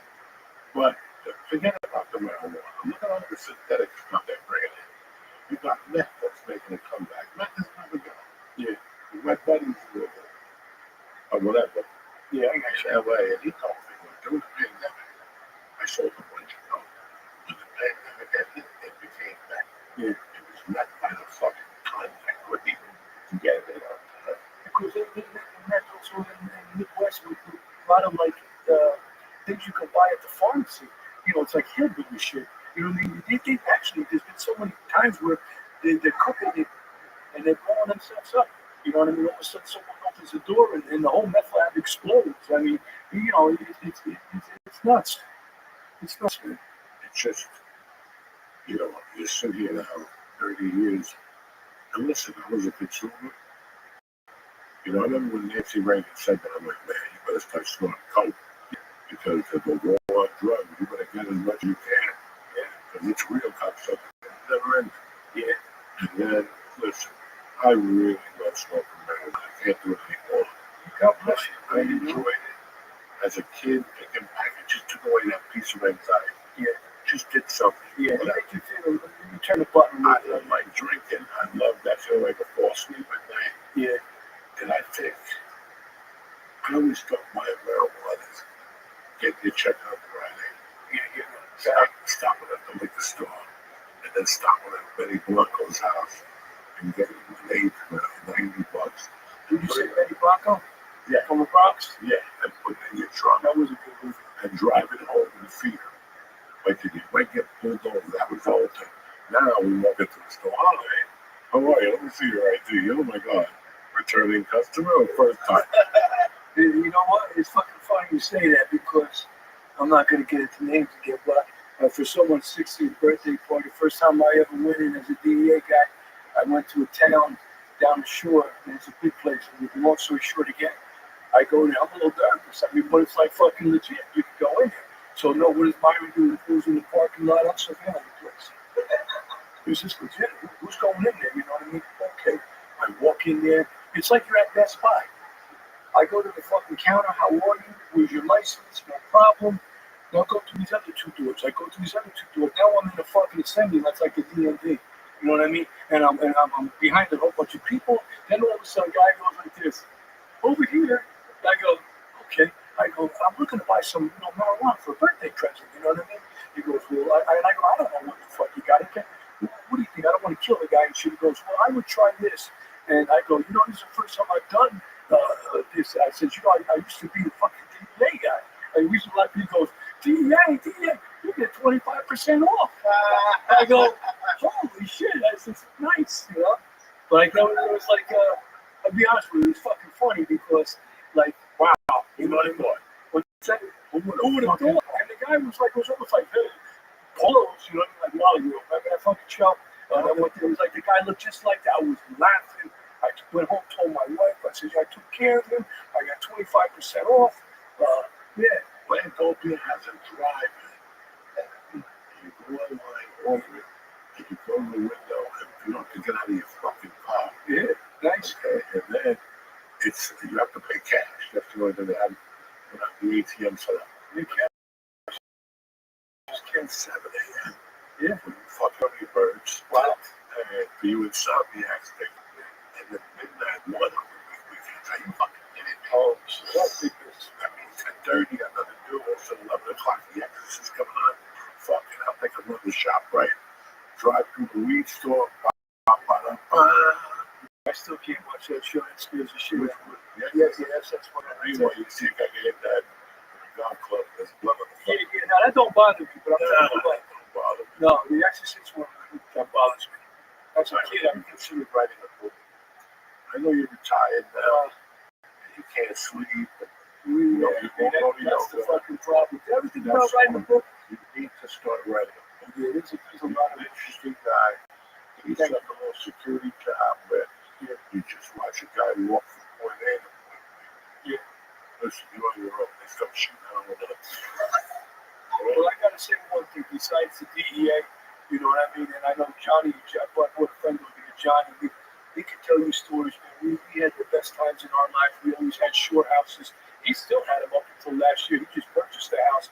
But I mean, the shit we seen and the shit we did is, I mean, I could write a book about that. Never mind the fucking DEA. Now he could tell you stories about fucking vacations we went on. That, I mean, What did you specialize in? I was first we were mob guys. We worked the mob. We did that for years, and then it was just like a knockaround kind of group, and we did whatever, which turned out to be some mob guys too. And then I ran at the end of my career. My last 5 years, I ran asset forfeiture. I had like 35 people under me. But like for instance, when we do all these cases, long story short, if we take airplanes, we take your money, we take fucking everything, we take horses, we take cars. I can go gold bars, coins, stocks, and they all come through me, through my group. And we were going to breaks once a week, and I keep in 5 years I was doing every week. It'd be at least $2 billion in cash. We'd have to take the breaks, and we'd have to have 2 or 3 guys go, so nobody could you never know, somebody might get a tip on us and try to fucking steal the money. You know what I mean?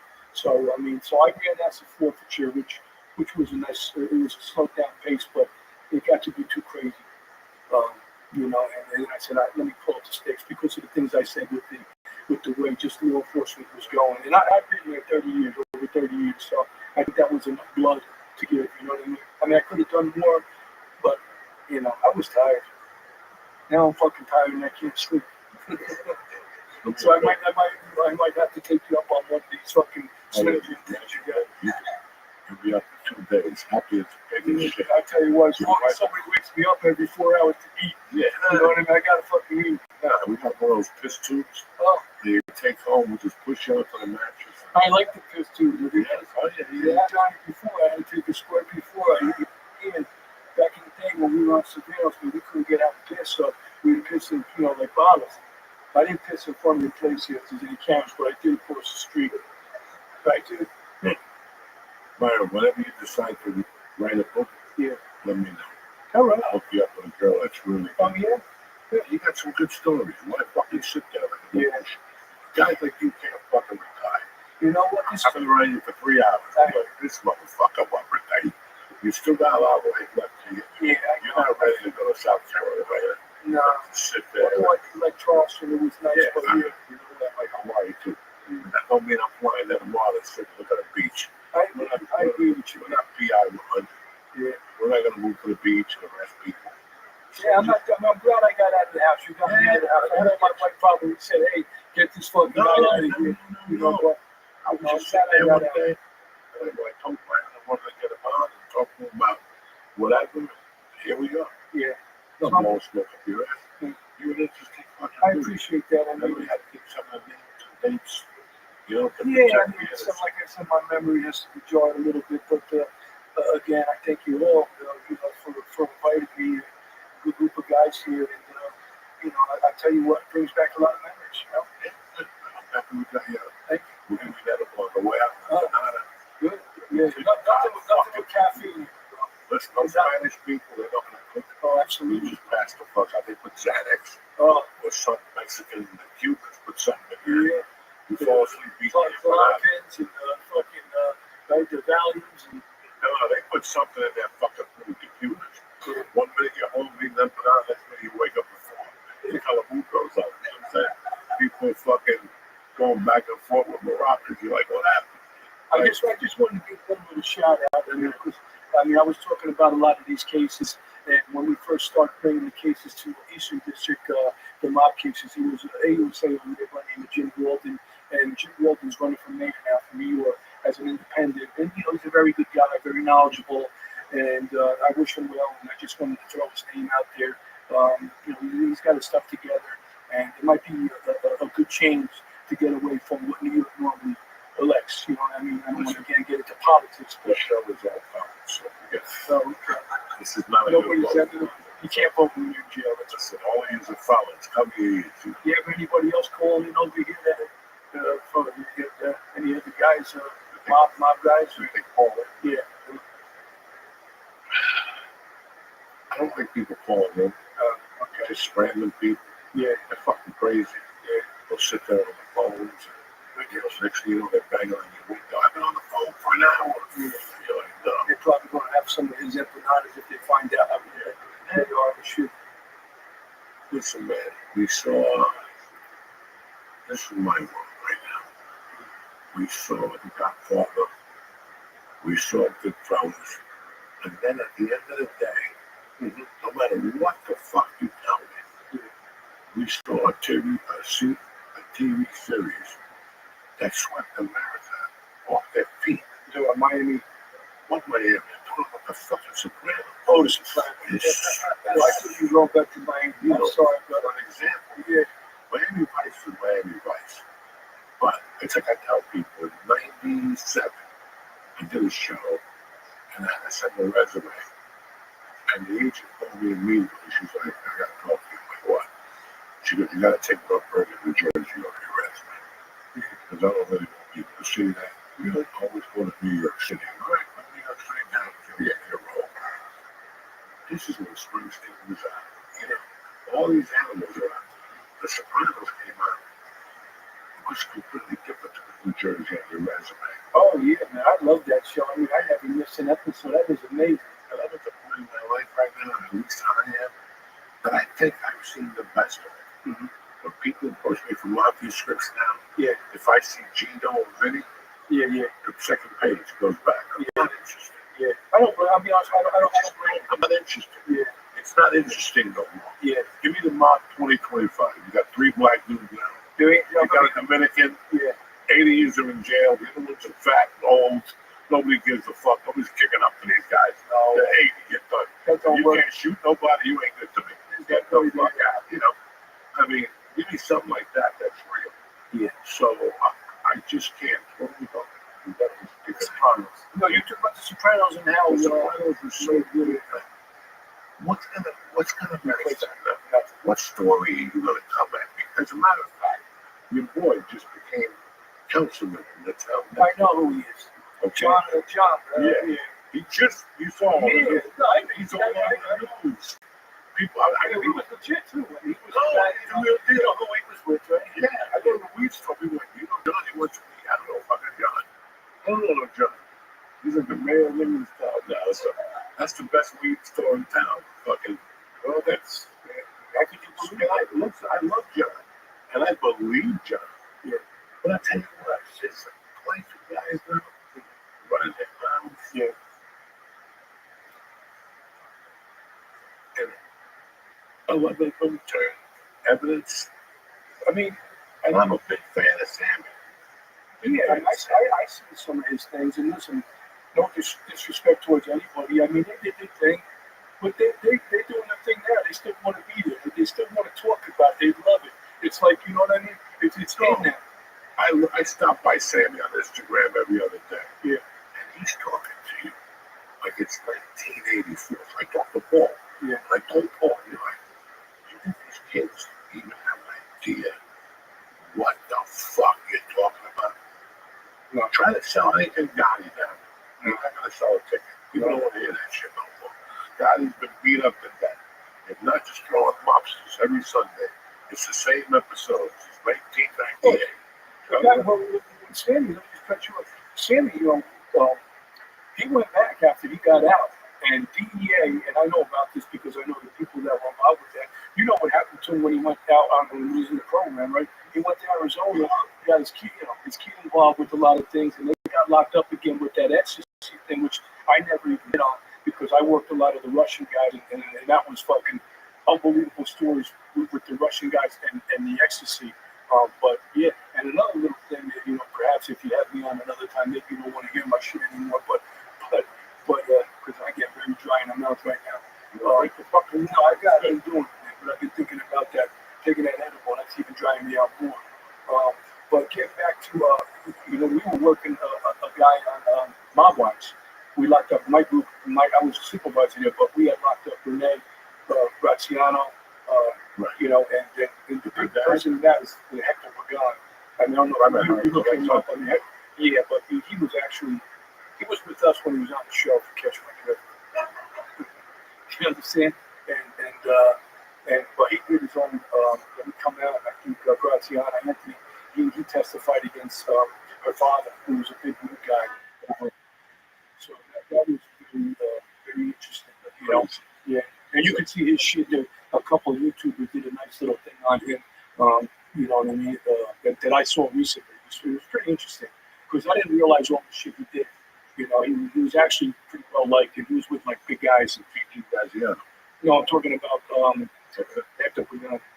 You know, he was good friends with Joe Massimino, who was you know, very big and you know. But you know, they don't get caught for that stuff. Even at the end. Well, that's what I'm saying. He was fucking brilliant. Yeah. He came out, he said, fuck these hangouts. I don't want you hanging out no more. Everybody's got to get a job out of it. Everybody's got to get off the corner. No more fucking jumpsuits. No more gold chains.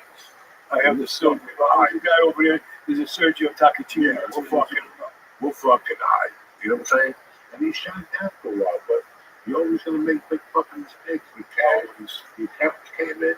The FBI, forensic accountants came in. He just put us off. Get the fucking roof ready. When them motherfuckers come, those are the people that killed Jesus. When they show up, you know, before those motherfuckers show up, you motherfuckers go, put the cuffs on, don't even bother. Don't even bother. I'll tell you the way there. You know what I'm saying? And because it's over. They're all nerds with glasses. They don't know nothing. They don't want to know. You know when they got a calculator in the fucking hand, Trust me. and the number 2 pencil in the ear. Trust me. When they come, dog, Giso, they come with the chemistry set.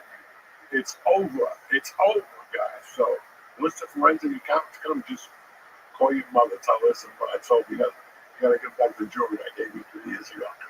They're coming to get that every minute now. You're right, brother. Man, it's a real pleasure now. Well, thank you for having me. I want to have you on again. No problem. Sure. There's Great more to stories and stuff, and maybe by that time I'll have like a book written, something, you know. Oh, I would love it. Yeah. I mean, I got a lot of things in my mind, but I got to get them somewhere before the mind goes. You know what I You mean? got to run it through an attorney. You got to send it to the DA for clearance, and that's a hand job. Yeah.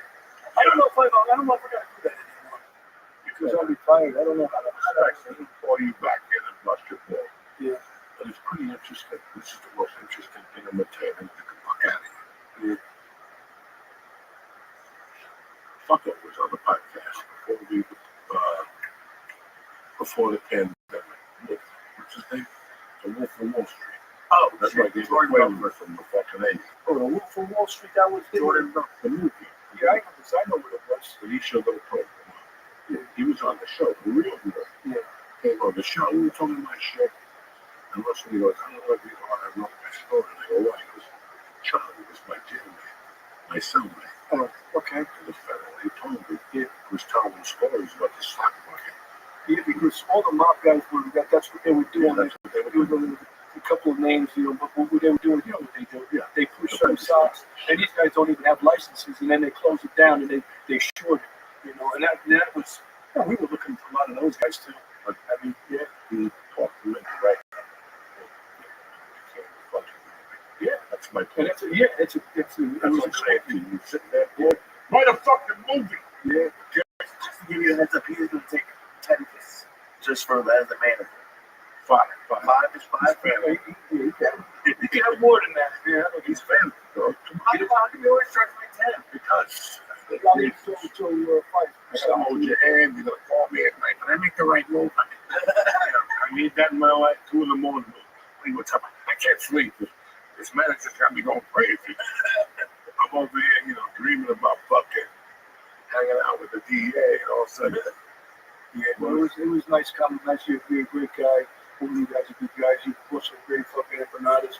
You got a funny fucking laugh. And you got to work on that hip hole. And try to get some dicks. My mother used to put some dicks by my I'm mouth. back to 10 minutes of video because he got sick once I came back with the Mac Daddy of Mac Daddies. He started getting sick last Wednesday when he saw the box. He started getting twitches and shit. He knew that lit. He knew that lit was his thing. It's just like nicotine. Nicotine pouches. They come in 3, 6, 9, 12. Forget about it. Oh, I got to put a couple quarters in there. You put it under your chin, forget you be. No, I can't do that. You would not be on the parkway. Hey! You got your old badge. I just put it there with a disco light. I do have it. They don't know nothing. Just put the badge up with a disco light. That's it. Nobody knows nothing. Nobody can stop you. That's the fucking funny thing. Johnny, you got anything to say, brother? Oh, God.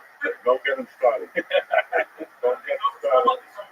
We gotta get the fuck out of here. Go bar, fuck, don't tell me. No, we'll get the fuck out of here. Next time we'll talk about the The go bar with it because now it's 10 to 8. I'm already hungry. You know what I'm saying? I'm already thinking about shit. We out.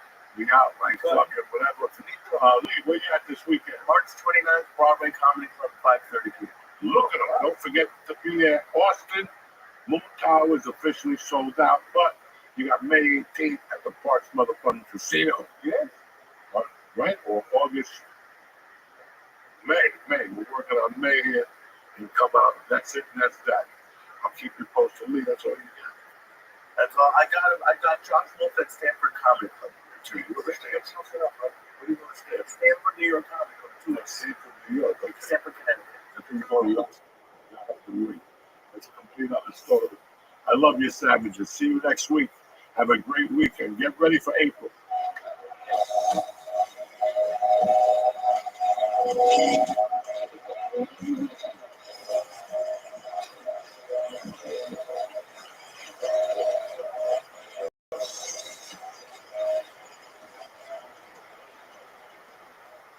What's happening, beautiful people? Uncle Joey here. It's March the 25th. Yes. Listen, I want to talk to you about something. Summertime is coming. You know what that means. It's time to head down to Pound Town. da, da, da, da, da. You need to be able to get that thing up there. And that's where Uncle Joey comes in. Blue Chew makes sure you're ready whenever the mood arises. Whether you're on the beach, under the tunnel, wherever you're at, you're ready to go. Sign up at BlueChew.com. Meet with one of their licensed medical providers, and once you get approved, forget about it. Your prescription will be there in days. Blue Chew works. They're serious. They come in little pouches. You put one in your wallet when you're ready for war. Bam! There you are. Anyway, no more wishing. No more praying for your little fucking dick to work. Those days are over with. Make life easier by getting harder and discover your options at BlueChew.com. It's summertime. You women got tons of options. Tons of options. So you better show up with a cape, a helmet, and a box of Blue Chew. Now, here's what I'm going to do for these nice people. You can get Blue Chew for free for 1 month. That's right. You can try it on your own. After you try it for 1 month, you can go, Joey, where have you been all my life? It's that easy. First month, Blue Chew for free when you press in promo code Joey, Joey. Again, Joey, Joey. Just pay $5 for shipping. That's promo code Joey. Visit BlueChew.com for more details and important safety information. And I want to thank Blue Chew for sponsoring the show and for helping young men sling some dick in 2025. You know what I'm saying? It's the summertime. 4th of July is coming. I love you guys.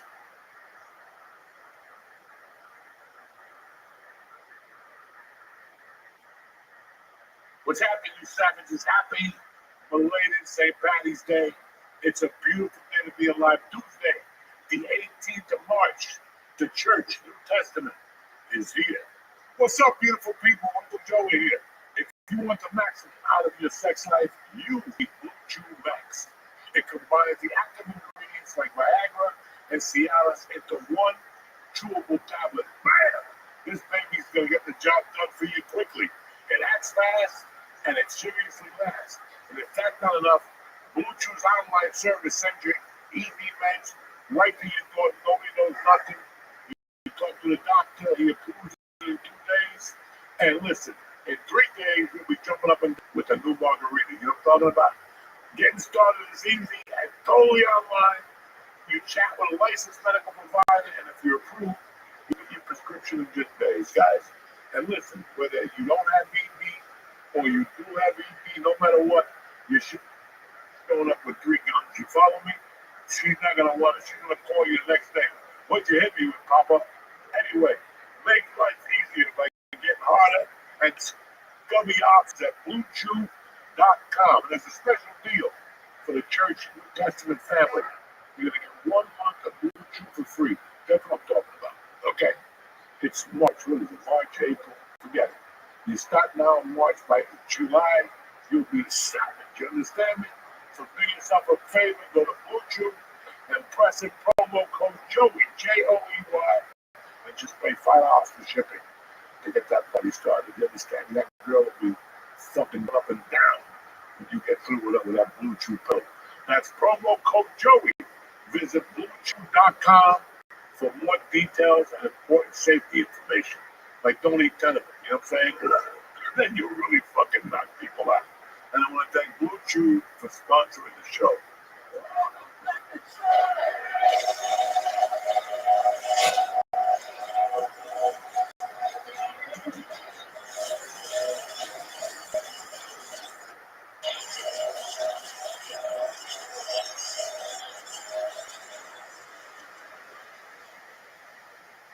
We're back, bitches. It's a beautiful Tuesday to be alive. It's just me and Lee today.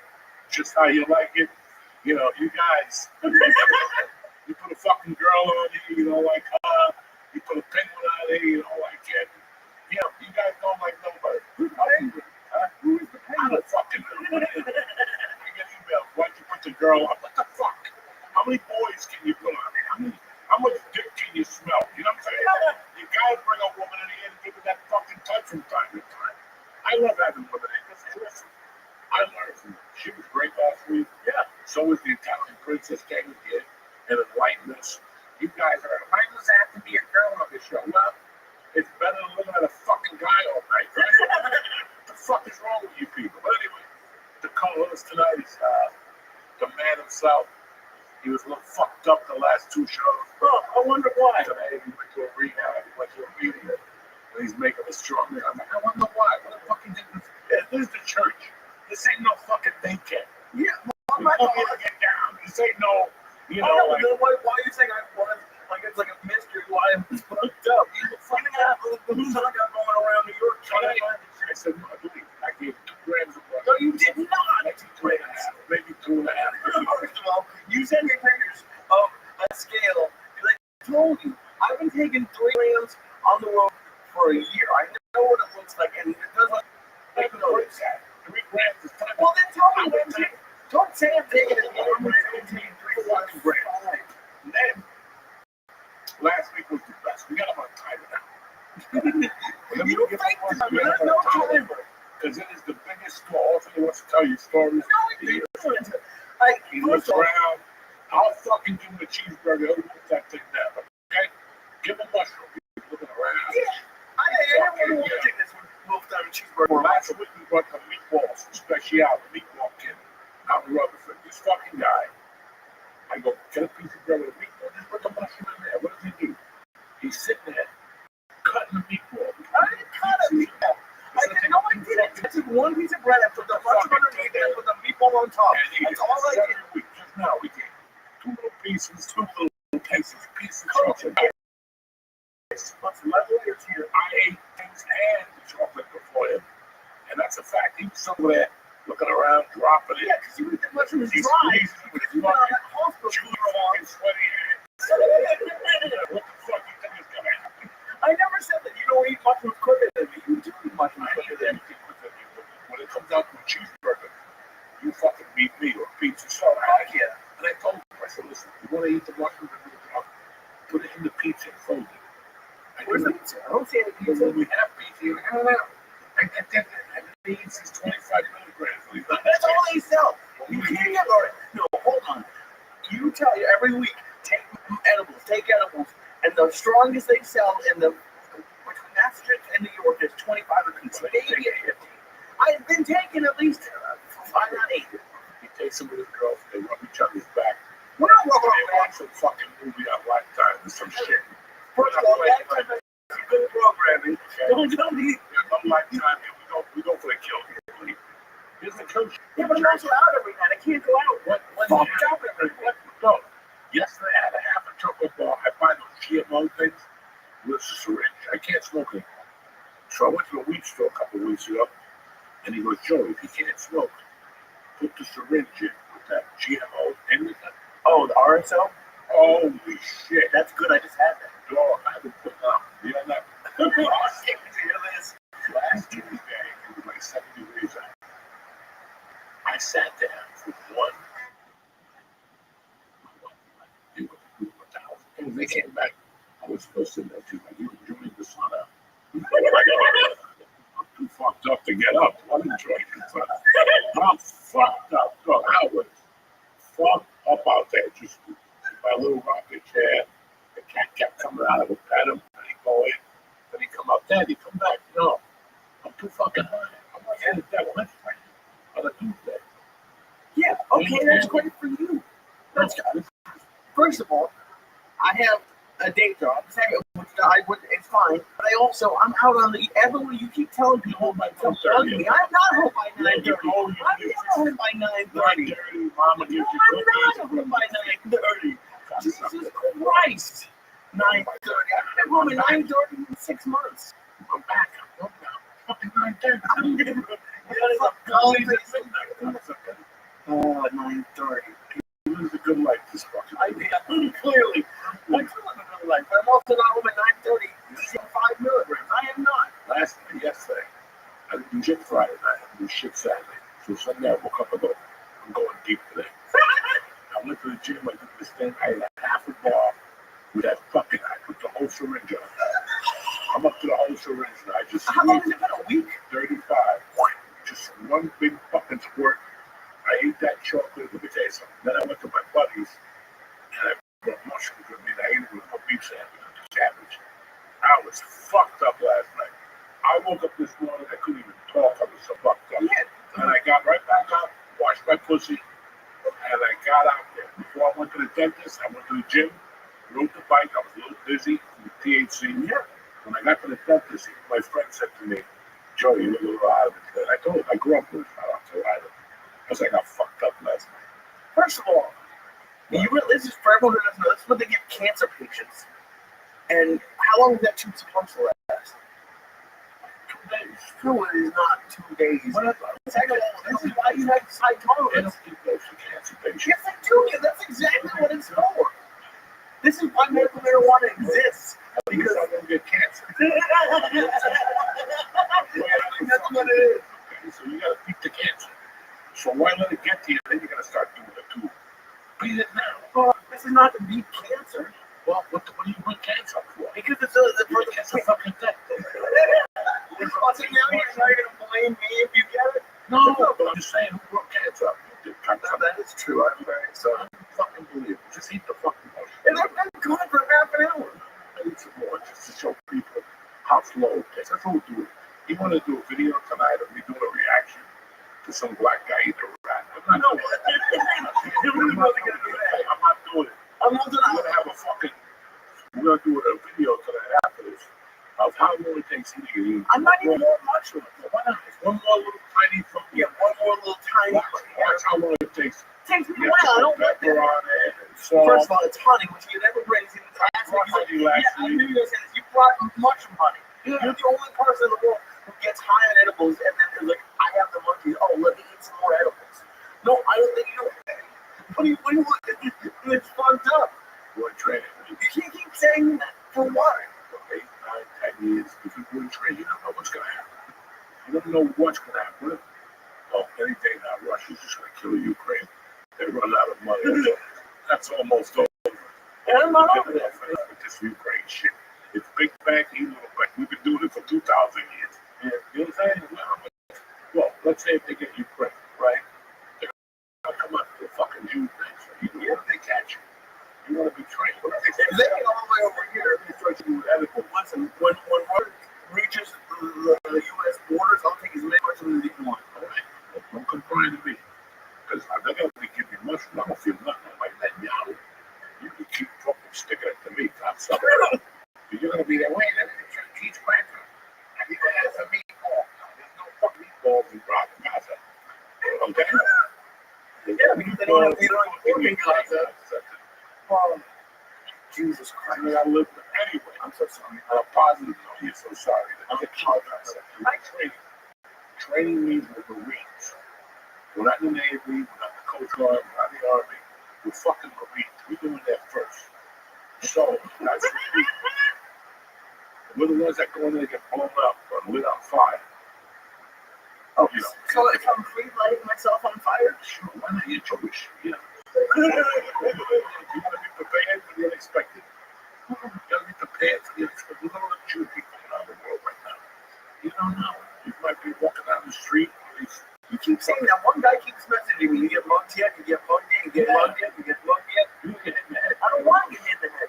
One of those college students from Columbia that hates Jews all of a sudden. All of a sudden he's gonna have 3 beers and he's gonna clock you in the head with 3 of his little faggy friends. Don't come crying to me the next day. That's all I'm saying. I apologize. I don't know if you people have been paying attention. I've been paying attention to this because it's a fucking great question to ask yourself.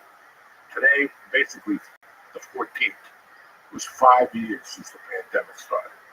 Today was official. They shut everything down. 5 years ago, New Yorkers are going crazy. Don't say Patty's Day. You're done with it. They're drinking home. You know what I'm saying? Go drink and puke and fucking home. Same difference. But it's crazy. That's been 5 years ago. Now, I'm not here to talk about Fauci or the pandemic or the fucking shot. I don't give a fuck. But it's so weird. Like, I want you guys to think about 5 years ago, how much your life has changed. It's crazy. Like, It's you take this fucking pandemic out of it. crazy. My life is completely, like, if you had asked me, if you told me this is what my life would be, I wouldn't have believed you. It's completely different. There's almost, the only thing that's the same is this. And everything else is different. And it's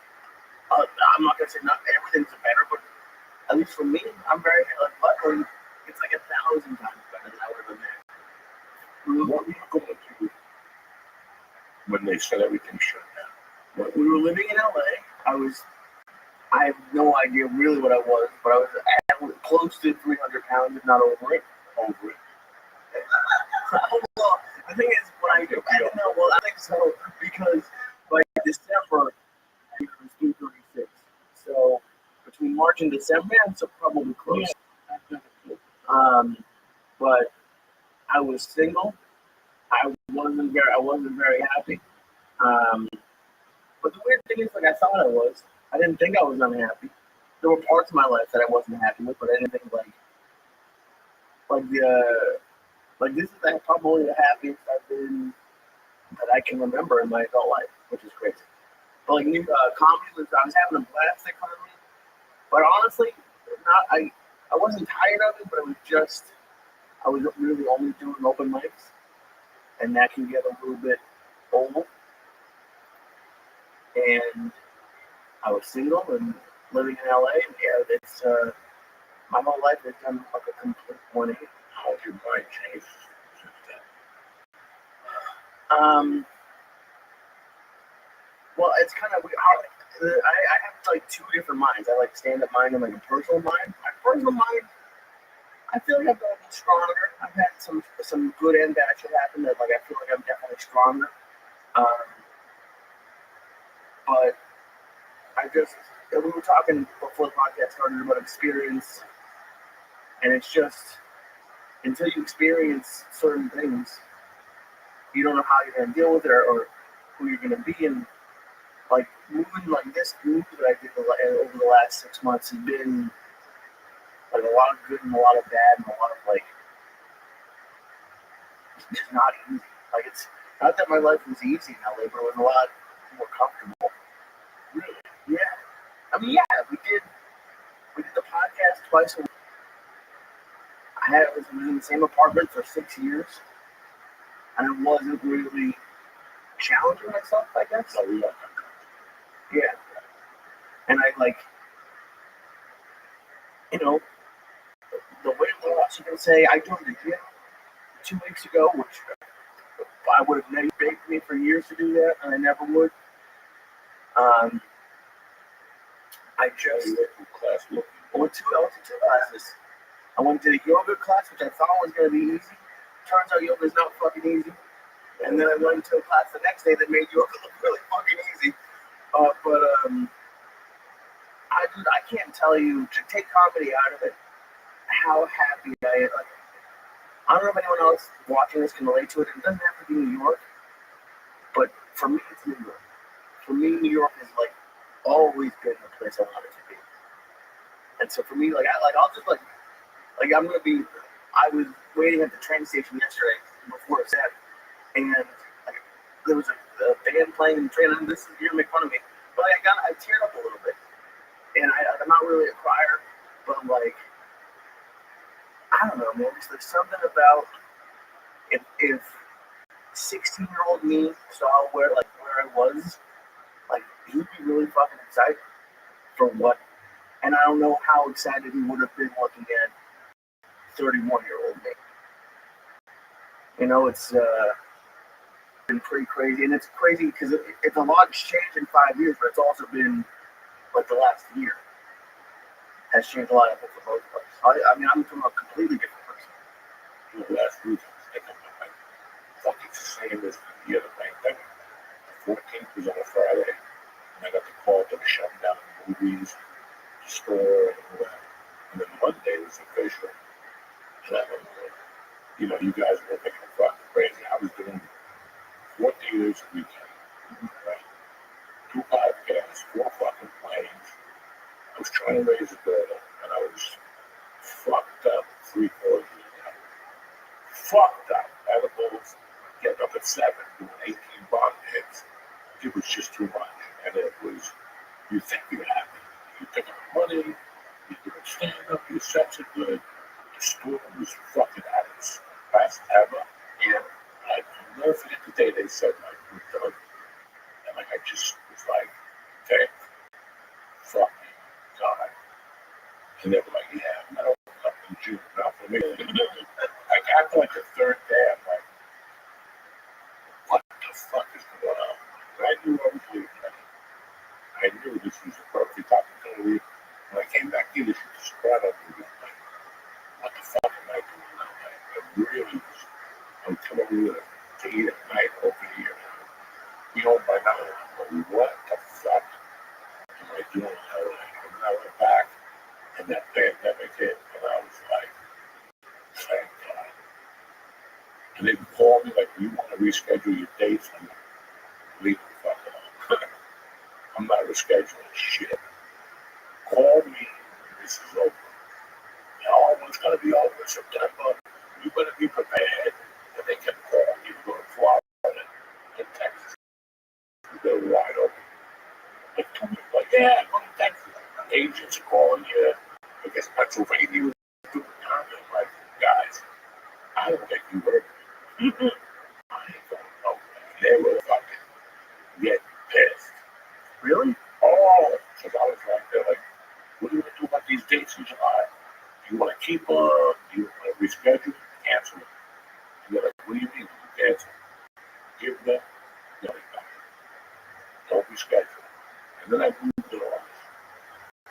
And I remember that I went to a party. This was already open. Not full, but it was kind of open. Okay. And I went to a party at Florentine's house. And this was for those shows. I was there last week at Price Casino. And they still got your flyer up. You're going on next week. And I was furious. I went home and called the agent. I go, give them their fucking money back. Well, you're there. You like, no. Give them their fucking money back. I got so uncomfortable during the pandemic. Yeah, you really. Oh, I was uncomfortable. I was irritable. I didn't want to hear it. I was sick of living in LA. Like, I was just done. Like, I was done. Like, for me, the pandemic was a fucking godsend. And no part of you. And parts is a big deal. It's like a big place. But like, no part of you like wanted to get on stage just to like get that out of your system. I was burnt the fuck out of it. And I had no idea what it felt to be burnt out. And I was burnt out emotionally, physically, and mentally. Like, my body was done. The anxiety was up to a different level. I was popping the Xanaxes, and the Xanaxes were giving me anxiety. Yeah, they were like fuel. It just bounced. It's called a bounce or some shit. And I couldn't focus. I could not focus. I still remember Harvey coming to the house and going, what is this kid gonna be? Like, I can't have him here. I couldn't have people in the house. There was no fucking way I could have people that close to me. What was fueling the anxiety from the burnout? The burnout was 10 years of my time. I mean, I'm not one of those guys that we're going to stop now and take a 12-day vacation to Hawaii. First off, it ain't going to work out for me. Because I see everything in 3 days. After 3 days, if I didn't see it, we'll catch it next time. I ain't got time for 12 fucking days. You know? That was my mentality. You know, I'm a basketball guy. If you're not practicing, somebody else is. Absolutely. Okay, if you're on the beach, for 12 days, there's a motherfucker out there that's practicing all day. And you're down there hanging out with Flipper. That was for 3 days, fuck with you. I don't drink. You know, I don't drink. So after like one drink, the sun hits you, a migraine. That shit sad. You go to the water, you know, you see some people, you go to a restaurant. I mean, no, I gotta make money. You know, that was always my mentality. Right. I don't understand people going on vacation. I never understood it. We ain't got time because I don't want to eat. You want to do vacations? You want to do vacations for 18 days. One for a fucking wedding for 9 days. Who the fuck are you? My main thing was like, who the fuck are you to go on a vacation? When you got $1 million, then you go on vacation, you don't have to worry about it. But you go on a vacation, by the end of the day, you're like, this is going on the visa card. And I just lost 10 days of work with my family. And they're at me, robbing me blind. Yeah. You know, that's all you're thinking about. But these are the same people that are coming to you 3 years. I don't know what's going on with my business. Well, every summer you go down the shore, like you fucking earned it. Like you're Johnny Bumbeat. You're not Johnny Bumbeat. You gotta work, bitch. You know, I never understood that. Has your mindset changed over the 5 years? Fuck no. Okay. I still don't want to go anywhere for more than 3 fucking days. I got shit to do. Okay. We're gonna sit there. You know, when you're 90, maybe you can sit there with your feet up like those dudes in a fucking Corona commercial. You know, Snoop Dogg and the white dude. You can't do that. But knowing what you know, knowing that you're burnt out, do you wish you took? I'm not saying 14 days in the south of France, but I wish I would have taken time to smell the roses more. But that still didn't mean vacation. Would have let me lads maybe one more concert a week at the Hollywood Bowl. I should have taken Dean Del Rey out for more concerts, maybe go to a couple sporting events. I should have done that. But I had so many people that cry in LA. So many people cry in life. And then all you do is cry. Somebody offers you money, they offer you a $4 a game. Can you imagine 10 years from now, you fucking $4 short on the rent, and you're like, I should have taken that gig. That's how I think. did you see Bill Burr's special yet? Yeah, it's two people. Because his whole thing, like a big part of it was like how he changed his point of view or his relationship with his wife. And it was, you know, it was interesting. I thought the special was really good. But, you know, changing your perspective. So, like, now that you're starting to do more stand-up again, are you going to smell the roses more? Are you going to do anything? I have a daughter. That's my road. That's my road. Where am I gonna fucking go? Like, you know, you have to be right. You know, you gotta be there. You gotta pick her up like everybody else. Fucking have to find it. I don't know. You know, I don't want to do that shit. That's my biggest fear. For Adam have daddy issues. Adam, I lived in LA for 23 years. Everybody I met had daddy issues, and you can fucking see it. So that's my road. Yeah, spend time with her. But at the same time, you know I was spending time with her before LA. Of course. I was always there during the week. On the weekends, I was gone. And she told me when she was saying, you gotta stop. And I said, you're right. You're right. I got it. Like right now, I got shit people offering me. I ain't missing the soft program. Why would I don't want to miss the fucking soft program? Whatever you got to offer me, because every time I'm on the soft program on a Saturday or Sunday, I always ask myself to check myself. Where would I rather be right now? And you're right, you put yourself in scenarios. I'm going to be a Chinese witch. Shoot up morphine, just sit there with my mouth open. That sounds like fun. I'd rather be here.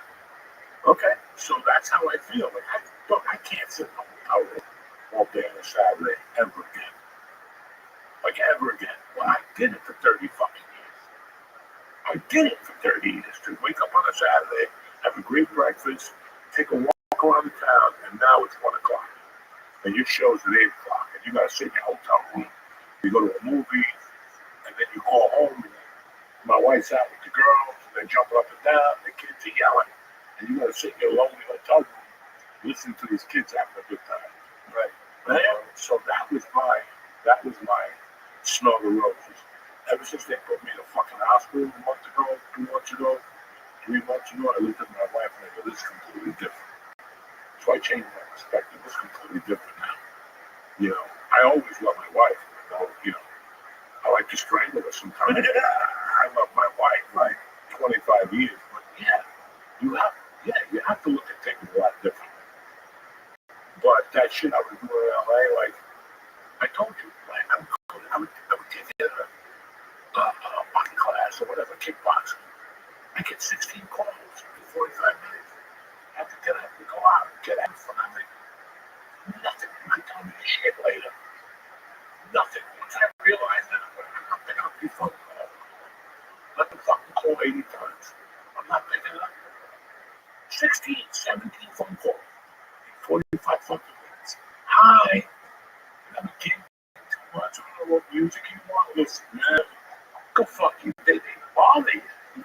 They fucking the agents putting desperation in you. Oh, we got you gotta take it. Gotta take this gig. I'm like, no. It just was something that I just felt upon. That's what really happened during the pandemic. I just fucking felt upon it. I was like, I'm still getting on stage here. It was an outdoor show. I didn't even think about it. I went out there. I flying around. Shit, fucking, there's a fucking something moving in the weeds. And I'm like, I got up there, I had to look around the whole time. You can see the mosquitoes are biting me and shit. I'm like, I'm not doing this. I ain't gonna stand it for a while. I do it for a long fucking time. And then after I got back on stage, guess what? Right. Stood up. That's crazy. Couldn't even break through like a barrier of, couldn't even break through, couldn't take a material, couldn't be funny, didn't even care. Then I stopped again for like another level. So like I'm gonna get on a fucking stage. I was done, guys. And I'm done now. Like, people offer me shit all the time. Movies, I'm like, fuck it, I gotta go away up there, do that, listen to that nonsense. If it's like a high-end movie, and I'm like the shit in the movie, yeah, because I'm learning something. But for me to do a movie, for fucking people I don't know, go away for 4 days, I'm not doing that no more. I just don't. You know, if it's something exciting like Tom Cruise, I'm pushing him off a plane or something. Right. Fuck, I would love to Tom Cruise push that motherfucker off a plane. Oh, yeah. And I love it. I'm just saying. You That's want what I to want to do. I don't want to do no fucking. They want me to go to Vegas to be a mobster. I'm not doing that the second week of July. It's 140 degrees. Yeah, I gotta shoot. Fuck you. I'm not doing that shit. I'd rather not have insurance. Jesus Christ. I'd rather not have insurance. I'd rather pay the money than have to put up with that. I want to do something that's cool. Right. You know, stand up, same thing. If you think I'm leaving for Thursday or Saturday, you got rocks in your fucking head. I'll tell you, I'm going to leave Thursday night after the show. Jesus. I know that once I start thinking about it, I'm like, I'm not staying here Friday and Saturday. I'm catching the first flight out of here in the morning, right? And that's right, because I know, right? Right? So, you know, that's what changed me after the podcast. I got a little bit more patience. I want to be around my family a lot more. I want to be, you know, I was out there in the wild for 23 years. Those savages. And there was a lot of people that I really had a good time with in LA. There was a lot of people that wrote to me in LA. But there was a lot of motherfuckers I didn't like. A lot more than what I liked. You know what I'm saying? Oh, yeah. Like, I like a certain amount of people. I feel more comfortable down in Jersey. You know? Okay. And this is the comfort I needed. There was no way I was going to pick up after LA and move to another state. That was not going to happen. I was not going to leave LA. The only state I considered over Jersey, well, but they didn't have no school the whole year. So I was like, I'm going back to Jersey. I can't take my daughter to home for another fucking year. You shoot yourself in the head with a computer in the back. Fuck that. Do you think if Colorado had school, would have done there? Yeah. Whoa. Okay. But I think I would have been here by now. Yeah. Wouldn't have been too much. I think I wasn't ready to go and be a stranger. I didn't want to be a stranger in the land and stuff from scratch. No, I'm 60, wasn't ready. Gradual, and I love where I live here now. Where I live is on the forestry side. But that's how I like it. You know, the other night I heard something outside. There was a deer crashing. I'm like, what the fuck is outside the yard, you know? And I enjoy that about it. And I enjoy my life now. I don't have much going on down there, which was a hard, you know, transition to the city to just move it down there was rough. And I figured out, like, ever since the first of the year, I didn't really go out of it. I used to always take a ride. Now I'm not smoking dope, so I don't even take that ride anymore. And so many weeks ago, somebody called me from LA, and I got shit going on. I'm like, you know what? I'll leave here at 7. And that's 4 in LA, and I can still talk to them, you know, whatever they call me. That's the only time I'll take a ride. But I don't really want to hang out at bars anymore. I want to barely, man. How do you feel not smoking? It was time. It was time. It was, she's getting older. Kids are starting to come over the house. You know, I smoke all day, guys. You know what I'm saying? Like, I'm one of those guys, I don't know how to do like everything else. You know, I get up in the morning, have a cup of coffee, I do it like 30 minutes. And I'm starting at a quarter to 7. Most people are drinking coffee and watching CNN, what's Trump doing today? I'm already fucking out the garage, bang, bang, bang. Right, and that's what lets me know what the day is going to bring. as sad as it sounds, man. I don't know what I want to do today. Now, I'm not smoking. And again, I know what I want to do. And sometimes I'm just blast off with that syringe. I was going down there by one day. I went down there the other day more than here. And I said, give me all of them, dog. This is going to be a long week. Jesus Sometimes I put around the mushroom. Oh, Lord. I love, you always act like you're sober. There's no sober at all. Which, by the way, these are the started chicken. Saturday, I was sober. Nothing. But Sunday, shit. The Lord's Day? You got to be ready up and go there. Holy God, I don't give a fuck about the rest of the week. But Sunday, it's just a good day to get fucked up early. 10 o'clock. Do you miss smoking at all?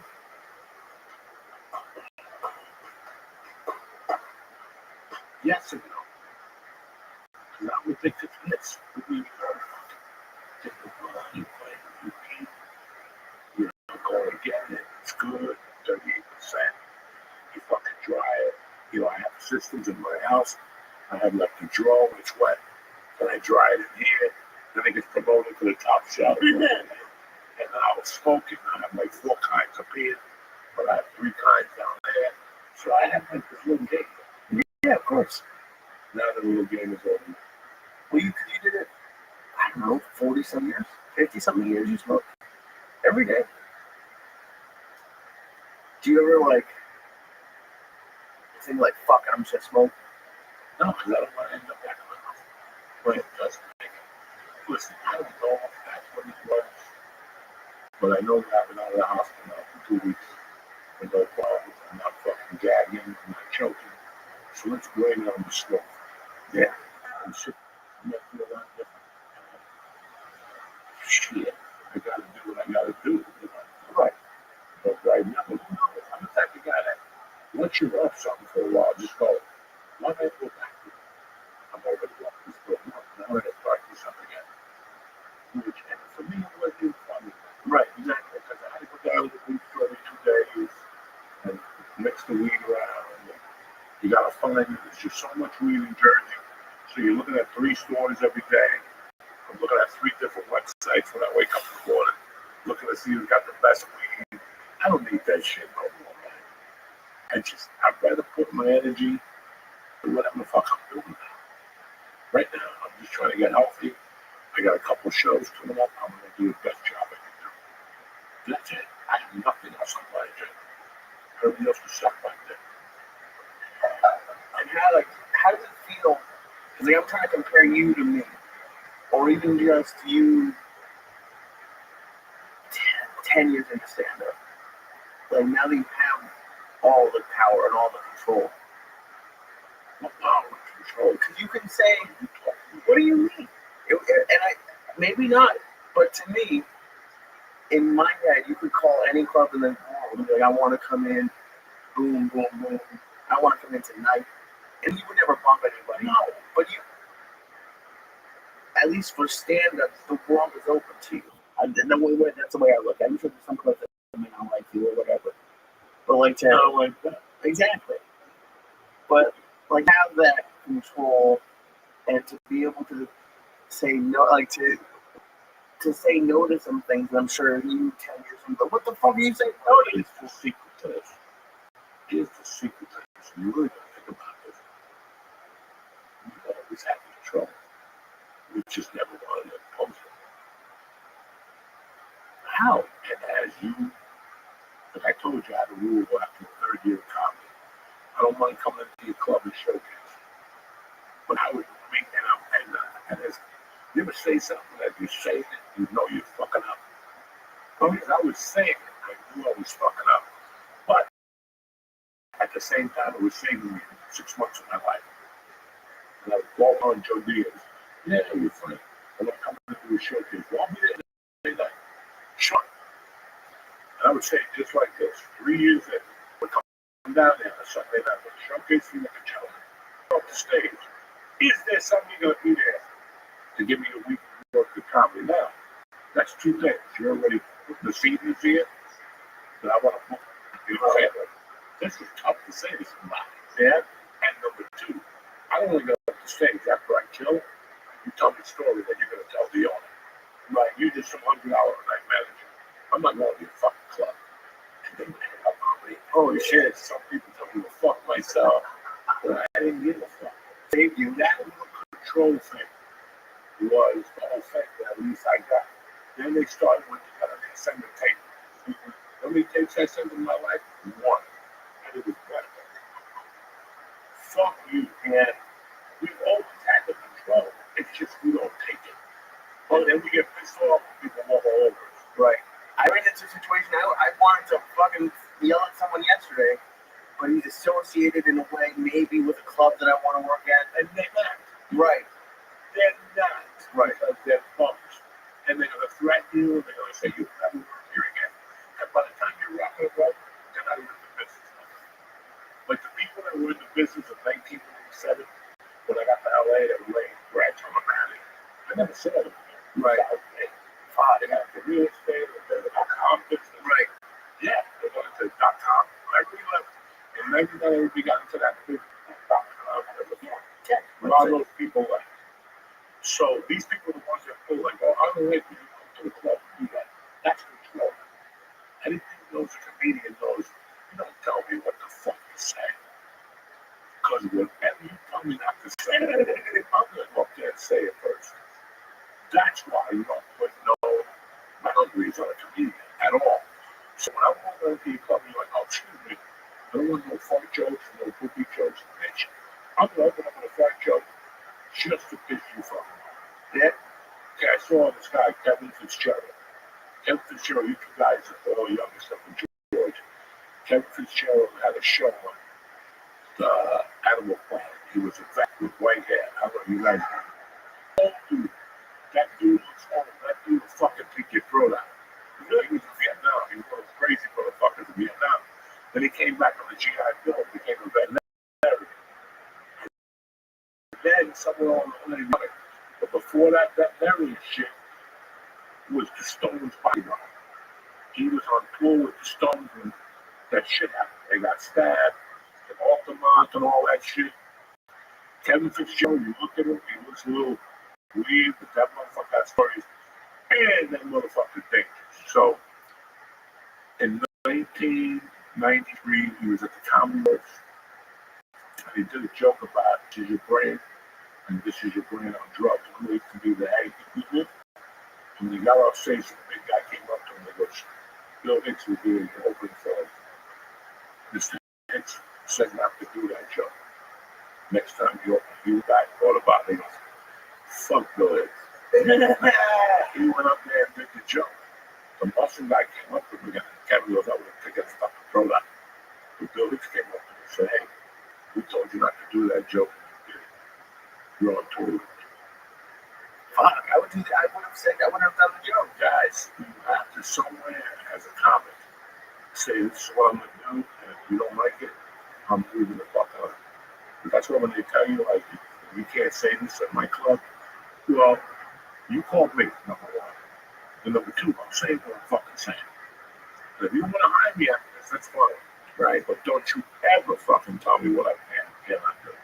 And I've been struggling with, I don't like feeling like this, but the feeling that I felt in New York, my stand-up is a little bit desperate, and I don't like feeling like it.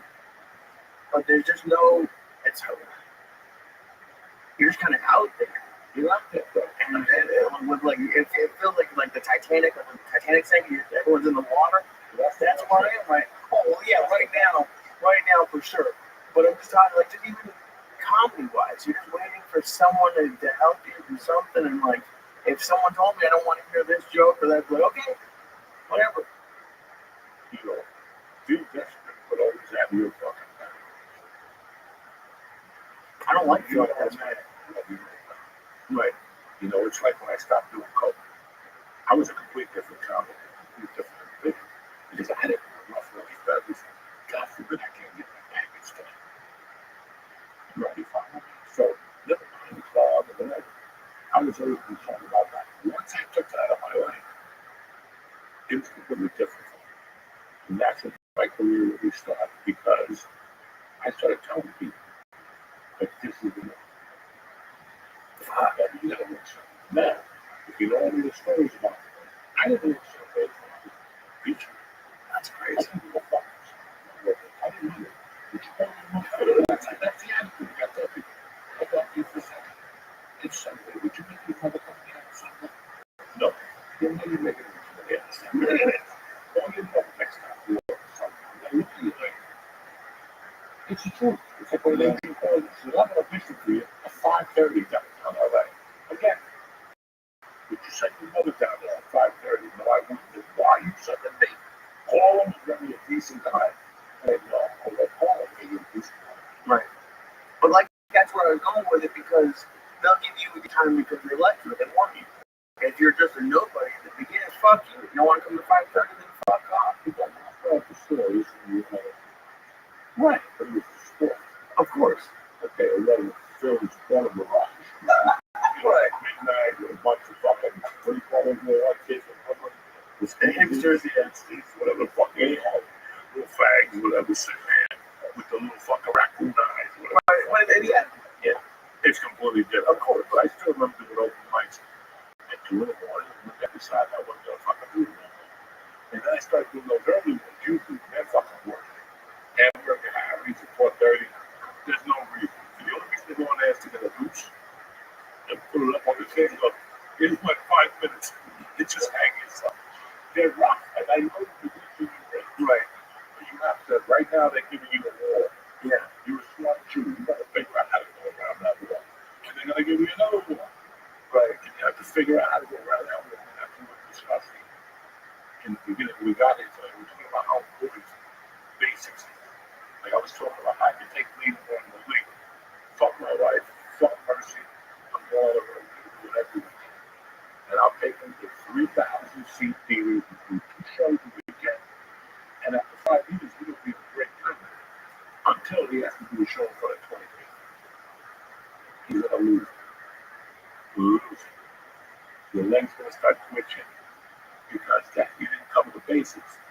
It's like that old commercial. No time's all, George. Either you pay me now, or you pay me later. Yeah, but you're not paying. Fuck.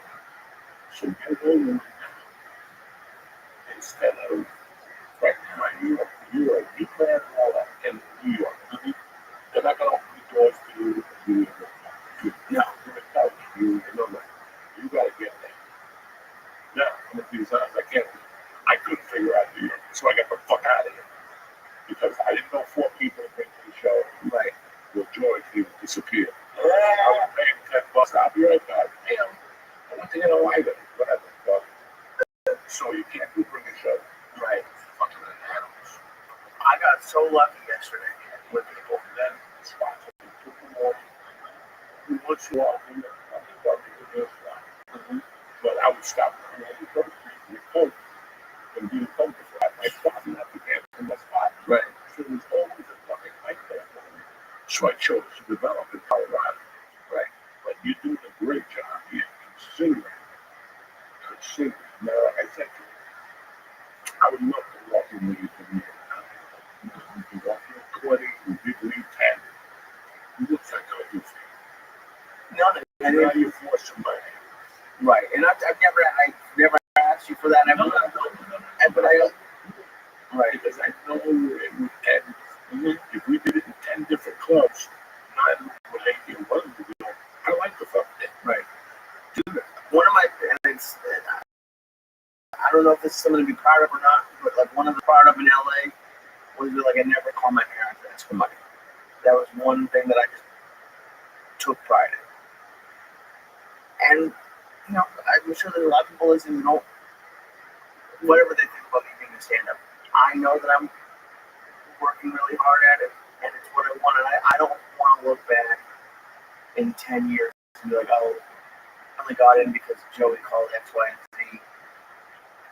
I'm having, as much as I'd love to be in at all the clubs right now, and I'd say yes if they called, I'm having fun, like doing the bar. The only place that I have to right now is barbershops. I do barbershops every fucking month. Someone invites. I feel like it's like they fucking bring me to a barbershop.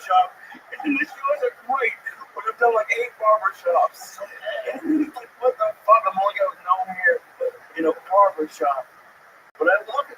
It's been to New York, and I did. It was a weird. Like, cause yesterday I did some 3 mics. Two of the mics would have got canceled. And what I use mics for now is I really only use them to just say the words. Johnny Rock in LA gave me great advice. I'm just like, you can't go there looking for a response. You just go there to crack, and like that's what I'm using it for now. It's just as a because it did. If I hadn't have done those mics in my set last, that wouldn't have gone as well. That changed. I'm not at a place yet where I can look at my notebook and like see if things are gonna work or see if the order's right. I have to do it, and then I'm like, oh, okay, and then that. So for me, that's what I'm using that stuff for New York, because I have nowhere close to figuring out New York, but I'm further along today than I was in January when I really started. And like even when I got here in September, I was gone every week. I was here in town for 2 days a week, maybe. I was watching something the other day where Andrew was on Coach Station. Mm-hmm. He was talking about Rogan. And he was, Rogan has made a lot of billions. So I thought about it. I was sitting there going, it's funny. Rogan didn't make millions. He opened up the door for people. Mm-hmm. I know 10 guys that Rogan was helping that never, they're still featuring. I know comics that Rogan died with Dave Foster. They're still featuring. I still don't get no longer shot. So even must be nice for Rogan to call Adam Sandler. Fuck off. Do you really think that's how they do shit? Like, so I know the feeling of people thinking that they made a call for you. They didn't make a call. They said something on a podcast, and I had to deliver goods every fucking night. Right. I still had to write the comedy. I still had to go down there. There's people look at last comics then. Open up the door for 10 comics. Where are they today? Teaching comedy class. On Zoom. These guys had opportunities. They just didn't know what to follow. I always thought about this. People always want to get on Rogan. When I started, it was always Letterman. It was always Johnny Cash, Johnny Carson. Right. Well, that's the one thing. It's what you do after you get that. Mm-hmm. That's going to rock it. It's not getting that. I get my job. All right, now what? You got the job. Now what the fuck are you going to do with it? And that's what you're always planning. But I'm always planning not what's in front of me. I'm already planning exactly how this went down without moving a finger. I let things do it for me. I'll give you an example. I'm doing the garden next week. Fuck yeah, dude. Okay? No, but don't come up. I'll be watching. I'm only up the time. 20 minutes. No, because I didn't earn it. You called me and said, earn it. Do you want it? And I took it. Now, the picture that somebody's going to take of me and post, I don't have to do the work. There's 18,000 people there. Less than 10 to 100 take a picture and put it up with the post. That's it. The next day, people see that and they go, I'm going to go see where I could buy a ticket. But I know that. I'm using it as a workout. I'm using the garden as a 20-minute fucking workout. I got no material to do. Yes, you do. I'm using it as a fucking workout. But I already know where it's going to take me. I'm already thinking like that. You're not going to get that from just starting a comedy class. You're going to get that from all the time. And you start learning different fucking things. That's what I like about what you're doing right now. Don't worry about what you do. That's the most important thing. I know 20 people at home going, oh, what is the thing though? The thing was the Knicks tonight. Because the Knicks are going to be the play. Okay. The Knicks are more important to me. I know 100 people. Like I said, we could put a fucking sign out tomorrow. Put a building in there and you run by Rutgers and go, be the next Joe Rogan. I'm not a podcast. I can quit doing comedy. I have a sucker in there every fucking 20 minutes. I want to be like Rogan where I shake my hand at the hands. It's crazy. People think not but the work. It's nice. It's nice to be a bartender Remember when we were kids? Yeah, Bruce Willis was a bartender. And somebody went in there and put him on Miami Vice. Yeah, like you bought that fucking wine. No, we gotta go to high class. We didn't know a bunch of shit. Like when he got Miami Vice, he was involved in 20 things already. When he was shooting Miami Vice, he got the show on ABC. But growing up, they said, oh, he was bartending. Some guy went in there and saw bartending. Unless he's sucking dicks behind the bar, doing this shit with Bruce Willis. Now you don't remember. You know what I'm saying? Now you don't remember. Right. That's, we all think that things are going to happen for fucking influencers. These girls that are hot. And they're like, oh, if I do a profile, somebody will put me in a movie. They're not putting you in a movie, but they're going to fuck the shit out of you first. They're going to have sperm coming out of everywhere like a Harvey Weinstein or shit. They'll put you in a movie, but I don't want you to think that putting you in a movie because of your artistic fucking whatever. They're putting you in a movie because you got big tits. And they'll just they'll cut you out. They'll tell you, they'll cut you out. You're the next one. Really hot chick that's in all the movies, and she's a fucking nightmare to work with. I just saw her acting in a movie. First off, it was the worst movie I ever saw in my life. The first, The Expendables. Okay. God, that's terrible. But the Fox girl, that's her name. It's Megan Fox. She was in that. I'm like, this is what she does for the rest of her life. Somebody fucked her. She's hot, and this is it. But there's no fucking great roles for her. There's no fucking pretty women for her. Whatever the fuck those roles are. Well, let's take that out though. So like, because you did it in acting too. You did $100 a day. If someone called you for the longest yard when you were just in LA and you'd only done a couple of things, would you like been ready or like what? Well, I would have gotten ready, bitch. Sometimes you gotta get ready. So for me, I had two trains of thought here.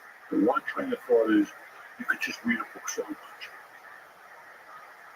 That's what we have as Americans. I want to be a writer. Let me go to fucking place and buy 20 books on writing.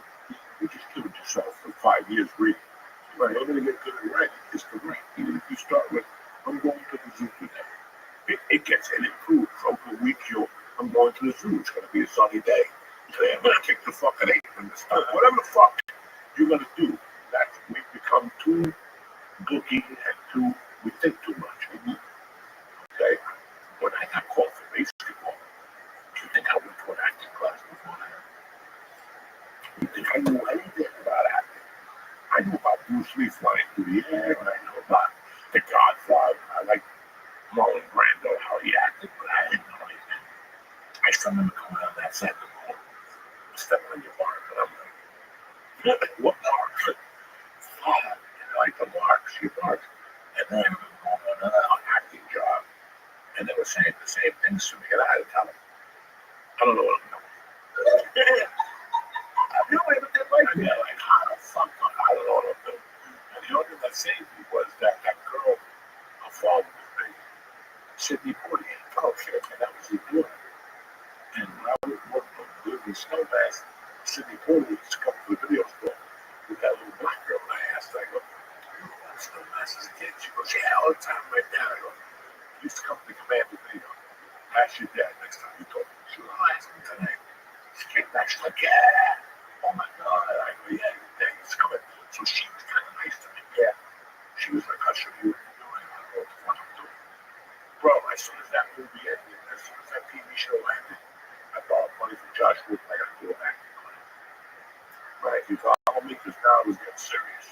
And I thought I was just like fucking, go up there and they'll give me lines and shit.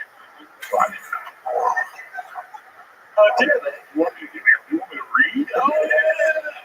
So I didn't know what I was doing. So then I went to an acting class, and then as I was doing the acting class, I started booking while I was doing the acting class. And it kind of came together.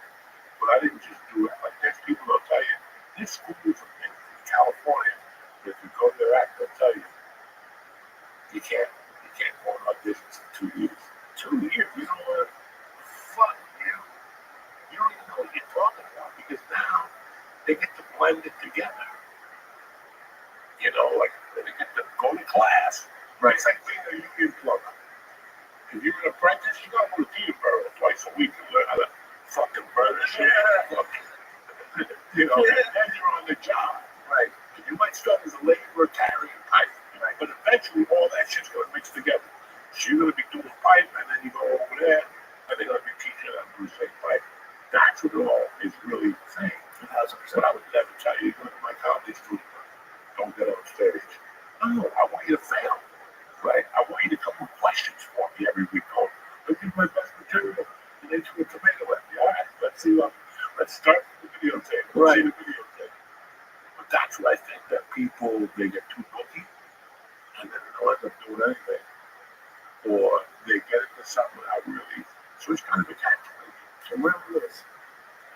Because it's that, like, as someone listening to it, not mad at you or anything, but it's like, you can't, it's hard to be like, okay, get prepared, but then also don't do some of this stuff. Like, it's, you know, it's like sort of like if you have to prepare doing certain things, like certain roles, or certain set, like doing the open mics, doing those 4 p.m. open mics.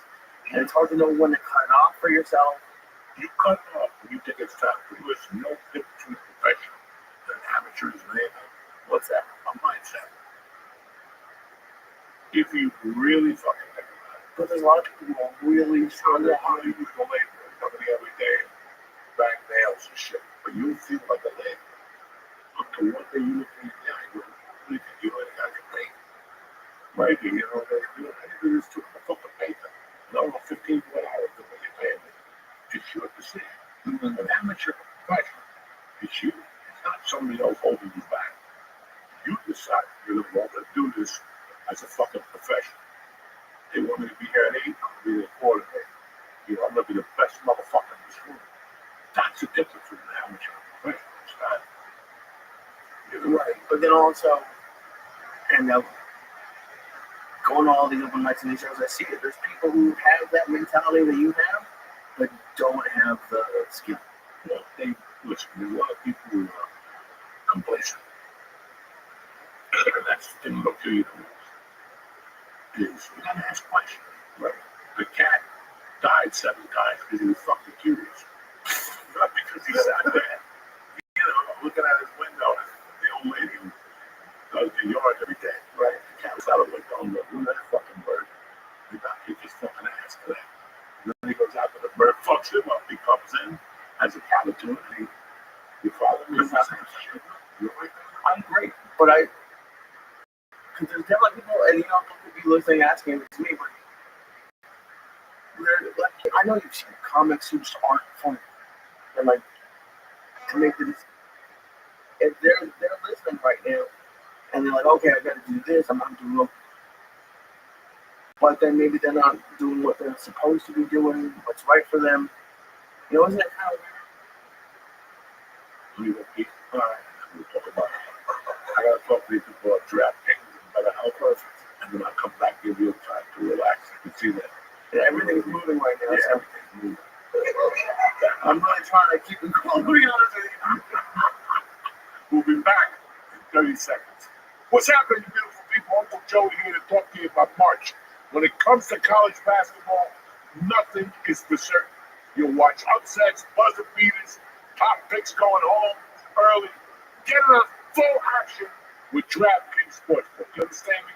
Whether it's a live betting, exclusive content, promos, parlays, it's the thing to do this much. You know, the birds are chirping, the sun is out. We need some more action, okay? Now, if you haven't put a bet up with DraftKings before, first time, here's something special for you. Ready? New DraftKings customers, new customers only. You're going to bet $5 and you're going to get 200 and bonus bets like that. Viva la France. Bet the action with DraftKings Sportsbook. Download the DraftKings Sportsbook app right now. Use code Joey, Joey. That's code Joey for new customers only to get 200 in bonus bets when you just bet $5. A fit to get in. Who's better than you? Only at DraftKings, where the crown is yours. Gambling problem? Call 1-800-GAMBLER. In New York, call 877-8-HOPE-NY or text HOPE-NY 467-369.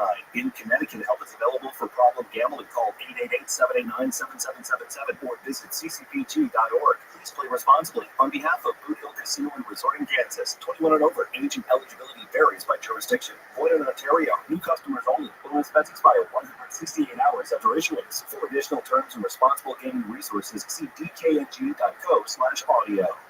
This episode is also brought to you by BetterHelp, one of my favorite sponsors in the world. Why? Traditional in-person therapy can cost you anywhere from $100 to $250 a session to $400.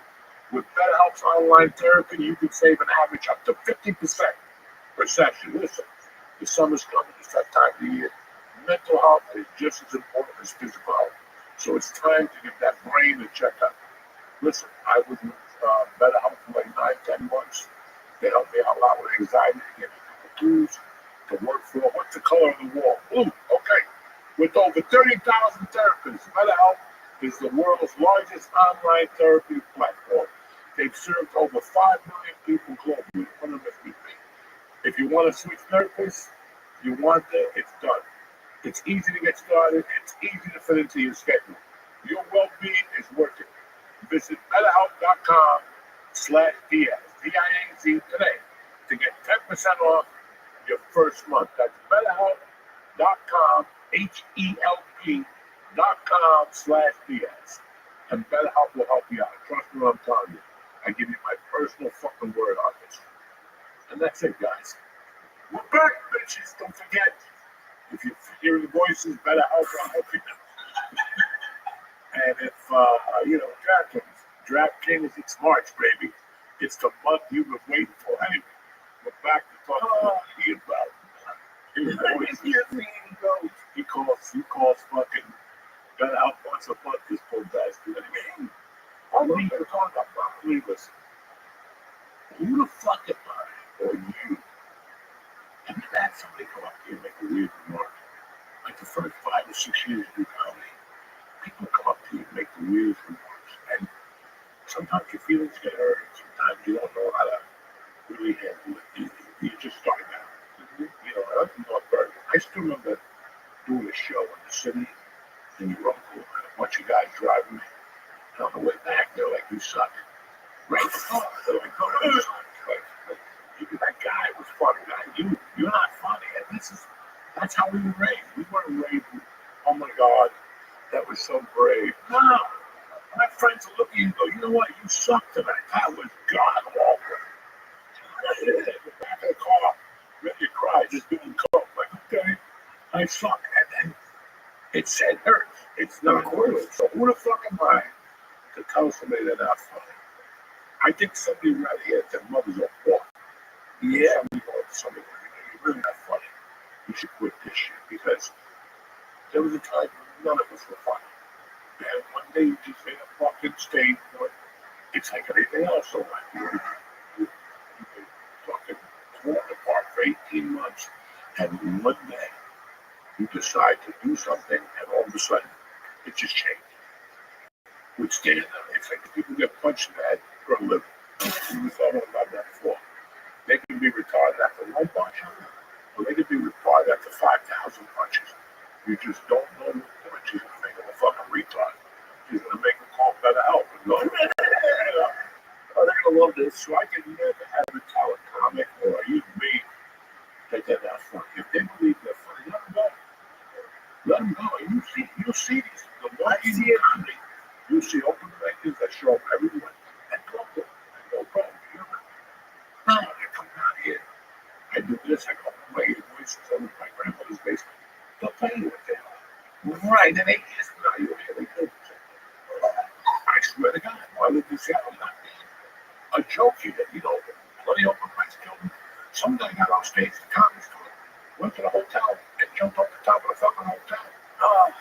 This is the shit people do. And this is their whole life dream. Right. And this happens to musicians. How many fucking idiots go on that show, The Voice? Do you think about that? How many people watch? Your mom's like, one eye, she got diabetes. Really ain't good in the shower. I'll go down to The Voice. Okay. And you go down there. Do Dolly Parton. It sounds like Joey Diaz. And they tell you, come back. That was great. That was great. We'll call you. How many times can you hear that? Yeah. So I can never tell somebody they suck. They have a dream. and then let them go out there and pursue.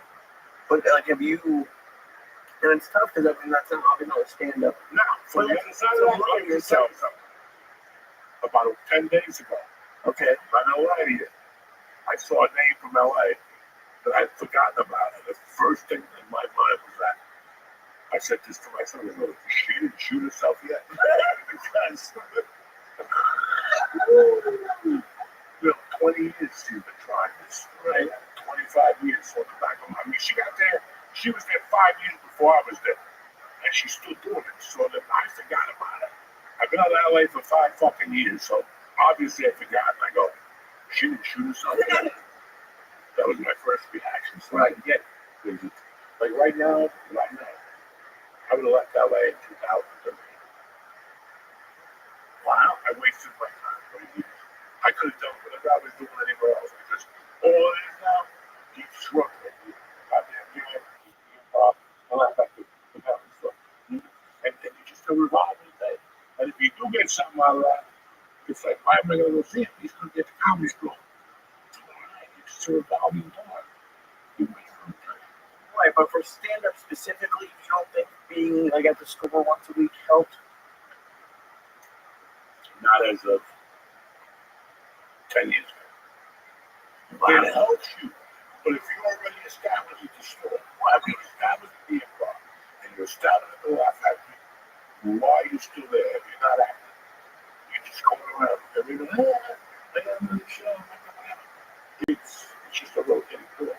Right, but you said you would have left in 2013, and I'm not talking about I'm not even take career out of it. I'm talking about you, because you know when you're funny, and you know when your jokes are where they're supposed to be. Do you think you would have been as funny if you left LA? I'd have to admit that 2013, I was doing comedy work. 20-something fucking years away. I mean, 2015. I thought I'd seen a lot of things. But 2015, listen, one thing about me and my comedy career, I don't base it on anything. Anybody ever want to fucking say anything to me, I just say one word. Comedy store from 2016 to the pandemic. Mm-hmm. That's it, bitch. You want to say something about me? Come on out there on Tuesday and Thursday. Look at those lineups and what do you want to say? What the fuck do you can't say a word? Can't say a word to me because those lineups will never happen again. When you follow Bill Burr and bring it up fucking Rogan or bring it up Ali Wong or bring it up Whitney Cummings, you saw those lineups. Yeah. You saw those rooms in the making. Forget Netflix special and all that faggotry they got here. The Howard, the Mark Twain Award for comedy. Well, that's Mark Twain did something like that. The only thing that counts in my world for me was those nights at the store. Right? If you ever had any fucking doubt, come on down, motherfucker. And try it. Give it a whirl. Give it a whirl. But you didn't. But you somewhere else trying to fucking lay claim. For me, it wasn't anything else. It was those 4 years. When you walked in there on Tuesday, most people would think. Because I know I felt like fucking fake. When I would come around that liquor store, you know, you get all loyalty, and I'd go like, why am I going down there? I'm going down there and destroy my career. I'm going to the ABCC, whatever the fuck that is. If I have a bad set down here, it's got to get around. Mm-hmm. So when I would hit that fucking stage, I make sure. Like I just heard Judd Apple tell my back to the store. That's because Papa's not there. Because Papa Jack was so bad, he had to go. When you're not that funny, then you go to another club called. What's that club named Largo? That's where they call it alternative comedy. Oh my God, that's so brilliant. That's where you go. But on Tuesdays and Thursdays, that kind of comedy didn't work. That comedy was never designed for the comedy store. Right. Like if you go into the club in the city, I'll take you to the club in the city now. That shit wouldn't work in the comedy store. Would not work. She engraved the Marines. That's what she wanted. Marines. People who jump out of a plane, land, and instead of it exploding, they make you laugh. That's what Mitzi Shore trained. Mm-hmm. And I was a part of that. So everybody, all these, these people that you see on these comedy award shows, like Steve Martin with an arrow on his head, something like that. So like, I'm not, And I'm not saying that this, but I'm just telling you how I feel. If you have a problem with that, come on down. right, but you also said at the beginning that said if you knew you now you would have left. I would have left. I would have left, but that is something that sticks out of my mind. I'm happy I did. Okay. Because I was part of those fucking lineups. And You were part of it, dude. You were fucking. a lot of people wouldn't make those lineups today. A lot of people walk and look at that lineup and go, my mother's in bad shape. I don't know what to do. Yeah. And I saw it. I saw it. For years, you could be an Okie doke comic and walk into the store. It was not going to work for you. No. And now, over the years, it's gotten softer. And, oh my God, I love your hair. That shit did not work. Forget. God damn it. It was somewhere else. I just was watching a really great comic talking about competition. And he was saying that it wasn't. Oh, maybe it was Bill Murray. I don't know. But it was Bill Murray. But it wasn't so much like Bill Murray. I not in the stand-up sense, but in an acting sense. He's like, okay. And that's what the store felt like then. And I wasn't part of it. But to like, it was all the best in the world in being the best. So if you were even a step away, it would have been like noticeable. It would have been noticeable, I think. Very noticeable. And I think, it was like that's.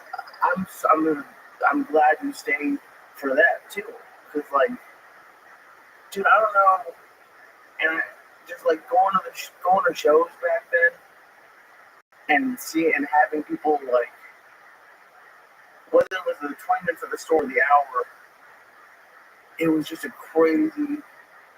I've never experienced stand up like that. It was hard-headed.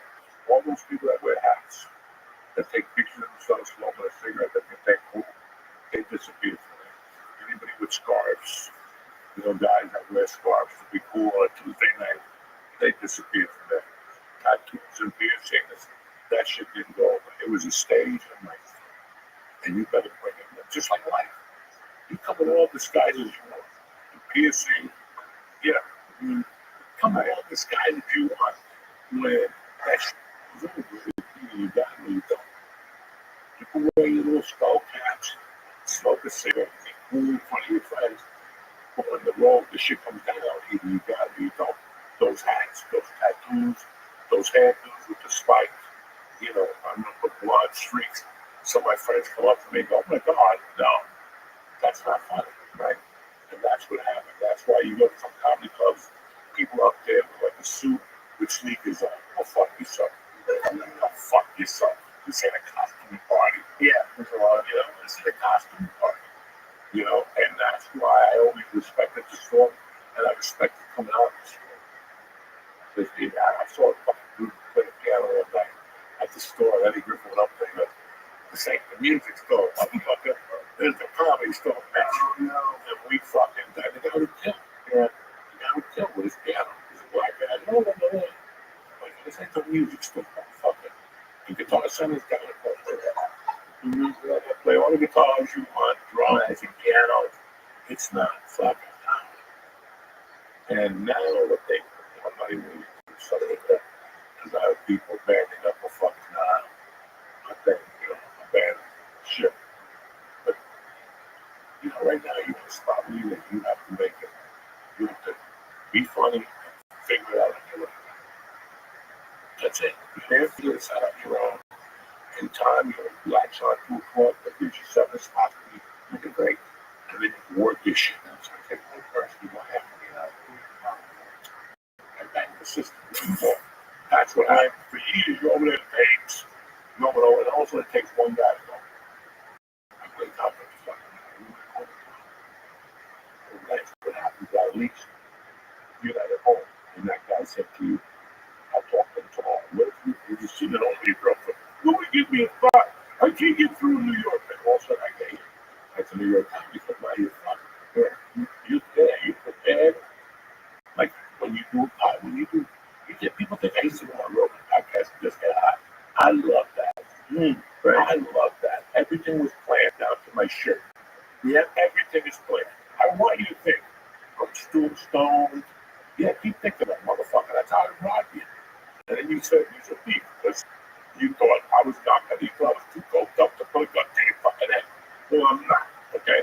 Yeah, I'm not, okay? So it's the same thing. When I was Logan, I knew I was going for that job. Right. So you got to bring some shit to make him go back and the people at home go, what the fuck is he talking about?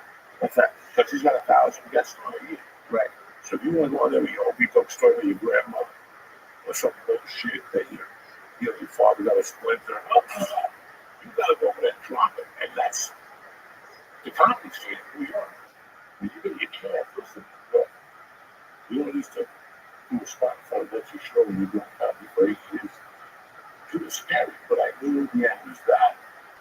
Or me going back to my burger and some drugs before I got shot. Or OD or that. That's how I fucking did it. And it's weird to think this. This is the first thing I've been confident in probably my entire life. What? Yeah. And so confidence is not something I feel a lot. And I thought I did. Like I liked editing when I went to college for it. I was okay at it.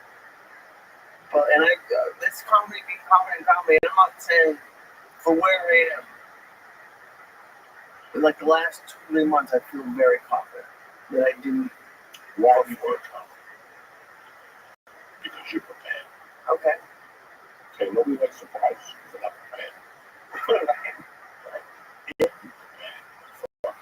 And getting on stage every night, I know, listen, man, 5, 6, 7 years of comedy, it sucks. It sucks. You're trying to give up your job. You're trying to quit your day job. You're trying to make enough money every month to keep that. There's always,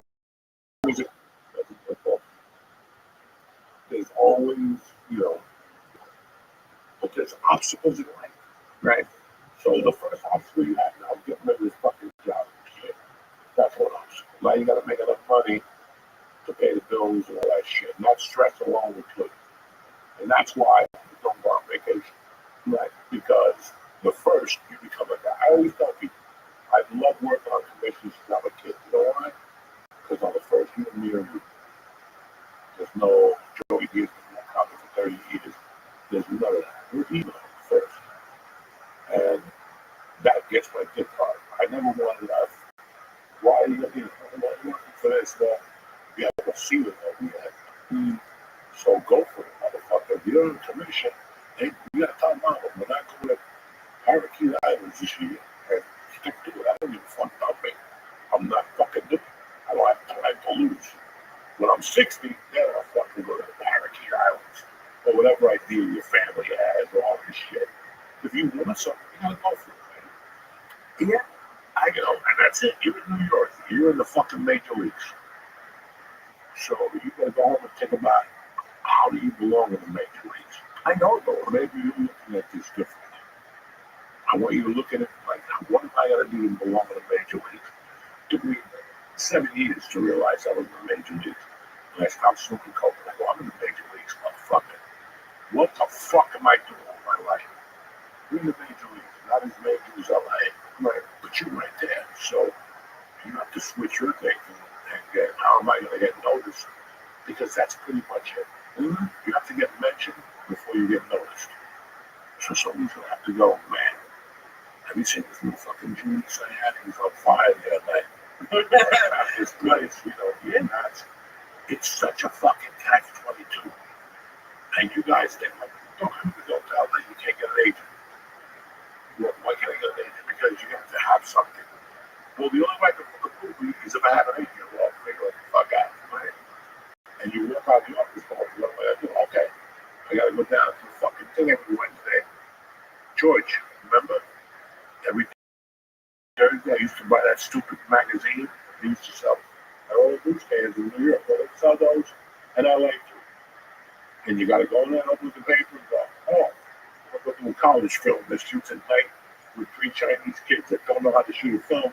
And that's what I did for 2 years. I just applied for all those, and I would get on Wednesday, so the envelopes went out on Thursday, and I would get back by Friday.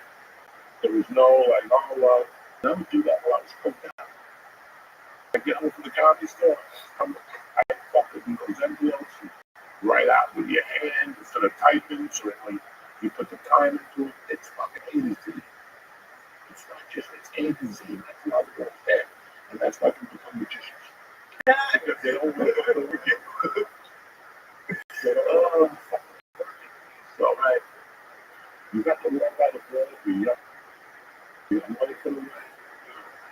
It's time for you to sit down, write your goals, and not overthink it. You know, you have a plan, and you make it real, you can't. Yeah, stick to it, motherfucking plan. You have to really execute it, but stick to it. So that you realize every 15 days, every 3 months. But I gotta see it on Facebook, I gotta see it on Instagram, I gotta see it on my daughter's Instagram. Like if I look at her Instagram, or see her Instagram, right, sharing it on her. That's your, those are little things that you do, and you have no receiver, you watch. The universe is always, and even if you're not in the fact it's great, you get it too fucking late. You have to the package will leave. That's how you have to look at it, and you can't give up. Yeah. Listen, you don't get down on yourself, bitch. I get down on myself, and I've been doing it 33 fucking years. And I know in the beginning when I was struggling, I'd really get down on myself. Yeah. For a few days. It's an emotion. Like if you find me having a fuck yeah. Fuck yeah. I don't right away you know what happened. Right? When you bomb, as soon as you get off that stage, soon before your girlfriend comes up to you, oh my god, you were so funny. You know what? Shut the fuck up. I already know what I did wrong. I went up there with ego. I went up there with too much ego. I went up there with too much. I introduced myself properly. There's 1,000 reasons why you bomb. And yeah, in my mind, all those reasons, shove them up your ass.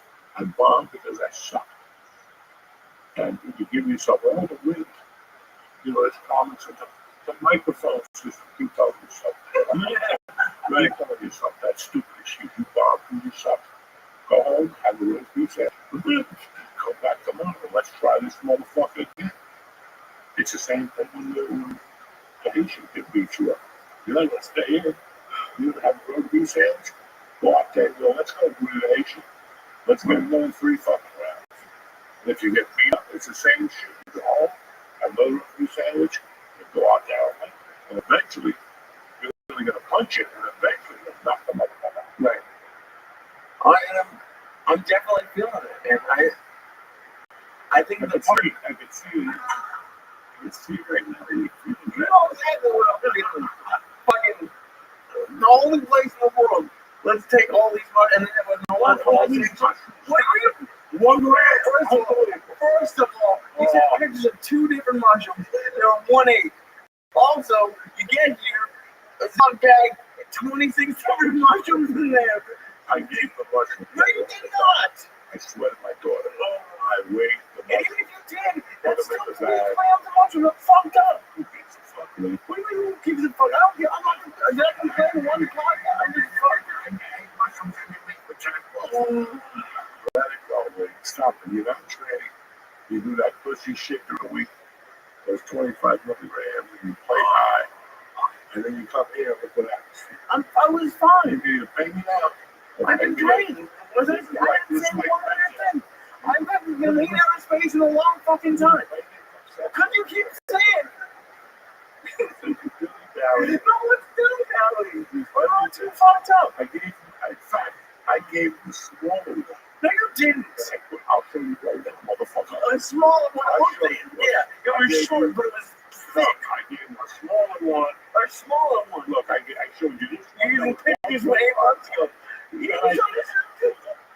forgot about this. No, last week, I kept saying, you didn't bring it, You cried. No, I didn't cry. You celebrated. You looked at the pictures in October. You're like, I waited. I was looking at the picture. You were in October. Like, my mushrooms. Then you know the shit out and you want another mushroom. I don't know what you say. You know what I'm saying. I don't know nothing. Yes, you do.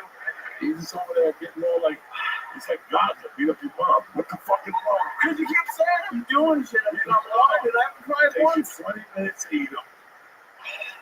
I'm so sorry that the mushrooms don't taste good. You can, well, they don't Who taste cares? good. I like to eat them.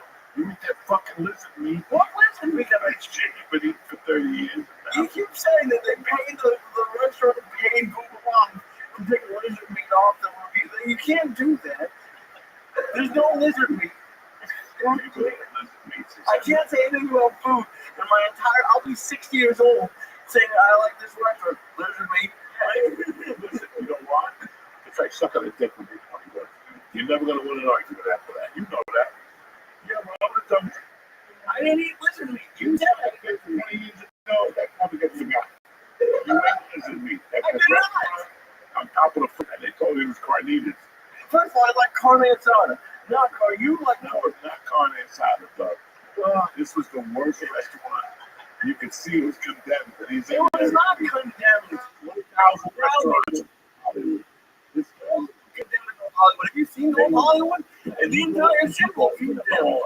One night I gave him his girlfriend gift certificate to a fucking fine dining establishment.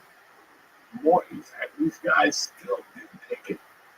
Yeah, we said it was also for lunch, by the way. She wanted to eat. So This was a relationship 10 years ago. Why am I in trouble for what she wanted to do when we lived in LA?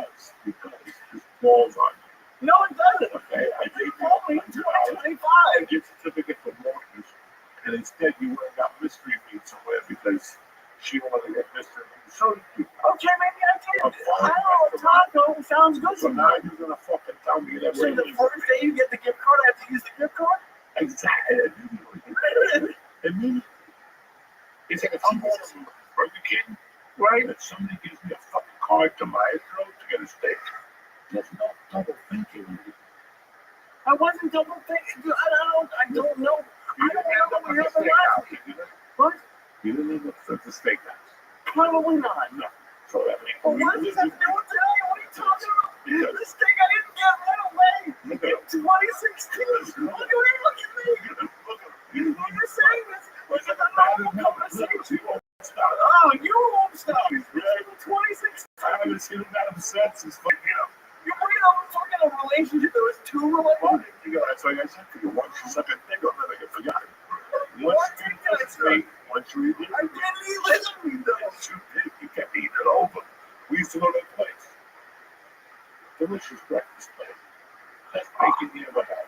It was good bacon. Ask me. How many times you went there? I went They to would go lunch. to some- they would go to Debbie's. You would not go to Denny's. No. You're lying. You're fake news. I did not go to Denny's. The thing that you get upset about is that I would get it to go. I live 2 blocks away. And yes, you wanted to get. Yeah, but I didn't go to Denny's. That fucking hated bacon. No, I've been to Denny's with you. Nothing was open. We would go to But you could eat lizard meat, French fries, Come here, right, motherfucker. Long See if Beach. yeah, carne asada fries is good. Listen, I had no carne asada fries, but the problem was there was no carne asada on those fries. It was lizard meat or pigeon, because you love those restaurants. Well, the pigeon tastes good, motherfucker. I don't know what the That's fuck why you're talking I would say that. Which you feet, you want to say that. You know? Anyway, guys, it was a great show. This poor bastard. Oh, fine. You're talking about Well, let's 26. not document how long is the one. I'm still not done with the All mushroom. right, let's say the gram. Let's say the mushroom was 1.5 grams. It still took him 22 minutes. He Go looks talk at to it. someone. He looks at it. If I gave him a fucking egg roll, it would be done. Yeah, because it's a much in 3 more seconds. enjoyable It could be experience. 2 days old, and he would eat it in 3 seconds. A mushroom, but that don't taste good. What about the lizard meat? I didn't eat lizard meat. Yes, And you if I did eat it, was good. Yeah, because they creamed it up. Thank God. They put cream on it, they came on it. What the fuck you Oh, ate? now they're coming on it? Yeah. They put fucking straight up guys. Anyway, I hope you enjoyed the show today. Sorry about this fucking guy. What I do? Never ate the mushroom. Never want to be in training. I'm into it. We're soldiers here. With the shape. Last week, he was like he was doing dope. Every time we called him Lee. What? That wasn't me. But anyway, Lee, where you at this weekend? This weekend I'm at Off Cabot, Friday and Saturday. The 29th I'm at Broadway Comedy Club. That's next week. I know. I didn't ask you about next week. I asked you about this week. I know, and I told you where I was. All right, but don't mention next week. No. This week we're at the dojo on Wednesday. That's it. Doing a couple sets. I owe you people a shot just before the hospital stays, and that's it, motherfuckers. I love you. Tip Top Magoo. I want to thank DraftKings. I want to thank Better Help Lee's people and Blue Chew. And I want to thank you guys for watching. Stay black. Have a great week, cocksuckers.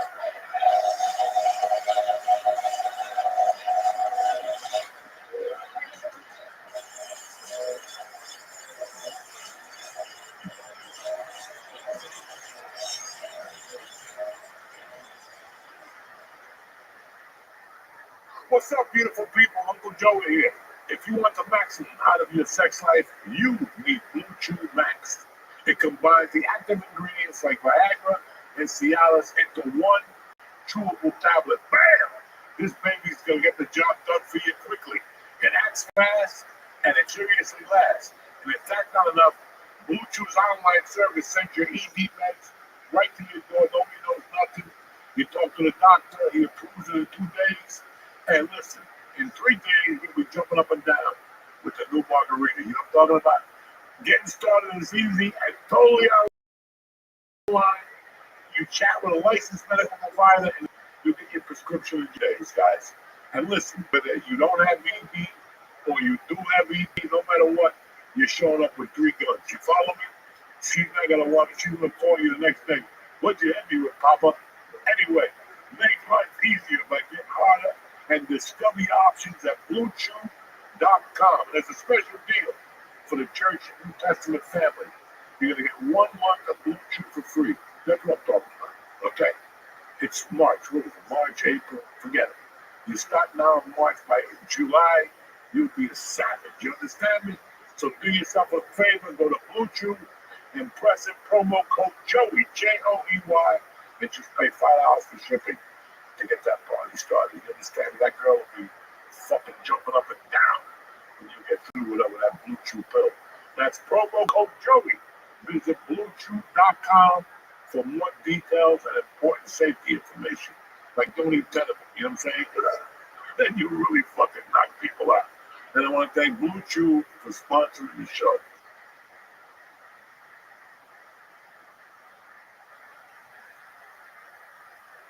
What's happening, you bad motherfuckers? We're back! Like herpes. It's March the 11th, 2-day, a beautiful day to be alive. I know I wasn't here last week, shit happened. I was in county jail, but we're about to start this motherfucker right now. The church is in session, bitches. Uncle Joey here. Listen, it's time to make feeling good nice and easy. Ditch all the boring guided meditations. All you need is Via. Via is changing the game in natural wellness, combining high-quality, hemp-derived ingredients with powerful cannabinoids to create serious results.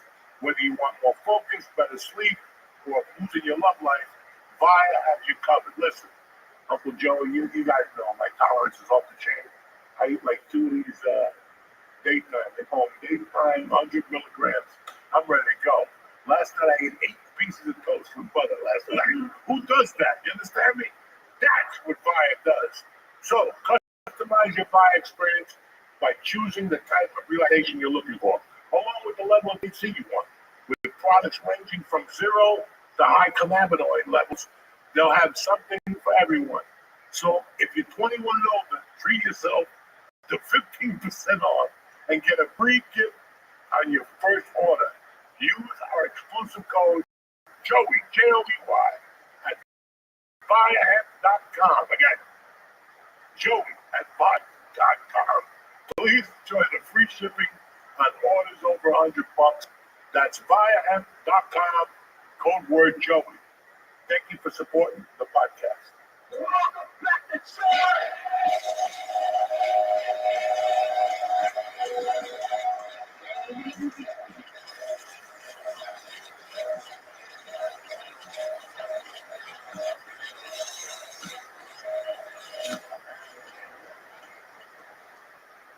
What's up, dog? We're back. We got the beautiful and talented Miss Rachel Feinstein here today. We got my man Lee Syed, and then want to eat a mushroom. You're Looking at it. You gotta put it in a meatball sandwich.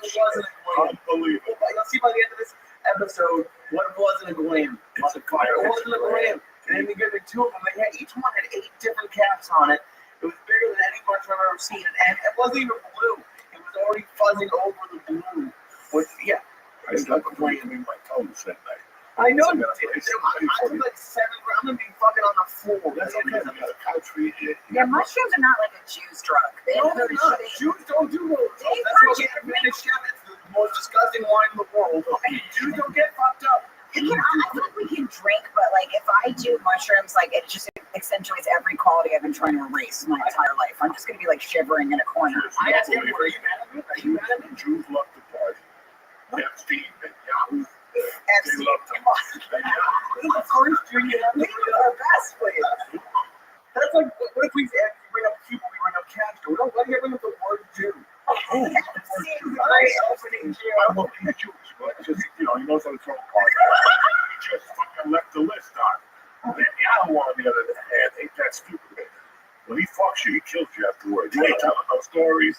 There's no list. There's no plane manifest. There's nothing. That's a real fucking Jew. You understand? Anyway, how's it going? Welcome to the podcast, people. Oh my god. I don't know. I'm dressed like a district attorney, I realize for this. I should announce that I really overdressed today. Oh, you look fantastic. Thanks, You're guys. class. Not even fucking lectures. I just They come in with the titties sticking out, trying to get fucking spots at the Comedy Cellar. You out your own like a woman. Fuck yeah. thank you.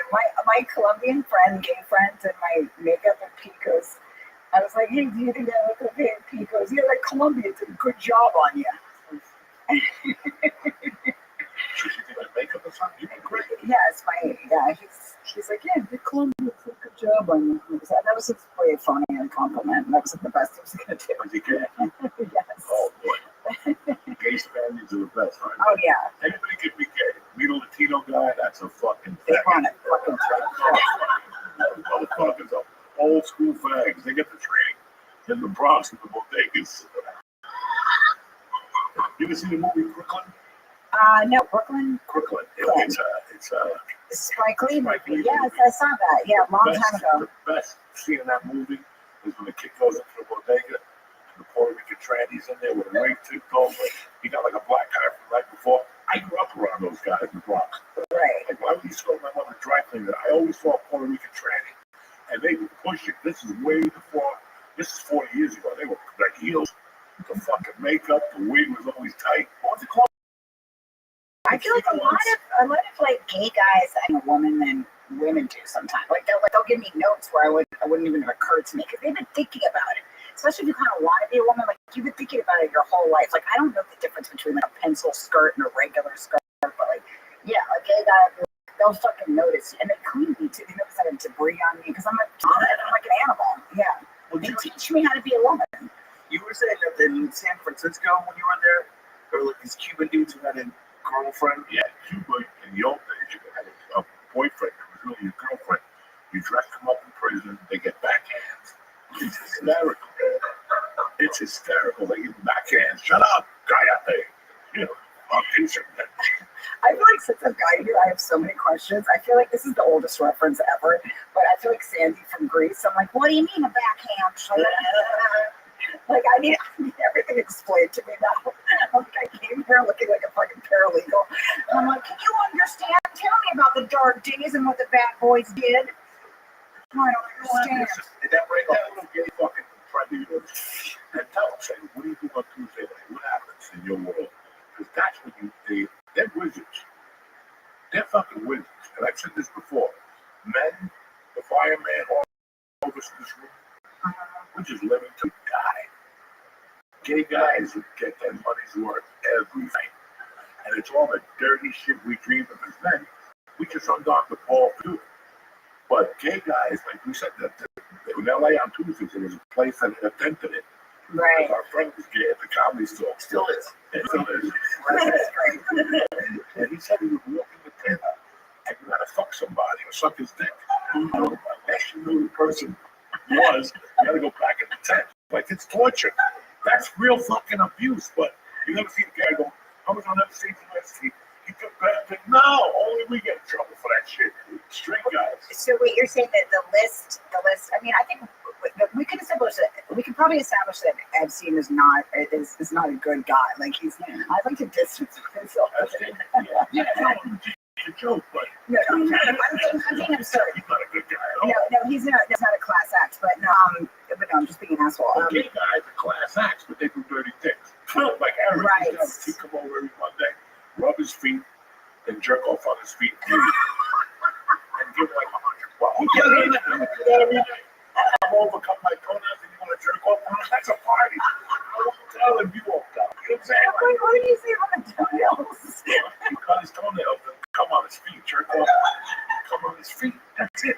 Oh my goodness! Now your grandma didn't tell you that fellas like that, did she? No. I know a classic.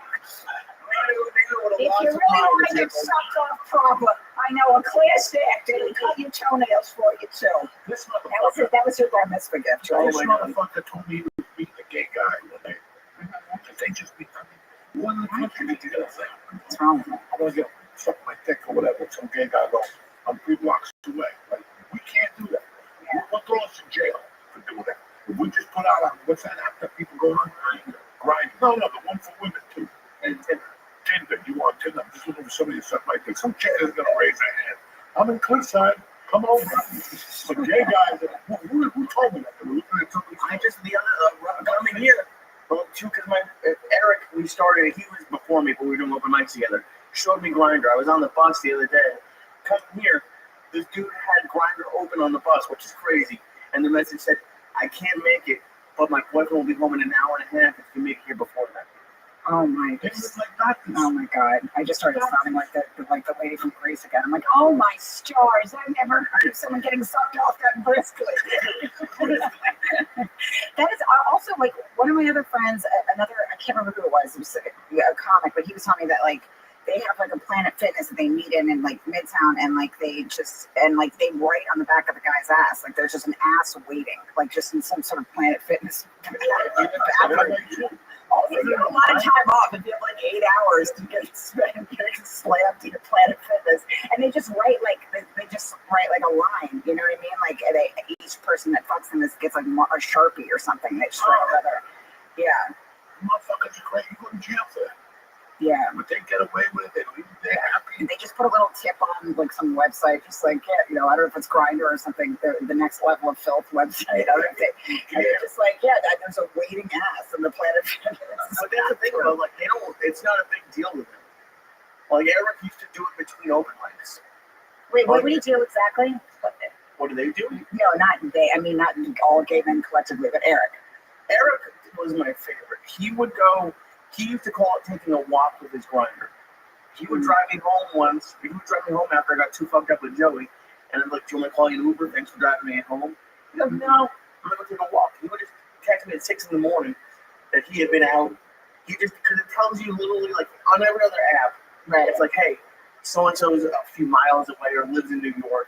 Grindr's like, hey, there's someone 18 feet away from you. Oh, And you can just message him right away. It's amazing. and that's it. There's like, Well, they have to say yes. yeah. But no, Norman has a joke about this there's no guardrails. Like, so men can there's just two disgraceful people operating very quickly. So then to it. Yeah.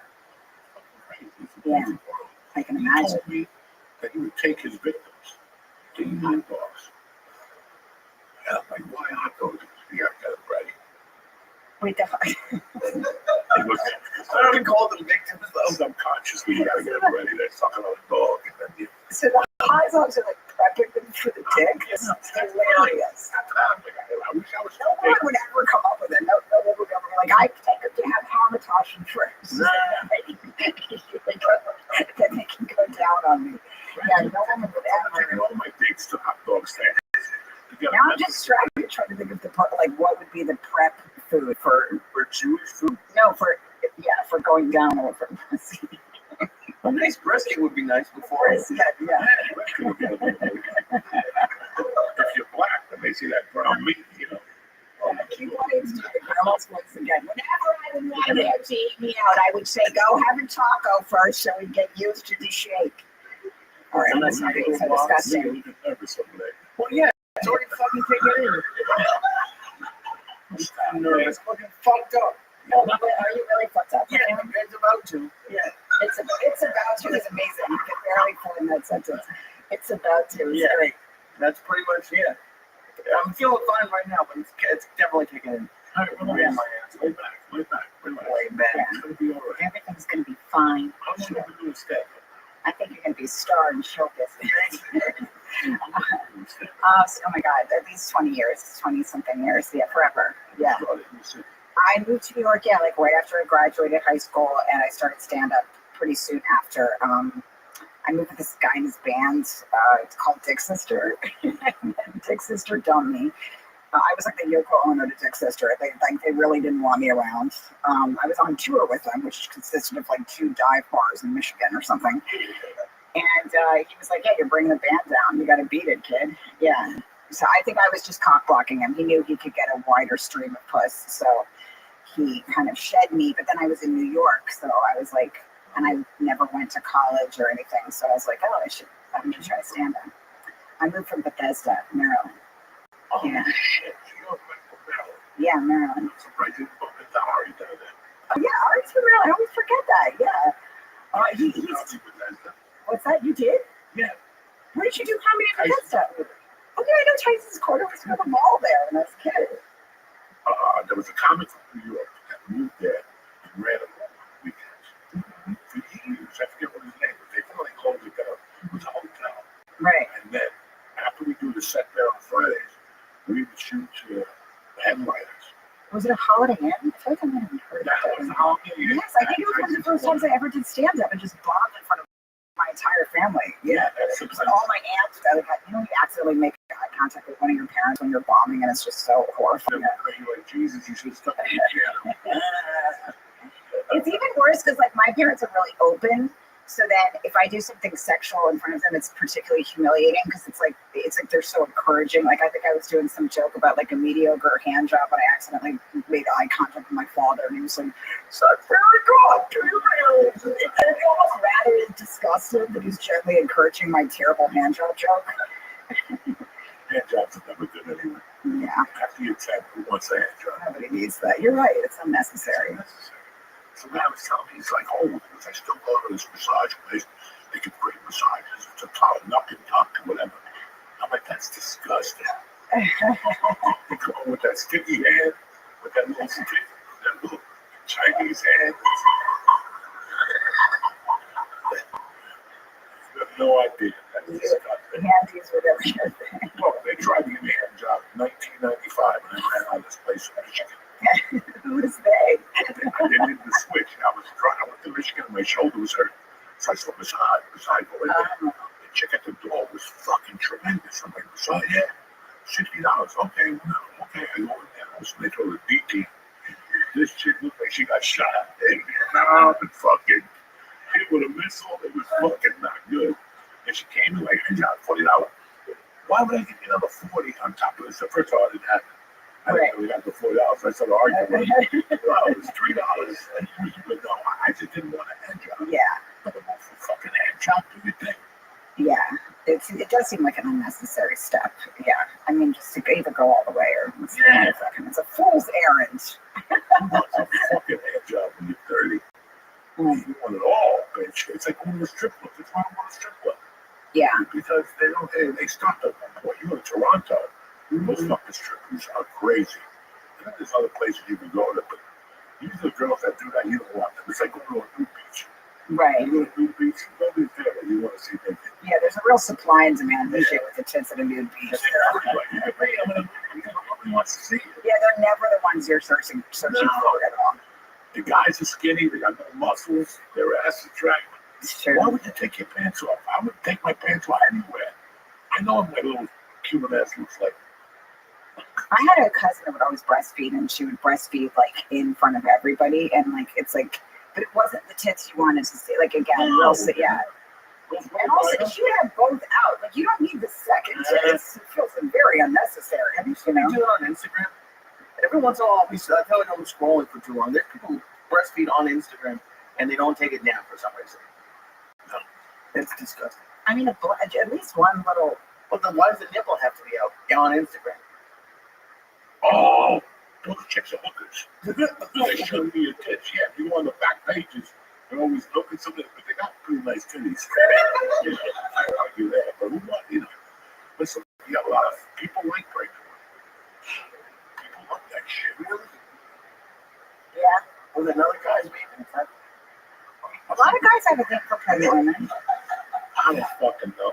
That is disgusting. I'll tell you what, when you see a woman who's pregnant, she's a lot fucking pretty. Oh, she's beautiful. It does. Means you skin up real nice, like ladies. Yeah. It's true. That's okay. You know what I'm saying? I ain't perfect. I was covering it the entire time. Like I was dressing like B. Arthur the whole time I was pregnant, and then just trying not to address it on stage. But then everybody knew when I told them. Yeah, I was like kind of the last. But I always felt like, I don't know, it's weird to do stand up when pregnant. You know what I mean? It's a strange feeling because people just are distracted, and you can't be as much of an animal as usual. It's just a weird thing.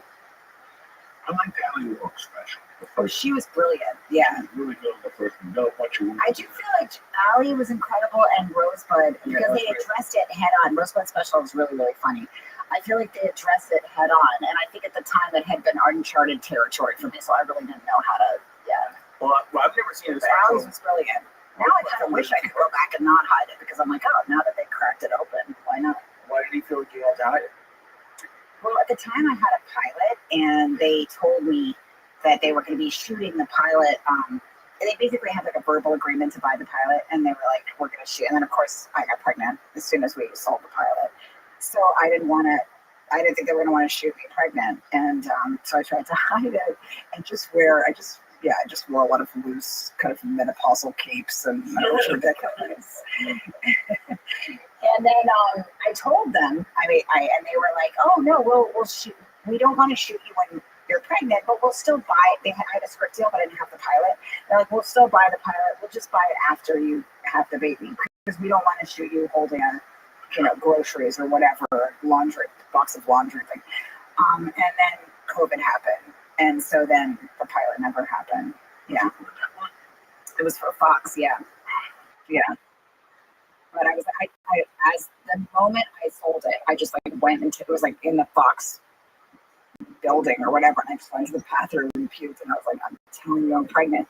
But we had just gone to like check, like we went to like a fertility person to see if I could get pregnant. And they just said I couldn't. So the doctor said something like, oh, a lot of women, when they really want to be pregnant, they can sometimes imagine that they're, I'm like, no, I'm pregnant. Like, because I'd already had a miscarriage at that point, so I knew what it felt like. And I was like, no, I'm pregnant. But he just kept being like, oh, wouldn't that be nice, sugar tits? It's not an option for you. You're a little too old for that.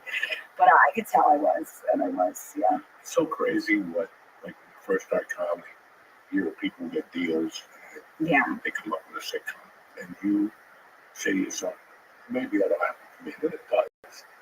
And then you realize what a pain in the ass it is. And how the stars really have to be aligned. Yeah. Like they rip not. Yeah. It's not. Oh, they had two of those fucking deals. True. And one were almost ready, and they're like, no, nah. Everything has to be aligned because then they think you get a show creator.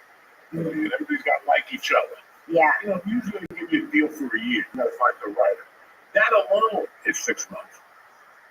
That alone took 5 months. You got to talk to different people. You got to see what the fuck they written. And you don't want to. If you're a dirty comic, you don't want to get it written by, what's a good show on, I don't know, some fag show on CBS or something. The one with the ghost. You ever see that show? Yeah, the show about ghosts. Yeah, I've been up for like 4 years. Worst show I've ever seen in my fucking life. I would love to see you on a ghost show. I would love to be like in some kind of reality haunted house with you. Wouldn't that be so fun? Joe with ghosts? No, I don't like. I think you'd be funny with ghosts. I don't like ghosts. I don't like midgets. You don't care for that? The fact that you put midget after ghost is fascinating. Oh, They're on the same wall for them. They're not real. We did a few. I'm not off. Wait, do you believe in ghosts or do you just not like them? I believe. Yeah. Yeah. I see. Yeah, because we had a weird thing because we bought this house. So this is my first house. Pete bought it. My husband bought it with Bitcoin. And so we live in this Bitcoin house. And it's like 100 years old. It was the only place we could buy a house because it was the only place that they would take it. Like, it's all cops and Foy. That's my neighbor. Not a Jew from Miles. It's like if the 9/11 Memorial gift shop were in the neighborhood. That's where I live. But they were like, it's the only place they would take Bitcoin because there was like a bank there that would do it or whatever, you know. So we live in this like 200-year, I don't know, it's a really old house. And when we first came to the house, they had these Victorian outfits were laid on the room. I went to go look at the house, and it was like a little baby's Victorian dress. It was disturbing. A weird thing to leave out, right? Yeah, that's a terrifying thing. That's like a voodoo thing. Yeah, and they were kind of these Victorian nightgown, and I was like, wasn't that strange? And then and I just kept thinking about it. But then we got the house, and then later on, I don't know if I should be talking this, but fuck it, I'm talking about it. But later on, so one day I was out doing a club. I looked on the cameras in the backyard, and Pete was grilling in the backyard, and my daughter was playing next to him. And then it's a live feed, and next to her, I saw this little girl.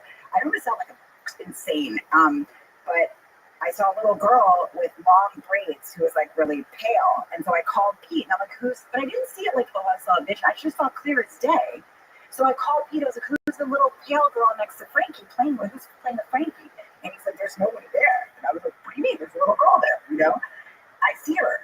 And then I went back in the footage later, and I didn't see her. I'm high, I wasn't on anything. And later on, when he was in the house, I hear these really loud sounds at night.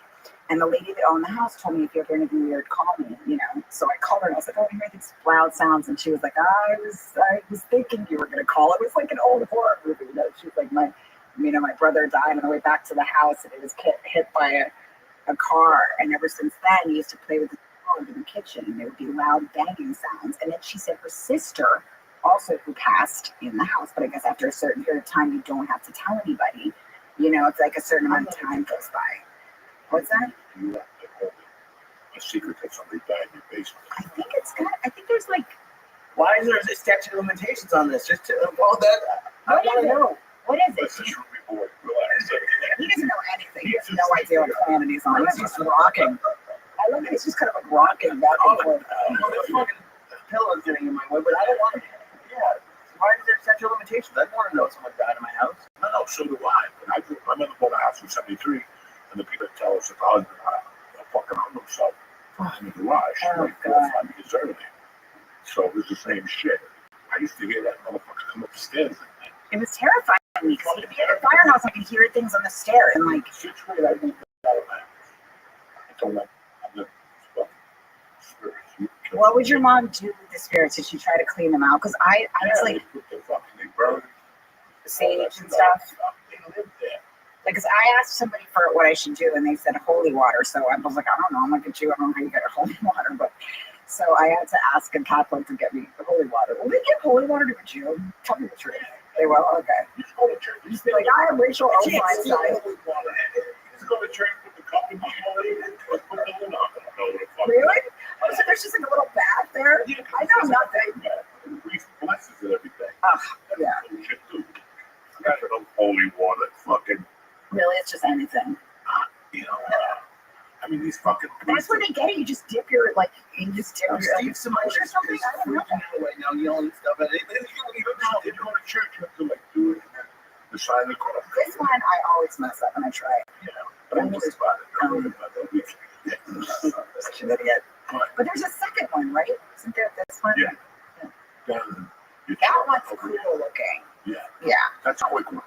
Yeah. Not for like Catholics in a rush. Yeah. Ain't got time to fucking, you know. I wanted to be Catholic so bad when I was It's overrated. It just seems so cool. It does Really? seem cool. Yeah, Doesn't it's it seem cool? overrated. Being Christian, being all like Yeah. Christian is so much better than Jewish. It looks better. Like A, Christmas is better. B, did you ever have to like go to like the high holidays when everyone else had the day off from school? Yes. It was. The microphone's gone. I wonder how many times you got to do it for me. I just look like such a dumb hole right now. Like all the men have to help me with the microphone. I'm like, how do you? I know it's not fun being Jewish, and now it's fucking. Yeah, now it's like getting a little dicey. But I will say, but Catholics, yeah, they give you a hard time. If I get the craziest DMs, I'll be like, I swear to God, I'll just be promoting a show and somebody called me an oven magnet. I'm like, can you promote a show in Tampa? Not be being called a goddamn oven magnet? Also, oven magnet is, I guess it's just some derogatory term for Jews, but it's particularly hilarious because it's like this person's obviously not a Holocaust denier because they acknowledge that we went to the ovens, but like by calling us oven magnets, they're kind of acting like we just couldn't get enough of the ovens, like we just gravitated towards them or something. Oven magnet is the dumbest thing I've ever. We did it like the first night Saturday. We were talking about something the Jews came up. I told my daughter, listen, in my world, I read that. I still remember being like, the 5th grade, 6th grade, you hear about the Holocaust. It didn't bother me. Like, it just bothered me. Then I think about the American Indian, like they did to them. That's what I told my daughter, listen, in my world, the Indians can do whatever the fuck they want. And the Jews can do what the fuck they want. They can shoot as many people, Hamas, Puerto Ricans, Cubans, go. Because they got thrown to the wolves. And for years, I was like, nobody stuck up to it. Nobody went over there with a fucking missile and dropped it on fucking German. What the fuck was going on? Oh yeah, nobody did that. Nobody dropped them. I've never done a competition with Auschwitz jokes and shit. But on today, I won't make up with something. I won't make up abortion joke.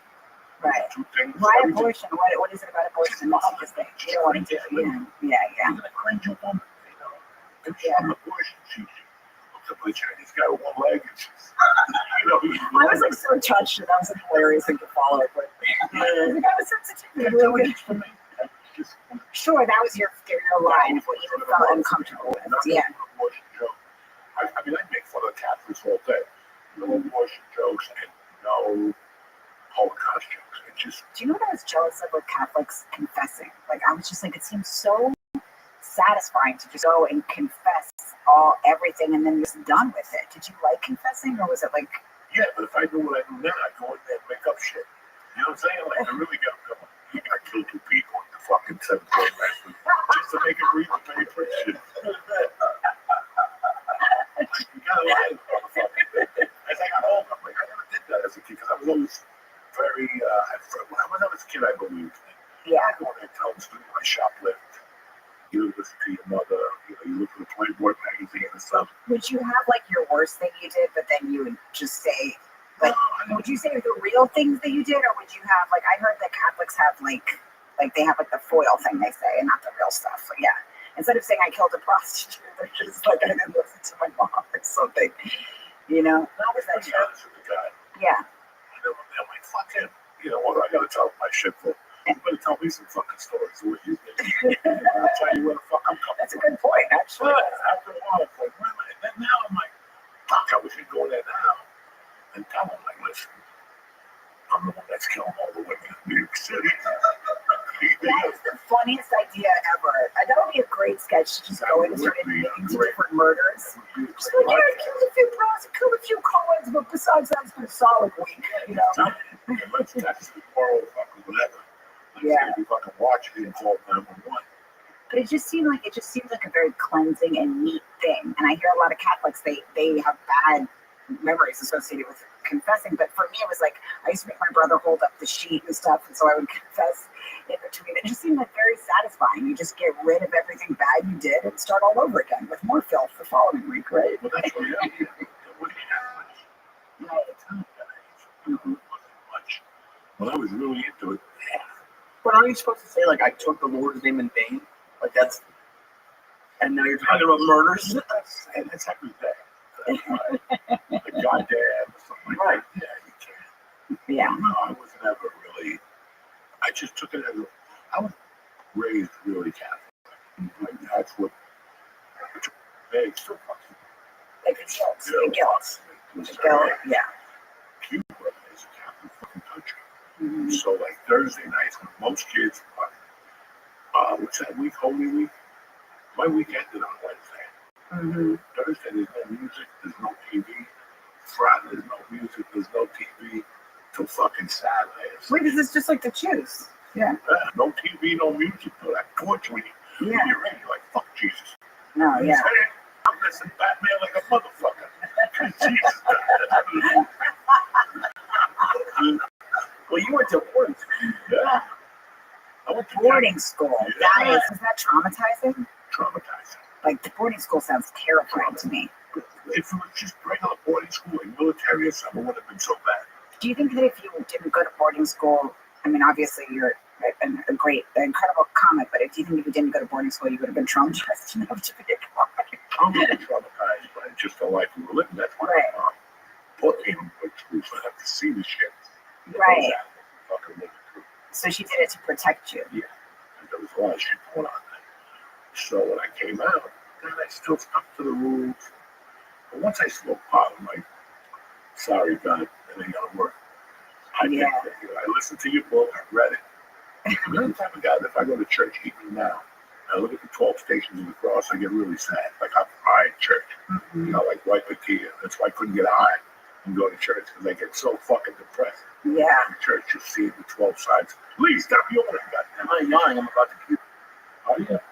Really? It was 2 milligrams of mushrooms. That's not in the middle of the No, I'm all making That little bucket. Yeah, have some water. Oh, Have some water. You're not drinking enough. Have some water and have like an Advil or something. And you need a little snack, like a bar or something. I don't know. You need a little something. Bullshit. He was happy eating meatball, jumping up and down. It was really weird how it was just traumatizing how the nuns treated us. Mm-hmm. Like that wouldn't have been accepted today if somebody, but it was the 70s. Yeah. That's what your parents wanted. The nun to bat you on the head, make sure you ate all your string beans. I fucking hated string beans. So they would beat me for that. Not eating string beans.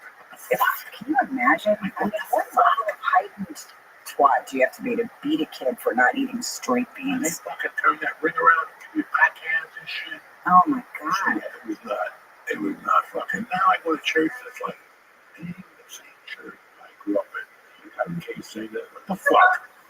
Do you, 8 in the morning with a scarf around his neck. when you, What the fuck is he doing singing? what you don't want to get out of sick? I don't like to sing. What's he doing at 7 in the morning? He should be somewhere stitching up his asshole from my call. If he's a real gay guy, you know, he should be with the Saint Bernard. He's a real. But what are the stations? I know I should know these things, but what are the stations? It's like what happened on Thursday. They came together, and then they take them, and they judge them, punches, judge them. Oh, I thought it was like levels of sin. How dumb is that? I thought it was like, you get a hand job, that's at the first station. Well, they don't tell us. They don't tell us, Joey, last week. It was, what's that? It was before Easter with the, on the forehead. Yeah. Ash Wednesday. I grew up in Massachusetts and around all a lot of Catholics, but they didn't take off from school to do it. And I'm Jewish. I went to school in Boston. I was 19 years old before I was walking around being like, why does everyone have dirty stuff on their head? I would think that too. I didn't know.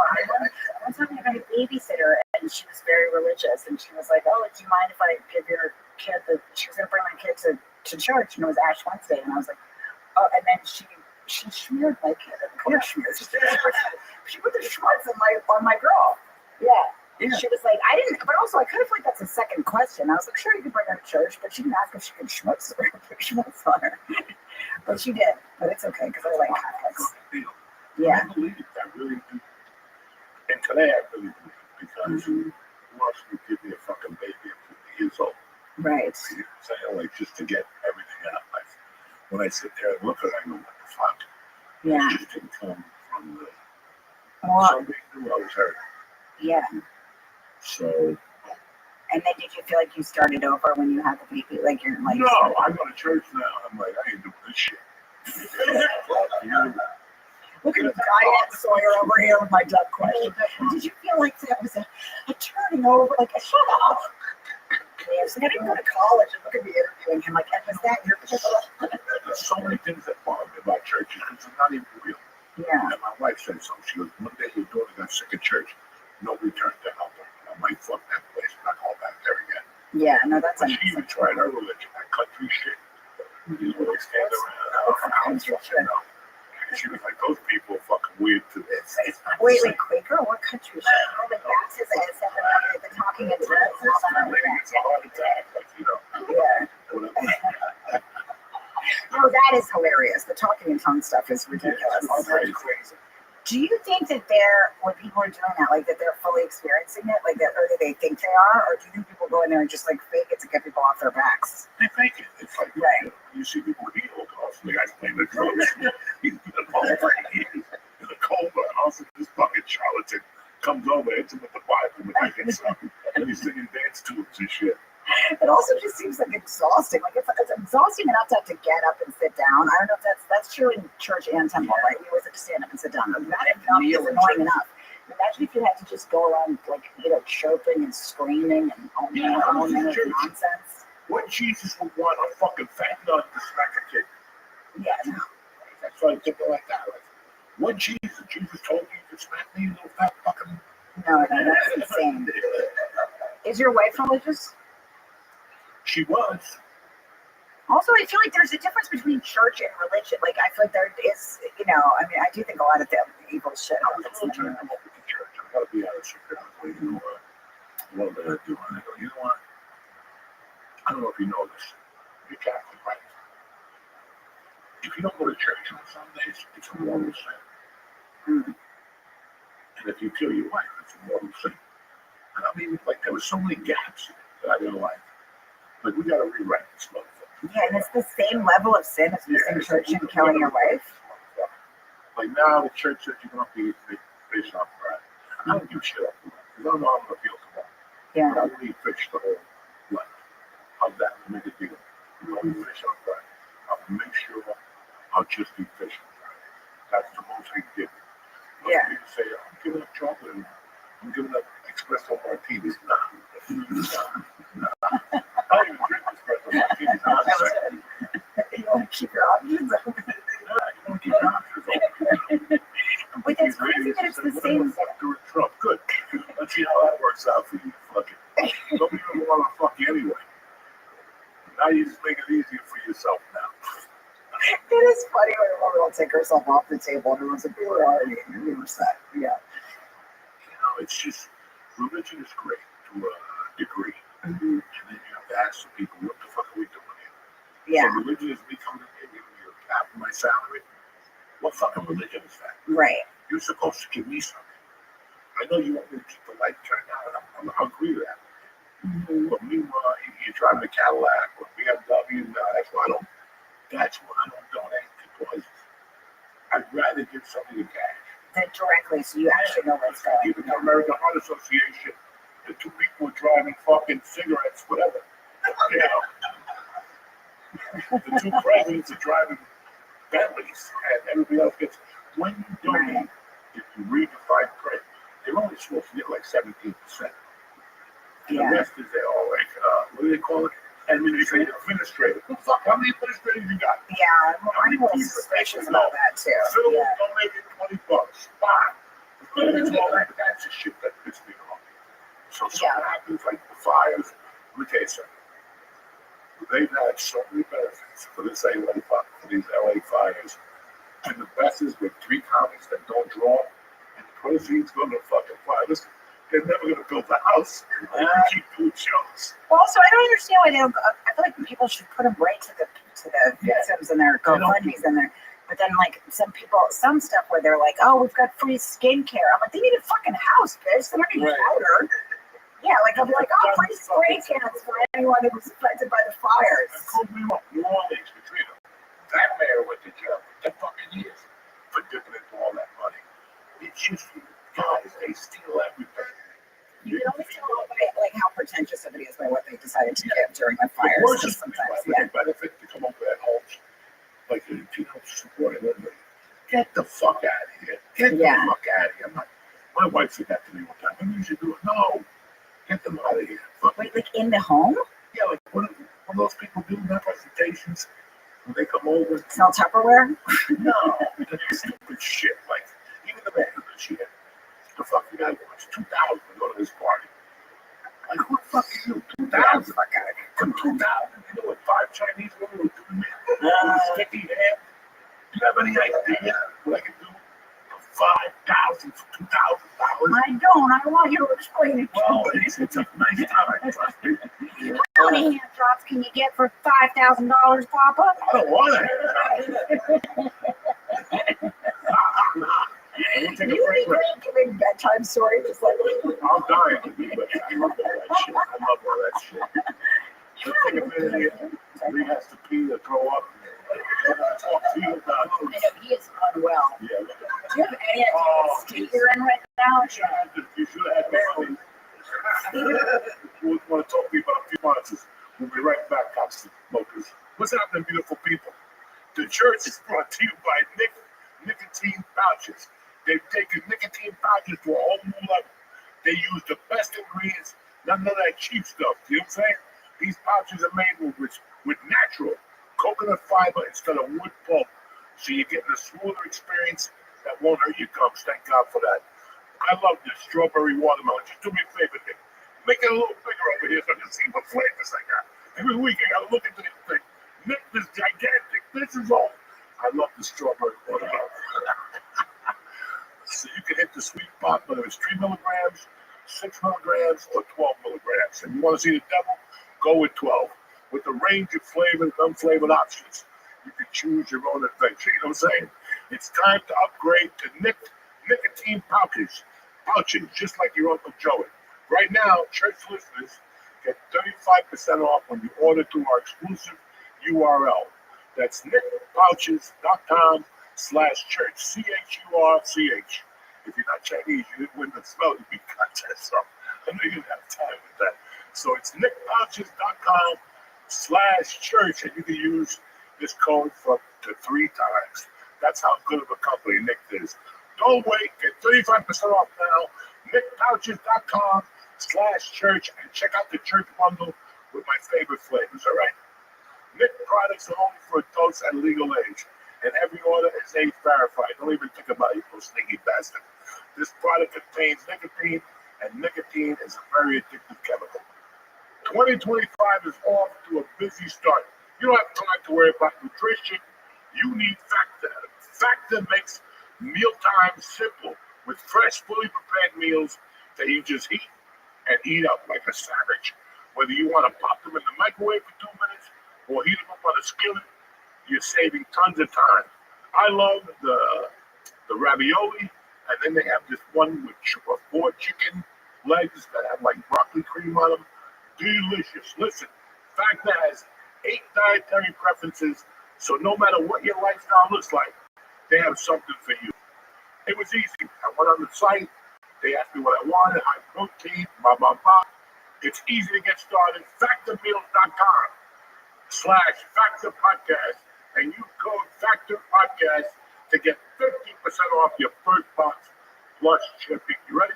That's code Factor Podcast at factormeals.com/Factor Podcast to get 50% off plus free shipping on your first box. I ain't saying Flash Podcast no more. Enough. I don't know. Factor Podcast. What's going on here? Anyway, I feel good when I eat the food. The chicken legs are tremendous, and you'll enjoy them too. So, back to the show. Thank you for supporting the church, New Testament.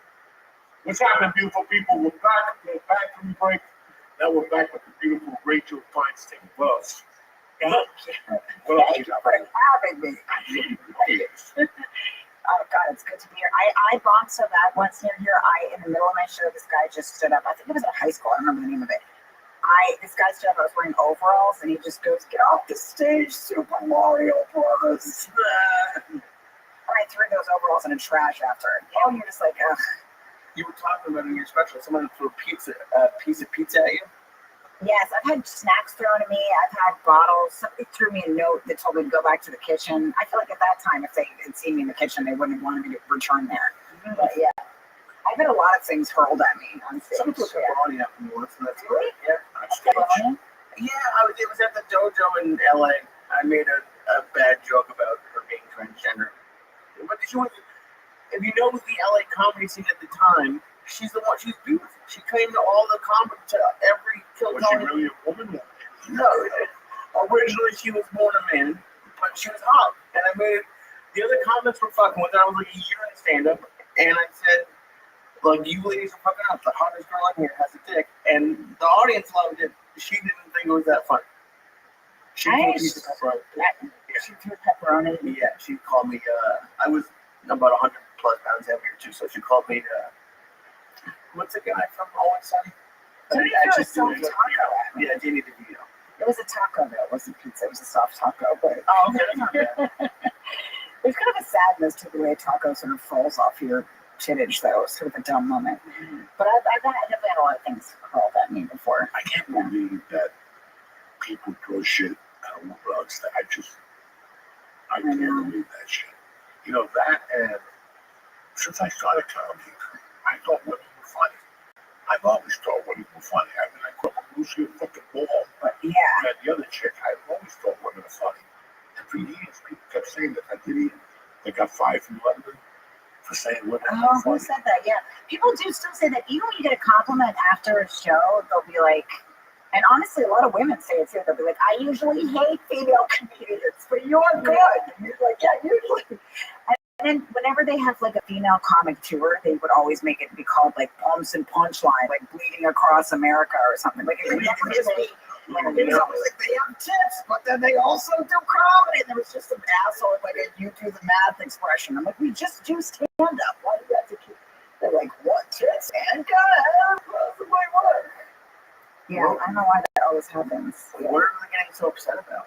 Or what, like, because I just saw your special on Netflix, and it was mostly about your husband.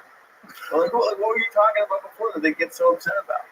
I don't think it was like me specifically. Honestly, when I had a soft taco thrown at me, I honestly think I was performing at I'm not name dropping, but I was performing at the Culinary Academy of Vegas because obviously I'd made it in show business.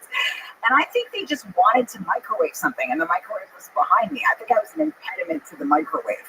Some bitch wanted to microwave like a Hot Pocket. She told her boyfriend to throw a taco at me because I was listening in front of the Hot Pocket station. Yeah. I think it was like, I'm so controversial that I make people question things. No, I think it was just like I was in the way of them. Yeah, their taco station. In Miami, we throw fucking chicken wings. And they would throw them at black chicks. I thought, you're black and you're throwing at black chicks. I never understood that. Did you have a wing thrown at you? No. That shit I did 4 years into comedy. Yeah. Somebody came up to say, man, with the microphone. Batteries were everywhere. Blood. I don't give a fuck. Sue the club. I got off the stage and got my stage and left like nothing happened. Fuck you. You're gonna come fuck with us on stage. That's a security problem. Yeah. And a lot of clubs don't pay. They want to sit behind the fucking thing. So See, I'm not like a big guy. What do I do to somebody in China? I just go, you obviously don't know who my father is. He's Howie Weinstein. He's a lawyer. I just run out the building. kick them in the fucking balls as hard as you can and run. Yeah, it's a good That's point. right. The girls got kick them, girl. They're not even gonna expect to look. And they go, Yeah. what's that? Didn't I run? And they run like that dude. That's how you would always get away from the guy. I got with turkey hit him. Fucking, you know. They don't know. Yeah, nobody's afraid of my little Jew fist. I have a wind down move that does not scare people. Nobody cares about a little chest like this. I've got nothing. I've never been in a fight in my life. We don't fight. We litigate. You litigate, and there's a lot of ways to fucking do it. Yeah. But I never understood that how people could just throw a chicken wing on stage, or even myself. I had one problem when I shot my first special for fucking CISO, whatever the fuck. Listen, you ever go to a show, well, not you because you're a woman, but let's say, like Joe Rothschild. Mm-hmm. He had, like, when he was on News Radio, there was 30 Yeah. women in the front row. But there's always that one husband that has to come. Hey, buddy, fuck him. Why you coming? Sit down, your friend. I'm coming. And they come and they sit there. The whole night, the girls are laughing. He's Yeah. you see that. You see that again and again. You always see some guy who looks backed up because, like, his wife, he hasn't gotten laid with his wife in the last year or so, and then she's laughing at this comic. So he thinks that equates to he's never going to be inside of her or something. I'm like, why did you not bring it in a comic club in the first place? Yeah, they just frown and glare at you. Yeah. Look at his wife. He's not funny.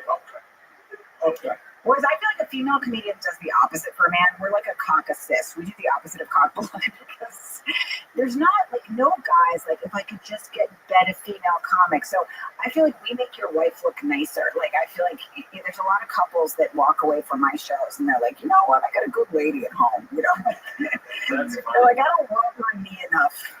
They just see me, just this loud ass bitch, you know, just yammering about God knows what. I mean, yeah, my husband clearly now he should have married like an esthetician or a nurse. I'm just out here talking out of turn. He doesn't need this hassle in his life. Instead, they like to play this tape and left me for some nurse named Gina, which is what he should have done before first. I love funny women. Like I never been that uptight on stage. I had a friend once. There used to be a comic in LA. She was a female Sam Kenneth. She was fucking funny. Yeah. She was at the store for years. She had 4 kids. Yeah. And I saw a lot of people struggle behind that guy's egos. Yeah. And I saw two instances. I saw a boy with Wow. Because Nick crushes. He used to crush. Yeah. Did he lie? Did he get angry? She brought him up, pushed her hand. Oh my That's God. the last time he performed at the store. Because Mitchie was but another time she was in oil. Yeah. And I was doing something in San Diego. So that day I went to the club and I saw the feature. I think it was a good guy. And I got one of the Chinese food. I go, someone's closing. And I said, me. And I go, dog, you better be careful with this fucking shit. You better be real. Even me was saying, you better be careful this Saturday night. It's date night. Yeah, It's going around here. Let's flip it. Let's think about your common sense. Do you really want to go up there? If she gets a good one going, as a feature act, you're done. Yeah. Why don't you just act? Go up there, do your dirty, get the car home, and let it just go home. No, so that's what happened. Every show Friday, She destroyed. second, the rest of the weekend she had a feature. And he was not happy about it. I remember seeing it that day. I was fuck up. Then he started making excuses. She was dirty. I opened for this guy once and I had like a really good set before him. I don't even know who he was because it was like a road guy from years and years ago. And after he got off, he goes, you don't have to say all those things. And he gave me like a soft face rake. He was like, shh, you don't have to say all of that, sweetheart. I'm like, don't tuck me in because I fucking killed before you. But yeah. When a woman starts killing, because you know this, Saturday night is date night. Yeah. I want to play that ego thing. I just want to watch a good show. Right. For years, I was going to good picture. You were always really nice to me because I mean, I only met you once, but many, many years ago, I auditioned for Mitzi, and you were really sweet to me afterwards. Like, I didn't know anybody in LA. I was staying at my elderly aunt's house, who was like an hour and a half away. I was still a full-time nanny, and I was just so nervous about my audition for Mitzi. And she passed me, but I just didn't really have the money to go back to LA and keep, playing there. And I think I didn't really know what it meant, like I didn't understand the whole system. And yeah, I would go around with like, and I would just, it was so embarrassing. I would just go around like I didn't know any better. I would go around with like a business card and like hand it to people. People were just like, no one needs this. But you were like, I was like, what's that mean? And you were like, it's good. She likes you. You did something interesting. And yeah, you were very kind to me. Yeah. Yeah. The women, they walked in, everybody was looking there, again, trying to fucking be movie stars. That's Sure. because she looked at college. Yeah. Mitchie didn't look at you as a pretty chick. She looked at you for being funny. That's why you saw with more shades and sizes like that. But when I was in LA, I always felt like insane just because I'm just like such an East Coast and I would get extra nervous there, and people could smell it on you when you're from New York and LA. Like I would just go into a store and try to do the smallest thing. Like I remember going in like ordering like cheese at like a deli type place, and they were just like, "Oh, you're from the East Coast." Like they could just hear it right away because I just have that. I'm a lot, and I don't realize I'm a lot, And they were like, well, "Okay," like they're just like, "Yeah," I'm like, I don't have that kind of conversation before the come. In my mind, like immediacy is politeness. So I just come in, can I get like a, and they're just like, whoa, settle the fuck down. Yeah, like this guy's just been napping on the beach all afternoon. He's like, bitch, fucking yeah, take some mushrooms. Why are you in a rush? But so there's that feeling when I see somebody that's from the East Coast in New York. It's like in LA, like it's like handlebars. I'm like, oh, okay, you were nice to me, and you're like, I get you, you know, that's all just sweet. I'm watching all the auditions. That's why I took that job. Yeah. I could sit next to her. I didn't know you, but I could sit next to her. So when she was watching this, somebody could come over and go, I'm next. And interrupt her. So you would like protect her. That's so cool. I sat next to her. So nobody, if a friend of mine was showcasing, they would get 100% attention from her. The same thing for me. When I showcase, and Griffin sat down next to her. He told me, because I didn't want to know my thighs. And he why you stay, because that's what you do. You sit next to her. And when people come over, hi, Mitzi, get the fuck out of here. Yeah, I remember being in like, I remember I got like close to getting, I don't know, what was that show? They brought In Living Color back, and I was like, you know, about to be on it. Like I got to like the top 5, but I didn't get the show.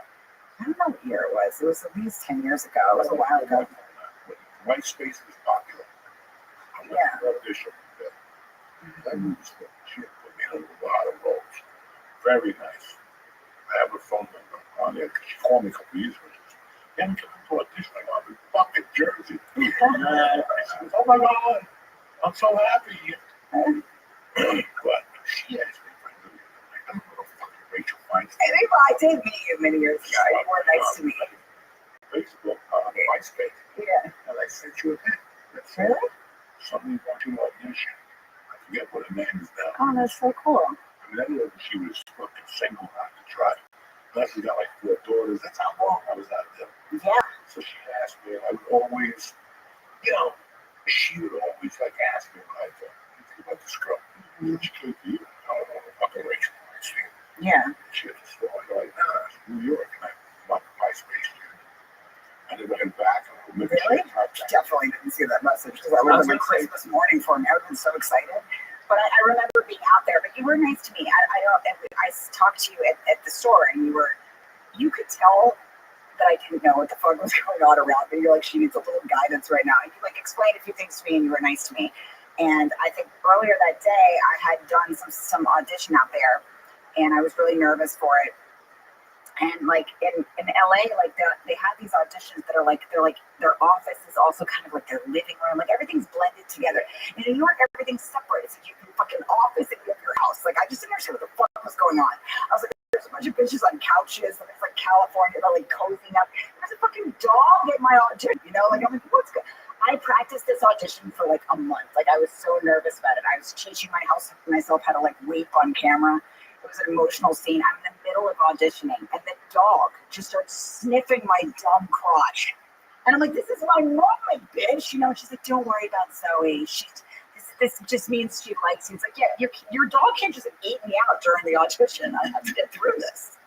Yeah. And I was like, but that would be like what would happen in LA. Like, I just didn't understand the vibe. I'm like, people either, like here, it's like you work out or you don't. There, it's like, we're going to have a meandering hike, and you know what I mean? And just like, and read each other's auras. And I'm like, no, I want to go to the gym for 30 minutes and be furious the entire time and then go back home again. I want to go to a New York sports club and just play some kind of music that infuriates me and be done with it. Like, I don't understand this. Like, we're half hiking, but, you know, we're also doing spiritual, like, you know, rock work on each other or something. I'm like, yeah, I want to work out or read each other's signs. Really? I'd love to go get you on the coach. Yeah, but the dog wasn't going down on me. It was really distracting. Right. What the fuck you want me to do? I'll get the dogs, the whole fucking thing. Until that, let's just get the job done. You know, Yes. And I noticed that you were going for 3 auditions in the city. They were all hotel rooms. Right. They were always in somebody's. One time I went and I saw fucking. Hotel room, yeah. A dude from, he's married to Victoria, the soccer player back home. Oh, yeah. He was staying at the hotel. What the fuck are you doing there? Staying at the Rothschild.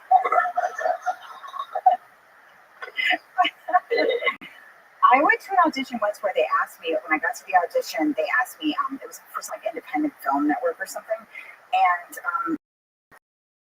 I was just doing that, just bullshitting. I didn't know shit about it. I was a deep moron.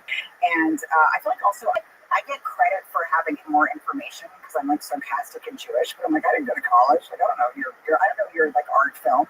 So we're in the middle of the audition, and a lady was like, why don't you tell me some of the film? I was being funny, so I was kind of getting close to getting it. Like, they liked me. And then she's like, why don't you tell me the films that have most inspired you? Like the indies that really changed your life. I was like, I can't say like, I couldn't be like Caddyshack, you know? So I was like, That's what I did. I went to Emerson, and it sucked. And they were like, "Oh, my favorite film is it was that French one. I can't. It doesn't matter. It was in French. I like Anchorman."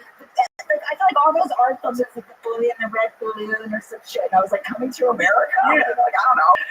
So I said, I remember that there was an actor, there was a movie with Diane Lane, and it was like, it was an independent film, but it was a movie where I think she's an affair on her husband, and I think it's Unfaithful or something. Yeah, yes. Right.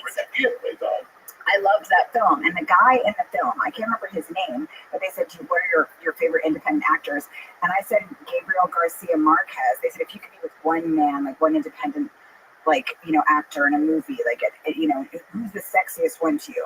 But I didn't remember the guy's name in Unfaithful, so I said Gabriel Garcia Marquez, who apparently is like some elder author that wrote like 100 Years of Solitude. He was like 86 or something. And they just looked at me like, this girl doesn't know what the fuck she's talking about right now. I was like, oh, you know who, if I could have 24 hours, no questions asked, who could really punish me? And I was like, Gabriel Garcia. But they're like, I think he's, are you sure you know what you're saying right now? They're like, because he's dying, and I believe he's 97 right now. They're like, yeah, he has colon cancer. Yeah. He could be your grandfather. And I'm like, he can do anything with me. No rules and no apologies. And I just didn't know what the fuck I was talking about. It's crazy.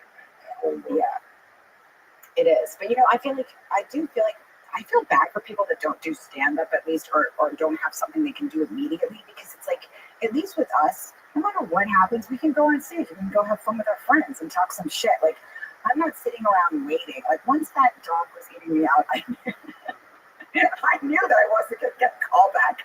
But I could go over to the store that night, like meet you or have something else exciting happen, So I do feel like it saves me from waiting for this, imaginary call from like Mr. Hollywood that's going to put me in the pictures, Because at the end of the day, like, I could still go have a laugh with some friends, Stand up, I don't know. Stand up is a fucking wild animal. Yeah. I learned what stand up was till Roseanne was on Larry King Live. Mm-hmm. And he asked her, he goes, why did you throw the ABC executives out of your Christmas party? She said, I'll tell you why. Because no one knew what the fuck they were talking about. She goes, you gotta remember one thing about comedians. We produce, direct, write. We do it all. We don't even know what we're doing. I guess you're right. Yeah. We do it all. That's why people come to you, I produce the show and go fuck yourself.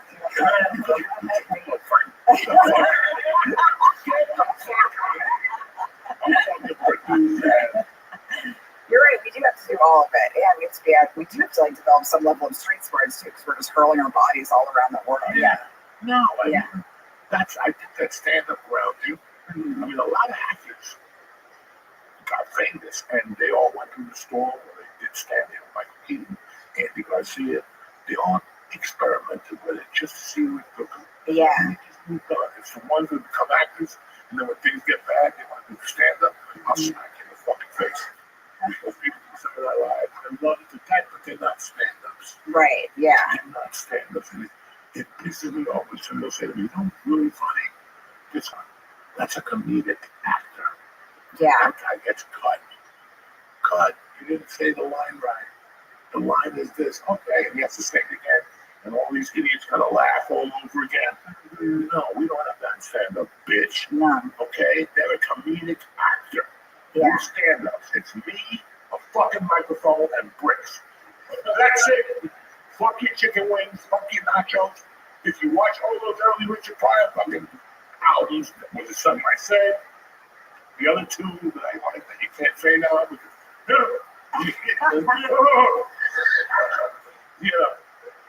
Yeah, no, I do also feel like when people when I was on the road a lot, like like the year, not some like years of my life were crazy where there was nobody else waiting for me, so I could just be on the road. But I do feel like you also learn what actually makes people laugh, and people will very quickly go to you like, "Oh no, that's not really funny." It's like I've taken this to the depths of hell and back, like, and I also realize when people are like, nobody wants to laugh at that, nobody's ready for this. Like, I'm like, it's not true. People, you go anywhere and people will laugh at anything. They don't care, like, and that's the one thing that I do feel like people kind of will dismiss stand-ups, but I'm just like, we know because we go around every pocket of this country and we actually know what people are laughing at today, and that they don't give a shit. Like, that's why stand-ups were the first people to know that like the woke thing wasn't gonna laugh, like the thing about being worried about everything you're gonna say, because at the end of the day, people don't care. Yeah. Like the bitch that's writing me a joke about like, how dare you disrespect your husband, he's the hero or whatever. And I'm just like, the firemen are the ones at my show. Like it's like my show's now 80% fucking firemen who just want me to trash them. Yeah. I'm like, no, they don't give a shit. You think they care? They throw their bodies into burning buildings, come home and punch a wall. You think they're worried about some Jew's joke? Yeah, they don't care. Don't tell me what people care about. Yeah. City, I'll tell you what, one of those clubs, you're really young pussies. I would knock the fuck out of it and go off. I would go off, you little fucking racist faggot. Look at them, you can tell they don't need egg yolks. They don't need egg yolks. And that's how come they all became pussies, because this new generation, nobody wants to give egg yolks. They eat those egg yolks. Because egg yolks are one for each fucking nut. That's the way it is. Since you were born. You eat 2 egg yolks a day, 1 for each nut. Then some white guy said, no, they're not good for you. Now look outside. That is amazing. Faggots with the fucking blue shoes. And the brown. Look at these young guys, they do fucking little wigs on their head. They'll make a fucking, those are fags. They don't even know they're fags yet. They have no idea. I do. Thank you. It makes you gay theories the most amazing. No. Weakens you from the fucking. Don't you think the gay guys don't give a shit? Like, you can say anything to gay guys. No, anything. The crowd in general, I'm just saying, like, gay guys, usually they don't give a shit. When you start comedy, you always have these things you put behind. Like, I hate it to comedy to people who write here. Right. As soon as I saw some people write here, I'm going to borrow money. Right. No, you have those little things in your head. That's so true. I can't say this. Dog, I saw a nice play. Like, a room full of fags. In fucking Vegas, and they loved it. They were crying, bringing them up in the thing. He went up there and told me, they're going to build a whole new hotel for the faggots. And I feel most afraid when I'm like, with the time that I have been nervous in the past was like when I'm doing shows in front of like old Jews, because I'm like, they are disappointed in me. Like I am a disappointment to most Jewish fathers. Like, yeah. Like, they don't want me out there going rogue like this, talking all this shit, No, I do feel like now I've gotten past it. But, like, I think in the beginning, like, I remember when I did Last Comic Standing and I got eliminated and I was next to, like, Felipe Esparza, who's a really funny comic, but, like, I didn't know I was going home, first of all. You like, don't know you're going home yet. Like, I thought I had other shows. So they go like, comics, please step forward. And I was really feeling myself, but I was like, this other comic, Tommy John, got really funny. I was like, Tommy, let's do like a dumb dance when they told us to step forward. I was like, I'll do like a shimmy. So I was doing a fucking shimmy, and then they told me to leave. I was like mid-shimmy. I'm like, wait, no, I'm not supposed to leave right now. I was like just doing the dumbest, and then I got a million texts, not like, I'm so sorry they eliminated you. Like, were you just doing a shimmy? And I'm like, no, ironically. But I do feel like a lot of times, like when I looked at Felipe's crowds, they had signs for him. Like, the Latinos come out for their fucking people. You think the Jews were proud of me being up there? They were like, oh my goodness, it's just too much. They lost what say with them. Somebody else there. Right? They're all getting ready to die. Let me tell you a joke. When 3 Jews and a Nazi walked through, they go to match. They go to the oven. I do feel like there's a lot of times I'll be like a Jewish couple on my show, and I I don't think they knew that they were going to see me. Like, I feel like they leave and they're like, Diane Feinstein seems very uptight tonight. I don't know why she's dating that police officer. Like, I feel like a lot of times old Jewish ladies leave my show and they meant to go to a different show. Do you know what I mean? They're like, Mamma Mia was supposed to be good, but then we saw that terrible whore. And, oh, well. You know, I used to I think all comics had, like I said, I didn't want to talk about abortions or abortions. We also had the same thing for audiences. Mm-hmm. We always have. Like, I remember going to North Carolina on a college run. I was so excited. Oh my God, Chapel Hill. I hated those motherfuckers afterwards. They fucking did laugh. You know, college. This is the shit you laugh at. You would get I do feel like sometimes with colleges they're really uptight. Yeah. Yeah, this is 15 years ago. Really, yeah. Before the wokeness. I don't know if I'm 18, all I want to hear about is tits, pussy, and fucking beer, right? That's, you know, nobody wants to hear about anything else. You know, when you're 18, 19. I thought, not down there, but they were like, what the fuck are you talking about here? All right, I guess I gotta go. Wait, what? Also, it's the fucking college's fault. If it's a college, it books Joey Diaz at a college. What the fuck do you guys think? Which college, first of all? That's what I want to know. Here's the sick thing. They had a wet t-shirt contest at that time. So they brought up 2 comics at a wet t-shirt contest, and then I followed the wet t-shirt contest. So I'm like, I'm my friend. I'm going to take one of the flapjack titty. Yeah, if you follow damn tits, it's on them. Yeah, the titty smells like curry. No, they just stared there like, I'm like, okay. It's a wet t-shirt contest. In between, which you know you hate that shit as a comic. You just want to get back to your Oh my God, the worst thing I've ever had to follow. I did a gig once and the woman was like, oh, just so you know, really quick before you go up. And she said this, I swear to God, Joey, she said it like it was just an offhanded thing. She goes, oh, so they're all ready for you in there, just one quick thing, and then you go up. And I go, oh what's that? She goes, just a special needs choir singing the Star Spangled Banner. Which I would argue, she said offhandedly. Oh, nothing. Just a special needs choir singing the Star Spangled fucking Banner. And then you. I would argue that it's better to follow. I'd rather follow Hitler because I can trash Hitler. I can't trash. I'm not going to make fun of a special needs choir. I would much rather follow Hitler than follow a special needs choir. What was this? Do you remember what it was? It was like at a temple in I think in Jersey. It was like a temple in Jersey. But it wasn't like during the day. It was like an evening, some kind of fundraiser thing or something. And you know what? On Friday, I did not want to see a bunch of little retards. I think some of them were their parents, so they were like emotional and weeping. And then they're like, and now keep it going for this trash pig. Yeah, everyone got it sold to them as the special needs choir. Yeah, and by the way, the special needs choir was jumping up and down afterwards and hugging each other. Like they didn't think they could make it through it. So I can't go up. I mean, you can't acknowledge it. Don't you think it's so much better to follow Hitler than a special needs choir? Oh, it's because Hitler can make fun of him, you know? The Midwest have the goofy things. Yeah. The Midwest always have the fucking people. Before the show, I'm going to give a special shout out to all the fucking Army people in the area. I want to give that one to fucking kids that join the Army. This ain't a good fucking town. You know what I'm saying? Like, yeah. No, they don't tend to bring shit to the Army. I mean, they're not gone. Yeah. You know, when you work the Midwest, you always have those people. Let's keep it going for the armed purpose. Listen, they don't want to hear that shit. Just tell me the material. I know. You give it one mom in the back. My son's in Kuwait getting beat up every speak or whatever the fuck. You're right. They're on the combat. You know, I just, after a while, you just got to be honest. If I'm not going to be no more. You're not going to wildly what do you how much money they make me, or how bad I need it. I'm not coming to Iowa to comedy, but it's just a couple of states. I know.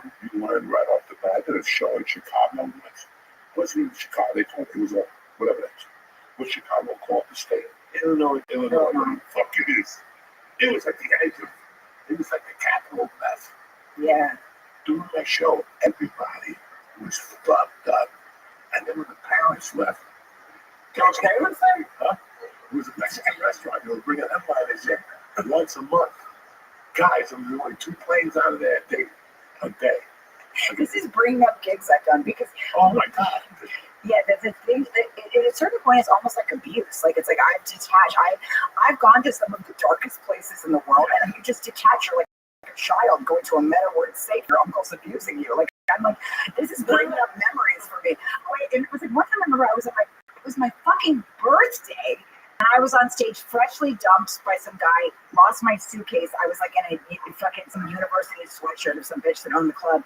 She's like, just so you know, we don't have a sign outside. We lost our sign rights. Like that's how poor this town was. Well, how are they gonna find the club? I don't know. She's like, I'm sorry, Shelly, but they need a sign outside, you know? On stage, like 10, 9, 8, like how did I not just hang myself? Like that's when it's like how did I not just walk into the ocean and drown? It's so you're right. And the crazy thing is that as a comic, you want to do comedy, but this ain't where you signed up. No one told me any of this. Yeah. I didn't sign up for that. I thought stardom was something different. Yeah. You know, Stardom, whatever the fuck it is. I don't know. human decency. You know, yeah, human That decency. was true. There's none of it. No, Why would they? I was in a laundromat, you guys. People were doing their laundry. Even the show didn't even have a ring to it. It was like Suds and Laughs or something. And there was just like a few lonely people doing their laundry and me following them around the laundromat, just bothering them with my dumb act. And then you go home after that, and somehow I didn't kill myself. I don't know how. It's anyone's guess. I used to go home and cry and do coke.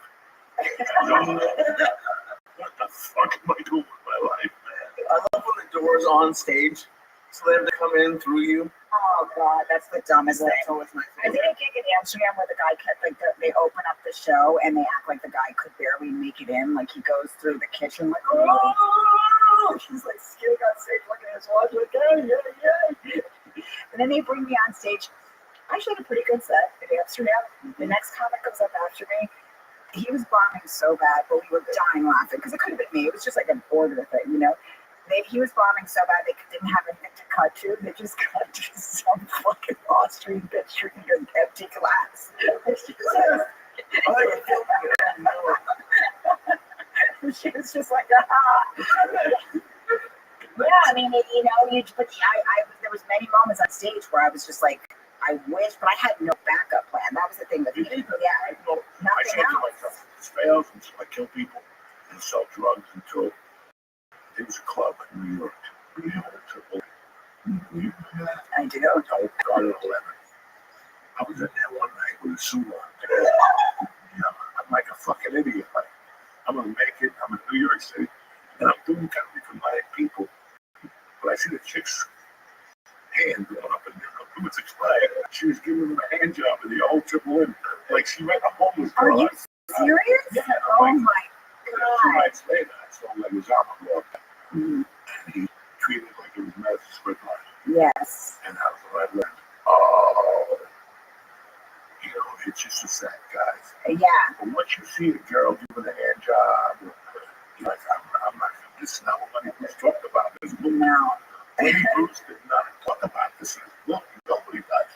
We forget, but then when people bring it up, that And hand I hope jobs. so, at least with you guys, like you go off stage and you as comedians on the road, you get laid. Like, do you know what it is to be a female comic on the road? Like you might die. Somebody could kill you. The club a lot of times tells they think it's like a good thing to tell the audience where you're staying. They're like, and all our comics stay at the Holiday Inn. It's great for the guys. They're like, here's when you go below me after the show. For us, I'm like, oh yeah, stop by and make a suit out of my skin after my fucking 10 o'clock show. I'm already gonna kill myself. I'm in Idaho. Yeah, like so I do feel like there's another level of like active danger, but I do, I guess it was some combination of not having any other skills for me, and also just like I love the high I got. I loved it. Yeah. There was no backup plan. And you know, when you say that it's easier girls, yeah, we fuck girls, but those girls are nightmare. Right. Okay? Yeah. Why is that the moment? Are you? You know, I think about it now. Were you thinking about some old lady you had 20 years ago? No, think about it now. Like, Right. all those girls were mentally challenged or something. Because they would come to a show ready to fuck the comics. Right. Well, again, you're in small towns. But the opposite happens to us. Like guys will come to me after a show and like give me a pound. They're like, good shit. Like they talk to you like you're a man or something. You know, like not that I would have wanted to hook up with a stranger. I was, you know, but it's just somebody like, oh, maybe they'll ask me on a date or something. It's a comic that this doesn't happen. Yeah, you're just throbbing it blindly. Really hot. Never, ever, ever. There was some that she's married or whatever, but don't think it's a fucking. I have 1,000 stories about those crazy women Really? that came to you like, what a little Yeah. why? Now I wish they could fucking just leave, you know. And then they don't leave. So you've had to, Swear it. You're like, that's it. Nobody else is coming to my room no more. I'm going outside and get a blowjob. I'm going to something like that. I remember, I think Jimmy once, Chip Floyd team, we were talking about him before. I can't remember if it was on this now, because I'm kind of drunk. But Jimmy would, you know, help me when I first started. And I remember sometimes, like, he would do a thing. I think it was that he would, when he was trying to get laid, he would take all the, that's what he would do. He would take all the furniture out of his hotel room and put it in his features room so there was nowhere else for the girl to sit but the bed. Can you imagine Jimmy just moving a coffee table like down the hall and some poor kid just so that he... Yeah, it's weird on the road. I will say that. Yeah. Nobody ever, and you know what? Nobody's ever, even today, I'm like, that chick from fucking Beaumont, Texas, better not call now and say she remembers what happened, but no pop-up kids, no surprise kids. Yeah. You just think that I learned so many things about women at this point. Like a woman on a fucking date and then blow topic in the bathroom while she was on a date, go back to the table like nothing happened. God damn it. He probably was a hack too. If I could, I'd be the Robin Hood of pussy and take it away from some of these hacks.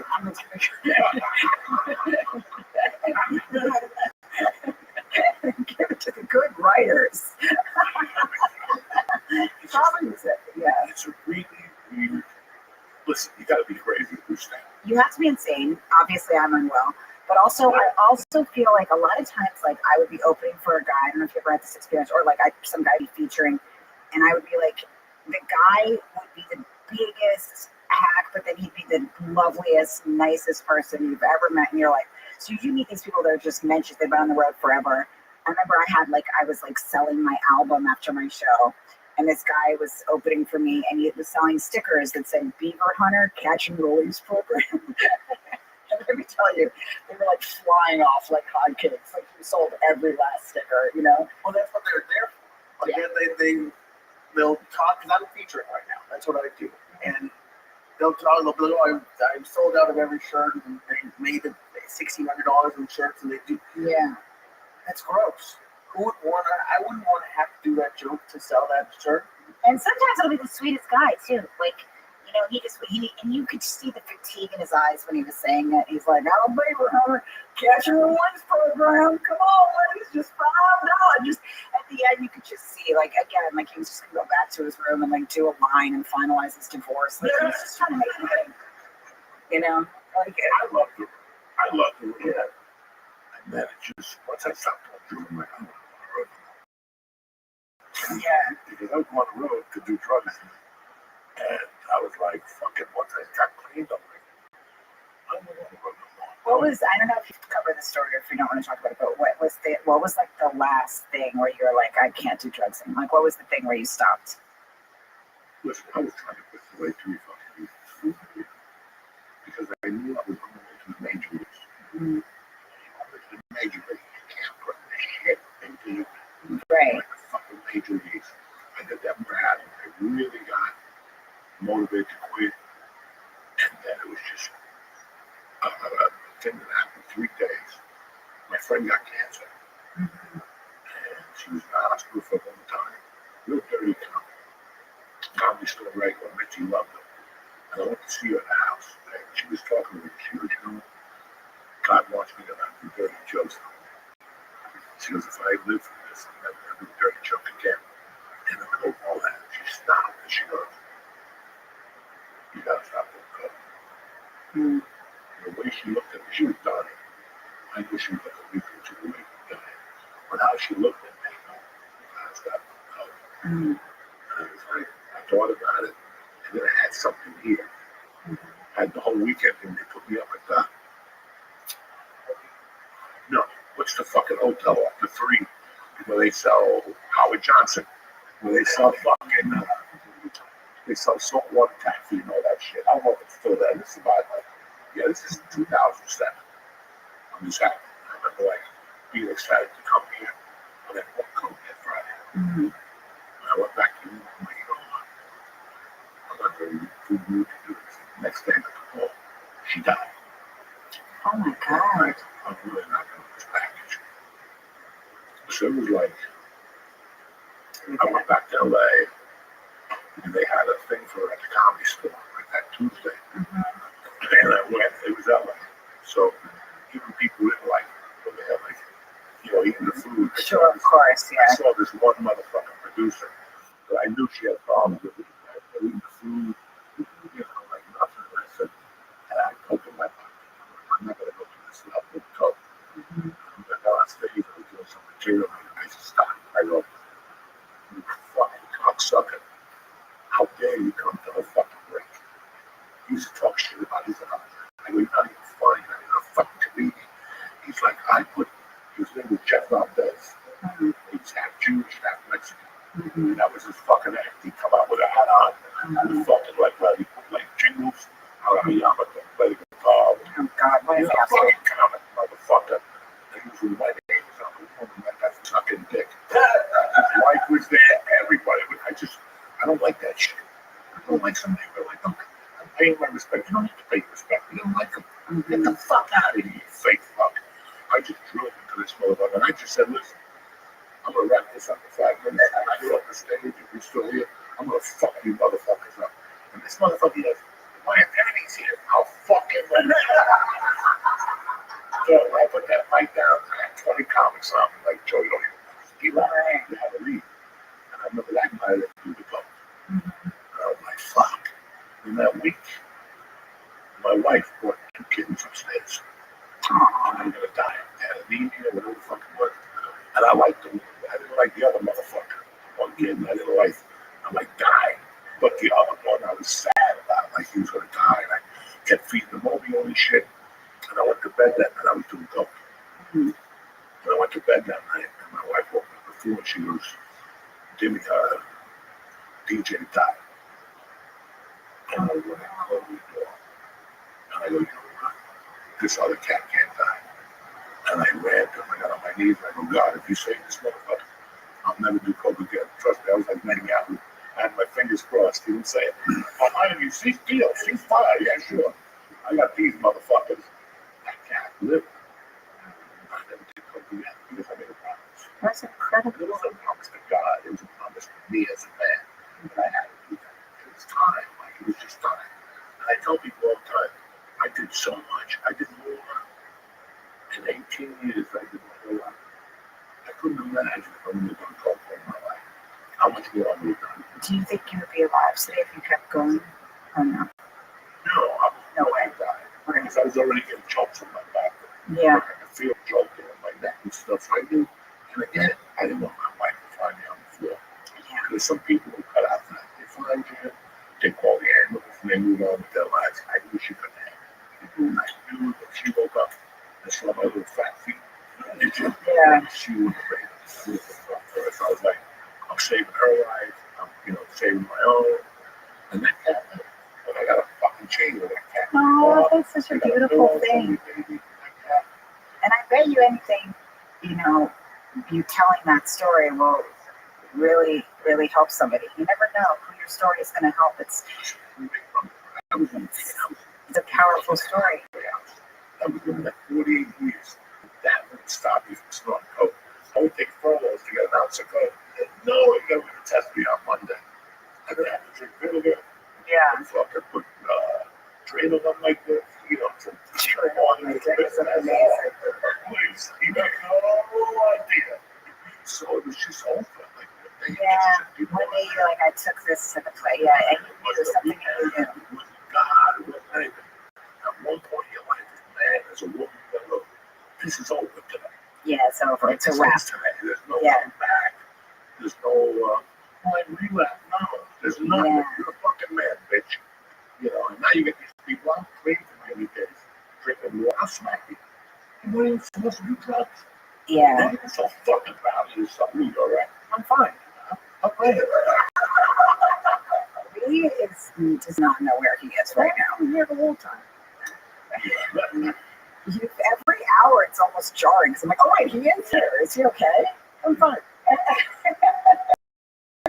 It's just really weird that the shit you gotta put up with people now. The stories, the fucking them.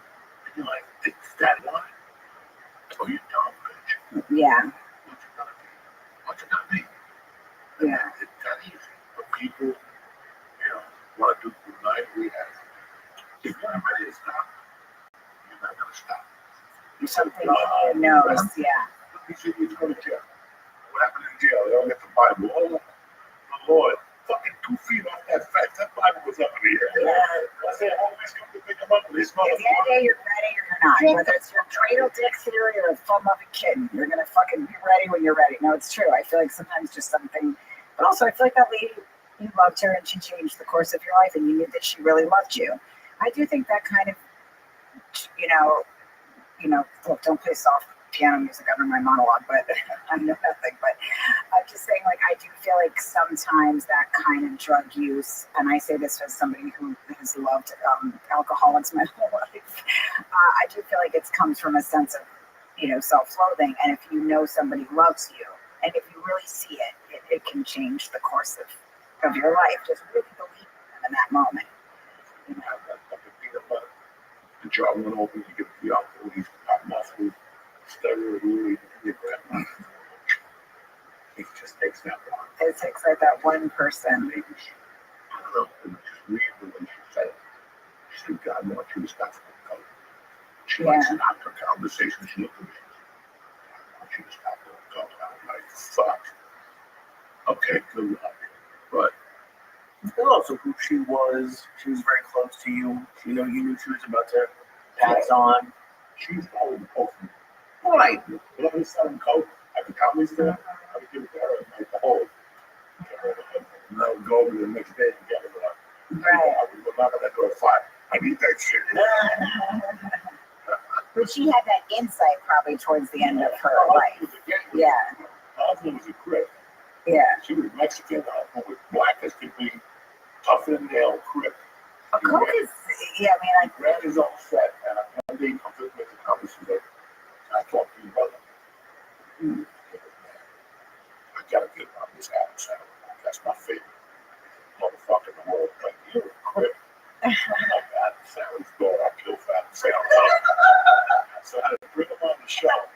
I told him to leave my probation officer. Burt Reynolds got a hold of him for like 8 hours. He's like, I can't Burt Reynolds. I'm fucking up with shit. that's amazing. I love my probation officer wants to come for it. Like, New York, but yeah, I got problems. I do feel like coke also, like, I did coke for a few times when I was like in my early 20s. I loved it. I don't really have as much an addictive personality really, but I was like, even I knew, I was like, this is delightful. Like, you know, when you find your drug, I was like, this is my drug. But I'm so vain that I look like shit the next day. Like, you look jacked up. No, it was mangling me. Yeah. Yeah, and I was like, I'm 20. Like, I can't do this to myself. I was like 20, 21, yeah. And I stopped. But also, I feel like people lie on coke to such a degree that it's like, that is one thing that helped me to decide that I wasn't going to do it again, was just like watching other people on blow, because nothing makes you look more ludicrous than when you're not on blow talking to somebody who is. I remember I was dating this guy and he was like, I'm not doing it. I know you want to fight right now, but I'm not on it. He was just like a wild alcoholic. Just blow all over your nose. He's like, I'm not taking the bait. I know you like to pretend I'm high right now, but I'm not. Yeah, he was fucked up out of his mind, just drunk and high, and then he just sort of slowly fell into the carpet, like right after he said that. He said, I'm not doing it, bitch. You want to fight with me? Go ahead and fight, but I don't get high. And it just, yeah. Those coke fiends on the road, coke in her asshole, the pussy, on the titties. I didn't have that shared experience with savage. I didn't put his I never put kitties Coke on no kitties. You put a fucking ice cube, or you put those rock candies. And you know what I love is that you respected me enough to think that I might have had that story. Like, I'm like, oh yeah, the good old days when I was headlining. Fucking smothered some bitch's cans with blow. I wasn't even headlining. I was featured for Joe. Really? All those motherfuckers was were not the Joey Peters. That's why Joe called me the breeze. No flying, no nothing. I would go right to the office, give me an advance. Yeah. You gotta check with Joe. Listen, give me the fucking advance. Just give me the fucking 100. I would take the $100 bill. And could you find it anywhere? Yeah, the waiter. I guess everybody has it. Yeah. Whenever they call me, like, stay away from that girl. That's the girl, right? You bring home and she does 2 months and she's like, on the chair. Oh my God. She's grinding the fucking chair on. Well, I do like candles in her head, so this is gonna be great. And then I would just go to Miami. Right. I would go to that improv down there in Coconut Grove. They would feature for 2 weeks in a row. I would leave there, fuck you. Did you have any money left to be able to just blow it out? Once you started, you I would leave Miami and up $250 for them the next time. And then I just finally got all of this credit card. All right, I got the general manager, Joe's dog. These motherfuckers forgot I'm from New York City. I got he gave it to me once. I said, I'm going to Montreal. And he just took his American Express card, the improv, and put it on the table. And tell him, you can pay me out of your check. Shit. I was booking flights everywhere on that fucking credit card. Oh my God. I was booking flights on that bitch. And then Joe. Joe, the guy from fucking Tempe. I don't know if you met him. No. He's one of the owners. I was there the first night he got on. December 30th, 1999, 98. He was just a fucking assistant manager. And he was so green that he would turn and count the money at the end of the night. But this way, if you look at the tape, I was going to take the money right off the top of it. Which I would have given another 100 fans. What are you talking about? You need the 100. He's like, you don't have no more than go. Call fucking Joe. That Joe was the boss there. Wow. Joe with him. I got whatever I put them on it. He even already had 100 guys. So on top of it, that's what the bus boys wrong to say. Wild. They took $19,000 for Friday night. Dog, my improv. That's why they made my check. What's this shit? Did you have a road with him? Like doing No, I know I don't care. I'm 36. Right. It's terrifying. But no, I swear to God. Wow, that's insane. And did they just that like stealing from the safe of the owner, like that is like that's wild. If you're that stupid, I gotta rob you. Yeah. If you're gonna leave money out and look somewhere else, the TV show, I gotta rob you. I'm that stupid. And I'll take like 100. I'm not reading. I'm so ADD. I'm like a perfect person to steal from. I'm shedding debit cards. I always have some dumb sack that's wide open like a fool. I was buck wild on the road. Yeah. So I had to. I'm on the road driving to go to Kmart and take something expensive. I wouldn't even walk out. I won't probably click out. My aunt gave me this coffee maker. Really? All right, let's switch to getting a receipt. I lost it. It's holiday. Do you want check or cash? That's a tough one. It's like, Right. no, fucking cash. Give me cash. Then they give you the tax, the plus tax. Mm-hmm. So you don't even get the tax back. You motherfucking idea. Did you ever were you ever afraid? Like it seems like you never worried you would get caught. Who taught you? Jersey, just growing up in Jersey. That's the thing. Yeah. It's like I grew up in Bethesda, Maryland. Like the most naughty thing we did was steal stickers from the mall or something. Yeah. Just get better at it. Yeah. You know the fucking body moves and the body language of people. They have no fucking idea. Yeah. Whatever he said, he goes, let me rob you. Just to show you that you don't. Can somebody knit that for me, please? I'm on a sampler. If you're gonna rob me, I'm gonna fucking rob.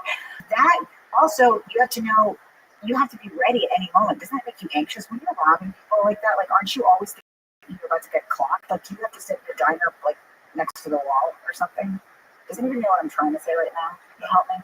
Like you don't have to sit by a wall because you know somebody always wants to yeah. I don't think you'd stick around for that long. Go I charge the guy $2,000 to join the mafia in Colorado. An application, okay? If you're that stupid, and he's in it, you don't Mr. Kaufman. I never heard of those people. Yeah. You understand what I'm trying to say? I'm an old school fucking How do you say that you want to No, don't even stop. We can sit here for days, not even hours. That'd be amazing if he was like he was in a pancake house applying to be the general manager. He's like, I got a better offer for you, kid. I still have a casting director. Oh my God. Oh my God. I was with a certain agency that like this casting director, and I would get her a pound of weed that would take like half out and do the gold trick. I would spray little bottles, which would be heavier. Oh Way my before it's God. next thing you think that weed is dry. That motherfucker's half gone. She called me back. I don't know what happened. Oh, yeah, we're fucking. And then I just got to the point. If you didn't give it to me, I was just gonna take it. And that's when you're complete. I had no parents. I had nobody to say I'm ashamed of you for being in jail. I was like, fuck it, let's have some fun. If you're gonna. Did you change like once you stopped doing blow? Did you change like the way you operated everywhere? And did you tell people? Because I would imagine if you go back to these places, they're like, oh, there's crazy Joey Diaz. I can go, do lines with him. Like, did you tell people that you weren't doing it, or how did you stop yourself from the temptation? When I met my wife. Talking about my wife, because I always had a lot of light at 7-Eleven. That's just as old. If you're gonna put the lighters right there, Sure. That kept my powder dry. Right. Just steal those lighters every once in a while. I did something like a movie set. I fucking did the roller skates from the first movie I was on. I started stealing roller skates. There was a roller skate over size 8. Everybody was walking around when he rode the skates. Basically, Really? I didn't give a fuck. But how did you stop? Like, how did you have a time where you, like, comedy? Yeah. And once you knew, you just knew you hit the end of the road, so that there wasn't really as powerful a temptation because you're like, I've done that. I've done every possible. I see people do it all the time. Yeah. They get help, they get steady. 6 months and they do something that's so stupid. Mm-hmm. Doesn't even make sense. I remember strip going to the comedy store in 97 Flat Road. Mm-hmm. There was a stripper fucking, and I'll never forget it. Like, you go there early, you work, you check. It's like I'm gonna do a $30 check. That's how poor we were. Yeah. I started going up there on a Friday, see like 3 bottles of Jack Daniels for the weekend, whiskey, 8 cases of beer, and I could have those motherfuckers. In case I have Jack Daniels, you're not gonna hold that for a long time. That's Yeah. I could become like, if I even fuck around up here, it's gonna ruin my fucking comedy career. Right. And that's the whole saying. Don't let your character ruin your destiny. That's a beautiful saying. Never heard that. Yeah. It's very simple. Yeah. If you like this something, don't mix it Mm-hmm. with what you love. Yeah. And that was my problem. And I just kept it going. And I kept it on my own. And I never did it with people. I would do one run at the comedy store a week. Mm-hmm. Just to get the little fucking wing going. Today I was thinking about it. I was like, towards the end, we were talking about how high my tolerance is. Yeah. When I could coke, I would go there and buy a half an equal. 125 at about midnight. Wow. And I couldn't wait to get to the light. Mm-hmm. Because after light, I just want fucking half of it. That's a half an equal. The whole thing. And by the time I got to my garage and upstairs, I was a little high and I had to get another half an equal. But I could snort a half an equal in one shot. Yeah. That's pretty fucking sad. Yeah. That's pretty fucking sad, right? So, I just didn't want to mix my personal life with the comedy store. It wasn't. You know, fucking work. Yeah, we did stupid shit up there, but not enough to ruin my career. I never got banned. I never got banned out there. You got, what do you call that? Bands, yeah. Like nobody ever said they wouldn't have you back, even if you robbed their safe. That's when you got a good personality. Really? After calling the theater. Eddie Griffin was banned. A lot of things, but she was banned for a while.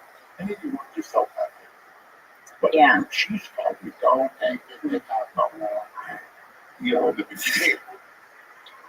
Take it out. It scares people. The fact that she just had to be say that again and again, just like exhausted, this poor woman. She's like, for the love of God. She was great. Like, she knew who I was. Like, Yeah. the second I was a regular, I proved this stuff to her. And she loved it. And did you have other people that were like after that, your friend that passed that cared that much to say that to you? Did you have other mentors? Do you feel like after that, or just people that kind of helped you to stay clean and not to go back to that life? Fuck no. Okay. Because they don't listen. They don't give a fuck. You know, Right. they don't care. Like I was telling my nephew this year, these last 3 years, was the first time I saw somebody smoke coke. Maybe 15 years. I never saw that. Not one bird that I had to do it. Mm-hmm. Like I did not. I just knew it was not for me. But I know because who I am, if I ever did a line again, I'd be dead to this. Yeah. Because I made a promise. Yeah. I made a promise to myself, which is better than anybody can make a promise to. Yeah. So I know for a fact, if I did just a little bit, my life would go to be crazy.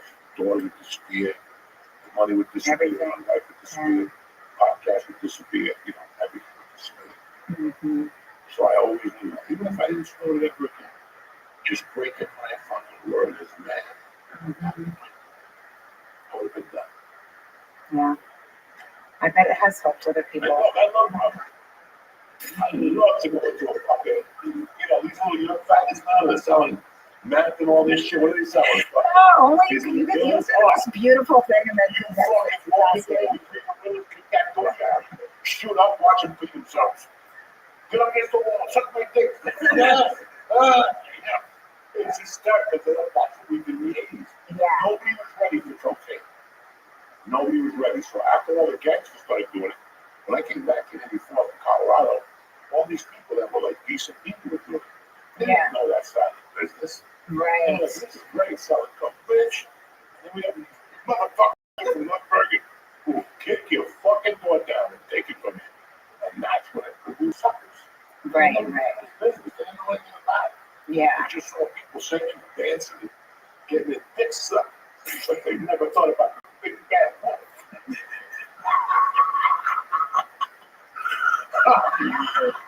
They never thought about the big bad wolf. And it was crazy. I had a protector when I lived in New Jersey all those years. I had 2 protectors. I had a cop and I had a buddy of mine, Mike Running. He was off the fucking chain, crazy.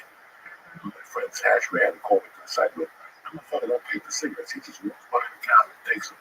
He was crazy dude growing up. I saw him do some crazy fucking things. When I left here, I was like, what am I doing without my protector? And I had to become that.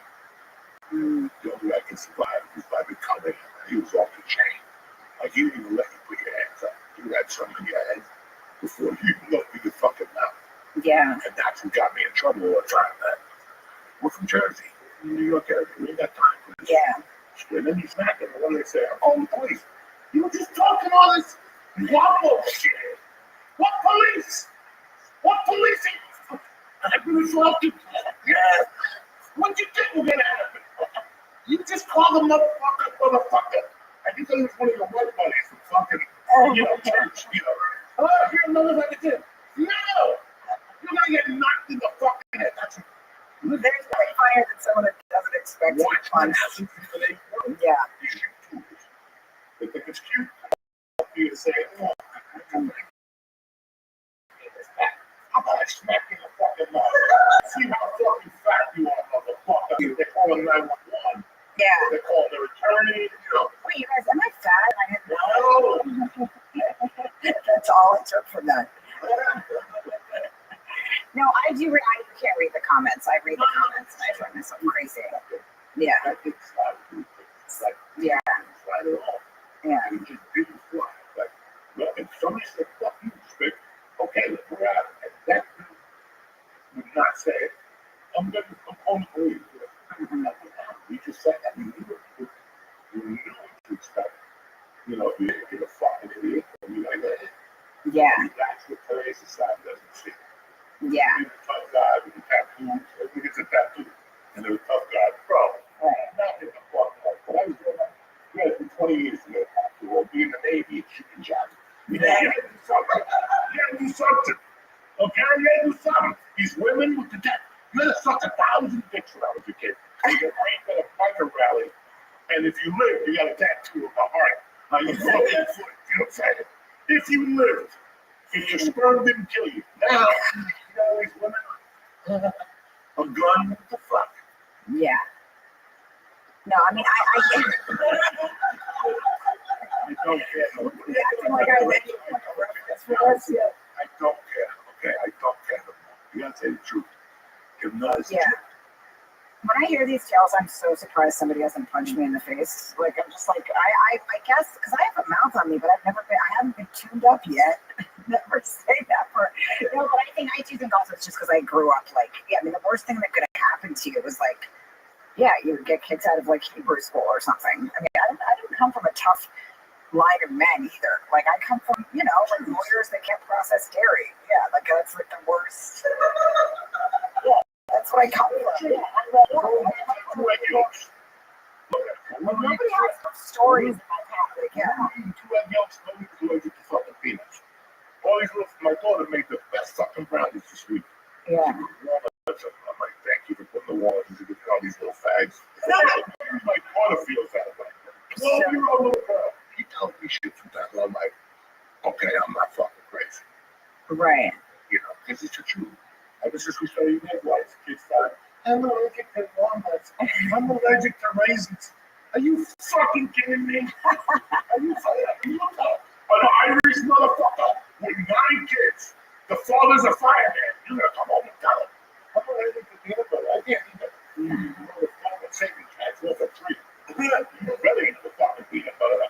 I don't give a fuck if you want the fucking aesthetics. Fall from the mouth. I don't give a fuck. You're eating that peanut butter. But now the parents play along. I'm like, he's allergic to sweet.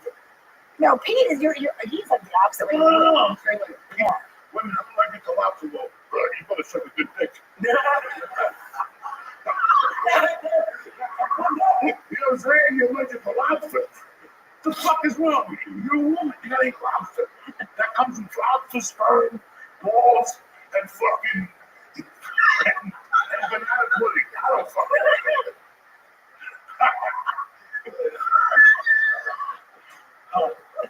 Yeah, like he doesn't. Remember when Frankie was my daughter was like 6 months, but he's the opposite. I feel like firemen are way the opposite, where they don't give a shit about anything. It's to be on fire for them to be flying. But like, yeah, I was like, she can't eat carrots yet, like she was trying to give her a carrot. She's like 6 months. I'm like, she can't eat that. He's like, I wouldn't worry about it. No PR. I'm like, you're not supposed to test it out on your own kid. It's like, don't sweat it, sugar. I know infant CPR. How about just don't feed her carrots? Yeah. But no, I mean, I didn't, these stories are fascinating to me. I literally have no point of reference. Like, I'm like, also, I played some of these clubs. I'm like, this was going on? Well, I had no idea. I thought the biggest scandal was when they didn't give me my bonus on the Late Show. Like, I had no idea this was happening. I've heard about this Kansas City one. Yes. The skin would break the weight that the glue Also, I think I came in a little after, like, people were doing this level of low. That was 2003. The first time I was like 2001. That fucking guy, Roger Paul. Oh, yeah. He made a comeback to call me because I was shooting SUV. He goes, we do the call out. I can't do Tuesday, Wednesday. Okay. I get this fucking bad boy. And I was like, I said, I'm like a wall. It's not. I don't know. And I looked at the Rothschild. I get like some time left. You don't tell them I do drive. Because I do something. All right. And I get the luggage. We walk out. Okay. I'm like, I hope you save me some. The guy's like, no, we didn't do it all. I'll stop this fucking car and you can get that fucking car. Don't play with it. It's 9:45 at night, bitch. Okay? We just found the grant. My car. Oh, some of these clubs are Yeah. He's falling away. I don't want you to get tortured. I don't want you to get fucking. Oh yeah, there's a lot of insanity. I'm British, right? It was thinking. You're looking for a waste. Lovely lady that, I don't know, she doesn't know that I'm harassment. She was bad at all black guys. Right. So many of them, they moved rich literary.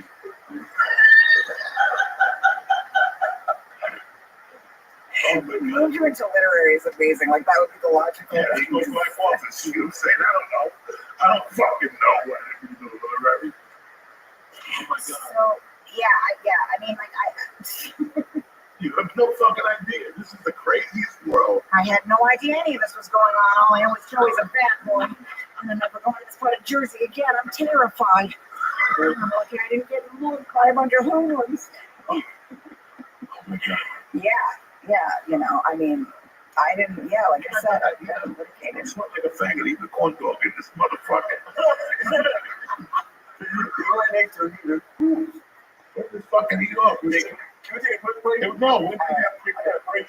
Yes. What's your face? I'm. I don't know if I'm going on the road if I can. I think I'm not. I'm a secretary now, bitch. No, I'm on the road. Where am I? I'm going to be in Chicago and a bunch of other cities, San Diego, LA, and Texas. This week, next week I'll be in Texas. You can go to rachel-feinstein.com or go to Punch Up Live and you can look my name up and also watch my Netflix special. It's called Big Guy and it's streaming right now. I learned so much today, Joseph.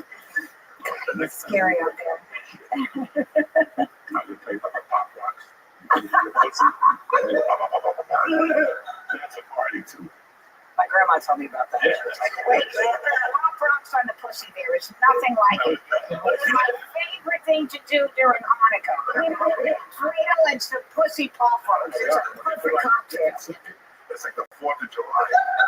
It's popping. I don't know what the fuck to do. Fuck me up. You're like, Fuego. Oh my God. Dreidel. I had a great week. I got no fucking dates. I got fucking Moon Tower. Yeah. Moon Tower, the second show, there's still tickets. I don't know what's going on in Jersey. They say it's sold out, but it's a bunch of people. I don't know. I don't even know. Who gives a fuck? Oh, May 17th. Big Park Casino, Philadelphia. I know they still got tickets. I never even announced it. How fucking crazy, man. I've been in the hospital and shit. I had problems, guys. So, what's up, Joyce? Not a fucking peep tonight. Good. No cafe tickling, nothing. All right. We'll be back next week with another fun-filled episode. And we'll have Rachel back to explain all that other shit to us because she's a nice girl. Love you, cocksuckers. Stay tuned.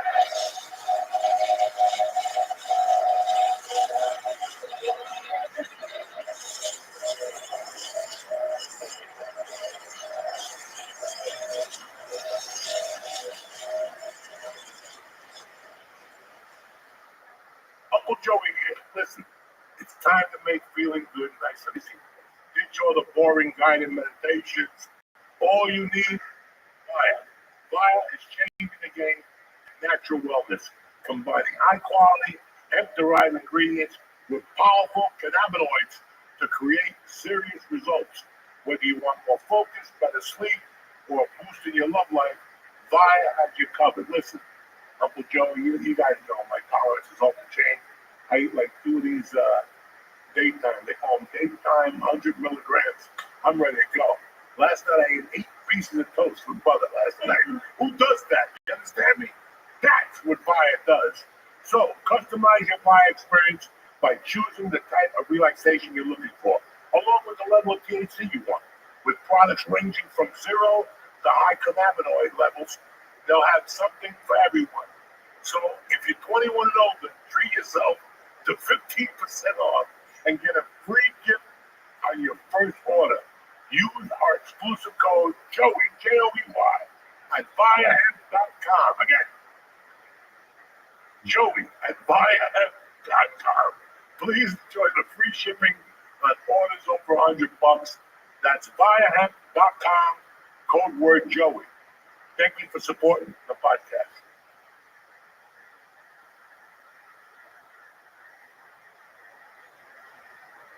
It's Tuesday, the 25th of February. It's almost over, cocksuckers.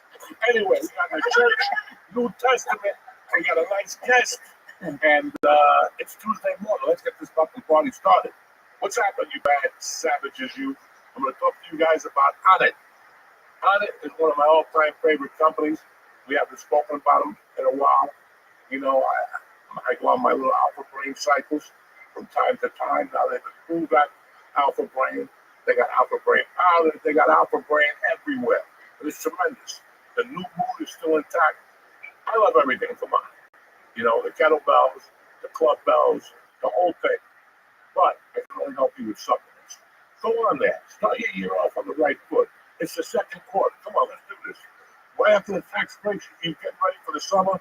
You want to look good. You want to feel good. Everything's beautiful, right? Go to Onnit.com right now. Press in code CHURCH. I'm going to get you started with 10% off and great service and a great quality product. That's what I meant to say. Product. So go to Onnit.com right now. Press in CHURCH. Look at the supplements. There's a list of them, and they're all good. And tell them to say to church. Get 10% off your first order. Now, without further ado, let's get this motherfucker started.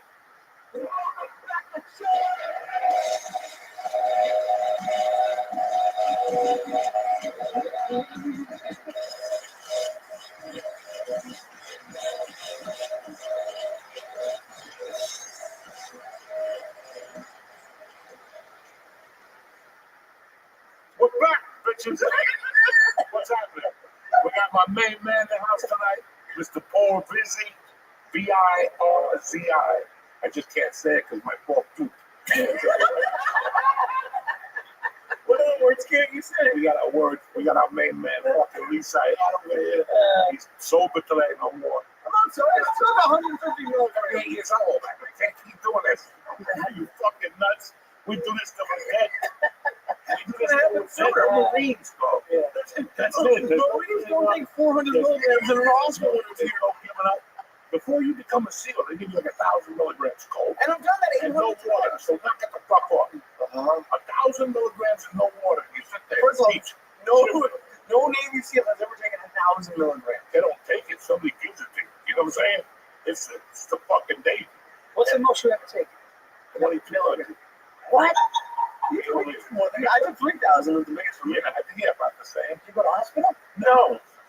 We sent people to the hospital. What the? I swam in the Hudson. What is an edible going to do? You swam in the What is an edible going to do to you? What the fuck is wrong with people? Oh, shit. That's like white kids from Iowa. I don't know what to do. Yeah. My heart was beating.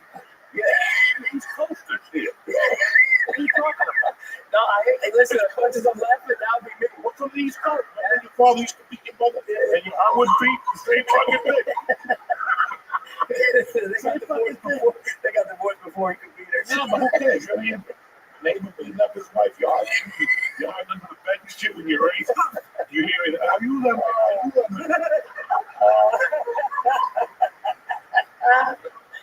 Oh, man, 20-something. That would be fucked up, man.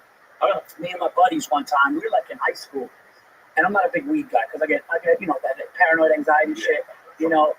But I was drinking, you know, I'm drinking. We go in, we do that 40 shit, we're drinking 40s and all that shit, right? We would just call people over, give them $5 and pay them a little. They would come out with either the old English, old English crazy horse, old crazy horse, that shit, right? Those are your Negro things. So yeah. So no, my buddy had a Riviera. That's when you were still black. He was, dude, when he had a Riviera, we go down the FDR with Wu-Tang pumping. Seriously, Wu-Tang's pumping. We're going down. We think we're cool, skipping school to drinking Manhattan, dumb shit. And we picked up a hitchhiker off the FDR. And he goes, he gave us weed. And like I said, we went back to my buddy's house and we smoked it. Dude, I hit this weed. And I remember, I don't know how long the time was because it did something to his lace. I'm staring at my buddy's kitchen floor. And I don't know if I stared at it for 5 minutes or 5 hours. I just was staring at it. And then I looked up at my friend, and the pattern of the floor was on his face. Oh, yeah. I fucking started shaking. I'm laying down on the couch. He's rubbing my back. He's telling me I'm gonna die. I said I'm gonna die and have a heart attack. You know, the fuck. I go, how long was I sitting there? It was fun. So after that experience, the weed I don't fuck with. But it was still, who smokes the shit from a straight? It was laced something. I'm new to New York. That's The the FDR is shit. on the highway. That's the shit you would have loved. Yeah, but the stranger gives you weed. That's what It was a stranger hitchhiking, and we just fucking smoked it, and it did something to me, man.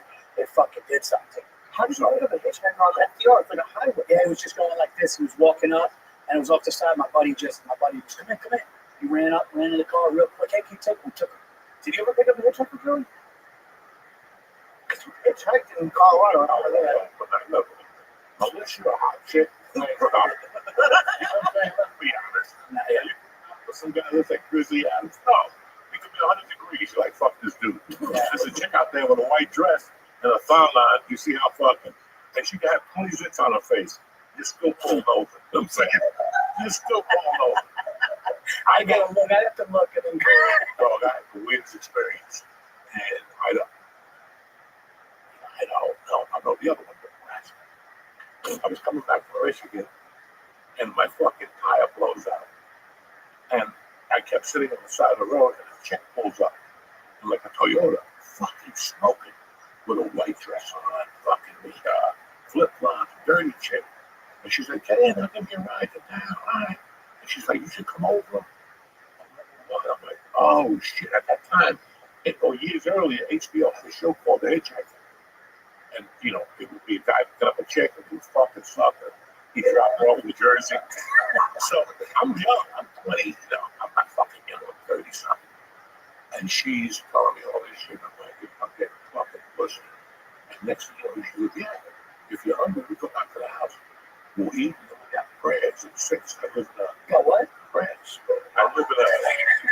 I live in a whatever, like Like a commune? Yeah, Oh, say okay. prayers, we Catholic, or Christian. I might you drop me off at the gas station. That was the end of that. Fuck it, I'm gonna go say prayers. Trying to get laid. I'll do anything. I'll work you to death. I don't want to pray for pussy. You know what I'm saying? You want a bunch of other Christians and shit. Because it's tough to fuck with. When you want to fuck somebody, you ain't praying. No. You're saying, God, how good is Let's that? get back. Yeah, let's get back.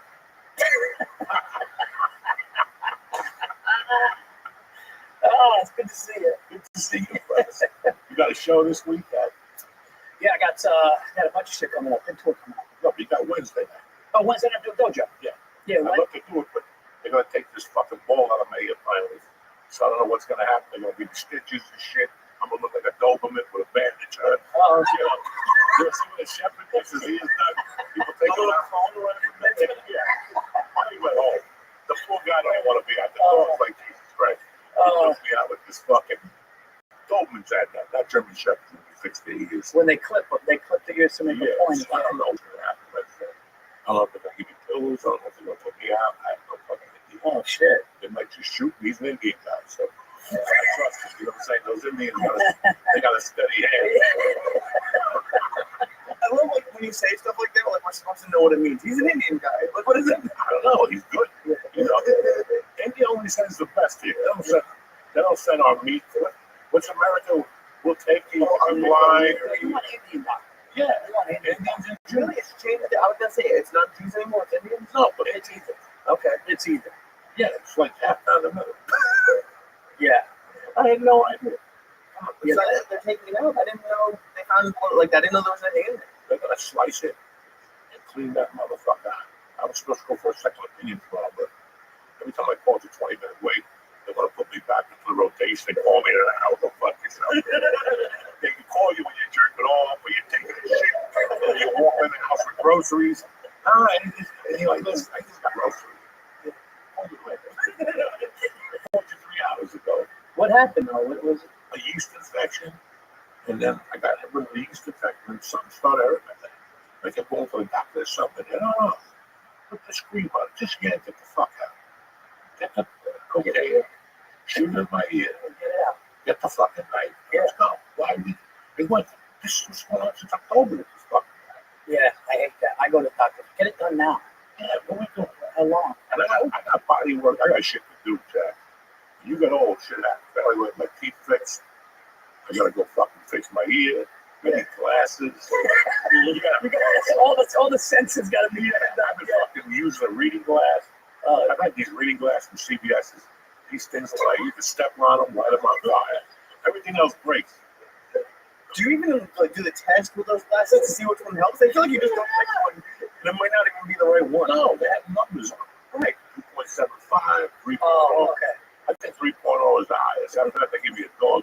They give you a stick and a dog. I'm excited to get that fixed. It's been hurting me for a while. What? Your ear. Oh. Some days I have a headache on this side and the ear banging on this side. And every morning I gotta open this up and let the fucking shit draw. Ooh, is the hearing fucked up? So, I knew what I wanted. I got something to do here. Yeah. What you do, get for $50. What? It costs all. Darling, great. My ear's fucked up. My ear's fucked up. Get that number up. I'll fucking hear you better. Bro, Yeah. Oh, shit, I know, man. I got all kinds of. I got back issues. that's right. I got herniated disc. Oh, You know, because I'm an asshole though. Like I'm in my 40s. I play basketball on Sunday, Monday nights. Take it seriously. No, but you know, like you act like it's gonna be recreational, and then next thing you know, I'm like, dude, I'm close to a triple double. It's like it's nuts. Close to a triple double. What am I fucking nuts? My wife said to me, she goes, if you fucking get hurt, go home with one of your friends. You're not coming back here if you fucking tear something. you see that time summer thing? Oof, that, You see that? yeah, that was How can you still play basketball? that was well, I wouldn't do that. You know, I'm athletic, I guess, but this shit looked like a fuck. That was that was fucked up. Let me tell you something. Once you're over like 35, it's a different game. Once you're over 40, it's a real different game. It is. Listen, I'm getting out of high school, and one Sunday, high school, he said, come to where that football player was from. They had a flag football league. I played one game. I couldn't walk the next day. Flag football. I'm with the weights. I'm fucking drinking. I'm smoking coke. I'm the best of my life. Can I go play flag football? I can't get out of bed on fucking Monday. Yeah. I was 21. What the fuck? Yeah. You know, it's all changes. Once you get over 40, man, all that shit It's funny you say that because that's what they said. They said the most injuries for dudes over 40 that plays basketball. They tear their knees. It's fucked up, man. Jiu-jitsu, basketball. So I do anything I can to lose weight. So in LA, during the pandemic, I picked up my bike right, and that was okay. I got the helmet. I forgot about that. Everybody who gets a bike, it goes into the garage after 3 times and collects dust. It's the fuck. During the COVID, everybody was fucking John Yeah. Keely. Everybody was riding their bikes everywhere. Going to shop ride. I do this. Once the COVID ended, everybody's bike. That's what happened to other people. What you buy? What's the bike you ride at home? Oh, the Peloton. They sold 2 million of them during the pandemic. Now, like, nobody wants a Peloton. Everybody's got them on a yard sale. Oh yeah. Go to a yard sale. Give me a small 20. Take it because it's just a Kodak. Now it's like rent a center. They do it for like $20 a month. They don't buy camp like they were like $2,000. I don't remember those bikes. Yeah. They were expensive. Oh man. And I took a bike ride. And I went and got my tooth done and fucking she gave me biking. Oof. And I got up that morning, my tooth was hurt. I can't see with my glasses. So all the screws were together. So I thought she gave me the amoxicillin and the whatever. The antibiotic. I thought it was the amoxicillin. It was right because I popped the hood. I get on the bike like Johnny I take it in the morning. I'm out there. I'm fucking not Magnolia. Was it Magnolia? The big street where the diner was a restaurant. That's Magnolia. Yeah. No. Yeah. Where Marine T was. Yeah. It wasn't Magnolia. It was Colfax. Colfax. Yeah. I'm on Colfax. I'm having a great time. I'm in the HOV lane. Like, yeah, a little bike lane. They got it. I'm sticking to my P's and Q's. I wouldn't ride behind anybody because they're breathing. And the shit's spitting. You're back there. You know, sucking coke with all his germs. So if there was somebody on a bike in front of me, I would cross the street and go opposite. Be all right. So I'm driving the fucking bike, and all of a sudden, I'm starting to feel fucked up. I'm starting to sweat profusely. I'm like, what's going on? I've only been riding the bike for 15 fucking minutes. What's going on? I mean, it's coming out of me. Almost like I can see I'm not even riding the bike between the lines. I'm going outside. Shit, I'm not even in the line. And then I went to go on the sidewalk and fell. Oh, shit. I'm like, that's no good. I'm taking this fucking jet back to the house. And I went back to the house, and I'm there, ready to make the turn. And But you got it back on the bike? Yeah, I didn't fall the first time. I was just high. Oh, I think I'm not walking from Coldwater and fucking Colfax back to my house. call an Uber. I thought you Fuck you. Okay, not that. You ride that bike. You say like a soldier. That's what it. You gotta bring it Yeah, back. you gotta bring it back. I fucking hit the thing, try to make a turn, and right away, I just fucking went down. And some guy was looking at me, and I'm shaking my head. He's shaking his head. I'm like, it's not good. Then I got the bike up again. I got on it again. 20 feet later, I fall down again. I'm like, oh, fuck. Oh, shit. This time I landed on my chest. I thought the fucking thing was broken at it. I'm not. We do it by ourselves. Oh yeah. Like, you don't need a camera for this shit. No. This is for your entertainment purposes. Oh, dude. I fell in Times Square like a month ago. You what? I was running to a mic and I just, they had one of the, like, the crosswalks that had like a little island in the middle. And I didn't see the curb and I just kicked it in the middle. I just, when I could be, for some reason, time slowed down when you fell on the bike. Because I was trying, I could feel myself and I got my hands and like tourists came over and saw if I was okay. Like, it was embarrassing. Oh, yeah. Oh, you fall. Right up. My brother, I guess he just was with some whore online that he could found online, like a Craigslist whore back in the day. Like, you know, back then you could just go to Craigslist, and like my brother was like a shy kid, but like if you wanted to get laid, you know, so this and this chick, I guess, like he called me up. He goes, man, cause my brother's one of these, he passes out when he sees blood and shit. So when he goes for a physical, he has to. They know, like he lays back. He can't see neither the movie. He goes out. Right? Yeah. So he That's what I do. That's what he can't see. So I can look the other way. he calls me up. He goes, yo, dude. He goes, I think I fucked this woman without a condom, man. I don't know. I just met her, right? So I was selling at the time. I was selling phone cable internet door to door in Queens. When I dropped out of college, so I was knocking on people's doors in Queens at 6 o'clock at night selling phone cable internet. That was my job, and they gave us a hard hat for no reason. I had a hard hat. I had a fucking hard hat. You know what I would do with the hard hat? I go, yeah, you see the flies up there? Meanwhile, we did fiber optics in there, but I was just talking shit, right? I had a clipboard and stuff, so people would let me in. This is a true story. A Greek woman lets me in, right? And she had kids, but she was probably in her like mid-40s. And as I'm sitting there signing her up, I realized she was coming on to me. She's talking to me about a guy she's not with anymore.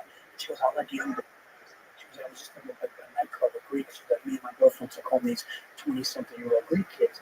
I'm telling her I'm Greek and Sicilian, and I'm 23 at the time. And she's into it. My brother's calling.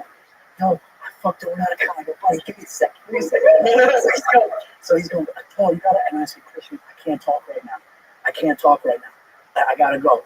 Next thing you know, he's on the train platform. As he's going down, somebody screamed, get him an ambulance. He came off the thing and was just so worked up about fucking this woman that he fucking just went down on the platform at the subway. But he said, what Lee said is true. He said it was slow motion, but he said while he's going down, he hears call an ambulance. They said call an ambulance while he was going. But in his mind, he was fucking like this, but he was freaked out about that, man, and he fell in. Did he fall where the trains were? Did he fall down the stairs? No, like in between the trains, right? He was on the platform, and he just was like really distraught over what happened. He went down. Yeah, he heard somebody say call an ambulance, but he was down when he heard it. Did he blame you for not being able to talk? Everything worked out. Like he was, everything worked out. He's fine. No, he's fine. Got a little twitch. There was the one time it freaked him the fuck out, though, man. It freaked him the fuck out. That happened to me with a condom on. What? At the 1040 Club, I was 17, and he's having I had my own car, and I got stuck with him, and they paid for me to go in the back, and I had a condom on. She jumped on top of me, and she was fucking just crying. I mean, this is disgusting. I could hear the condom. And the mattress was fucked up on the bed. It was all those ping pong pools. The beds that you open up. And What's a ping pong that's pool? what you would call it. A ping pong pool. It's one of those beds that you open up and you lay it down. And you sleep in Caught? yeah, like a cot. You sleep in your godmother's room. Oh, yeah. This place is a 1040 Club. It's a hooker place. Oh, And the city was $9.99 plus tax. 1040. So fucking. They had like beds with cubicle walls. yeah. Like little cubicle walls. You can hear everybody fucking. And she's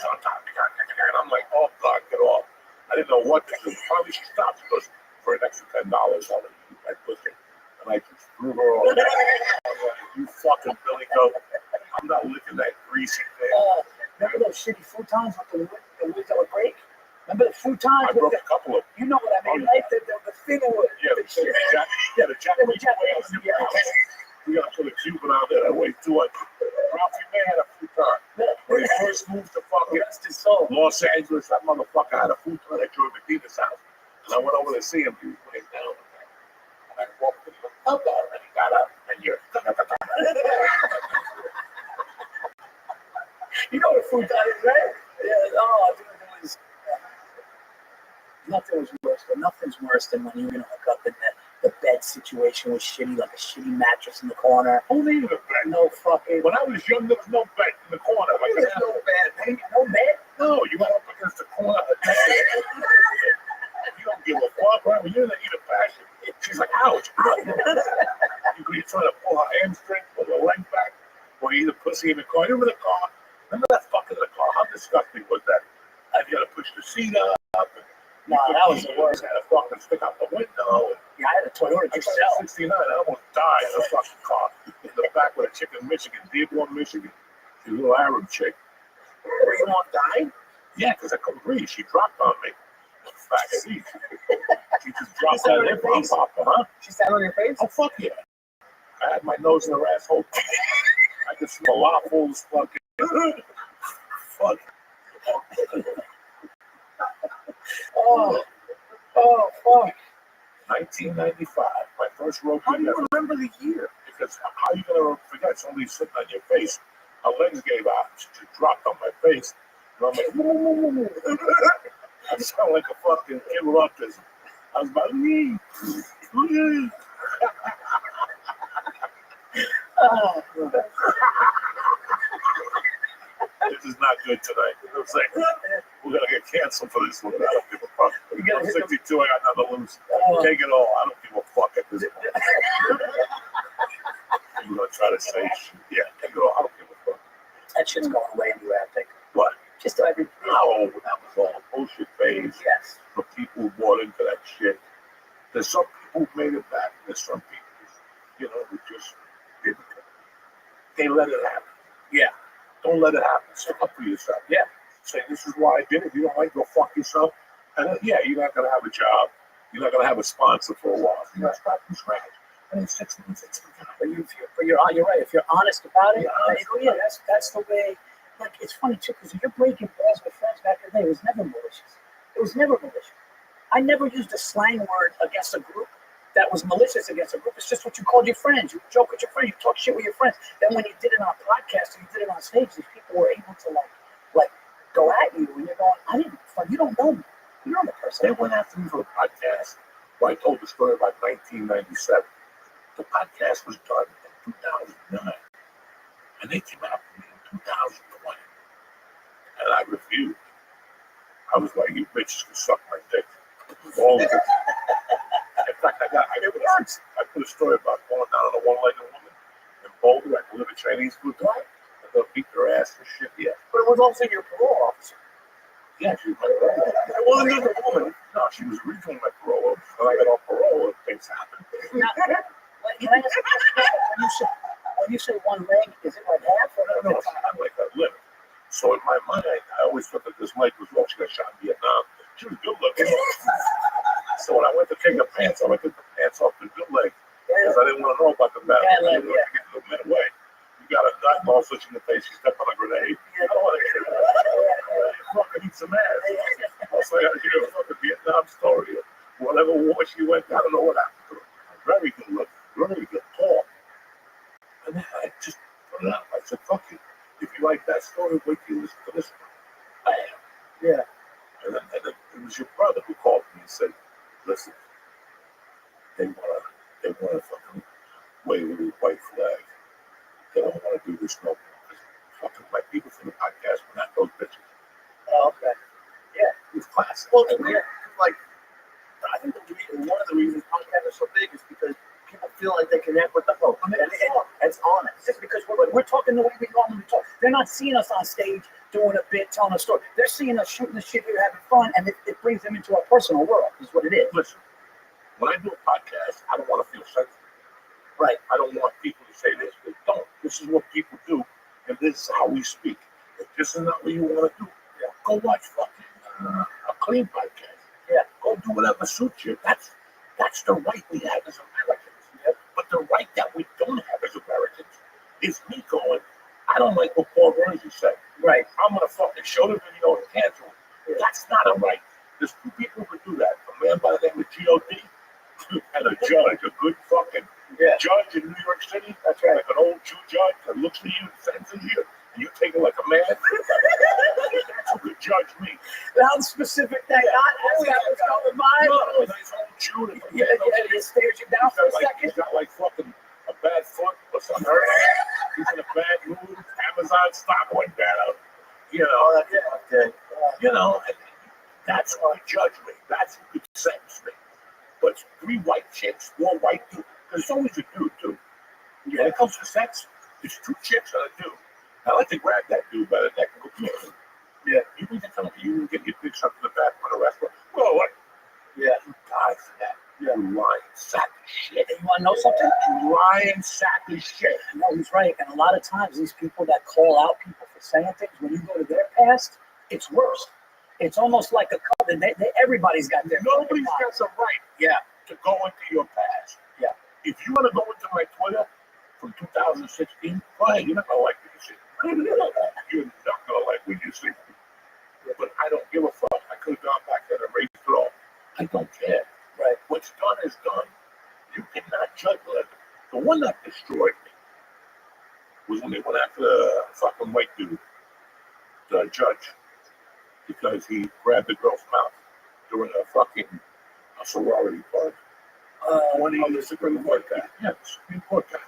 Remember all he covered the girl's mouth in a party. What would you rather do? Cover her mouth or put a dick in there? Let's get that off the bat. If you cover the mouth, that's one thing. If you imagine stick that dick in there, then that's another. Are you going to try to cancel about something that, no, I saw that they were trying to cancel Sinatra. He was going to the Rat Pack.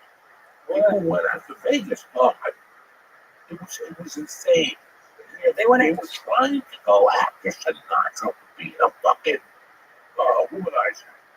But they were trying. Dog, they went at Vegas and said, "We want to take Sinatra." Get the fuck out of here. He died. Whatever. He wasn't even fucking wear a wig. You forget his lyrics and shit. What the fuck is wrong with people? Yeah, it's because they just went on their run. They went on their run. They went down this. Yeah, and they go and look at something. It's evil, man. They go and look at something that in 1995. Listen, man, I can't judge over 1995.